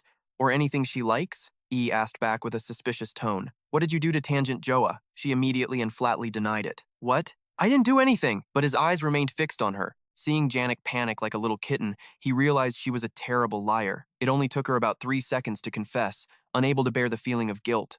But in reality, it wasn't that serious. E could only shake his head and chuckle softly. The snow has been falling continuously through the night. They're saying there will be a blizzard starting early this morning. No one is allowed outside unless for a special reason, so if you absolutely must go out, please contact the maid, Killy. Sitting in my room holding the magic tool, I was overthinking things. The scene from a few days ago wouldn't leave my mind. The appearance of a third-year student was extremely terrifying, but more than that, it was the feeling of unease. He looked so natural that I had to wonder if I'd seen things wrong. But then Kanjiak handed me my things and reminded me to be careful and not lose them again. Be careful now, his last sentence. He was clearly trying to use formal language with me. Could he know my secret? I've worked so hard just to have a normal school life. The conditions were set through the hard work of the clerics and the people in charge at the sanctuary. If even one person reveals my identity to an outsider, everything will be over. It's not hard to get information on this man. I remember hearing those two guys arguing. For all their arrogance, they couldn't even get close to the shrine. Shut up. I was just caught by surprise. Got it? It's not like you got into Class A, either. At that moment, Killy was in the dining hall and she overheard that conversation. Joseph insisted that Senior really wasn't a normal person. I heard that among the third-year seniors, he's known for being the eccentric of all eccentrics. From what I've heard, it seems he's living in a cabin in the North Forest, Key repeated to herself. A cabin in the North Forest. Once the blizzard starts, I won't be able to leave Officer Hall for at least a week. When the blizzard ends, spring will come, and the new semester will start.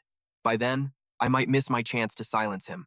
With that thought, Kill returned to her Kalai form, then threw open the window, letting snow whip into the room. It's terrifying, so terrifying. The darkness and the cold. Living while only looking at pure white walls and ceilings can cause a person's eyesight to deteriorate. One can never understand the romance of a world filled with color, not until they've experienced it. After a moment's calculation, Kalagia leaped out of that window. She plunged down from the high floor, her hand still gripping the ring-shaped magic tool. It slowly began to glow, and finally, it helped Kayla land safely on the ground. Arcs of power surrounded her body, protecting her.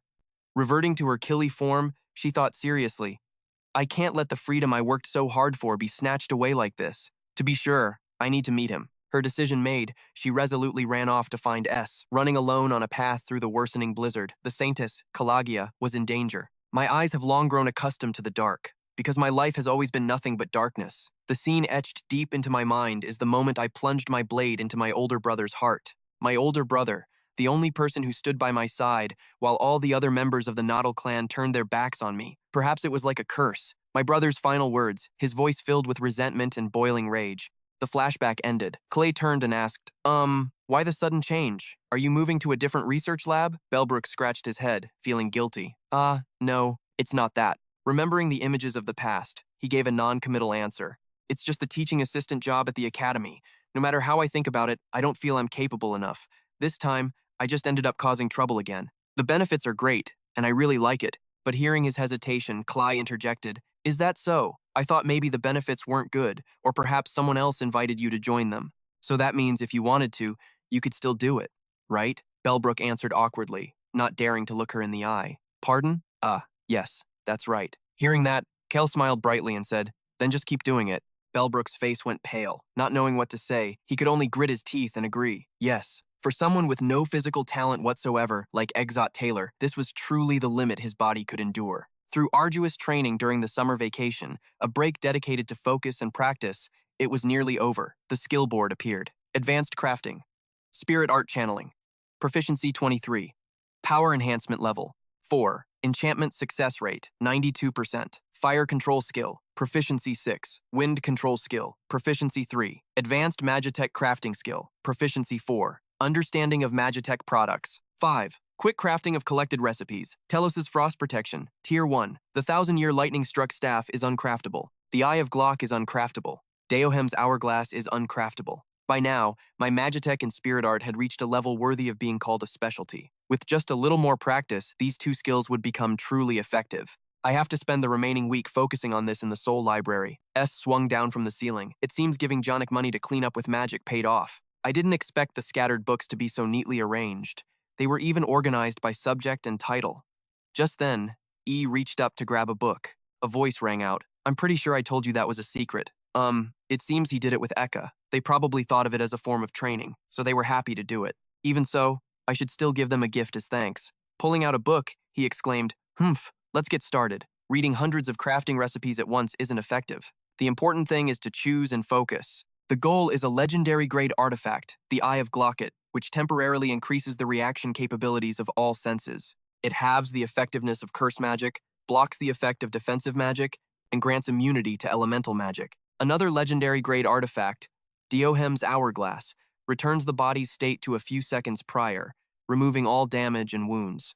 It's a single-use item. Craft at least one legendary grade artifact, a wind generator, a noisemaker, a crystal sphere, a blue magic orb, and a light orb. And once I've become somewhat proficient, I'll practice continuously to improve my Magitech skills. And when I'm familiar with it, I'll craft other rare grade items. He hummed happily, engrossed in a stack of books he had just found. The materials were all prepared. Now I just need my tools. E reached into his bag. After rummaging for a moment, his hand suddenly froze. Huh? His face darkened as he put the bag down and began to search seriously. He couldn't help but scream internally, "I didn't bring my tools from the cabin! They're gone!" A moment later, E crawled out from a mess he'd made. A critical mistake. Now I have to drag myself all the way back. Time for my body to suffer. If you live your life just staring at a blank white wall, your eyesight will eventually fade. The romance of a colorful world. Her footsteps sank ankle-deep into the snow. Killy was thinly dressed, tears welling in her eyes as she fought against the blizzard. Is this that blank whiteness? Ah, it's the river. They said the place was on the bank of the North Forest River. According to the map, this is downstream. So now I just need to head straight upstream to find it. Though her face was flushed red from the cold and her nose was running, Killy's expression was radiant as she cheered. This feels just like an adventure. Kalagia was definitely not a weak person. The holy arts she would later learn were in no way inferior to those of ordinary mages, especially her innate holy arts. Divine protection, Holy Law Shield.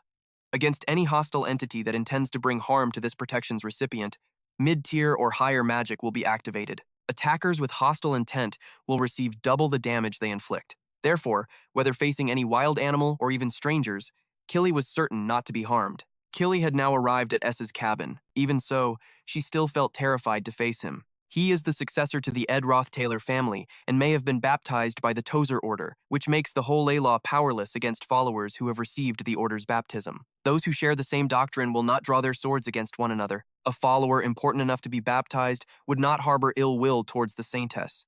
But Killy came here because she was afraid he knew her identity. That's right. I'll confirm it. Everything will be fine.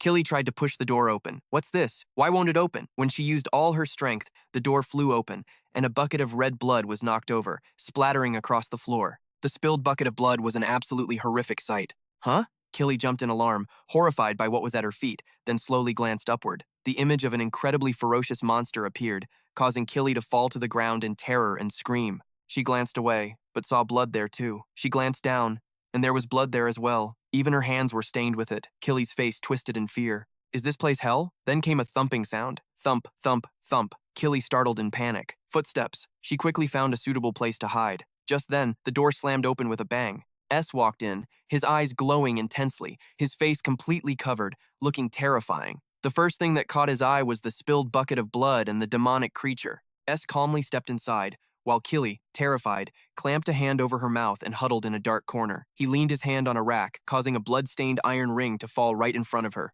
S rummaged through a cabinet for a while, then pulled out a bloody knife, looking as ferocious as if he wanted to eat someone alive. Killy was so terrified that tears streamed down her face, and she couldn't stop herself from letting out a sob. Hick. Her body trembled even more violently. S finally moved, slowly leaning down. He raised the sharp knife, his eyes glowing like a demon's, and his voice cut through the air. Who's there? But when he saw the person below him, he was shocked. He exclaimed with concern, Killy? What is it? Why are you here? Why are you trembling like this? Killy couldn't take it anymore and unleashed a blast of power, pushing him away. It was a divine art of the whole ley law, capable of nullifying most of an opponent's magical effects and inflicting physical damage. S was both bewildered and panicked, having no idea what was happening. Lost. He took the baffling attack, and books rained down around him. In the hazy smoke, only a motionless figure could be seen sitting there. As the smoke cleared, the sight of S, motionless with a bloody head, became visible. Gasp. Killy, horrified, collapsed to the floor. I don't know why. Suddenly terrified, Killy collapsed to the floor. I've killed someone. S, covered in blood, looked absolutely gruesome. Killy clasped her hands together, tears streaming down her face as she prayed, Tozer, I have sinned. I have been tainted by such a great sin. How can I? How can I ever wash this sin away? My life was supposed to be bright and pure, but now it's been stained by an indelible sin. Someone as tainted as me must be burned in hell to atone for this. Just as a holy light began to shine, a hand suddenly landed on her shoulder, and a gloomy voice called out. S, who had somehow gotten back on his feet, confronted her with an angry expression. Are you kidding me? Killy's face contorted in sheer terror. She knelt there, completely frozen, her soul practically leaving her body. Killy went stiff and fell backward. S was trembling, furious, but had no idea what to do. Back at the academy, a voice called out, Headmaid, I've received the report. Let's calmly formulate a response plan. We need to notify everyone quickly and begin the search. Management staff in the mansion is reduced, so we need to allocate our personnel as efficiently as possible. Yes, Headmaid. It was Officer Belle. She knew Killy's true identity. The church believed that, at the very least, the highest-ranking person in charge should be aware of it. If the Saintess had an accident in the blizzard, it would be a disaster that would shake the entire kingdom. That composure is just what you'd expect from the head maid. The younger maid looked at Belle with admiration. Even so, she wasn't panicking. But looking at it from another angle, isn't she a Saintess protected by the whole eye law? On the contrary, it was decided that handling this quietly was the best option. After putting on a fur hat and a cloak, Belle headed out decisively. I will go find Lady Killy myself. The rest of the senior maids, please take care of the other students, especially A Lady Lucy. Yes, ma'am. The younger maid from before hurriedly added another piece of information. Head maid. According to a witness, Lady Killy disappeared towards the northern forest. Belle was stunned and turned back, exclaiming, "The northern forest?" She recalled the image of important young ladies always orbiting around S. That is that man's territory, a man who is strangely popular with women. A raging blizzard, isolation, and harsh conditions. A man and a woman, trapped in that severe situation. They would have to rely on each other while waiting for rescue. Imagining S and Killy hugging in that tiny room, Belle couldn't help but bite her lip and break out in a cold sweat. While she was lost in her frantic imagination, another maid called out worriedly, "Head maid." Belle quickly stepped into the deep snow. Lifting her skirt, she ran, determined to find them as soon as possible. The Saintess is in danger. There's a strange man living in the northern forest, a cold man who carries bloody animal carcasses. That was the rumor spreading through the school. Of course, Belle knew the truth, but she couldn't help but worry. Filled with doubt, she ran straight towards the northern forest. A short while later, she finally arrived, only to see numerous footprints in the snow.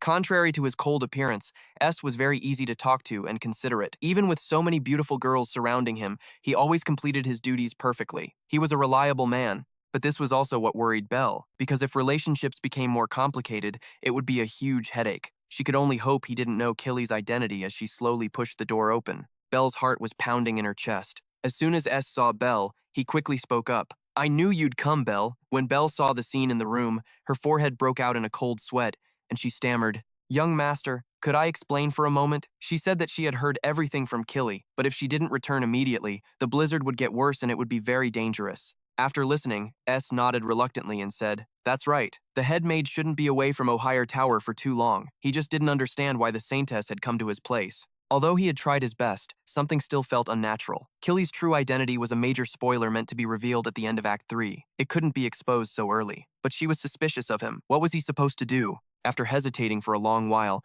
he said apologetically, "I'm sorry for my disrespectful behavior. Saintess, please put the chair down." Hearing this, Killy quickly complied. Her arms were already exhausted, but Killy quickly reacted. So did Belle. Both of them stared at S in shock. "You just called Killy Saintess. How did you know?" Understanding their suspicion, S slowly explained, "I am also a follower of the Tozer Order. Seeing her dispel her concealment magic at such a close distance, anyone would have realized." With that, he again told Killy to put the chair down. She hurriedly nodded and did as she was told. S's principle remained unchanged. Do not get involved with any important characters in the script. But if he just left things as they were, there was no telling what the Saintess might do. In that case, it was better to reveal his knowledge and eliminate the potential risk. With that thought, he spoke coolly. "Seeing you secretly hide your identity to blend in with everyone at the academy, it seems you feel suffocated by your constrained life. I understand that feeling all too well." Hearing his words, Killy was at a loss, unable to speak. But then S leaned in close to her, his voice turning serious. "How do you find this free life in the forest? Can you imagine my life?" These words seemed to be a wake-up call for Killy. That's right. This man's life wasn't living, it was surviving. Everything has two sides, light and dark. Freedom is no exception. If one were a poet praising the beauty of freedom, then this man was surely the embodiment of its dark side. While she was thinking, S spoke again apologetically. "I'm sorry for my disrespectful actions, but unfortunately, no one by your side would tell you these things, so I took the liberty." After saying that, he requested to switch places. Soon after, Belle and Killy quickly left S's wooden cabin. Killy followed behind and said, "Sorry to have bothered you, Belle." She declined to comment, replying nonchalantly, "Don't worry about it. When we get back to the tower, Killy will be warming herself in a cozy room, enjoying hot soup, and that hut in the blizzard will become a distant story." But inside it, the strong stench of blood and the weight of reality still lingered. Killy couldn't possibly imagine that behind that strong exterior, skillfully using magic to block the new student's path, was such a person.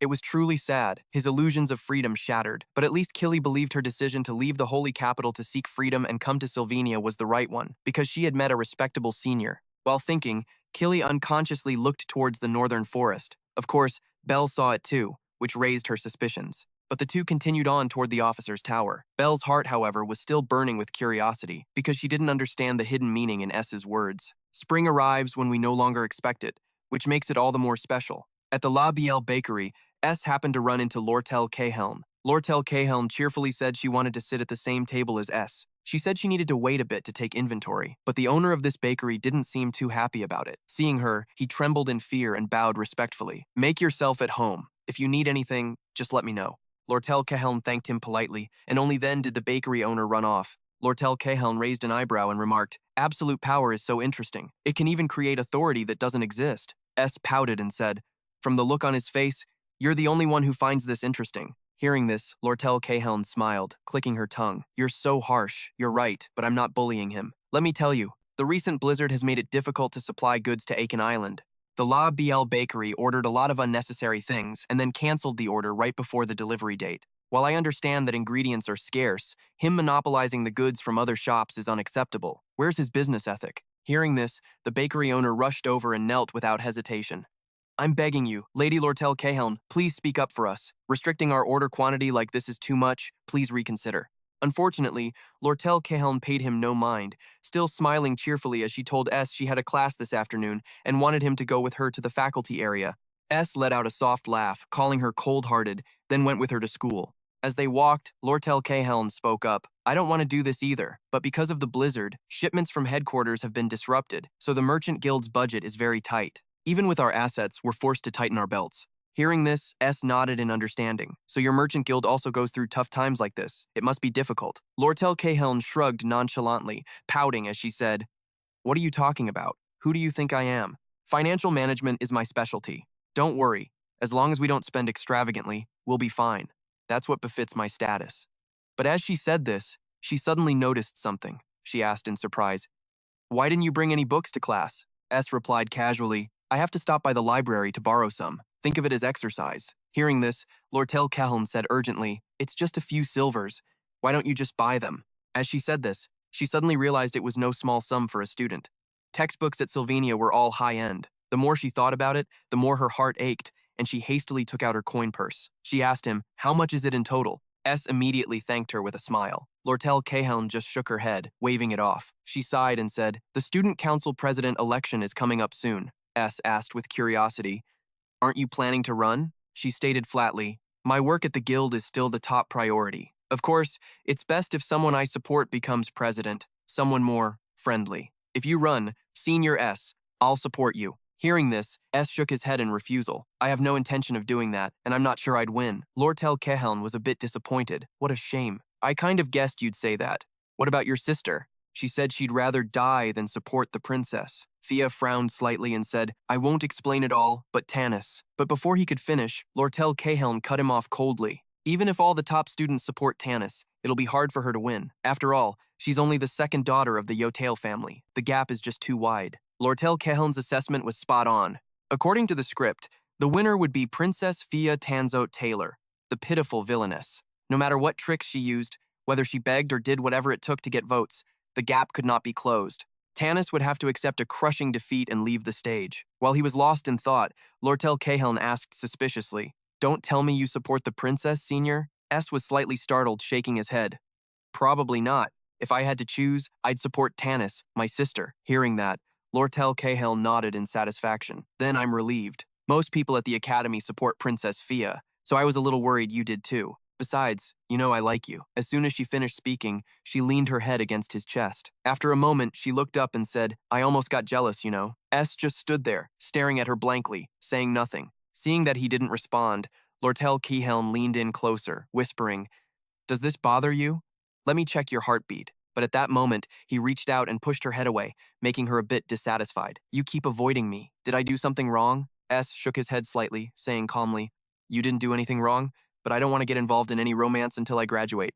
Lortell Cahelm was a bit surprised, her eyes widening as she asked, "Until you graduate? What about after graduation?" S didn't answer, just stood there in silence. But Lortell Cahelm was very happy, laughing as she said, "I just dug up some important information. Whatever your reason is, that's a problem for 2 years from now." But her happiness didn't last long, as she heard him slowly say, "And I'm not even sure I can survive until then." because in his heart, he knew full well that graduating was not an easy goal. The final boss he had to face was at the end of this story. Only when the main character defeats the final boss will the world find peace, and only then can he graduate, especially when he has the support of both Claris, representing the church, and Fia, representing the royal family. Can Taylor defeat the final boss, the Holy Dragon?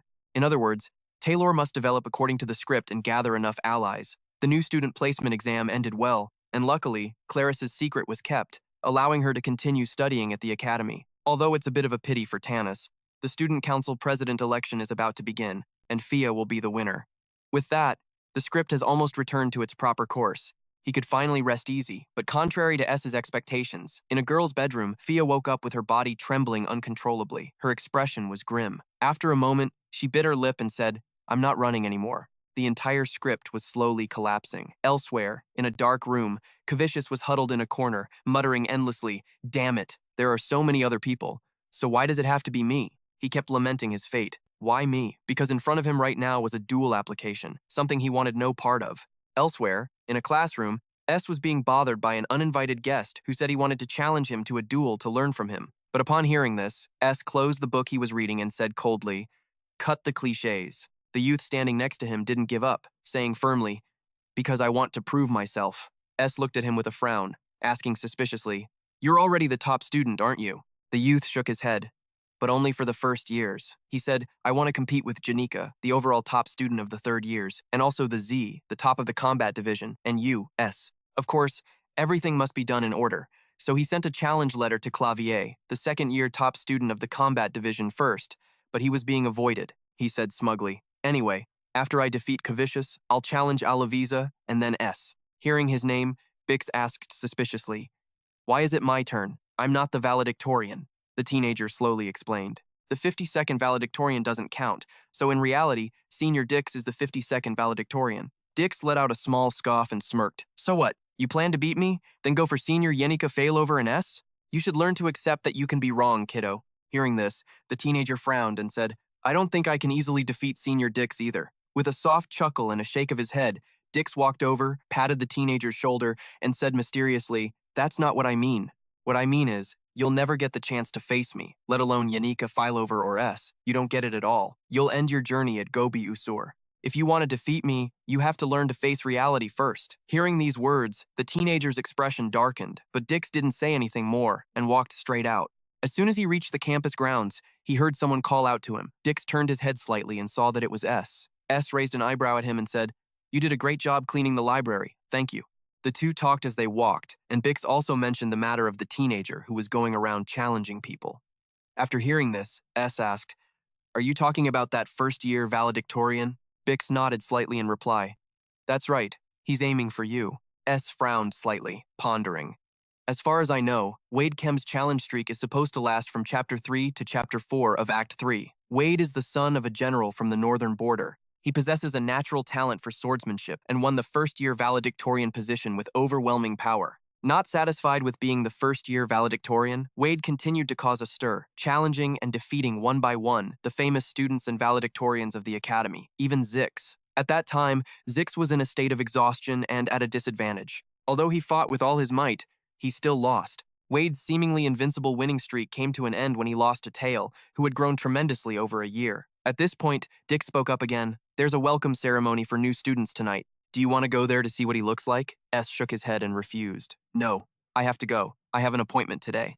Before leaving, S thanked Dix for the warning and also reminded him to be careful. He thought he didn't care about these things, but seeing the lively atmosphere of the academy, he felt a bit more energized. The fresh atmosphere of the new semester made his steps a little lighter. Dix watched his retreating back and suddenly remembered something. He muttered to himself, "I should have told him that what I wanted to talk about was related to Fia." Although they were just classmates, the two of them still saw each other often, so he knew she was in a bad mood. But whenever someone mentioned S's name, it was clear she was listening intently. Dix had observed this many times. He realized she was very interested in S, but oh well, he would find out more and tell him later. Elsewhere, in the northern forest, the biting cold had passed. 100 flowers bloomed, and insects finally left their hibernating nests. The scenery of the northern forest was even more deserving of the word spring. Luke lay on the roof of the log cabin, playing with the butterflies fluttering around her. Ma was also developing very quickly, and his sensory abilities had improved significantly. He even managed to make a pact with Ma Yuga, so he was now able to contract with intermediate spirits. Ma was currently studying with Yanika Fileover. He called this the Yanika Fileover as master mode. Although it seemed a bit childish, she appeared to think of herself as very dignified. He just went along with her. Yanika Fileover looked at him intently and said seriously, "Normally, to make a pact with an intermediate spirit, you have to travel all over the mountains and forests to find a spirit that suits you. It's not enough to just have sufficient mana to make a pact. You have to find a spirit whose mana flow resonates with yours." After hearing this, S asked with suspicion, "But when I made a pact with Ma Yuga, I didn't have to do that." Yanika Failover slowly explained, "You have an affinity for the fire and wind elements. If you're making a pact with a new spirit, you should avoid those two elements." She wasn't wrong. If you contract with a spirit of the same attribute as the elements you use, it becomes easier to control, but it's difficult to deal with diverse situations. It's best to be able to use many different elements like Yanika Fileover, or at least a few more. There's an illustration for the Spiritmancer character class in Sylvania's Failed Sword Saint. It shows a Spiritmancer wandering in nature, blending in with the rivers and mountains, and communicating with the spirits they encounter. Following what Yanika Fileover had instructed, S closed his eyes and felt the mana. A moment later, he slowly opened them. Many spirits had appeared before him, all of them intermediate spirits that Yanika Fileover had carefully selected. Seeing this, S was a little speechless. He asked doubtfully, "With so many spirits like this, doesn't it bother you? You're really something." Yanika Fileover laughed happily and said, "There's no need to refuse those who want to follow you. I've already spoken with the spirits. That being said, all you need to do now is choose." S frowned upon hearing this. "I can even choose? Let's see what's inside." The intermediate water spirit, Bolao Mug, on his shoulder continuously observed Bolao. Mug frowned slightly. This kid is just a low-level spirit, yet he's looking at us like that? But looking at the crowd of spirits in front of him, S couldn't help but mutter, "The word choose sounds so strange." Hearing this, Yanika Failover suggested, "Or maybe we can do it next time." S quickly shook his head and said, "It's nothing." MGG then said sternly, "Young master, please look at the next spirit." Meanwhile, at the Academy's main hall, the welcome party for new students was underway. Although this was an important event for the new students, Ika, the 53rd valedictorian, was absent for personal reasons. Lucy, the 52nd valedictorian, was also absent for personal reasons. The Academy staff were worried that the ceremony would be less lively, but then their absence no longer mattered. Because one of the noblest figures in Sylvania, Princess Fia, had appeared here. Even though Sylvanian culture leans towards equality, no one dared to strike up a conversation with someone of royal blood. Not even the aristocracy was so bold. Therefore, there was only one person who dared to approach her at this welcome ceremony. It was none other than Wade, the royal family's capable right hand and the heir to one of the three most powerful swordsmanship clans. Wade made a move with a chess piece, capturing Fia's king. She couldn't help but praise him. "You're good at chess." Wade smirked and said, "You hesitated after sacrificing your pawn. If you had continued to attack without hesitation, he would have lost already." Fia pouted and replied, "Come on, don't apply military strategy to chess. That's a trick for the royal tutors. Reality is very different." Wade nodded with a smile and said, "It seems you've been through a lot in Sylvania." Fia sighed in resignation. "I've just learned to see myself more objectively. Although I've always been confident in my ability to judge people, I'm not so sure anymore." Hearing this, Wade said casually, "Someone once said that in Sylvania, you have to learn to accept that you can be wrong." The expulsion of S was like a thorn in her throat, but it had saved Yanika Failover. He built a hut in the forest, and over time, his presence grew stronger and stronger. It's said that even the new students hold S in high regard. He lives an exemplary life at the Academy, and his growing existence is proof of her mistake. Mistakes aren't just made in Sylvania, but everywhere. But hiding from your mistakes like a child won't solve anything. Whether one is of noble birth or humble origins, learning is the duty of every student at Sylvania Academy. After a long moment of contemplation, Fia smirked and said, "Thanks to that, my thoughts have cleared up. Shall we play another round?" She couldn't keep running away from her mistakes. That would be a truly foolish act. It would probably take about 4 days to handle everything. Then she would go to the campsite in the northern forest. She would sit by the fire and talk with him. It had been a long time since she felt so relieved. It seemed that spring had also come for Princess Fia, but on the morning of the third day, she received news that S was dead. Before that happened, Tandi had sent a letter back to her father. The content was just to report on her situation to him. After all, this was the first time she had lived away from home, so there were things she wasn't used to. She said Sylvan's egalitarian learning environment and demanding academic schedule made it a bit difficult for her to adapt. The goal she declared on the day she left home to become the youngest student council president is slowly being realized. She said she met Lo, who is a true merchant. There will soon be negotiations for the purchase of the sage's seal. She's very worried, unsure if she's capable enough to represent the family. And there's something else that's a bit hard to say. Because GZ Finn exiled S, he is undoubtedly the disgrace of the family. But more accurately, she told him that you've been working hard and have matured so much, it's as if you've become a completely different person. The truth is, Tan was too young to remember everything clearly, so she might have been overthinking it. She recently had a dream about her childhood. The setting was the small mountain behind the Joe Taylor estate, where lilacs and daffodils bloom in the spring. She remembers walking up the hill, with both of her hands being held. One hand was her sister's, a Owen. The other hand, she thinks, must have been her father's, back when Avon was alive and wasn't a delinquent. So, she speculates that you have returned to your old self. At this point, she only left a few more lines before saying goodbye. Magef, holding the letter in one hand and the magic dagger Ed Roth Taylor sent in the other, finally spoke dispassionately after a moment. A reply to Ed Roth Taylor. Besides the student council president election, there's also the negotiation to purchase the sage's seal. She can't handle it all alone, so he will send a trusted servant with her. Although the academy doesn't allow family servants inside, they've made an exception for business reasons. GZ Finn ordered the two people kneeling below him, "Go now." The two quickly left the room. Once GZ Finn was alone, he suddenly took off his glove, revealing a wrinkled hand with a crimson eye on its back. GZ Finn still seemed unaccustomed to this. This is the ultimate magic, an affirmation of causality, allowing the user to see the outcome of a specific action or variable. It's just that the massive consumption of mana is unavoidable, so it cannot be used frequently. But it is an absolute power. It allows him to see the certain outcome of an action he has taken. Just like now, when he placed his hand on the orb, an image appeared of another man piercing a young boy through with a dagger. That other person was none other than S. He was covered in wounds. Yanika Failover also appeared inside the orb. As she ran over worriedly, she was pushed into a bottomless abyss. She wanted to grab his hand and pull him back, but it was too late. In the end, she could only stand on the cliff's edge, watching helplessly as he fell. Immediately after, Yanika Failover's somber back appeared again. Her face was now filled with murderous intent. After watching, GZ Finn felt nothing, but this was a necessary sacrifice. 3 days before S's death, everything proceeded as normal. On the other hand, Ed Roth Taylor was extremely busy. She was estimating the results of a poll on the support rates for the student council president candidates. Princess Fia was not only famous within the royal family, but also widely known among the people of the Cell Empire. If Fia were to run, no matter what happened, Ed Roth Taylor's chances of winning would be practically zero.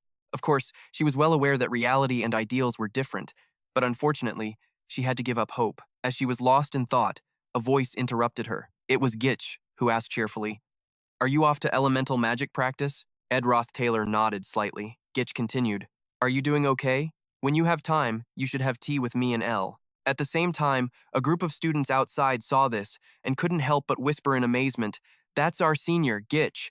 Isn't he one of the strongest people in the academy?" But before their surprise could fade, Lo also walked up to greet her. "Ed Roth Taylor, the negotiations for the seal are coming up. Come by when you're free. Just let me know when, and I'll make the arrangements." Even someone as aloof as Lucy came over to talk with Ed Roth Taylor. The crowd nearby was once again shocked, their eyes filled with admiration. They couldn't stop praising Ed Roth Taylor, complimenting her elegant demeanor and extensive connections. Hearing these words, Ed Roth Taylor took a deep breath. It took her a long moment to compose herself before she smiled cheerfully and said, "You two must be exhausted. You must be very tired today. Go back to your rooms and rest." After a few more polite exchanges, they finally dispersed, each going back to their own room. The moment the door to Ed Roth Taylor's room closed, she immediately slumped to the floor, her eyes filled with disbelief.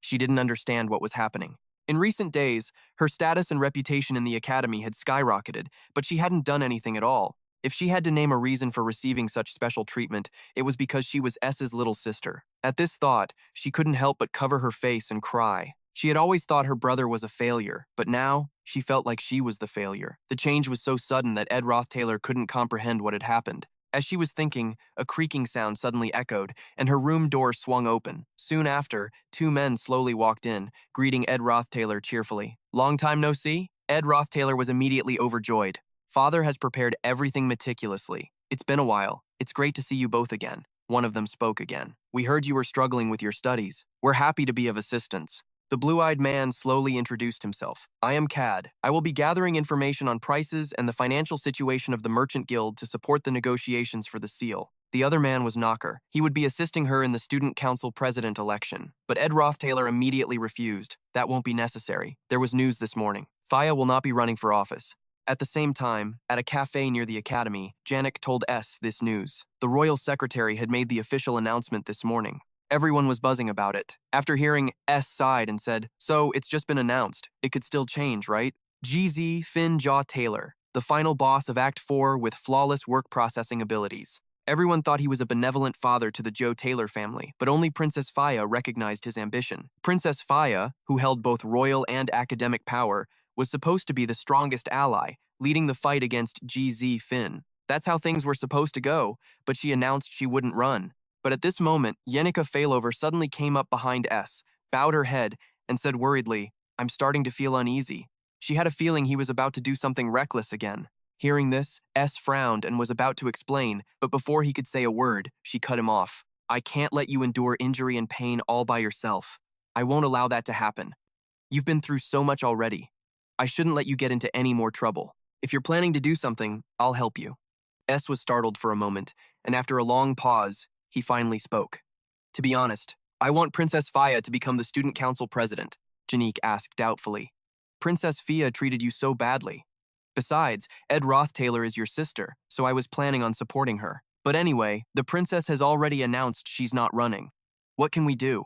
Just then, Gitch approached from a distance. Seeing their ambiguous posture, he asked suspiciously, "What are you two doing? Getting a little intimate for broad daylight, aren't you?" He apologized for interrupting, then asked, "But do you know why Fia isn't running?" Gitch's words made Janik blush with embarrassment. She said shyly, "Intimate? The way you talk is so mortifying." Gitch didn't say anything more and continued the previous topic. Like a pack leader who has lost its way. A pack leader who once led its entire pack to its death due to a wrong decision. It won't react at all, even when being targeted. Faya's eyes remind me of that. It's like she's lost her conviction and can't do anything anymore. At this point, Gitch raised an eyebrow and smiled. "I won't disturb you two any longer. It will rain tomorrow. You two should be careful when you leave the dorms." Gitch's intuition was sharper than a normal person's senses, so his predictions were very reliable. The worst-case scenario was that Princess Faya had lost her animosity towards the Jaw Taylor family. S didn't know what he should do now. As he was zoning out, a cheerful voice spoke up again. Janik, beside him, raised an eyebrow and smiled. "If it rains, I can practice controlling water spirits. It's best to practice near the sea. Let's go to the northern cliffs tomorrow to practice intermediate-level spirit control. Practice elemental arts after class." As S listened to her ramble on, he fell into deep thought, then couldn't help but let out a satisfied smile. "For now, I'll just do what I can." Meanwhile, in the northern forest, Lucy was, as usual, lying on the roof, relaxing and gazing at the sky above. Lucy mumbled, "Looks like it's about to rain."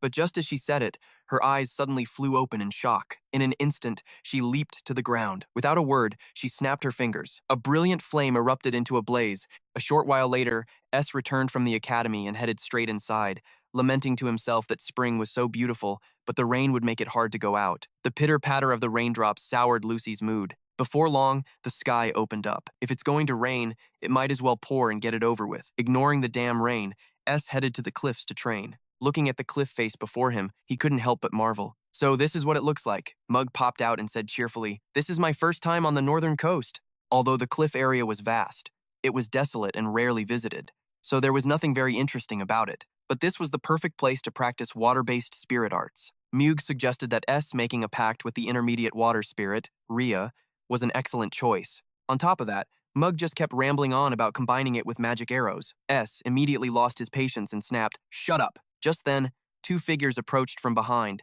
their voices low and grim. "It's a pleasure to see you again." The young master didn't hesitate to draw his bow.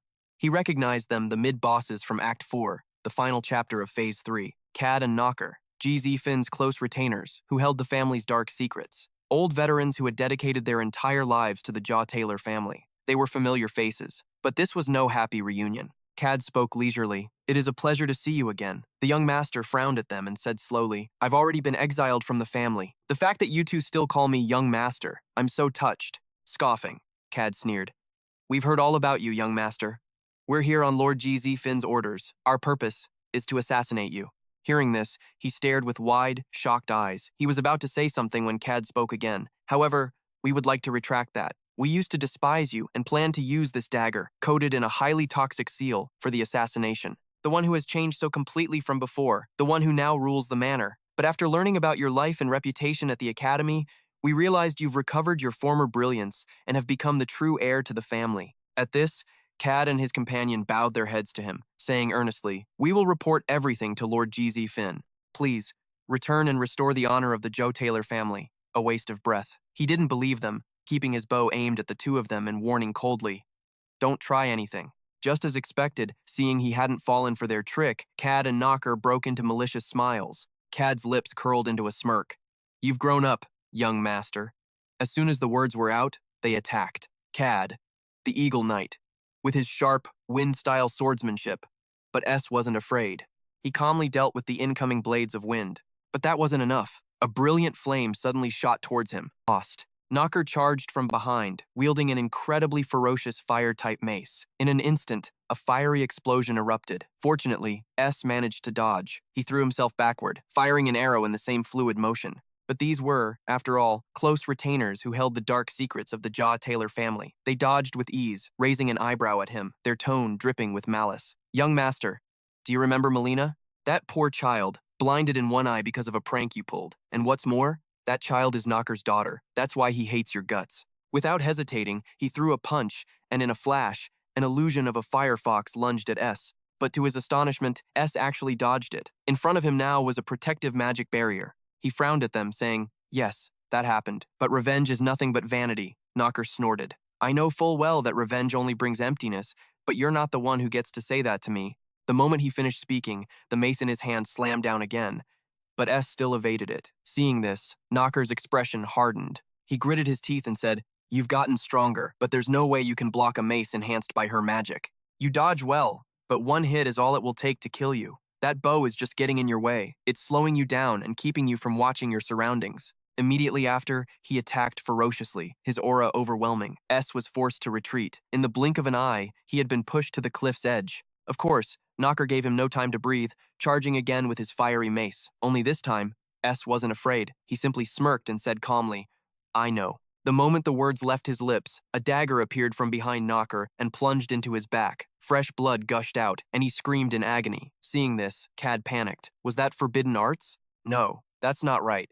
Spirit arts? He used a basic defensive spell, one that can only block magic, to lure Knocker in, using the opportunity to prepare an attack. A brilliant strategy. But then, the unexpected happened. S shouted one name, Mug. As soon as he did, a deafening explosion ripped through the air, sending smoke and flames everywhere. Outside the blast, Cad could only shield his face, shouting Knocker's name again and again, but there was no reply. Before he could even regain his composure, shards of ice shot toward him. Cad had to shove his worry aside and focus on dodging. But the ice shards were too fast. One pierced his thigh. Biting his lip hard, he couldn't believe S was able to attack from inside that explosion. S was drenched in a cold sweat, having just fired the arrow. By now, Cad's face was a mask of pure rage. He ground his teeth and spat. That bastard. What the hell has he been through? But next time, aim for a vital spot, not my lower body. Of course, there won't be a next time. As he finished speaking, vicious blades of wind shot forward. Their target, naturally, was S. With a loud boom, the spot where S was standing was consumed by dust and debris, but from within the smoke, he was still on his feet. He was covered in wounds, but in front of him lay Knocker's body. He had used the man as a shield to block the fatal blow, but before he could even catch his breath, Cad charged again. Yet, before he could attack, a ferocious beast appeared behind him. In an instant, Cad was frozen in terror. Thinking back to the moment before, he suddenly realized something. Could it be? Has he really reached this level? Behind him was Rhea, the intermediate water spirit. Immediately, Cad felt as if he were being plunged underwater. A suffocating pressure quickly overwhelmed him, and the sword fell from his grasp. In that moment, he couldn't breathe. But just then, a bloody hand shot out and grabbed the dagger on the ground. It was Knocker. Though burned and slashed to the point of unconsciousness, the man confident he'd survived everything a battlefield could throw at him had remained conscious. This was something not even S had anticipated. But, of course, he quickly threw up a protective barrier to block Knocker's blade. Before Knocker could recover, a gust of wind slammed into him, and a powerful tornado engulfed him. In an instant, dirt and rock flew everywhere. When the tornado died down, Knocker's body was still standing before S, in the exact same pose. S's eyes widened in shock as he stared at him. The tip of the dagger was inches from his forehead, but it was frozen mid-air.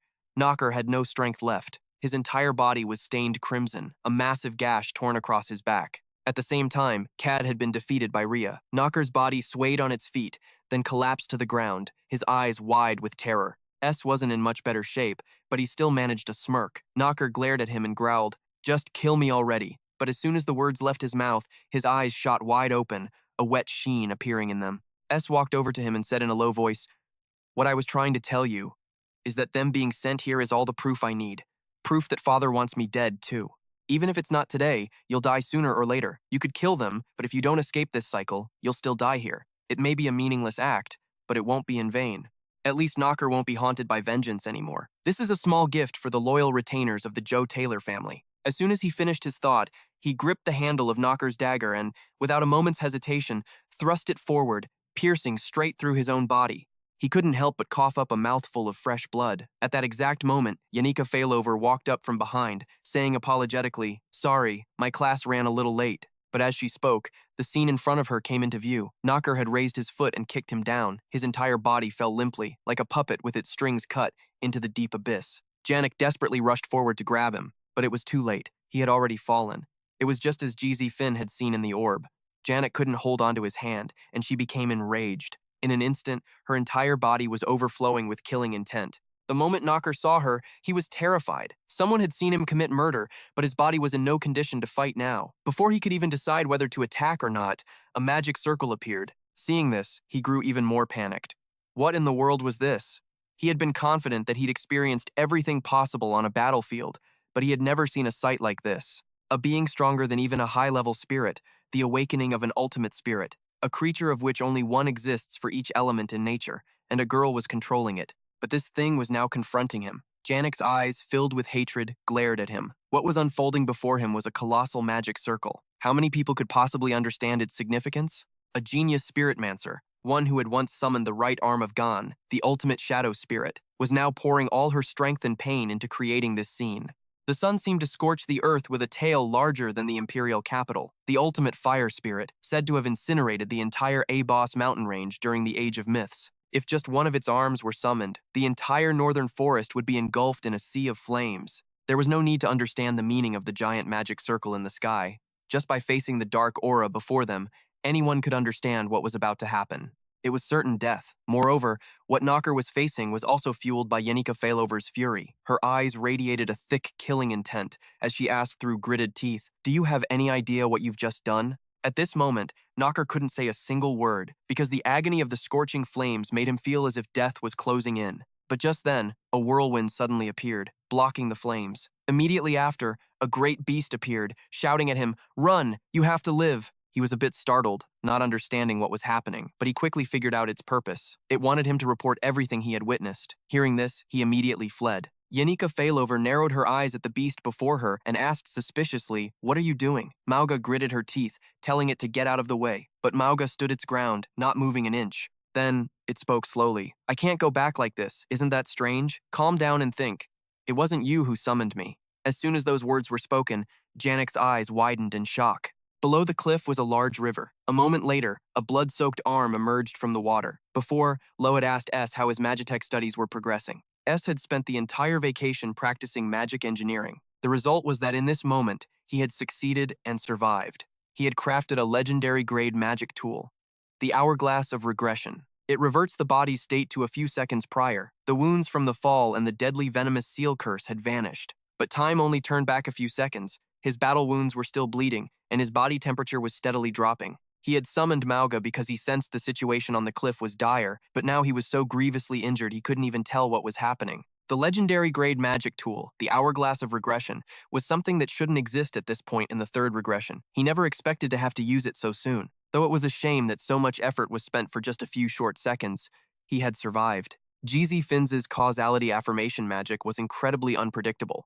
If he had defeated Cad and Knocker to survive, Jeezy Finn would have just used the magic again and again. He would pay any immense cost in mana until he found a future where he died. Therefore, he needed to die once. He didn't know why the man wanted to kill him, but if he saw a future where he died, he would surely stop paying attention to him. It wasn't easy to send subordinates to Aiken Island without a valid reason. The only reason would be to support someone who was busy with the election or the negotiations. In other words, if he could stay dead until the student council president election was over and the negotiations about the seal were complete, he would survive. The problem was, his body wouldn't move. Just then, a fire spirit suddenly dove down from the cliff. Seeing it, he breathed a sigh of relief. He forced himself to stand, saying softly, "My whole body aches like hell. I'm Glast you found me. Thank you." But before he could finish, his voice caught in his throat, because Janik had thrown herself into his arms, sobbing uncontrollably. He was caught off guard, and having just stood up, he was pushed back to the ground by her. A little stunned, he didn't know how to react. He just let her cry. After a long while, he said apologetically, "Looks like I made you worry again. I'm sorry, Yanika Failover," but she just kept crying, which left him at a bit of a loss. He raised a hand to pat her back comfortingly, not saying another word. The two of them remained like that in the dark abyss. A while later, they had both calmed down and lit a fire to rest. He explained his plan to Yanika Failover. She nodded slightly and replied, "So you'll have to avoid causing trouble until the election is over." She said she would bring him food and necessities, so he didn't need to worry. He nodded his thanks, but his wounds had started to ache. Hearing this, Janik was startled and let go of him, saying shyly, "Sorry, hugging you just makes me feel safer." As soon as the words were out, she realized what she'd said and quickly tried to correct herself. Never mind, just forget what I just said." He frowned at her, hesitating for a long moment before speaking. "It's still raining, but you have a lot you need to do." Meanwhile, in the northern forest, the ever-lazy Lucy was, of course, here as well. She wasn't doing anything at all, but she was, in fact, waiting. The difference was that she felt comfortable, not bored. She could easily picture the daily routine of the hut's owner. He would trudge out of the bushes, check the extinguished campfire, then kick the support beams a few times to test their sturdiness. Then he'd go to the clothesline, take down the soaking wet clothes, and move any tools prone to rust inside the hut. After that, he'd brush the rainwater off his coat, enter the hut, and greet her. S's life was turbulent and full of storms, but in the end, he would always return here. He would light the lamp, sit at the table, and read his Magitech books until he dozed off by the fireplace. Lucy would fall asleep to the sound of the falling rain, the crackling fire, and the rustle of S turning pages. As she was closing her eyes, enjoying these peaceful scenes in her mind, she suddenly sensed a strange mana approaching, along with the stench of blood. She didn't really care. It felt like too much trouble, but then she remembered S had asked her to watch the house. She finally moved her lazy body, leaving the roof and landing in front of the newcomers, asking suspiciously, "Who are you?" Before her stood two people. Knocker was carrying Kadach on his back and said hurriedly, "I'm Noker, a retainer of the Jaw Taylor family. Help me, I'm badly injured." He claimed he had slipped in the forest and his companion was attacked by a wild beast. He thought he could cover up the truth, but Lucy was no fool. She immediately released an aura that made him widen his eyes in fear as her cold voice rang out again. "I'll save you." In an instant, the entire dark forest was enveloped in a purple magical light. Looking down at him coldly, Lucy spoke with a sneer. "If you're telling the truth, I'll save you." What did you do? Elsewhere, on the high cliff where S had fallen, the dagger with the venomous seal and S's bow and arrows still lay where they had fallen after the fight. A figure who shouldn't have been here appeared Professor Ben. He picked up the dagger, frowned, and muttered, "A high-grade poison, rarely seen. Why does something always happen whenever I'm on duty? There's no magic left on the poison seal, only a trace, which means it's been used. Someone is definitely dead. Judging by the location and time of the fall, it'll be difficult to find the body even if we search at dawn." He had heard Yanika Failover's report. She had arranged to meet S to practice spirit arts, and when she arrived, she found him stabbed. Yanika Failover, standing beside her, nodded slightly and replied, "Yes, that's right." His expression turning grave, Ben continued to ask, "I know this is a shock, but please try to remember carefully. You saw the culprit, didn't you?" Yanika Failover answered without any hesitation.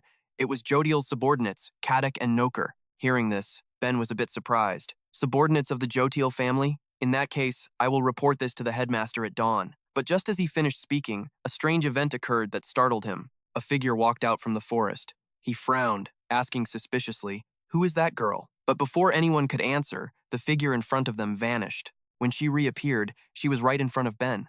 At this point, Yanika Failover finally got a clear look at the newcomer. Yanika Failover's face turned pale with panic, and she quickly said, "Lucy, calm down. Come back to the hut and listen to me." But Lucy said in a cold voice, "I've already caught the ones who killed him. It was Kadach and Noker, subordinates of Jotiel." With that, she picked up S's bow from the ground. The bow was quickly enveloped in magic, and even Lucy's body began to emit a powerful aura, terrifying everyone present. Soon, she disappeared from everyone's sight. Ben bit his lip hard. Yanika Failover quickly suggested, "We have to go after Lucy now." Ben asked doubtfully, "What is all this about?" Yanika Failover just shook her head, her expression grave as she said, "There's no time. We have to stop this right now, before it's too late." Back in the northern forest, Lucy had already tied up Kadach and Noker. She questioned them coldly. "So, Jotiel's subordinates have been showing up lately under the guise of assisting the Jotiel family's work?" At this moment, her eyes were filled with killing intent. Noker looked terrified. He hurriedly explained, "We aren't suspicious individuals. We came here to provide support and have completed the registration process, so we're legally permitted to enter the academy." Hearing this, she instantly knew who they were talking about. It was Tan. Biting her lip hard, she ran straight for Ophiler Tower. Without any warning, she unleashed a magical fist directly at Ophiler Tower, causing a massive, startling explosion. Like a demon of death, Lucy slowly walked through the wreckage. She yelled fiercely, "Tan Roros, where is she?" Tan didn't appear, but the maids did. Lucy turned her head to look behind her. Bio, leading the group of maids, asked cautiously, "What in the world is going on, Miss Lucy?" But Lucy didn't answer. Left with no choice, Bio took out a magic box and began to cast a spell. In the blink of an eye, Lucy was surrounded by a magic circle. Bio's face looked troubled at this moment. She asked hesitantly, "Miss Lucy, why are you doing this?" Lucy still didn't answer, her killing intent continuing to rise. But the magic box in Bio's hand began to show signs of cracking. A flash of terror crossed Bio's face as Lucy's cold voice rang out once more. "Bring her to me." As she finished speaking, Bio's body froze on the spot. At the same time, in the academy courtyard, another explosion echoed amidst smoke and fire. Two figures, one standing and one kneeling, flickered in and out of view. Wade, who was standing, let out a smirk. "That was a pretty interesting match." Alavisa bit her lip fiercely, saying with resentment, "What's so interesting? You act like it's a big deal just because you beat a second-year senior." Wade was the heir to the prestigious Kano family of swordsmanship. Hearing her words, he didn't get angry at all, still holding a smile on his lips. "You fought well, Senior Alavisa. In any case, it's still too early to say I've defeated all the second-year seniors, isn't it?" Because he still hadn't defeated Zeke. Zeke, who was standing on the sidelines, couldn't help but sigh, but he didn't say a word. But the students around them couldn't stop chattering. No one expected Alavisa to lose to a first year. Wade is the heir of the famous Kano swordsmanship family, but was he really able to win as easily as expected? Just then, a sudden explosion rang out, startling everyone. No one understood what was happening. The sound they had just heard was the explosion Lucy had created. Immediately, footsteps began to rush away. Zeke was in the lead, with Wade running behind him, suggesting they first find the head maid to handle the situation. But Zeke just shook his head and sighed. It's already too late. He wasn't wrong, because all of the maids had been frozen solid by Lucy. This was Lucy's time-stop magic. There are people who dedicate their entire lives to studying celestial magic. But in this world, there are geniuses who can replicate that kind of magic just by seeing it once. The clearest example of this is Lucy. Lucy remained in the air, looking down coldly, and commanded in a harsh voice, "Tan, bring her to me." Zich, who was running towards the tower, heard her voice and frowned in confusion. He didn't understand. Why her? While he was still confused, the maids came running from the other side, shouting urgently, "Quick, over here!" He ran after them, asking, "What's wrong?" A maid quickly explained, "The head maid has been killed. Our side is in total chaos. If what Miss Lucy said is true, then the third-year magic student, S, has been murdered." As soon as she said this, Zeech's steps faltered. The maid continued to explain, "The assassin is believed to be a servant from the Jotiel family." Wade frowned slightly and asked back, "If it's a servant from the Jotiel family, does that mean it was Tan?" But as soon as he finished his sentence, he realized something was wrong and quickly looked behind him. Zish frowned at them and said in a deep voice, "You go on ahead." The maids were startled and spoke up in confusion. In this situation, Wade became even more frantic over here. "Why is this happening? Is this some kind of revenge? Then we should get out of here. Fast." Zish shook his head and said calmly, "I'll handle this myself. Everyone, please evacuate first. I'm truly sorry." As soon as he finished speaking, he turned and ran towards another door. He kicked down the door to a room, stepping over the debris as he walked in. Looking at the scene before him, he said softly, "Just as I thought." 5 minutes after the loud noise, no one saw Tan. The door was locked at night, so the only hiding place could be the wardrobe. And sure enough, as soon as he opened the door, he saw Tan huddled inside, trembling uncontrollably. Why did it come to this? Why is this happening? Zik clutched his head helplessly. He didn't know why all the evidence pointed towards Tan either. In fact, it was thanks to S that Tan had gained a reputation in the academy. And although it seemed like Tan had a disagreement with S, he didn't believe she would resort to assassination. He was lost in thought like that. A moment later, he spoke slowly. "Listen carefully, Tan. You need to be honest with the questions I'm about to ask." He asked if she had ordered S's murder. Tan didn't wait a single second before immediately retorting, "I really didn't do it." Her words weren't enough to convince Zish. If this continued, Tan would definitely end up in a dangerous situation. Just the thought of S being gone weighed heavily on him. But right now, there were too many things he didn't understand. Perhaps not intervening at this moment was the right choice. With that thought, he took off his cloak and gave it to Tan, saying with a smile, "All right, I'll listen to your explanation later. For now, stay here for a while. You'll be in danger if you go to the square right now." He suggested this because he was certain of one thing. S would not have wanted to see Tan killed, or for Lucy to have blood on her hands. Therefore, he would try to stop Lucy first. But at that moment, a mocking voice suddenly came from behind him. You don't seem to grasp the current situation. Zeech was slightly startled. He turned his head and saw Wade walking in. Wade said in a low voice, "You don't need to try to do the impossible. Right now, complying with Miss Lucy's request is the right decision." He said that all they needed to do was bring Tan to Lucy, and everything would be resolved. Glaring at him, Zeech replied coldly, "I'll decide that for myself." Tan was still hiding inside the wardrobe, not daring to peek out. Of course, Wade didn't accept this decision. His hand was already on his sword as he said coldly, "Your decision is completely unreasonable, you old fool. If that's how it's going to be, he'll just have to use force." He said he's going to take Ed Rothtaylor. Over at the plaza, Lucy, bow in hand, continuously drew her string. Thousands of magical arrows tore through the air. The moment they hit the ground, explosions instantly rang out. At the same time, the petrified bodies were also shattered by Lucy. Gobi Usero, who was running away, was suddenly hit by a large chunk of something. Seeing the thing that fell in front of him, he was horrified.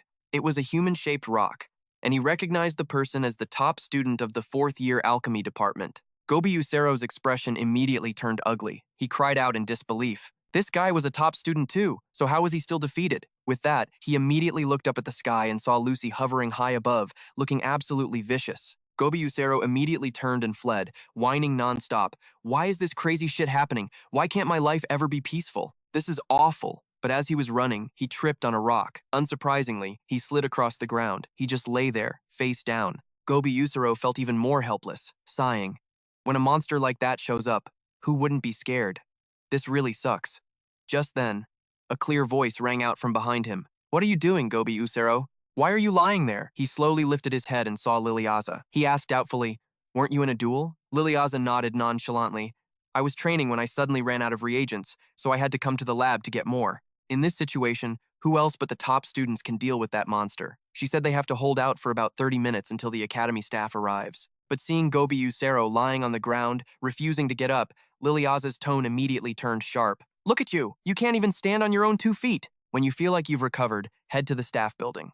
As soon as she finished speaking, she turned and walked towards the plaza. Gobi Usero still didn't move. He just watched her retreating back and bit his lip hard. He gritted his teeth and muttered, "You damn fool. You're so pathetic." He felt miserable, like a complete failure. At the same time, below the cliff, the rain continued to fall. Janik ran to this place to report the situation. The academy staff had already gone ahead, and the Mao family had left as well. But before she could explain, Lucy already knew everything. E frowned slightly, asking with suspicion, "What about Lucy?" Janik replied hastily. "She's already gone to the officier hall to find Ed Rothtaylor." Hearing this, E felt a little helpless and forced himself to stand up. He sighed and said, "All right, it seems I'll have to handle this myself." Inside Lucy's memory, on a drizzly night, in a small house, Lucy was still a child back then.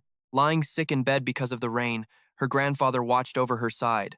"When the wind and rain are battering you, you will feel pain," he reassured her in a low voice. "But remember this feeling."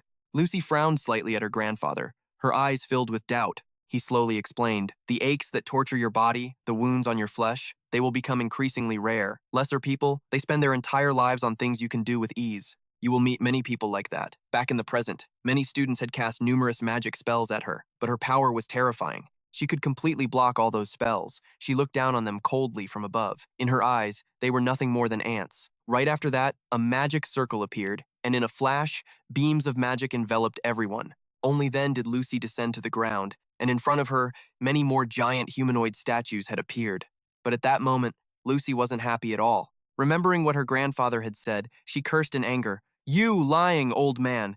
While she was lost in her rage, someone came running from a distance. Immediately after, a flame erupted, and smoke and dust instantly covered a corner of the plaza. But Lucy was completely unaffected, still standing there calmly. She looked over to the other side and saw Liliaza standing there, drenched in rain, gritting her teeth and muttering, "How strange. I've never seen magic like this, and the casting speed is abnormally fast." Lucy glared at Liliaza, snorted coldly, and said, "Get out of my way." As soon as the words left her mouth, she waved her hand. A current of magical electricity shot towards Liliaza, sending her flying and spitting out a mouthful of fresh blood. But Liliaza didn't give up and continued to speak, so fast. "I don't understand the principle behind it. It's not magic, it's just a simple release of mana." But when she looked at the things surrounding Lucy, she muttered to herself, "As I thought, the problem is still the mana." Saying that, she smirked. "Mages with excellent mana perception use their mana to create magic. But do you know what we alchemists do?" Hearing this, Lucy was slightly startled. She seemed to guess what the other girl was about to say. With a soft laugh, Liliaza continued, "We use mana to create other things, not magic, like magical tools, for instance, or reagents." As she spoke, she took out a red vial of potion. This is the ruby reagent. It absorbs a massive amount of mana and converts it into liquid form. Now, I'll use your mana as fuel to activate all of these magical tools. In an instant, a series of machines appeared. If I activate all of them at once at several times their normal output, all the surrounding mana will vanish. Although her precious creations would be destroyed, there were still many students who hadn't evacuated yet. The maids needed more time. With that thought, Liliaza yelled, "Try and destroy this too!" Along with her shout, magic surged from the magical tools. But before long, the amount of mana absorbed caused them to overload. In an instant, Liliaza's face turned grim, because all of her magical tools had exploded, calculating the mana required to overload all the magical tools. Theoretically, it's possible, but no one would ever do it because it has no academic value. Such a colossal amount of mana can't possibly exist, and if it did, stopping it would also be impossible, but Lucy could. Belle, the head maid of the Officier Tower, Chaziana, the top student of the 54th class, Magic Division, the top student of the 54th class, Alchemy Division, 14 high-ranking maids, and the top student of the 52nd class, Alchemy Division, Liliaza. All of them were taken down in just 3 minutes. Lucy walked past all of them, heading forward. But at that moment, Liliaza grabbed her by the ankle and said in a low voice, "If you keep going, you'll regret this. With your amount of mana, you could have destroyed the entire Officier Tower from the start, but you didn't. Definitely wouldn't want this to happen." Hearing this, Lucy froze, plunged into endless sorrow. But a moment later, a magic spell formed around her. She said coldly, "That's something I'll decide after I see Ed Rothtaylor." But before she could act, a sword suddenly slashed toward her, startling her. Liliaza followed the path of the sword and saw Gobi Usero standing there, trembling, saying through gritted teeth, "You're all insane. You're not getting through." Lucy frowned, looking at him, but felt not even a hint of a threat. With a cold snort, she snapped her fingers, and a magic orb shot toward Gobi Usero. The top student of the 52nd class, Combat Division, Gobi Usero, was taken down in a single second. Lucy, the cause of this entire situation, had thrown all caution to the wind after S's death. At the same time, on the battlefield of Geach and Wade, Wade was pointing his sword at Geach. He said coldly, "Bring Ed Rothtaylor here." Seeing Wade charge forward, Geach remained calm. He waited until Wade's sword was right in front of him, then sidestepped to avoid it. Immediately after, he raised his own sword to parry, but his sword speed was just too fast, causing Wade's expression to sour. He recognized the swordsmanship he was using as the Itlan family style, but it was too different and difficult to understand.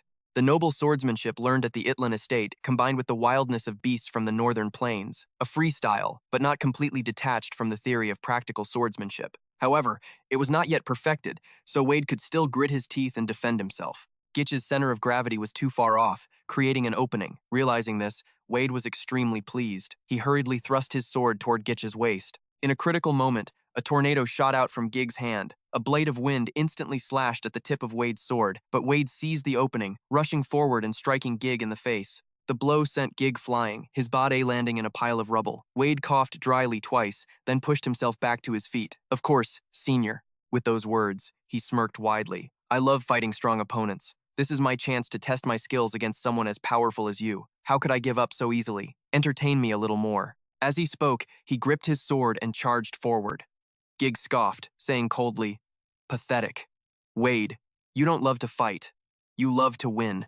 As he spoke, he swiftly raised his sword, parrying Wade's strike. His low voice continued, "You're only interested in fights. You think you can win, aren't you?" At those words, Wade's eyes narrowed. He shot back suspiciously, "What are you talking about?" Gig gave a faint laugh and said casually, "If you truly wanted to fight the strong, you wouldn't have challenged me. An ordinary second-year student in the magic department. The top student of the second-year magic department isn't me, it's Lucime." Before he could say more, he was coldly cut off. "If you keep making excuses, you're nothing but a coward," he shouted. He immediately slammed Wade's sword to the ground, but he was shaken by Gig's words. Seizing that opportunity, Gig brought his magic-infused sword to his opponent's throat, but just as the tip was about to pierce his neck, he stopped. Wade's face turned grim. He gritted his teeth and asked, "So what do you want me to do against an unbeatable opponent?" "That's just ridiculous." Hearing this, Gig nodded without hesitation and replied coldly, "Yes, that right there is your limit." But just then, a loud commotion erupted from the direction of the square. The disturbance was, of course, caused by Lucy. She had left Sylvania in ruins. Arrogance is the very thing that has killed countless warriors in this world. Be wary of those who are confident in their own strength and see reckless charges as a virtue, and never admire those who constantly risk their lives just to prove themselves. Be afraid. Fear is his weapon, but living like that, there will come a time when he can no longer move forward. Even if he runs away as always, there will come a time when his feet are stuck to the ground, unable to move. His whole body was trembling, but the hand holding the sword was unusually steady. Remember that feeling, the feeling that urges him to press forward, even knowing failure is certain. Although Kobe Usher's body was now covered in wounds, his entire aura had completely changed. It was as if he had become a different person, his eyes bloodshot and filled with killing intent, because his strength was his conviction. From the sidelines, Alevi watched this scene and couldn't help but wonder, is that really Kobe Usher? But to Lucy, he was nothing. A bow and arrow that looked like a fiery phoenix appeared in her hands. Without hesitation, it shot straight forward. In an instant, a massive explosion echoed, filling the entire square with smoke and fire. Kobe Usher still hadn't forgotten his promise not to kill. However, the reason he could use that forbidden art was because this monster couldn't possibly be killed with his current power. Just then, a strange turn of events surprised Lucy. A figure burst out from within the flames. Lucy was slightly startled and glanced behind her, only to see Kobe Usher charging with his sword. But before he could even touch Lucy, a whirlwind appeared.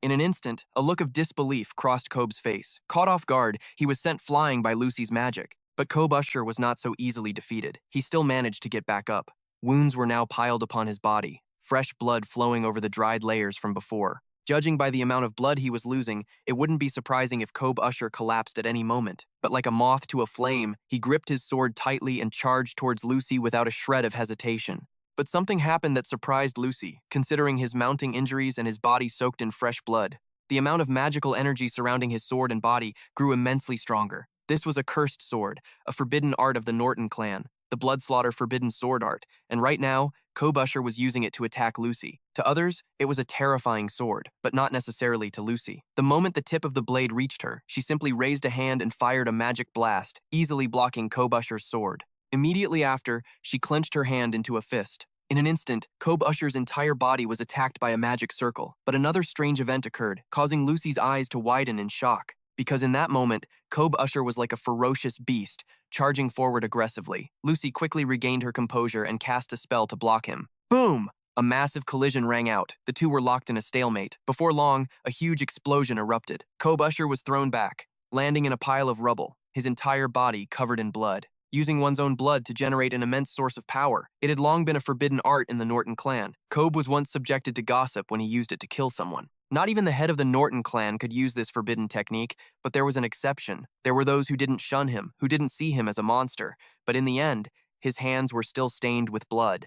He relied on the forbidden art to awaken, becoming the very thing the Nortan clan despised, abandoning him. He awakened the forbidden blood sword, the demon sword, Kobe Usher, but now, he had to admit that the person in front of him was the real monster, and Lucy was now using lightning magic to attack Kobe Usher. At the same time, in the building where Gig and Tandi were, a voice urged them on. Come on, we're almost there. This way. If you go through the door at the end of that hall, you too can escape. But then, their obstacle appeared. The person before them made Gig extremely wary. His movements halted accordingly. Lo leaned her back against the door, smirking at the two of them. If you go through the door at the end of that hall, you too can escape, she said with a laugh. After saying this, Lo's face was full of provocation. Not daring to be careless, he pointed his sword at her, but then he heard her say coldly, Many of the paths have been blocked, but you're lucky. Tandi, shouldn't you be thanking Gig for coming with you? With that, she turned to leave, but he called out to her. He asked hesitantly, Have you heard any news about my senior? Lo pouted slightly and said indifferently, I don't know anything about that. Gig didn't believe her at all and continued to press. If Tandi wasn't with me, what would you have done? Hearing this, Lo pondered for a moment before saying coldly, I would have killed her. Gig looked at her, alarmed, and quickly advised, That's too reckless. Lo snorted lightly and said casually, You're right, Gig. Instead of killing her quickly, I would torture her. I wonder if she would confess to anything then? I didn't do it, Tandi retorted, terrified. She knew no one would believe her, but she still wanted to say it. Lo, however, didn't seem to care much. She shook her head and said, It's okay, Tandi. Go. After all, in a one-on-one fight here, I can't possibly defeat him. Right? Gig. Lo's meaning was, I can't win, so I'll let him go. The realization sent a chill down his spine, a fear born from his own intuition. Everyone in Sylvania knew that making an enemy of Lo was an incredibly foolish act. The moment this girl showed hostility, he couldn't imagine what was hiding behind that door. He had absolutely no idea what to do in this situation. His anxiety deepened. However, he didn't realize why they were still safe up to this point. The reason they had time to stop and think like this was because someone was risking their life to hold back the monster outside. Alevi witnessed it all, tears streaming down her face, mingling with the rain. By now, Kobusher had been hit by too many high-level magic spells. His entire body was a canvas of wounds. In this tragic moment, he couldn't help but remember his past. Kobol's older brother once told him, "Don't be so hard on yourself. It's not your fault. It's the fault of those who wanted to challenge your power. Lift your head and look. It's not a curse." A hero who once charged to the front lines for their beliefs would never falter before a swarming enemy army. This was their ancestor.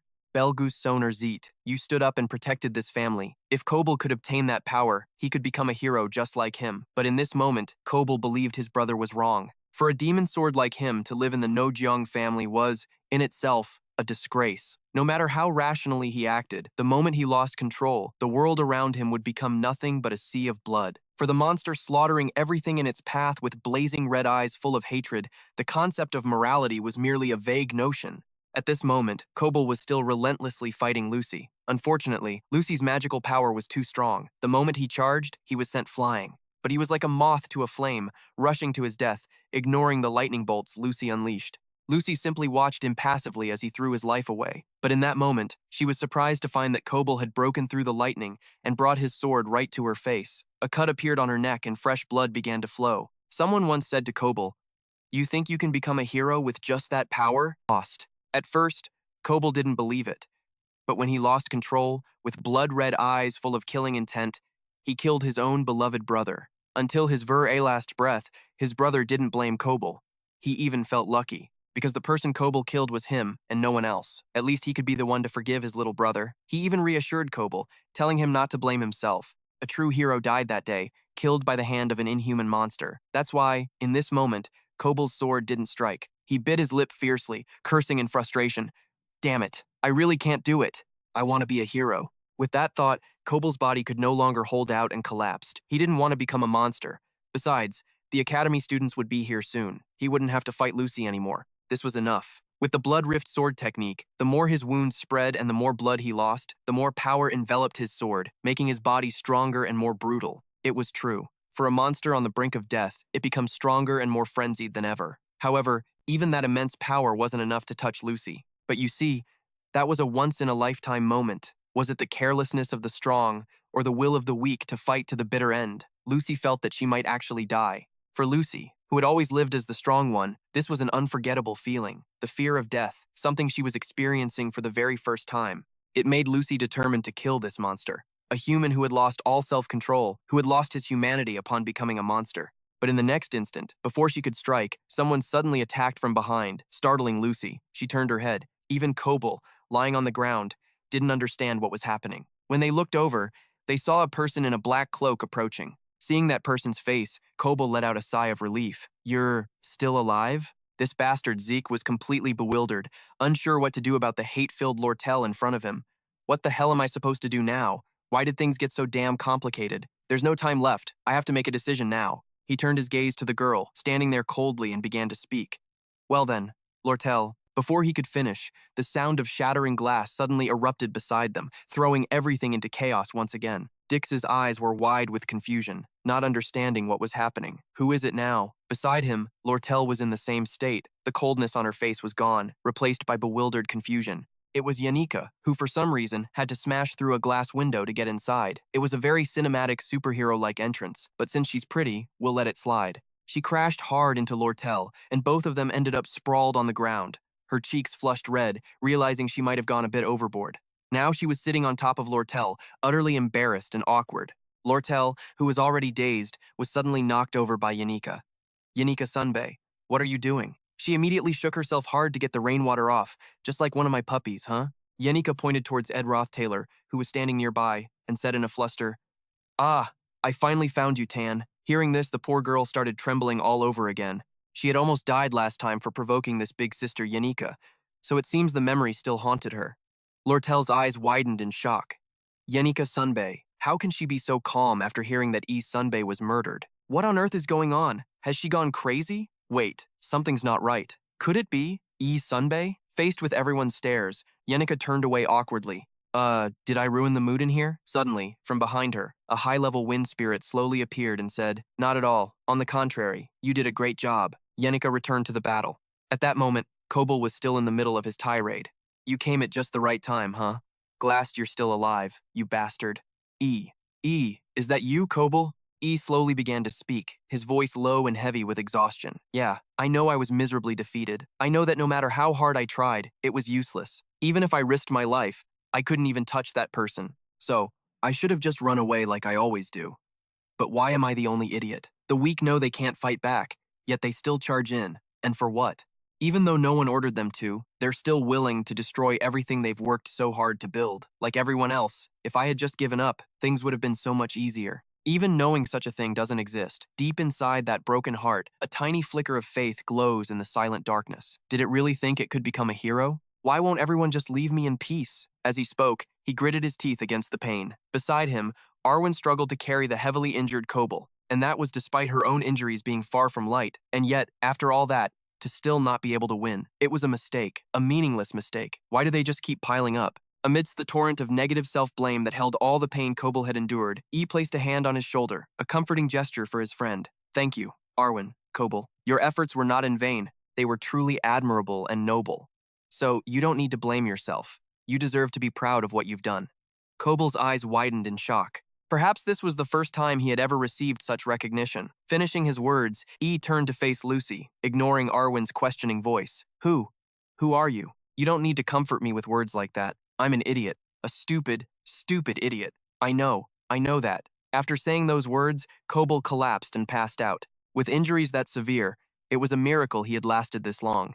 Glanced back in surprise. He knew the combat capabilities of all the key figures in this academy very well, but neither he nor anyone else had thought something like this could happen. It took at least 10 minutes for everyone to evacuate and for to arrive, and yet Kobold had managed to hold out for that entire time, all by himself. The countless slash marks all around were the result of Kobold's struggle to stop Lucy, the final boss of Act 3 in the Failed Swordsman of Sylvania, as he awakened and fought back. Her face darkened, reflecting the turmoil of her thoughts. I'm sorry about this. I couldn't tell you beforehand. I need to die right now for certain reasons. I'm in a pretty tight spot myself, so I couldn't find a chance to tell you.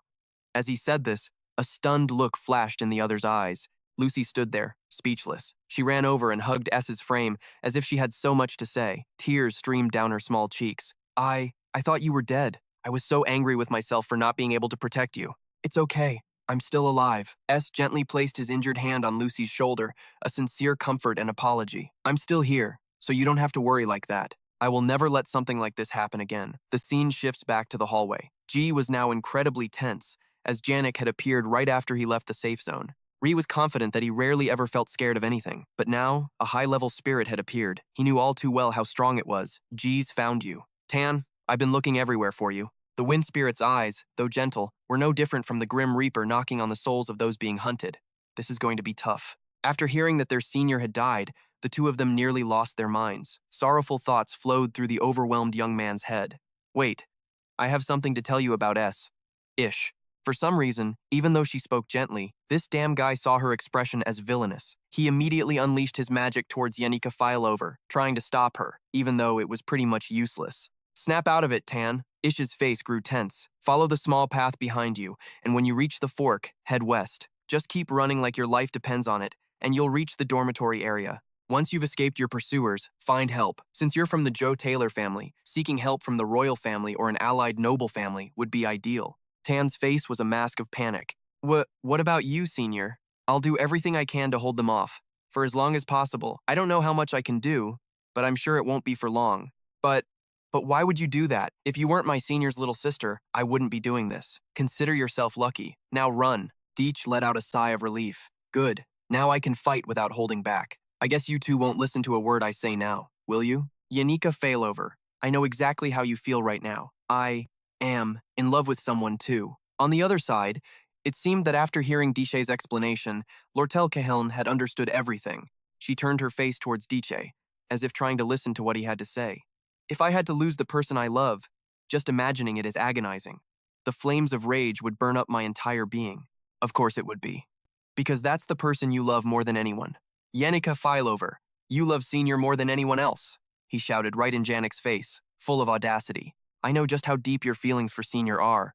I get it, okay? Hearing such insolent words, Yanika Fileover's face turned beet red. She didn't know where to look. The passionate feelings you have for Senior, no matter what, they'll remain in your heart and become a part of you.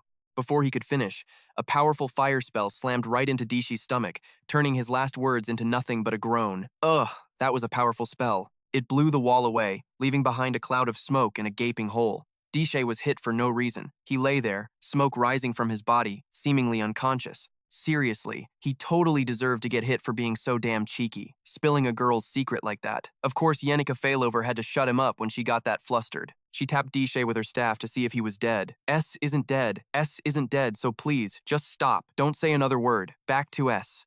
Under the waning crescent moon that illuminated the hazy darkness, S held Lucy tightly in his arms. Spring has fallen. After washing away the last of the petals and the scent of the wind, a new season will begin. Feelings are the same. Once they are released, the mind becomes clearer, and a relationship enters a new phase. I always thought the way I felt about my grandfather was the same as how I felt about S. But that feeling, while similar, was also slightly different. What exactly was that difference? Suddenly, Lucy raised her hands and pushed S away. Surprised, he asked, "What's wrong?" Lucy was panting, her cheeks flushed with embarrassment. Now, just calling his name is enough to make her breathless and her face burn red. Ah, she's in love. So damn cute. I'm just saying his name normally. So why is my heart pounding like this? Lucy had finally realized her true feelings. Perhaps she had fallen in love with him. The faint scent of grass in the air brought a very pleasant feeling. Sometimes, from the haystack in the corner of the hut, that fresh scent would return to her memories. Lucy didn't hate that cool, gentle scent, so she just let it spread everywhere. However, the maids didn't like it one bit. They say that the body of a heavy smoker gives off a strong smell of tobacco. A girl who spent her childhood playing in a peach garden will have hair that always carries the light, elegant scent of peaches. To put it simply, once you recognize someone's signature scent, it's incredibly difficult to forget or ignore it.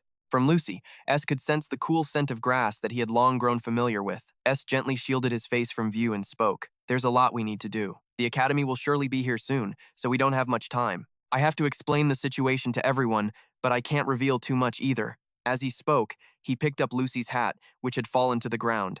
First, I'll inform Kobel, Ali, and Visa X. Lortell, Caheln, and Yanika Fileover are already looking for Tan. The rain has stopped too. We should probably go meet the others. Lucy, her face flushing with embarrassment, took the hat and wouldn't stop stammering. What?